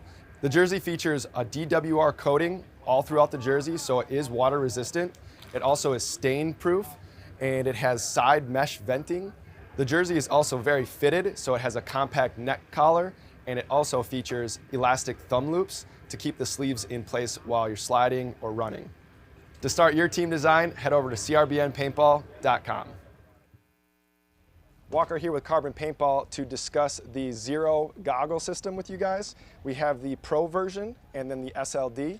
What you're going to notice first is the color options. The Pro, it is a semi-translucent Airflex bottom. That's the mask region. And then with the Solid series, it is just a solid color. It's opaque. They're both exactly the same durometer. They're both the same softness or squishiness. Other than that, you're actually going to get a clear lens with your Pro goggle.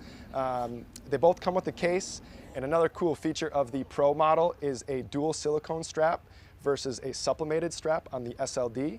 And last but not least is another cool highlight is the Pro has some orange accents versus the SLD comes with black. For more features and information on sizing and pricing, visit carbonpaintball.com.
Coming up on our finals match here, as well as the match for 3rd and 4th place.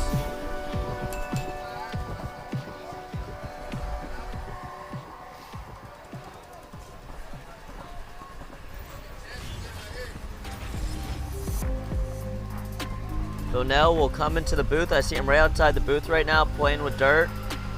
See he'll come in and change us to field view. 4 p.m. Texas, Fort Worth. Top 5 I2s, no promotion. And you know I had to do it big, no Samoan.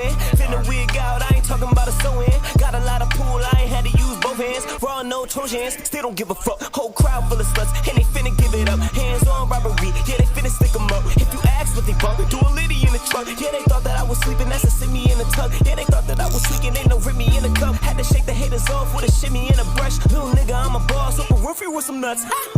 Monthly listeners should be my verse price. Hot 97 every day, that's my word, right? On month 11, you heard go to work, right? Bring it back to New Jeru, that's a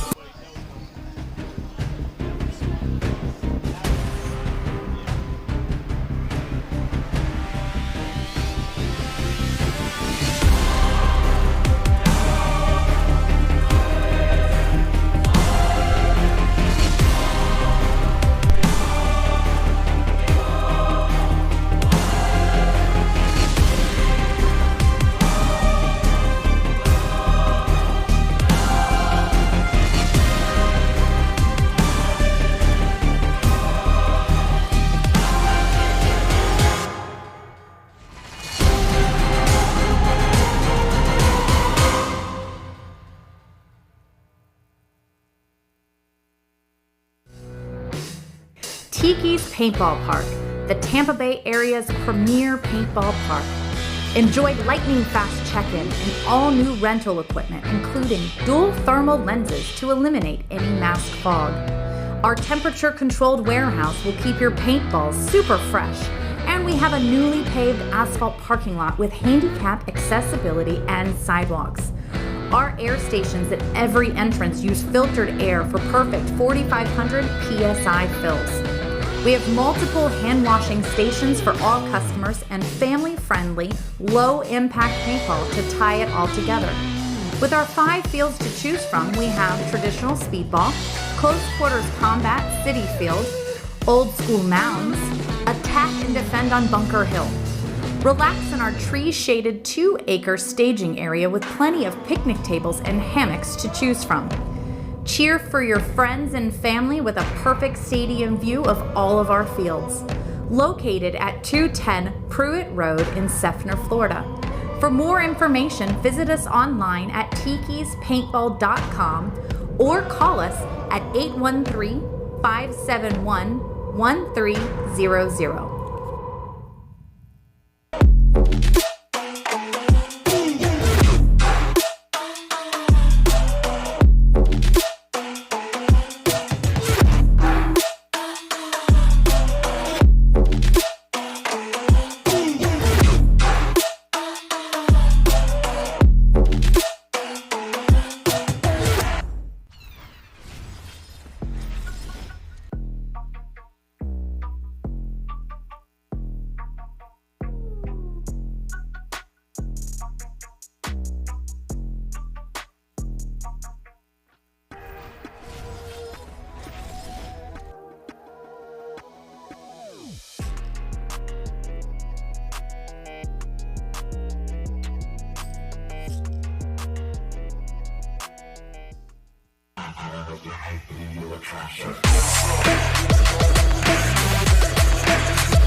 Hey, this is Walker with Carbon Paintball here to talk to you about our SC custom jerseys.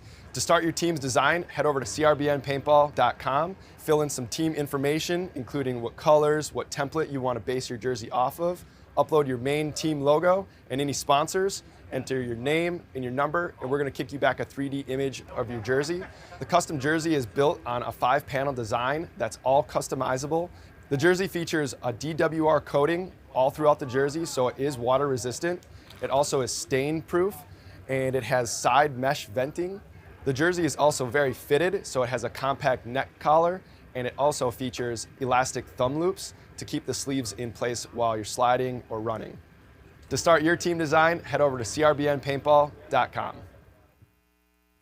Walker here with Carbon Paintball to discuss the Zero goggle system with you guys. We have the Pro version and then the SLD. What you're going to notice first is the color options. The Pro, it is a semi-translucent Airflex bottom. That's the mask region. And then with the Solid series, it is just a solid color. It's opaque. They're both exactly the same durometer. They're both the same softness or squishiness. Other than that, you're actually going to get a clear lens. So let's see if we can switch over goggle. from commercial to game view and someone is in the booth. Awesome. Oh my God, damage control going right to the 50 Dorito off the break on the top side of your screen, throwing in a variable that Dynamic has not seen out of them. Right. 5 alive for both though. Yeah, 5 alive for both as Dynamic's doubling up this middle break. Let's see if Jet's gonna try to shoot up in the middle, and although they are playing for 3rd and 4th place here, you want to get this 3rd place, because if you don't, you shot just as much paint as the people playing in the finals, and you spent just as much money and came home with nothing. So this is a big match for both teams. Someone wants a podium here. Someone's gonna go home. Yeah, you would hope so. You see some teams that just get so discouraged that they're like, whatever, 3rd, 4th sucks. But I mean, at the end of the day, you're already here. You're already, you know what I mean? You might as well try to go home with something or get a little something back for your efforts. Yeah, if you're gonna play 3rd and 4th match on Motivate, you might as well just not play it at all. Right. Couldn't agree more. So Jet here, I don't believe they know there's a 50 Dorito. Yeah, they're not really playing like it. Be interested to see. Oh, Jet gets caught from the tower, I believe. So that's Jet taking the walk early for Dynamic, which is not one of their players they want to lose. Looks like Ness might not be in on this point. I don't see him, yeah. After that, a little bit of a tough semifinals match for him, not being able to go to work like he usually is able to. Might have to hit him a couple more drills in the backyard. But damage control really pushing the damage onto Dynamic right now, as they have every contested bunker, the 50 Dorito on the top side of your screen, the middle Snake 50, as well as the Dorito 1 on the bottom left part of your screen. So let's see if they're able to pick off another body. They already saw Jet, which is obviously a big win for them, as they're 5 up to 4 bodies. Yeah. Well, They're able to pick off the Dorito corner player as well. So right here on your screen, you can see 4 of Damage Control's players, the one in this Dorito, the one in the Mini W, the one leaning over the Snake Beam, and the one in the back end. Dynamic player takes another walk, so now it's a 3-on-5, and looks like this is Bubba pushing down the Dorito side. Towel. Damage Control, just Yeah. slapping Dynamic, and that was Bubba that made it up to that 50 Dorito move off the break and was able to apply pressure and break open that point. Now this is the match, folks.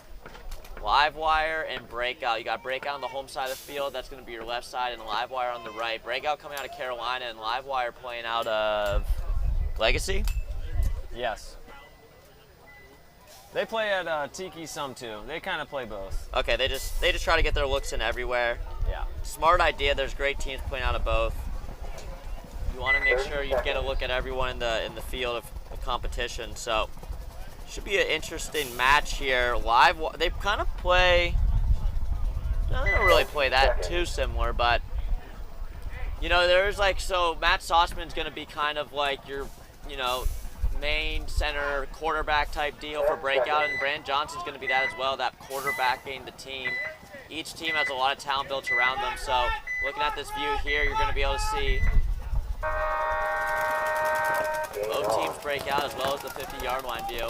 Breakout taking the loss early. It looks like they try to take a big bite, which is uncharacteristic of them, but Mark also getting shot out for Livewire, so we got a 4-on-4 here.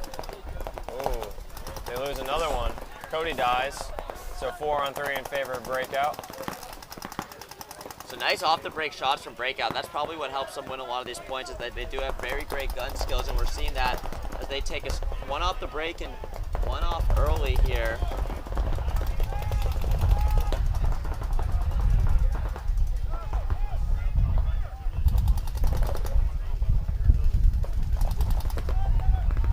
So looking like Livewire just trying to communicate with Jez. This is Jez. I believe that's Eli is his name, and Brandon just communicating, trying to understand what's going on. They have 2 players down to Breakout's 4.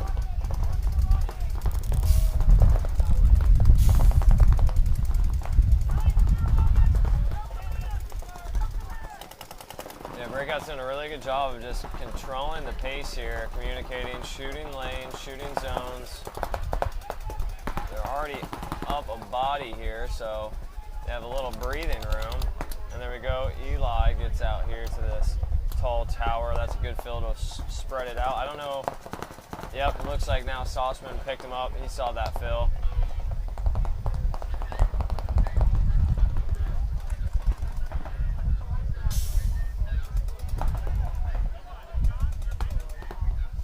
Brandon and Jez are just kind of crossed up here.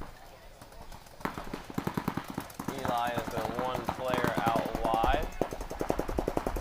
First point, so, no need to force it. They're just trying to figure out all the spots, see how they can kind of break it open. Yeah, so if you haven't shared these links with your friends, we're here in the finals of the Division 3 X-Ball, the premier division here at MVPS. Breakout taking on Livewire. This is the first time these 2 teams have seen each other this event, I believe. So, teams we don't always see here at the podium. Livewire's always in contention here, and Breakout's always making it into the afternoon, but this time they're finally able to make it here into the finals. They have the body advantage with that extra body. Very similar position, but where Breakout has the advantage is that they have that 4th body in this tower you're seeing here, as well as the tower on the other side. That's number 23 here for Breakout. Looking to hold down the right attack Dorito side of the field here. And Breakout now, on your screen, you're seeing their 3rd player. And Sauceman's able to make this move back. He's gotten shot doing it a couple times, but it's like he made it clean this time around. Yeah, he was just kind of standing there menacingly. Just wasn't doing much, just kind of reading the field, looking back and forth, trying to help his guy in the tower here maybe go forward. We got an interesting move here from Breakout playing the beam on the far side. He's looking to make a move, break something open, but as we say that, Eli gets into this first Dorito with a good fill. Yeah, so Eli making the bump into that Dorito 1. Breakout, though, is sneaking into the 50, looking at their point of Brandon move here, which is interesting. The tower got bounced. He's getting a check right now.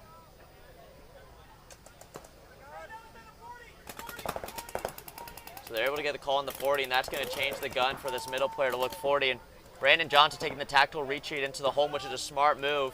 Yeah. Trying to, yep, and because Brandon Johnson was able to make that fill, this player who was on the outside beam had to jump inside.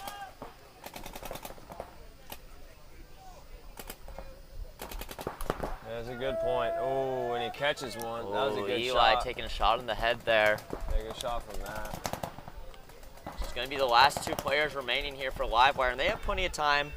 If they do lose this point, at some point, if time runs out and they lose a body, they have to concede. You got to imagine their coach is going to be standing by the concede buzzer as number 12, the Tom Brady who ate Tom Brady, is creeping up here.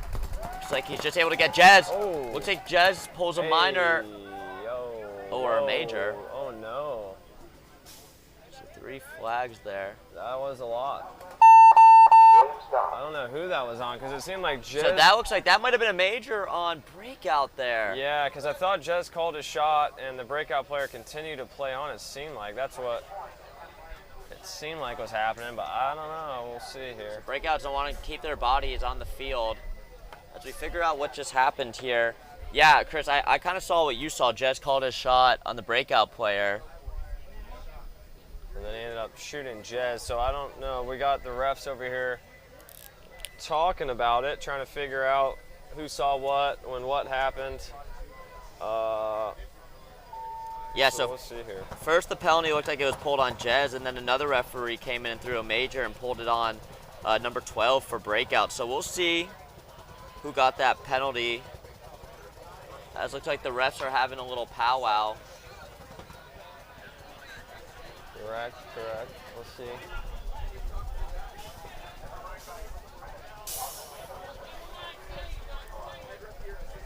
Looks like Matt is trying to argue his case over here on how it went down. Point approved. So it looks like they give Breakout that point. 1 minute.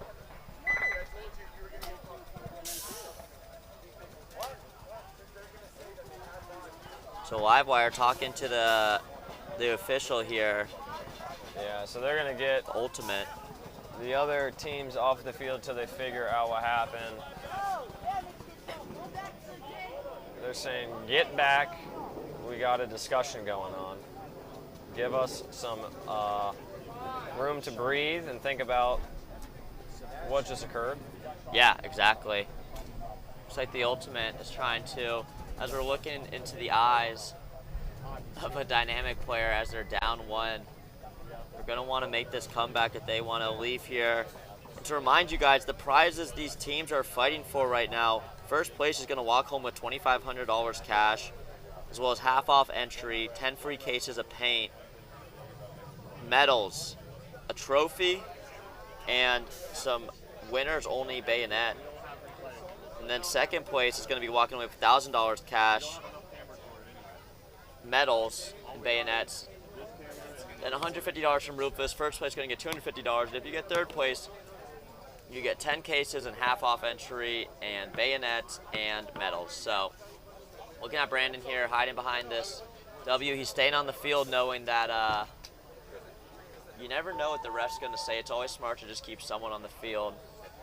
Yeah, he's just trying to play it smart here, get some rest, some shade, but now the overcast, it's very overcast. I even saw some lightning far in the distance. Hopefully that doesn't creep up here. That's going to delay us if we do get lightning on the We definitely don't want that. the radar. We definitely don't want that.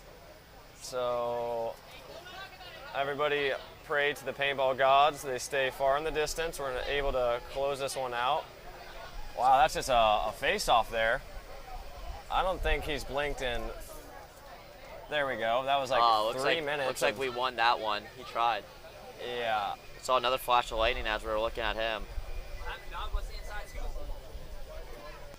I don't know, man. We have no clue. We have no clue. Come on, bro. We could only see what we could see. You have a fucking bird's eye view. You don't have intel on the refs? You ain't got the earpiece in We don't got the earpiece. From what I saw, it looked like Jez shot the guy in the middle, called a shot, then he got shot. by the guy in the middle. Correct. And then I thought they threw a major on him, but then I saw other minors going off. So I don't know. To be honest, I don't know how many breakout had. I think they had 4.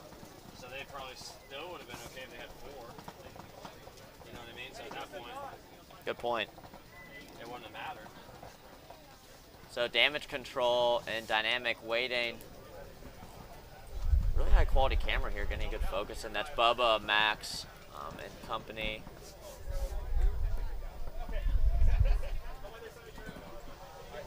So it looks like refs are dispersing here slowly but surely. So looks like there might have been some sort of decision. But yeah, Chris made a good point.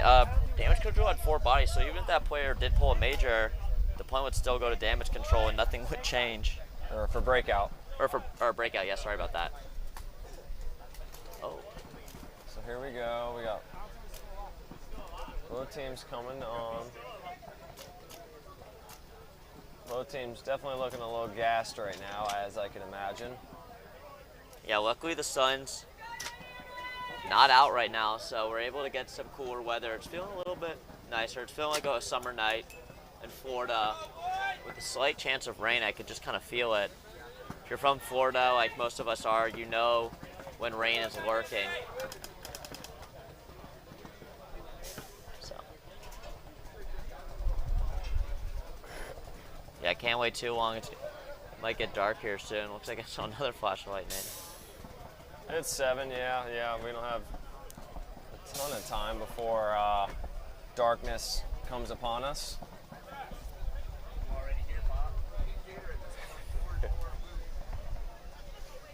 I see.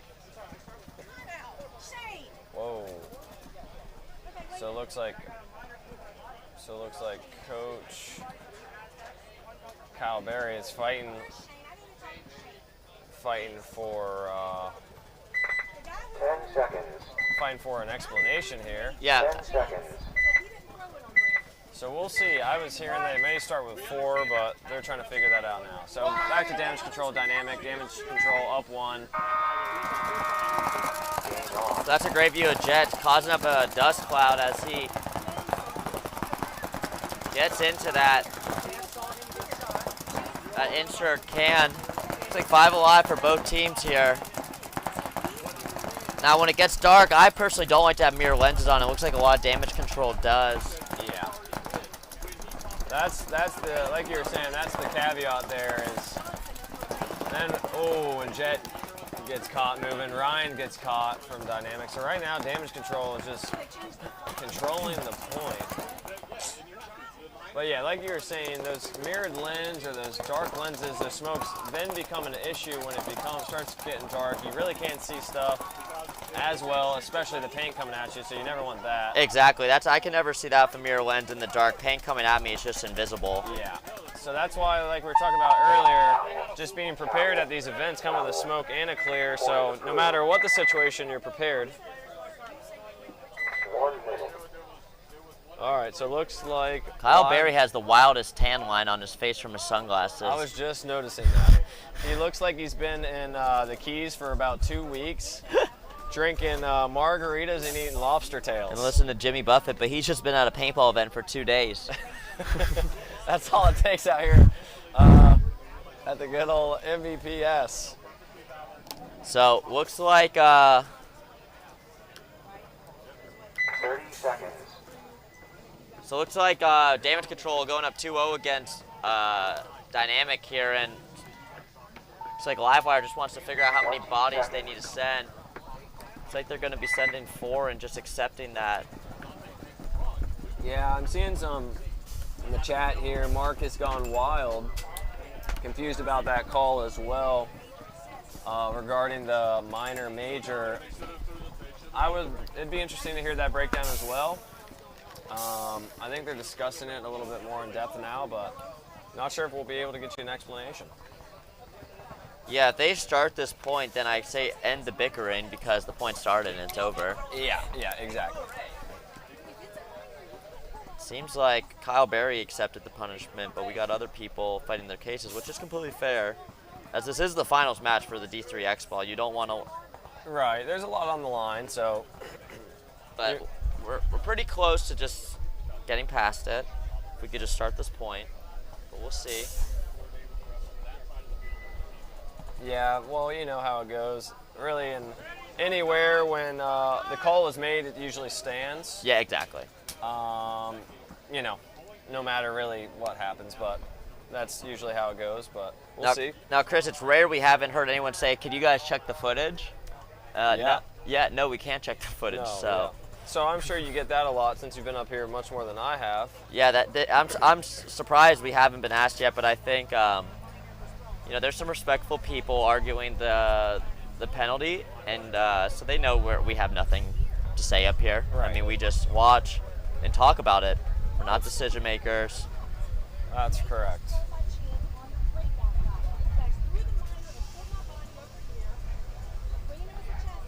So we'll see. Hopefully, I'm seeing some lightning still cracking off in the distance there. Hopefully it's not getting any closer. Quite theatrical for what's going on here. Yeah, this is taking a little too long. I'm sure all 9 players on the field right now are like, okay, let's just play. Yeah. It kind of looks like both teams, like you're saying, are just ready to get it going. The saying "ball don't lie" usually plays true if it, you know.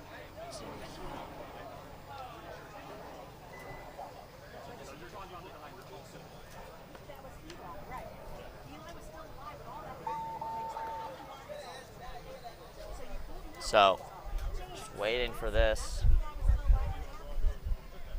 Brady, keep the time in mind. Keep the time in mind. I'm saying is Eli was alive in the tower when that happened, but I pulled on the minor.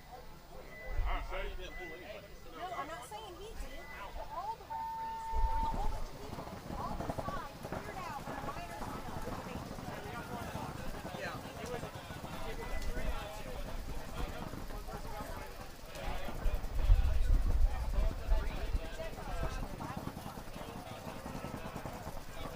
I'm seeing one ref on the far side lying down, spread eagle. Hopefully he's all right over there, just relaxing, taking a nap while we wait 30 minutes for this decision. But, you know, we're coming to a close here with that. I can only imagine.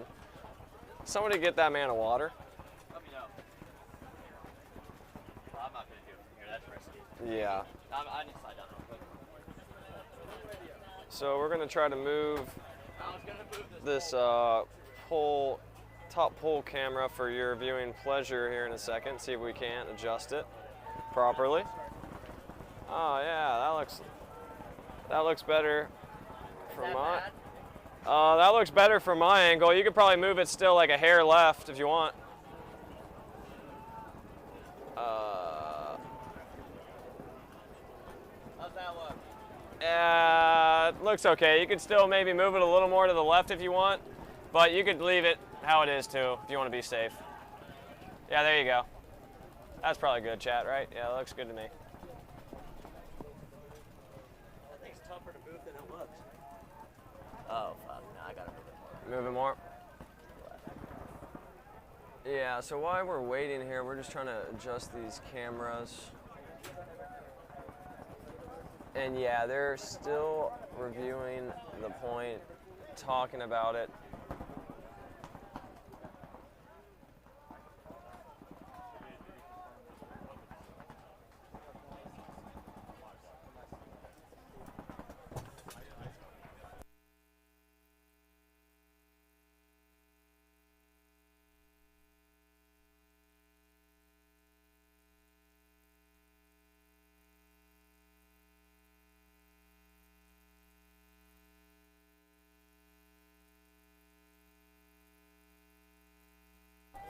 All right, there we go. Point going down here. So Livewire starting 4. Jez dies, so that's 3 left for Livewire, 5 for Breakout. They lose another one, Cody, so it's 5-on-2 in favor of Breakout. Let's see. Man, that's a tough break. Yeah, they concede smartly. Conserve the time. Looks like we had a can fall down or disappear. Cannot see a can behind that. Oh, it looks like it fell down. Yeah, Brandon Johnson just kind of slammed into it, dropped his shoulder on it. Brandon Johnson could have been a defensive end in one life, I'm sure. Yeah. But that is Breakout taking a point now to 2 up with 6 minutes left to play. Yeah, Breakout's looking real solid here. We'll see if they can contain this lead. 30 seconds. But Dynamic down 2 with damage control. Up 2, 8 minutes, plenty of time on the clock. 20 seconds. Looks like we got some refs blowing up some bunkers though, so it might be an extra second. Let's see. So it's like everything that could possibly hold up a paintball match is happening as we speak. Yeah.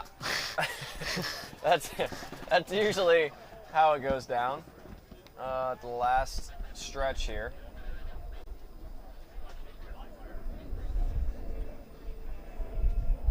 Nice breeze coming through though. That's a first. Yeah, weather's definitely a lot nicer for us up here, darker for the players, but I'm sure they're appreciative of how it's cooled down, having battled all day in the heat. Some people battling multiple days playing yesterday and today, so you're gonna see Dynamic and Damage Control, pretty similar situations, both Dynamic and Livewire now in. They're down 2 with some time on the clock to come back. Let's just hope it's enough for Dynamic. I'm sure they do. Let's hope they were able to really game plan during that break we had there, trying to figure out how many bodies to start on the board. The ref said 4, and we continued with that 4. So a lot of arguing and bickering for not a lot of change.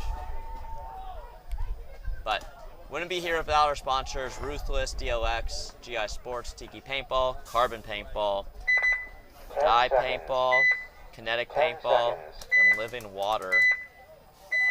So 5 seconds.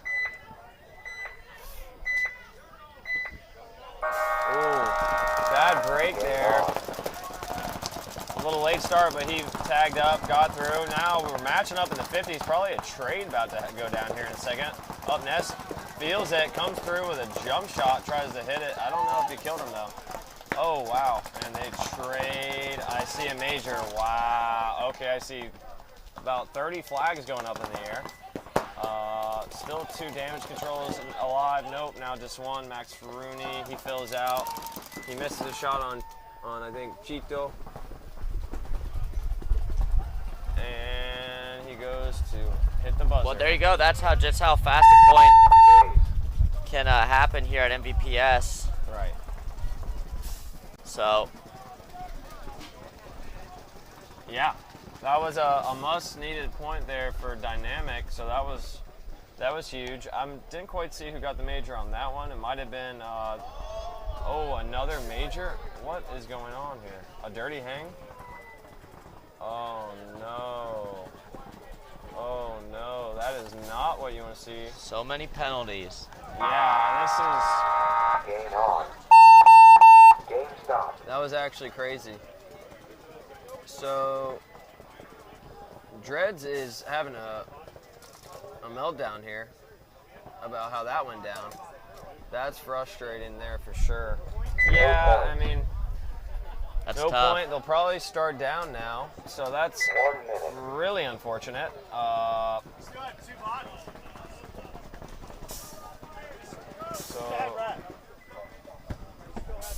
So like you're saying, Sam, anything and everything that will slow us down is happening.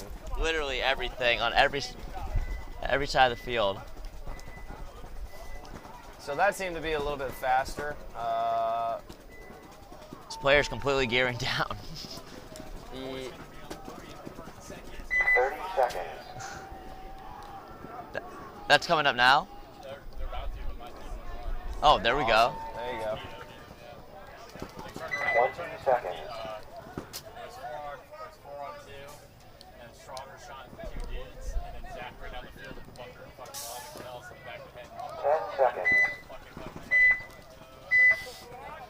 nicely done. So, Livewire down 2. See if they get a quick point like Dynamic almost got there. Game on.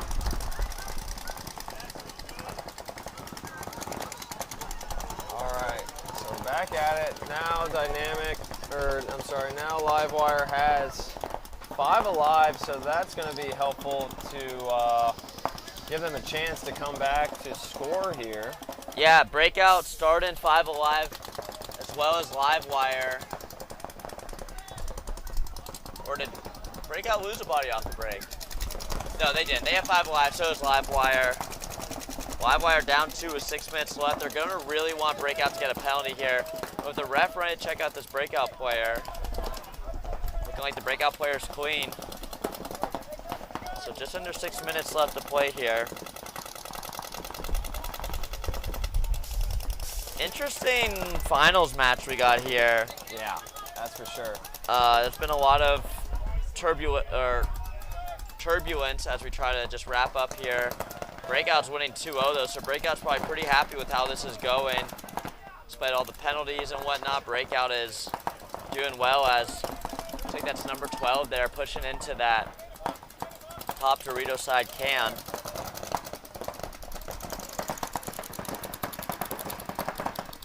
Eli Roberts might have got bounced in that tower. He looked down at his leg real quick. Still 5 minutes on the clock, lots of time. Yeah, I got Jez, Eli, Brandon, Mark, and probably Cody over there. Yep, that's their starting 5 it seems. In that corner, yeah, spinning that 5. They've seen a lot of play today. Probably feeling a little winded here as we're wrapping up here, the final 5 minutes of the finals match here. Livewire's gotta start pushing the agenda here, or hoping and praying that Breakout gets a penalty. Mark making the move to that topside W, and Brandon making a move into that middle snake 2. I haven't seen Brandon make that move too often today, so let's see if he's going to be able to create some damage. Yeah, good move over here from Marky on that far side of the Dorito side. I like the move for Brandon to get in the middle. They kind of have to start looking to make moves and start trying to break this field open with only 4 minutes remaining. Yeah, it looks like Eli, Mark, and Brandon had a pretty cohesive push as each of them move up a prop. Breakout moving into the top W on your top right of your screen, or top left of your screen here. Trying to counter the push, and Mark makes it into the 50 Dorito. Let's see if he got in there clean, and it looks like he did. Yeah, great move. Yeah, so great move there by Mark. Trying to really make something happen. Let's see if Brandon's gonna try to get into that 50 middle prop. That's really the key to breaking open these drag out points. So Sauceman's getting shot out of the middle. I believe that might have come from Eli there. And now Brandon's making a push in the middle here. So Livewire with 3 minutes and 30 seconds left is trying to put on their first point of the board. And they're making the right chess moves to make it happen. Yeah, they're doing a really good job of filling up the field and then having the twos follow them right behind with a push in the middle. So they're doing a great job of breaking this field open. Yeah, so there's one left on Breakout. We want to see Eli Roberts here run up. Sounds like Jez is. Okay, no, there's 2 players left alive for Breakout. Looks like we got the W player on the top side. We switched to the 50 cam view, as well as the Breakout player in the can. Oh, and Eli, looks like he just got shot. Yeah, Jez getting creative, coming back through. That's a good move. See if he can get him. Yeah, good job, Jez. That's the right move. As long as this can guy on Breakout doesn't fill back over to the left side. Such a nice move by Jez here. He's gonna get probably 2 here. Yeah, great move by Jez. That was just big IQ there. Good job, Jez. Yeah, and Jez didn't get shot at all, so that's definitely, well, hopefully going to be a clean hang. We don't want to see a similar outcome that Dynamic just got, getting a dirty hanging point of major. So nicely done there by Jez. Yep, that was good. A good overall point there. Everybody kind of just worked together, attacked together, and hit their shots. So that was a good creative play there. So Dynamic coming back on the board after just getting that point robbed from them because they had a dirty hang. plenty of time for Dynamic to come back. And as we're starting to wrap up this event here for the Summer Rumble, don't forget, registration opens on July 25th, so this week coming up here for the 2024 Pro-Am Classic 10v10 series. Winner's gonna take home that beautiful gold pineapple right there. 30 seconds. And guys, this is just a fun event. Bring out your friends out of retirement, get them back into the paintball, and this is the event to do it. Something new, something fresh. So if you haven't had enough paintball, check that out. 20 seconds. Also, if you're trying to buy or sell your house, check out O'Neill Lee, your real estate agent here in the Central Florida and all around Florida.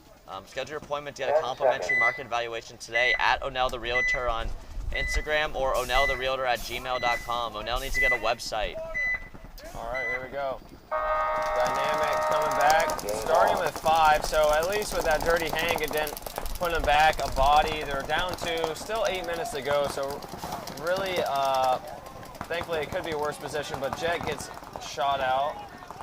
But it appears that they shot a damage control player out as well, so it should be 4 on 4. Yeah, this is damage control, getting into this bottom side tower on the Dorito side. Also looks like you got, could be Bubba there taking the walk from damage control. So Dynamic loses Jet and damage control loses Bubba, 2 key pieces for both these teams. Let's see if Nestor can turn up the clutch gene here, get the drills to pay off, and put Dynamic on his back as they really need to get a point here. They got 7 minutes, so plenty of time to get back to. They're able to get a quick one, that last point, before they got it taken away by a dirty hang.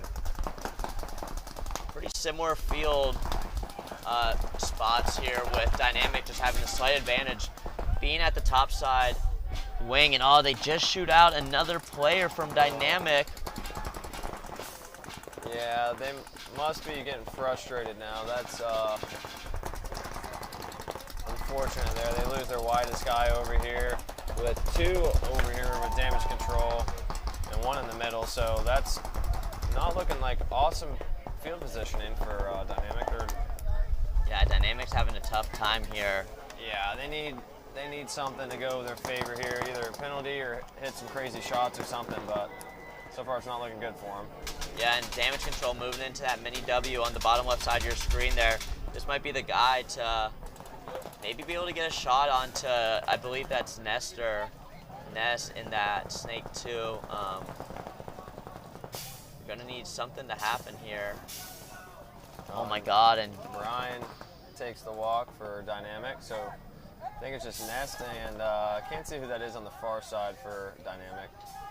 Yeah, I'm not too sure either, but that's going to be a 2 on 4, I believe. 2 on 4, and at some point, if Dynamic doesn't make something happen as we count down the time here, they have to consider a concede. But yeah, also, if you're down 3 with less than 5 minutes to play, I mean, that's such an unlikely win.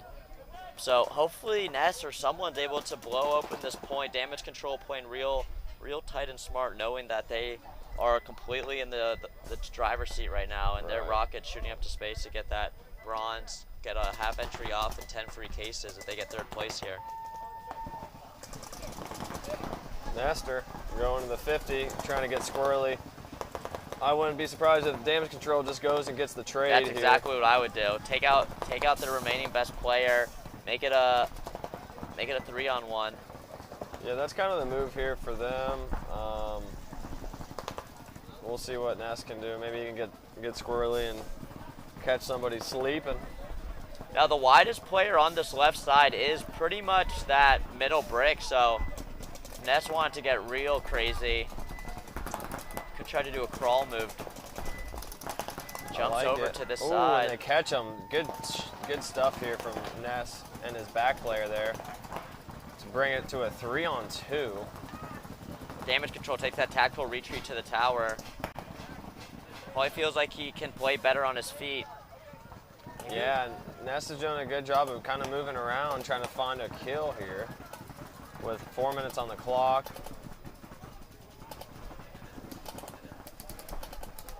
So what do you think about Nestor jumping over this beam on the outside? You think that's a good move, or you think that's a little too risky?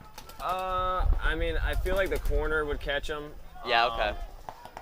But for the far side, if he came down on the beam, laid down and crawled around, he might be able to crawl down right before the big brick, pop up, maybe be able to catch the tower and then go at least trade or even catch the big brick guy and bring it onto a one-on-one or maybe even get him clean. So the move could be there. It is risky, but that is definitely a play option. Yeah, they need to think of something creative here as we're coming down to 3 minutes and 30 seconds. Yeah, that's normally kind of what you want to do in these situations is be kind of unorthodox and throw your opponent off. Looks like that's what Damage Control is exactly doing right now as he dives from that brick into that outside, and that's a really smart play. Unless, though, this home player... Yeah, he's doing a good job of moving around. He might be able to catch him. Oh, let's see. Oh, and he trades with Nestor, so that's a great trade. That was a good trade. Now it's a 2-on-1 with Dynamic. This is a big point. Yeah, this is a huge point. We're now under 3 minutes, so you're almost getting to that point where it's like, okay, we give him, what, 30 seconds, see if he can make something happen? When he gets caught in the elbow. Yep. Yeah, that was a Point approved. That was a big point there. The momentum has definitely shifted, or it already was kind of in the favor of Damage Control, but definitely taking the wind even more out of their sails, unfortunately for them. Yeah, just looking at the pitch here for Dynamic, they're looking down and out. Yeah. So I would agree. Yeah, so they need to just remember clean slate mentality, kind of rub the dirt off their shoulder, get back in there, and remember there's still some time in this game to try to at least come back and do something, but you never want to give up. That's when you for sure lose. So hopefully they get it back here, get mentally right, and they are ready for the next point. Yeah, Brandon Johnson and the 5-4 Livewire we've been seeing all day today, killing it. Coming on the board, feeling good. They got 2 minutes. They just got that point when Breakout was up 2-0, so they just need another point to send it into overtime, or 2 more points to get the win. So let's see what they could do here. Breakouts, what do you think they're telling each other right now on the board? For Breakout? Or Yeah. I think for Breakout, you know, I mean, they're up 2, or they're up 1 with 2 minutes and 20 seconds on the clock. I think really they're not looking to change a whole lot. I think they know that Livewire has to come. You know, there is 2 minutes, so they do have some time to work with, but I think they're going to focus on hitting the shots on the break like they've been doing over and over again and just controlling. So I think they're going to look to kill one on the break, lock it down, and have maybe a 1 push on one side. That's kind of what they've been doing. It's been working. So we'll see if they can hit those shots on the break. Let's see what Livewire does, because they got to win one in at least 2 minutes and 20 seconds. Yeah, ball needs to get in Livewire's court here. Game on. Looks like 5 on 5. I see a running referee, which is not good. Oh no, Marky looks like dies, Mark takes the Jez walk dies. and then Jez at the same time. That's so tough, and you really kind of get into that point where... Yeah, at this point now, with the position, you kind of hope that Eli here can have a point and at least shoot 1 or 2 to maybe tie it up, or Cody get out wide and do the same. But yeah, someone needs to go beast mode. Yeah. Yeah, someone needs to just go absolutely berserker here for Livewire if they want to even sniff the podium for first place here, but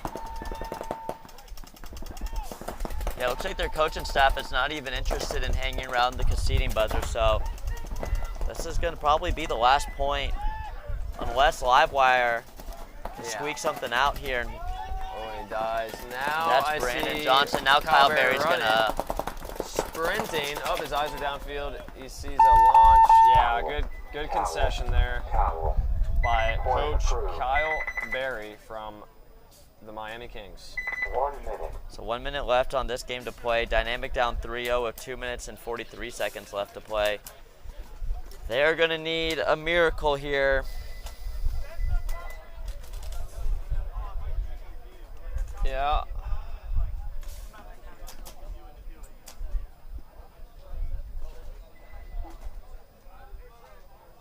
All right.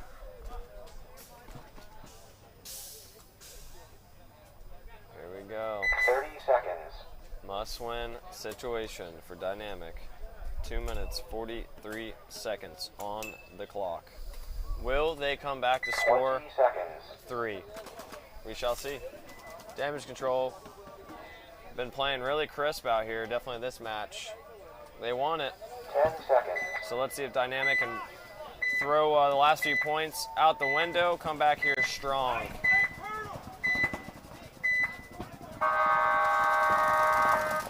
Jet just absolutely sending it around, but they lose 1. Lose 2. Oh man. So Jet and Ness able to make it into these big moves into the props. Let's see if that's going to pay off for them. They need something to happen here as they're down 3 and another body walking off for Dynamic. Looks like there's a player or a ref coming in to check this player. Ness here in the middle. Yeah, Jet's wheeling and dealing. I see a referee just got melted in the neck. He's down. Oh no. Oh no. I see some chaos here. So a ref is down, but he's good. Okay.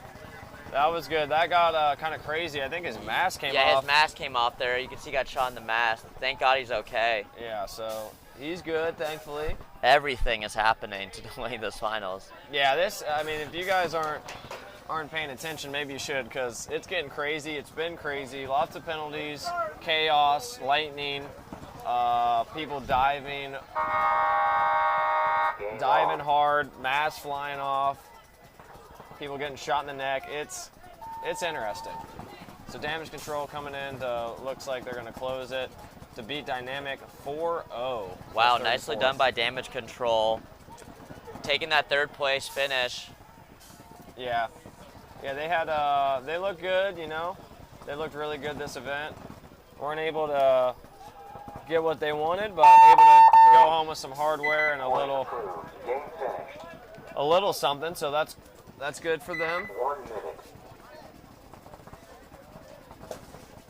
All right, let's see here. Livewire and Breakout with 1 minute remaining on the clock. So now we're just looking at O'Neill here. O'Neill Lee Realty. So Sam, talk to me. Is it possible if somebody wanted to sponsor MVPS, could they do that? How does that work? Yeah, if you want to sponsor MVPS, either reach out to O'Neill Lee or Zach Alsmeyer or Alex Zudell if you're trying to support this webcast that we all, work so hard for, and that we, we're trying to create the best production here of any regional league, and we're doing just that. So to continue to support us and our webcast in the league, reach out to O'Neill or Zach or Alex with sponsorship inquiries. As you can see, there's a lot of great recognition. We don't forget to mention our sponsors whenever we get a chance. So, and Breakout loses 2 off the break. Let's see if Livewire. That's what they need. This is exactly the breakout they needed. So let's see if they can close here, but time is dwindling. They kill another. Wow. Great read here by Eli and Jez. Eli gets eaten up. Jez gets eaten up. Just died. Oh man, 3 come off Oh fast. no. Just Cody and Markey. See if they can handle it, but only 37 seconds Their guns left. are down. They might even think number 12. Let's see if Cody can hang it. He goes in. He hits it with 30 seconds left. Wow. Wow. So, 27 seconds left for Livewire to get a last point. We just saw a 31-second point there, so obviously not impossible. Yeah, it can definitely be done. We saw some faster points today. So that was a great point. I mean, really, they shot 2 on the break, and that was huge.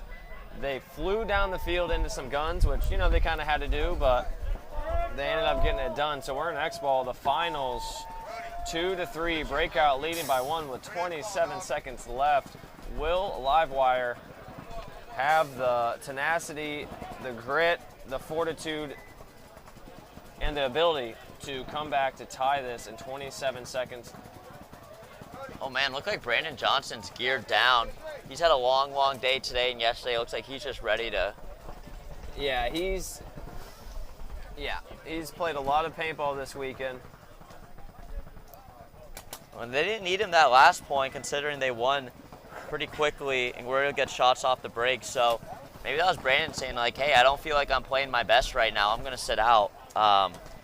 If that's the case, I mean, you know your body the best. So. I'll come talk to you. I'll see you in a minute. So Brandon Johnston's not going to be on the board for Livewire at this point, but we're still going to have the remaining 4 core that, you know, Jez, Mark, Cody, Eli, who's played every point today. Yeah, absolutely. It's been a long day for all these guys, so this is really where you got to dig deep and dip into the reserves to, you know, get you over the edge. So, but I think really why Brandon's sitting too is because they're putting in some young, fast guys to get this point. Would be my suggestion is kind of what it seems like could be the reason for that. 10 seconds. 10 seconds here with 27 seconds left.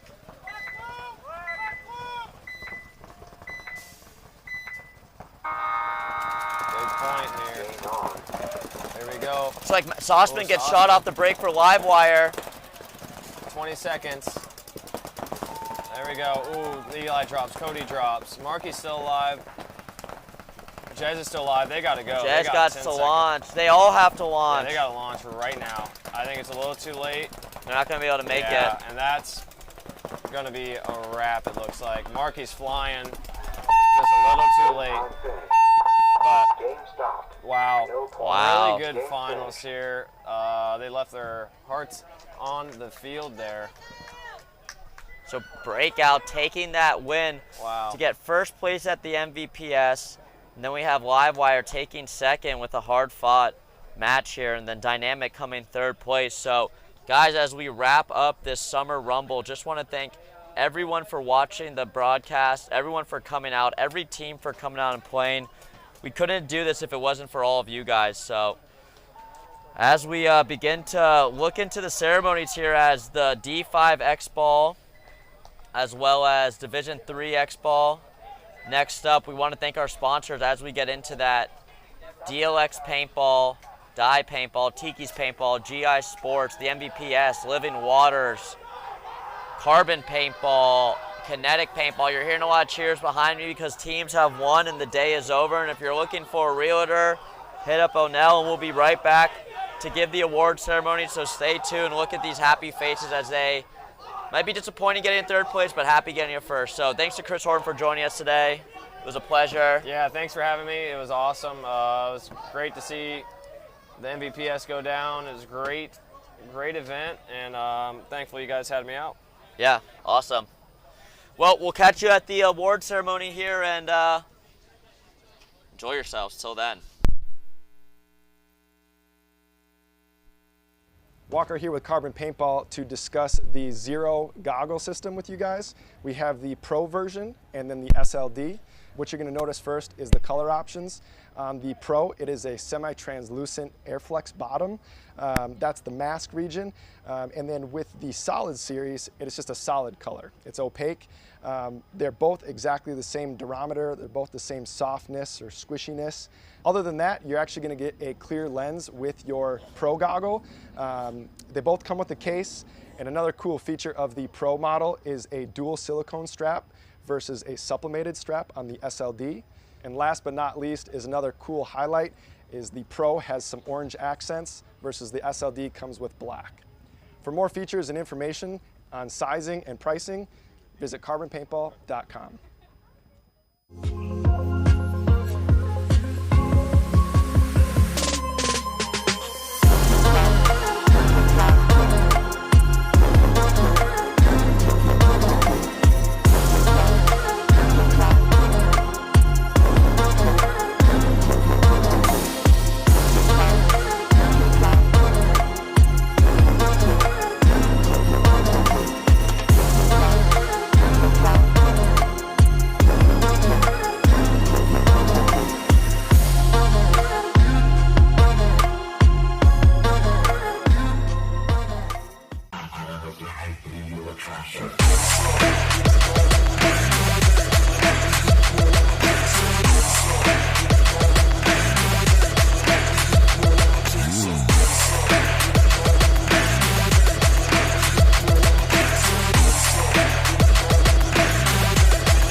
4 p.m.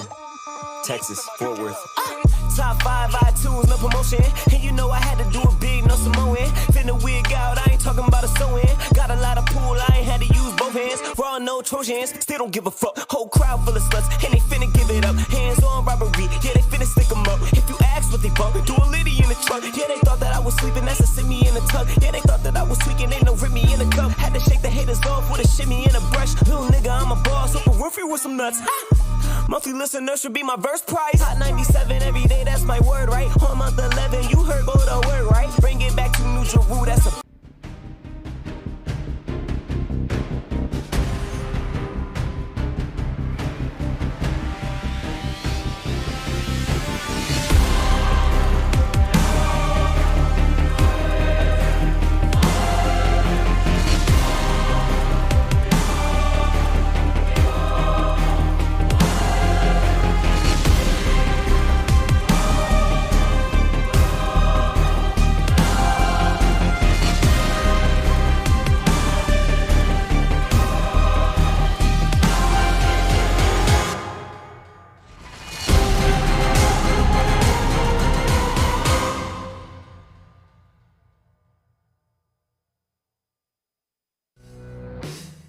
Tiki's Paintball Park, the Tampa Bay area's premier paintball park. Enjoy lightning-fast check-in and all-new rental equipment, including dual thermal lenses to eliminate any mask fog. Our temperature-controlled warehouse will keep your paintballs super fresh, and we have a newly paved asphalt parking lot with handicap accessibility and sidewalks. Our air stations at every entrance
Tiki's Paintball Park, the Tampa Bay area's premier paintball park. Enjoy lightning-fast check-in and all-new rental equipment, including dual thermal lenses to eliminate any mask fog. Our temperature-controlled warehouse will keep your paintballs super fresh, and we have a newly paved asphalt parking lot with handicap accessibility and sidewalks. Our air stations at every entrance use filtered air for perfect 4,500 PSI fills. We have multiple hand washing stations for all customers and family-friendly, low-impact paintball to tie it all together. With our 5 fields to choose from, we have traditional speedball, close quarters combat, city field, old school mounds, attack and defend on Bunker Hill. Relax in our tree-shaded 2-acre staging area with plenty of picnic tables and hammocks to choose from. Cheer for your friends and family with a perfect stadium view of all of our fields. Located at 210 Pruitt Road in Seffner, Florida. For more information, visit us online at tikispaintball.com or call us at 813-571-1300.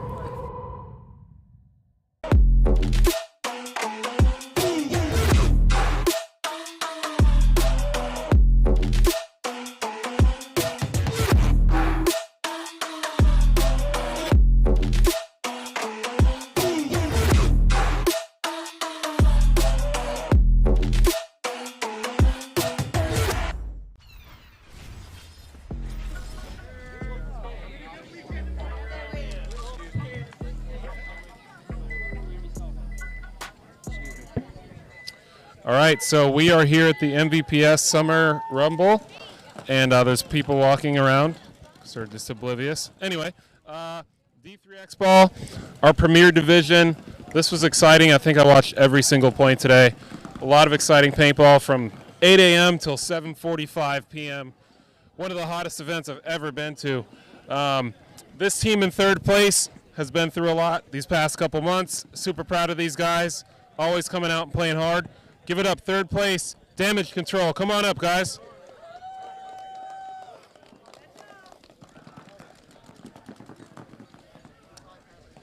I know a lot of these guys. I've seen them grow through the ranks. I think their worst player, Nate Rosso, has something to say. Are you benching 225 yet? Yeah. Didn't think so. It's close. Dudley, you guys played hard today. You're under a new name. What do you have to say for yourselves? Hey, it's my first one back in 5 years. It's a good way to start. So, love playing this event. Played hard, just not hard enough. I had a lot of fun. Thank you. Yeah, it was fun. Men, a few words. All right, give it up. I love how no one likes them. No one's taking pictures. No one likes them.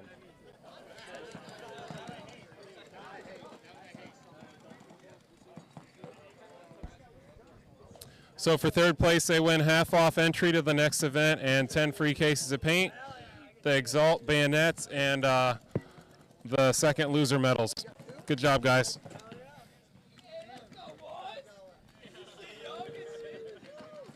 All right. Good job. Way to ball, for real. For real. No, I have way too many. That way. Hope. I'm waiting. Thank you. Good job, guys. No problem. Tom. All right, so D3X Ball, second place. These guys have players that are always up here, but from Central Florida. Give it up for Livewire, second place, D3X Ball.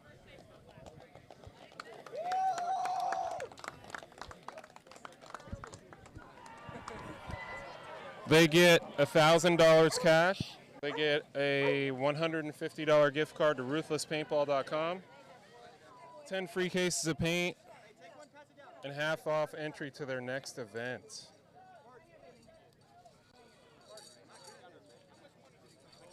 Oh man, I have to find $1,000 in this bag.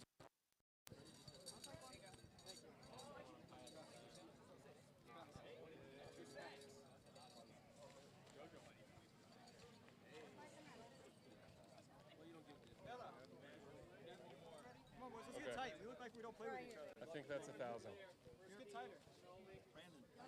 Hey, boys, scoot over. Come on. No, let's wait. Like each other. All that. I'll hold the spread, brother. Hey, hit him with the spread. Second place, Livewire, $1,000. Good job.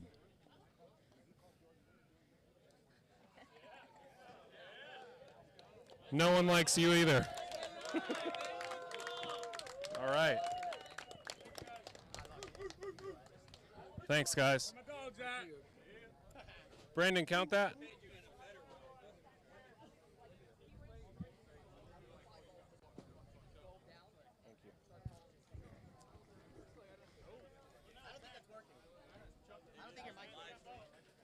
Really? Oh, perfect. Whatever. Huh? Cool. What are you talking about? What division are you? Oh, okay. Sorry. You're next. I haven't seen you play all day.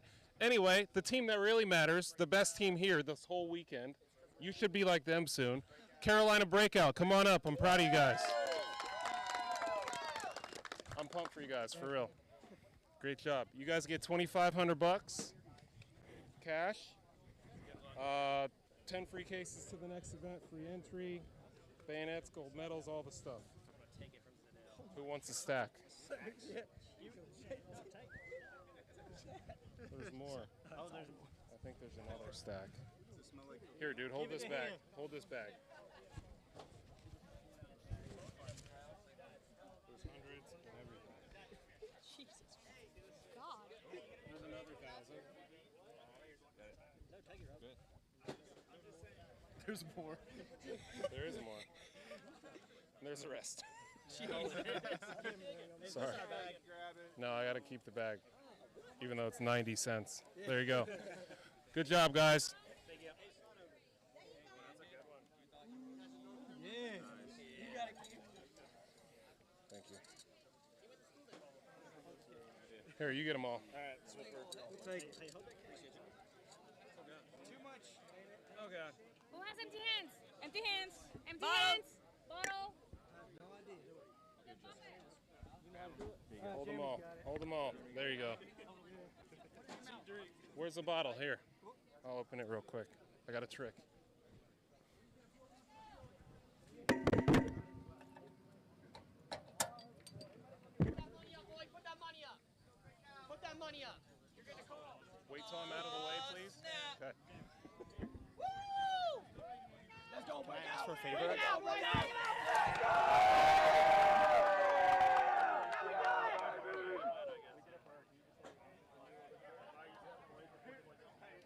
Good shit, boys. Now you're going to catch a cramp.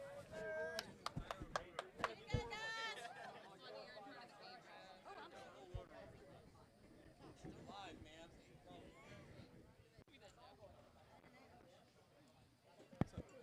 Hi. So.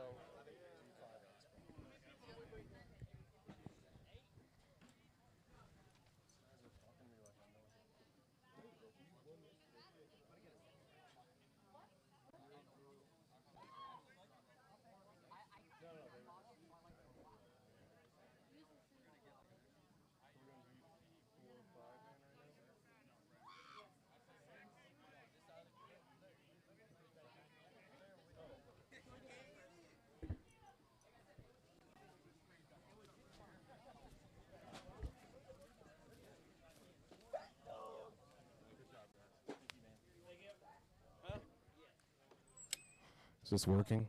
This isn't working? It was working. Yeah.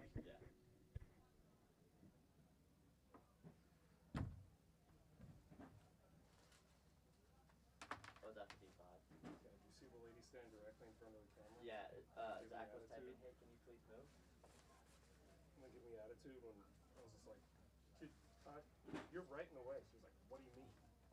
And then her daughter's like, you're in the camera. How much did the lady do? She's just like, oh.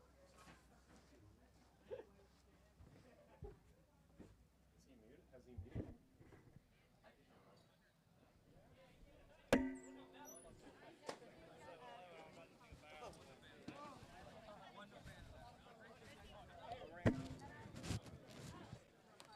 What is the price for D5 Expo? Doesn't say here.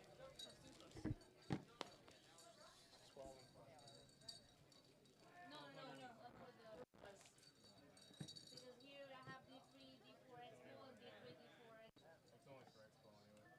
Yeah, D5 Expo. Yeah. Is that what we're doing? Yeah, D5 Expo. That's what we're doing today. Yeah. This is D5 Expo. Sorry, I didn't.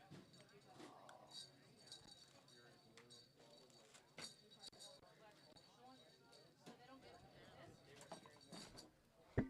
No way. Where's Alex?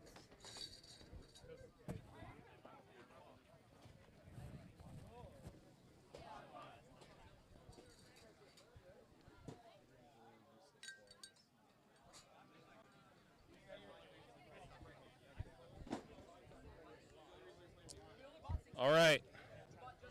Now we're doing D5 X ball. D5 X ball. Man, I don't know how you do it. It is. I just checked it. Do you see a speaker? Okay, it's for the live thing. Jesus. It's your first time. I forgot. Okay, D5 X ball. Third place. Give it up for Fury. Fury, come on up.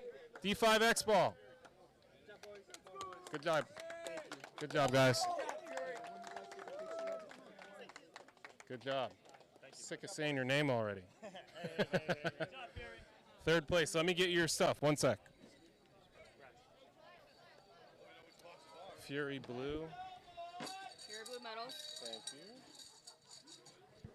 All right, so Fury Blue gets 10 free cases of paint, some Exalt winners only bayonets, and half off their next entry. 1 sec.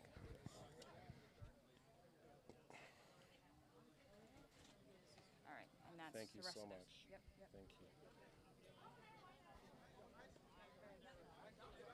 Shout out to Carson Owen, videographer. All right, good job, guys.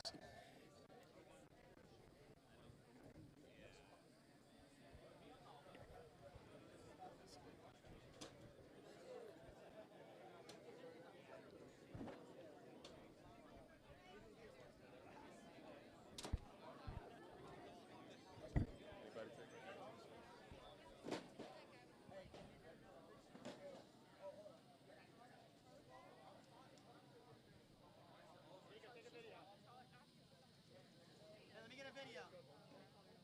Raise those hands, boys. Let's go, let's go. Boom, there we go. Fury Blue, 3rd place, D5X Ball. Good job, guys. All right, in 2nd place, D5X Ball. I don't know if I've ever called their name up here, but I guess I should get used to it. I like their jerseys, black and green. I'm not sure where they're from. We'll interview them real quick. But Useless Sin, 2nd place, D5X Ball. Come on up. Okay, we'll skip them. We'll go straight to the people that matter in D5X. We'll do you next. Get out of here. You see the jersey. They were up here yesterday. He's trying to tell me my mic doesn't work. New to the podium, obviously. Give it up, 1st place, D5X Ball Maniacs.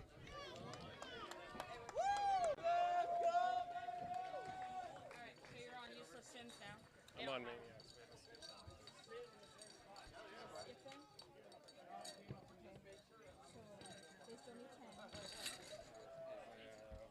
I'm sorry. You're fine. I'll get it. They got the medals. Thank you.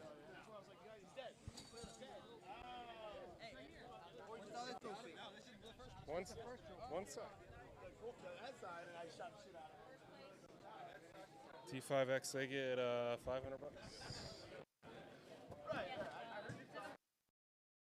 This is First 15. place. And they won, right? So there's one. That's gold medals. Then can you give me the trophy?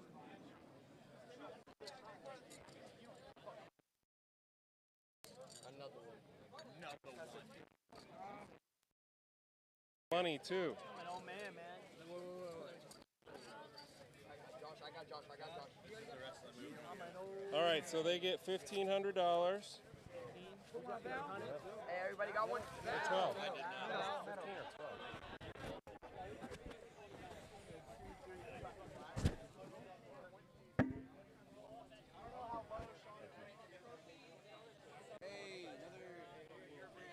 or 12. Everybody have one. Dude, I'm one person.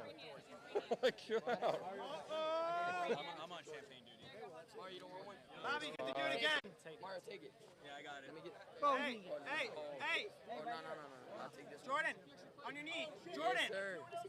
Jordan, get on your knees. Friday and Saturday, boys. We want to be just like you. Jordan.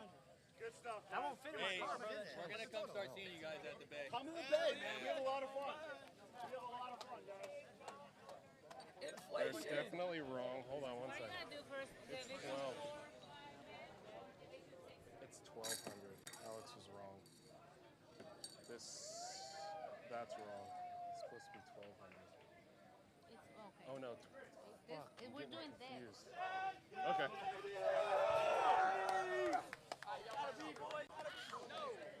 Sorry. So let me get some. Oh, hell yeah.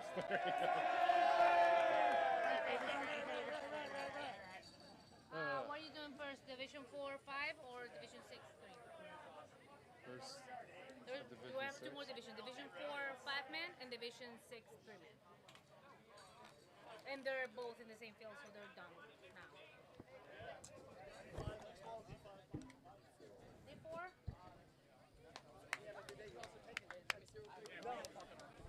All right, next is going to be D4 5-man.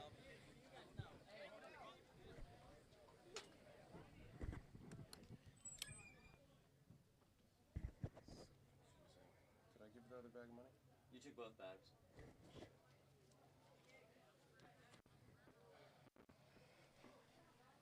Need me to do anything? No, you're good.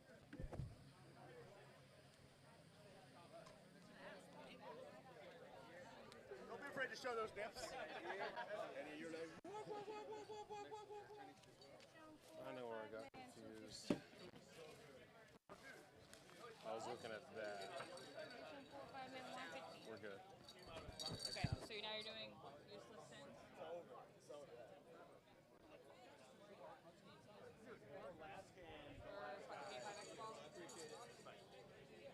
you know, it's not gonna be like, I got you one. You don't get saved by the towel. I get you one. They were. I don't have the ship back yet. Useless. We didn't hear you guys call us. Yes. I'm so sorry. Okay, I need the ship back. so we got useless sins. We did these two already. So we got. Here. Yeah, we're finishing up with this one, right? They're useless.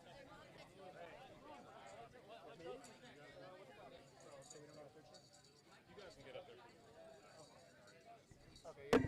Oh, wait, come back. Guys, we didn't Let get me on get your webcast. money. Before that, 20 years. Thank you. 1 second. And they got 10 left.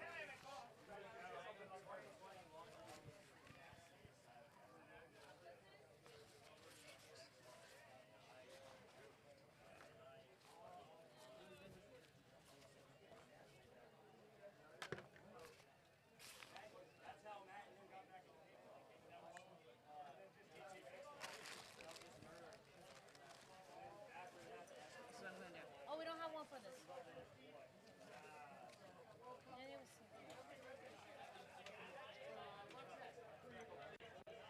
I really hope I didn't give out too much This money. is D458.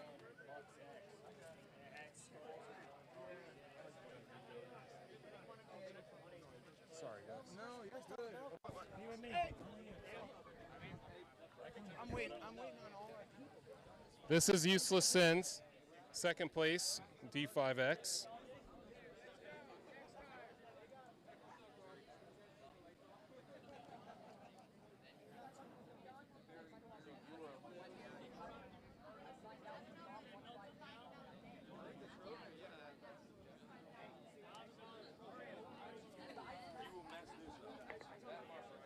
All right, fashionably late. 1, 2, 3. Good job, guys. That's Useless Sins. They had to clean up after their match, but $500 second place. D5X. Good job, guys. Yeah, good seeing you, Robin. Oh, sorry. Sorry. Watch out there. Okay. Now they're labeled.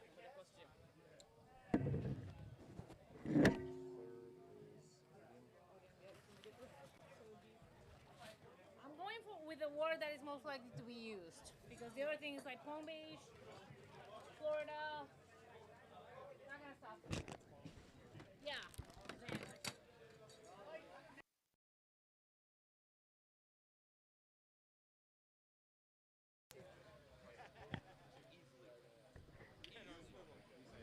All right, so next up we're going to have D45 Man.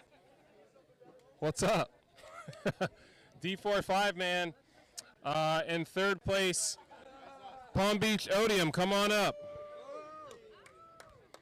I'd give you money if you did better. All right, let's see. No, it's okay. You got this. Fine. So there, this is Odium's. Thank you.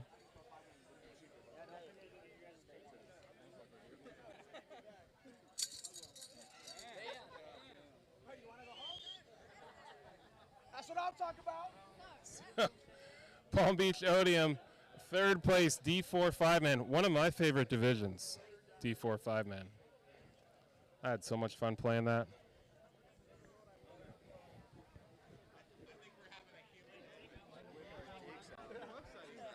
I assume they're next. Oh, you can give it to me. CFK. Sorry, I didn't see you down there. Okay, no way.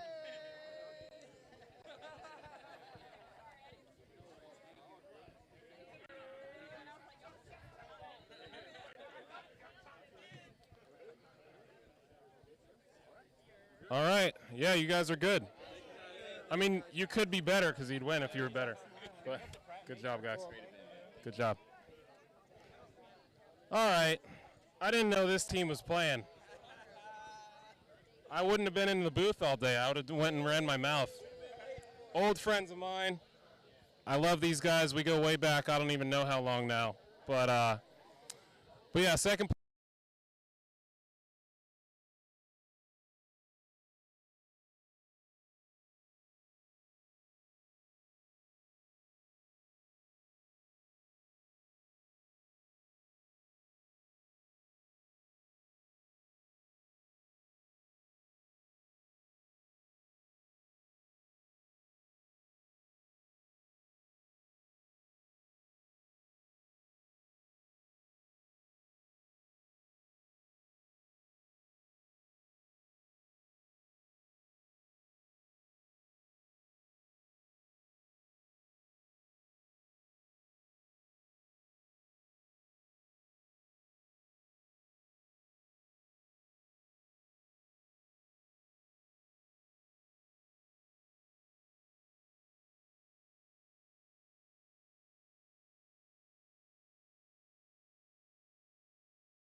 Let's go. Go. Thank you.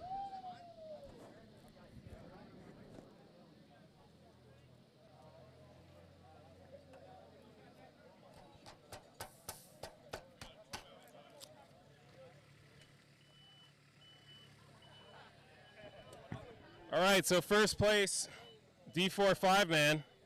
I called their name yesterday. They obviously have a successful camp. First place, $1,200. Come on, Rat Kings. Good job.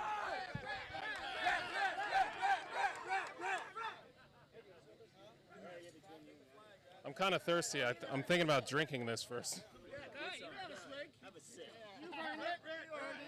You worked your ass off today. O'Neill's a rat now.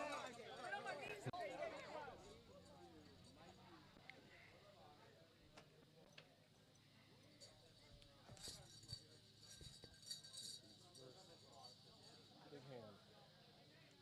Thank you. Oh, sorry. How did he work his ass off all weekend long and his hair's still beautiful? Somebody, Neil, you gotta hold that on. Here, put this in front. Yeah. Give that to Neil. Give that to a tall guy. Neil and Lewis. Neil and Lewis back there. It's all everywhere. Give my medal. Hey! It's right behind us. Let's take a picture with this one first, and then we'll get that one too. All right, over here. We'll take it over here. Oh, I'm taking it.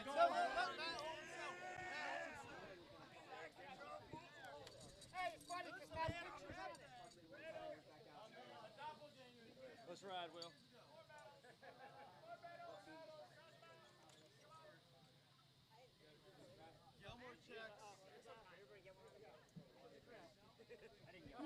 You gotta talk to our coach. Put this around Weasel's desk. Where is he? This guy right here. He's the mouth. One yesterday, one today. What do you have to say? I just want to say thank you to Palm Bay Paintball. Frank and Sean, you guys are the absolute best. We just have a good time together. We've been doing this for a while. We're not very good, but we sometimes get lucky. Love you guys. Come to Palm Bay. It's a lot of fun. We're the best fucking team in Florida. This one's for Donald Trump. We're the best fucking team in Florida. This one's for Donald Trump. Interesting. All right.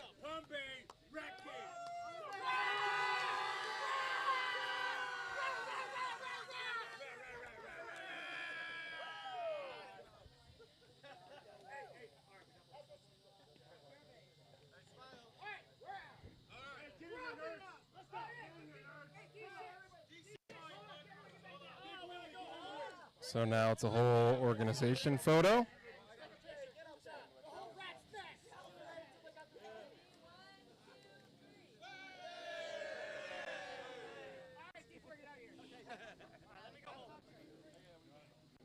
Oh, forgot to give you guys the money.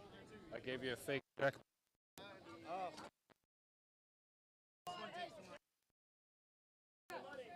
Who has the money? It's right here. I was gonna say, Luis, you want to give money to Luis? There. Good job. No, I'm kidding. Nice. Do we get to keep the bag? No. The 70-cent bag is not included. No money in this one. No money, just. Oh, he's out of money anyway. Rat King's gold. Rat King's gold. He's like, I'm out of money. Rat King's gold. All right. All right, so last but not least, D6 3-man, where it all starts.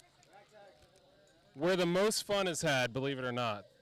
Once you start progressing through the ranks, it becomes less fun, I gotta admit it. But the most fun, D6 3-man, come on up, Rat King's gold. You guys get 3 JT packs and some medals. Here, take the pack. I just got a pack.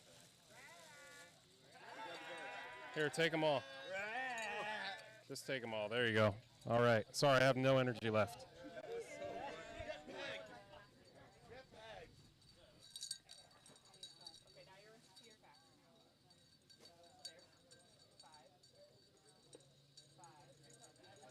Carry it all. So here we go. This was my thing back in the day. Stack it on there. Yep. And gloves.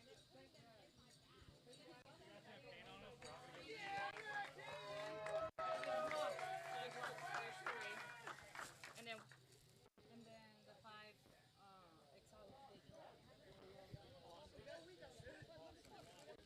All right, get off the podium. You guys have been up here all weekend.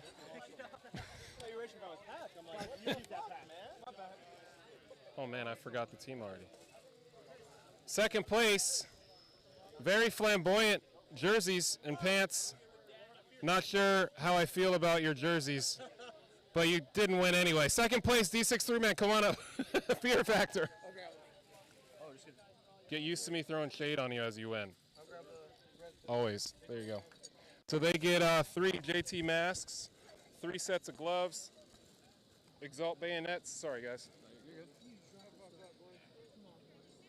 Exalt bayonets and some second place medals. Proud of you guys, man. It was hot today.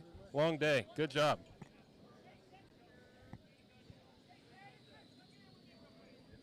Florida Fear Factor.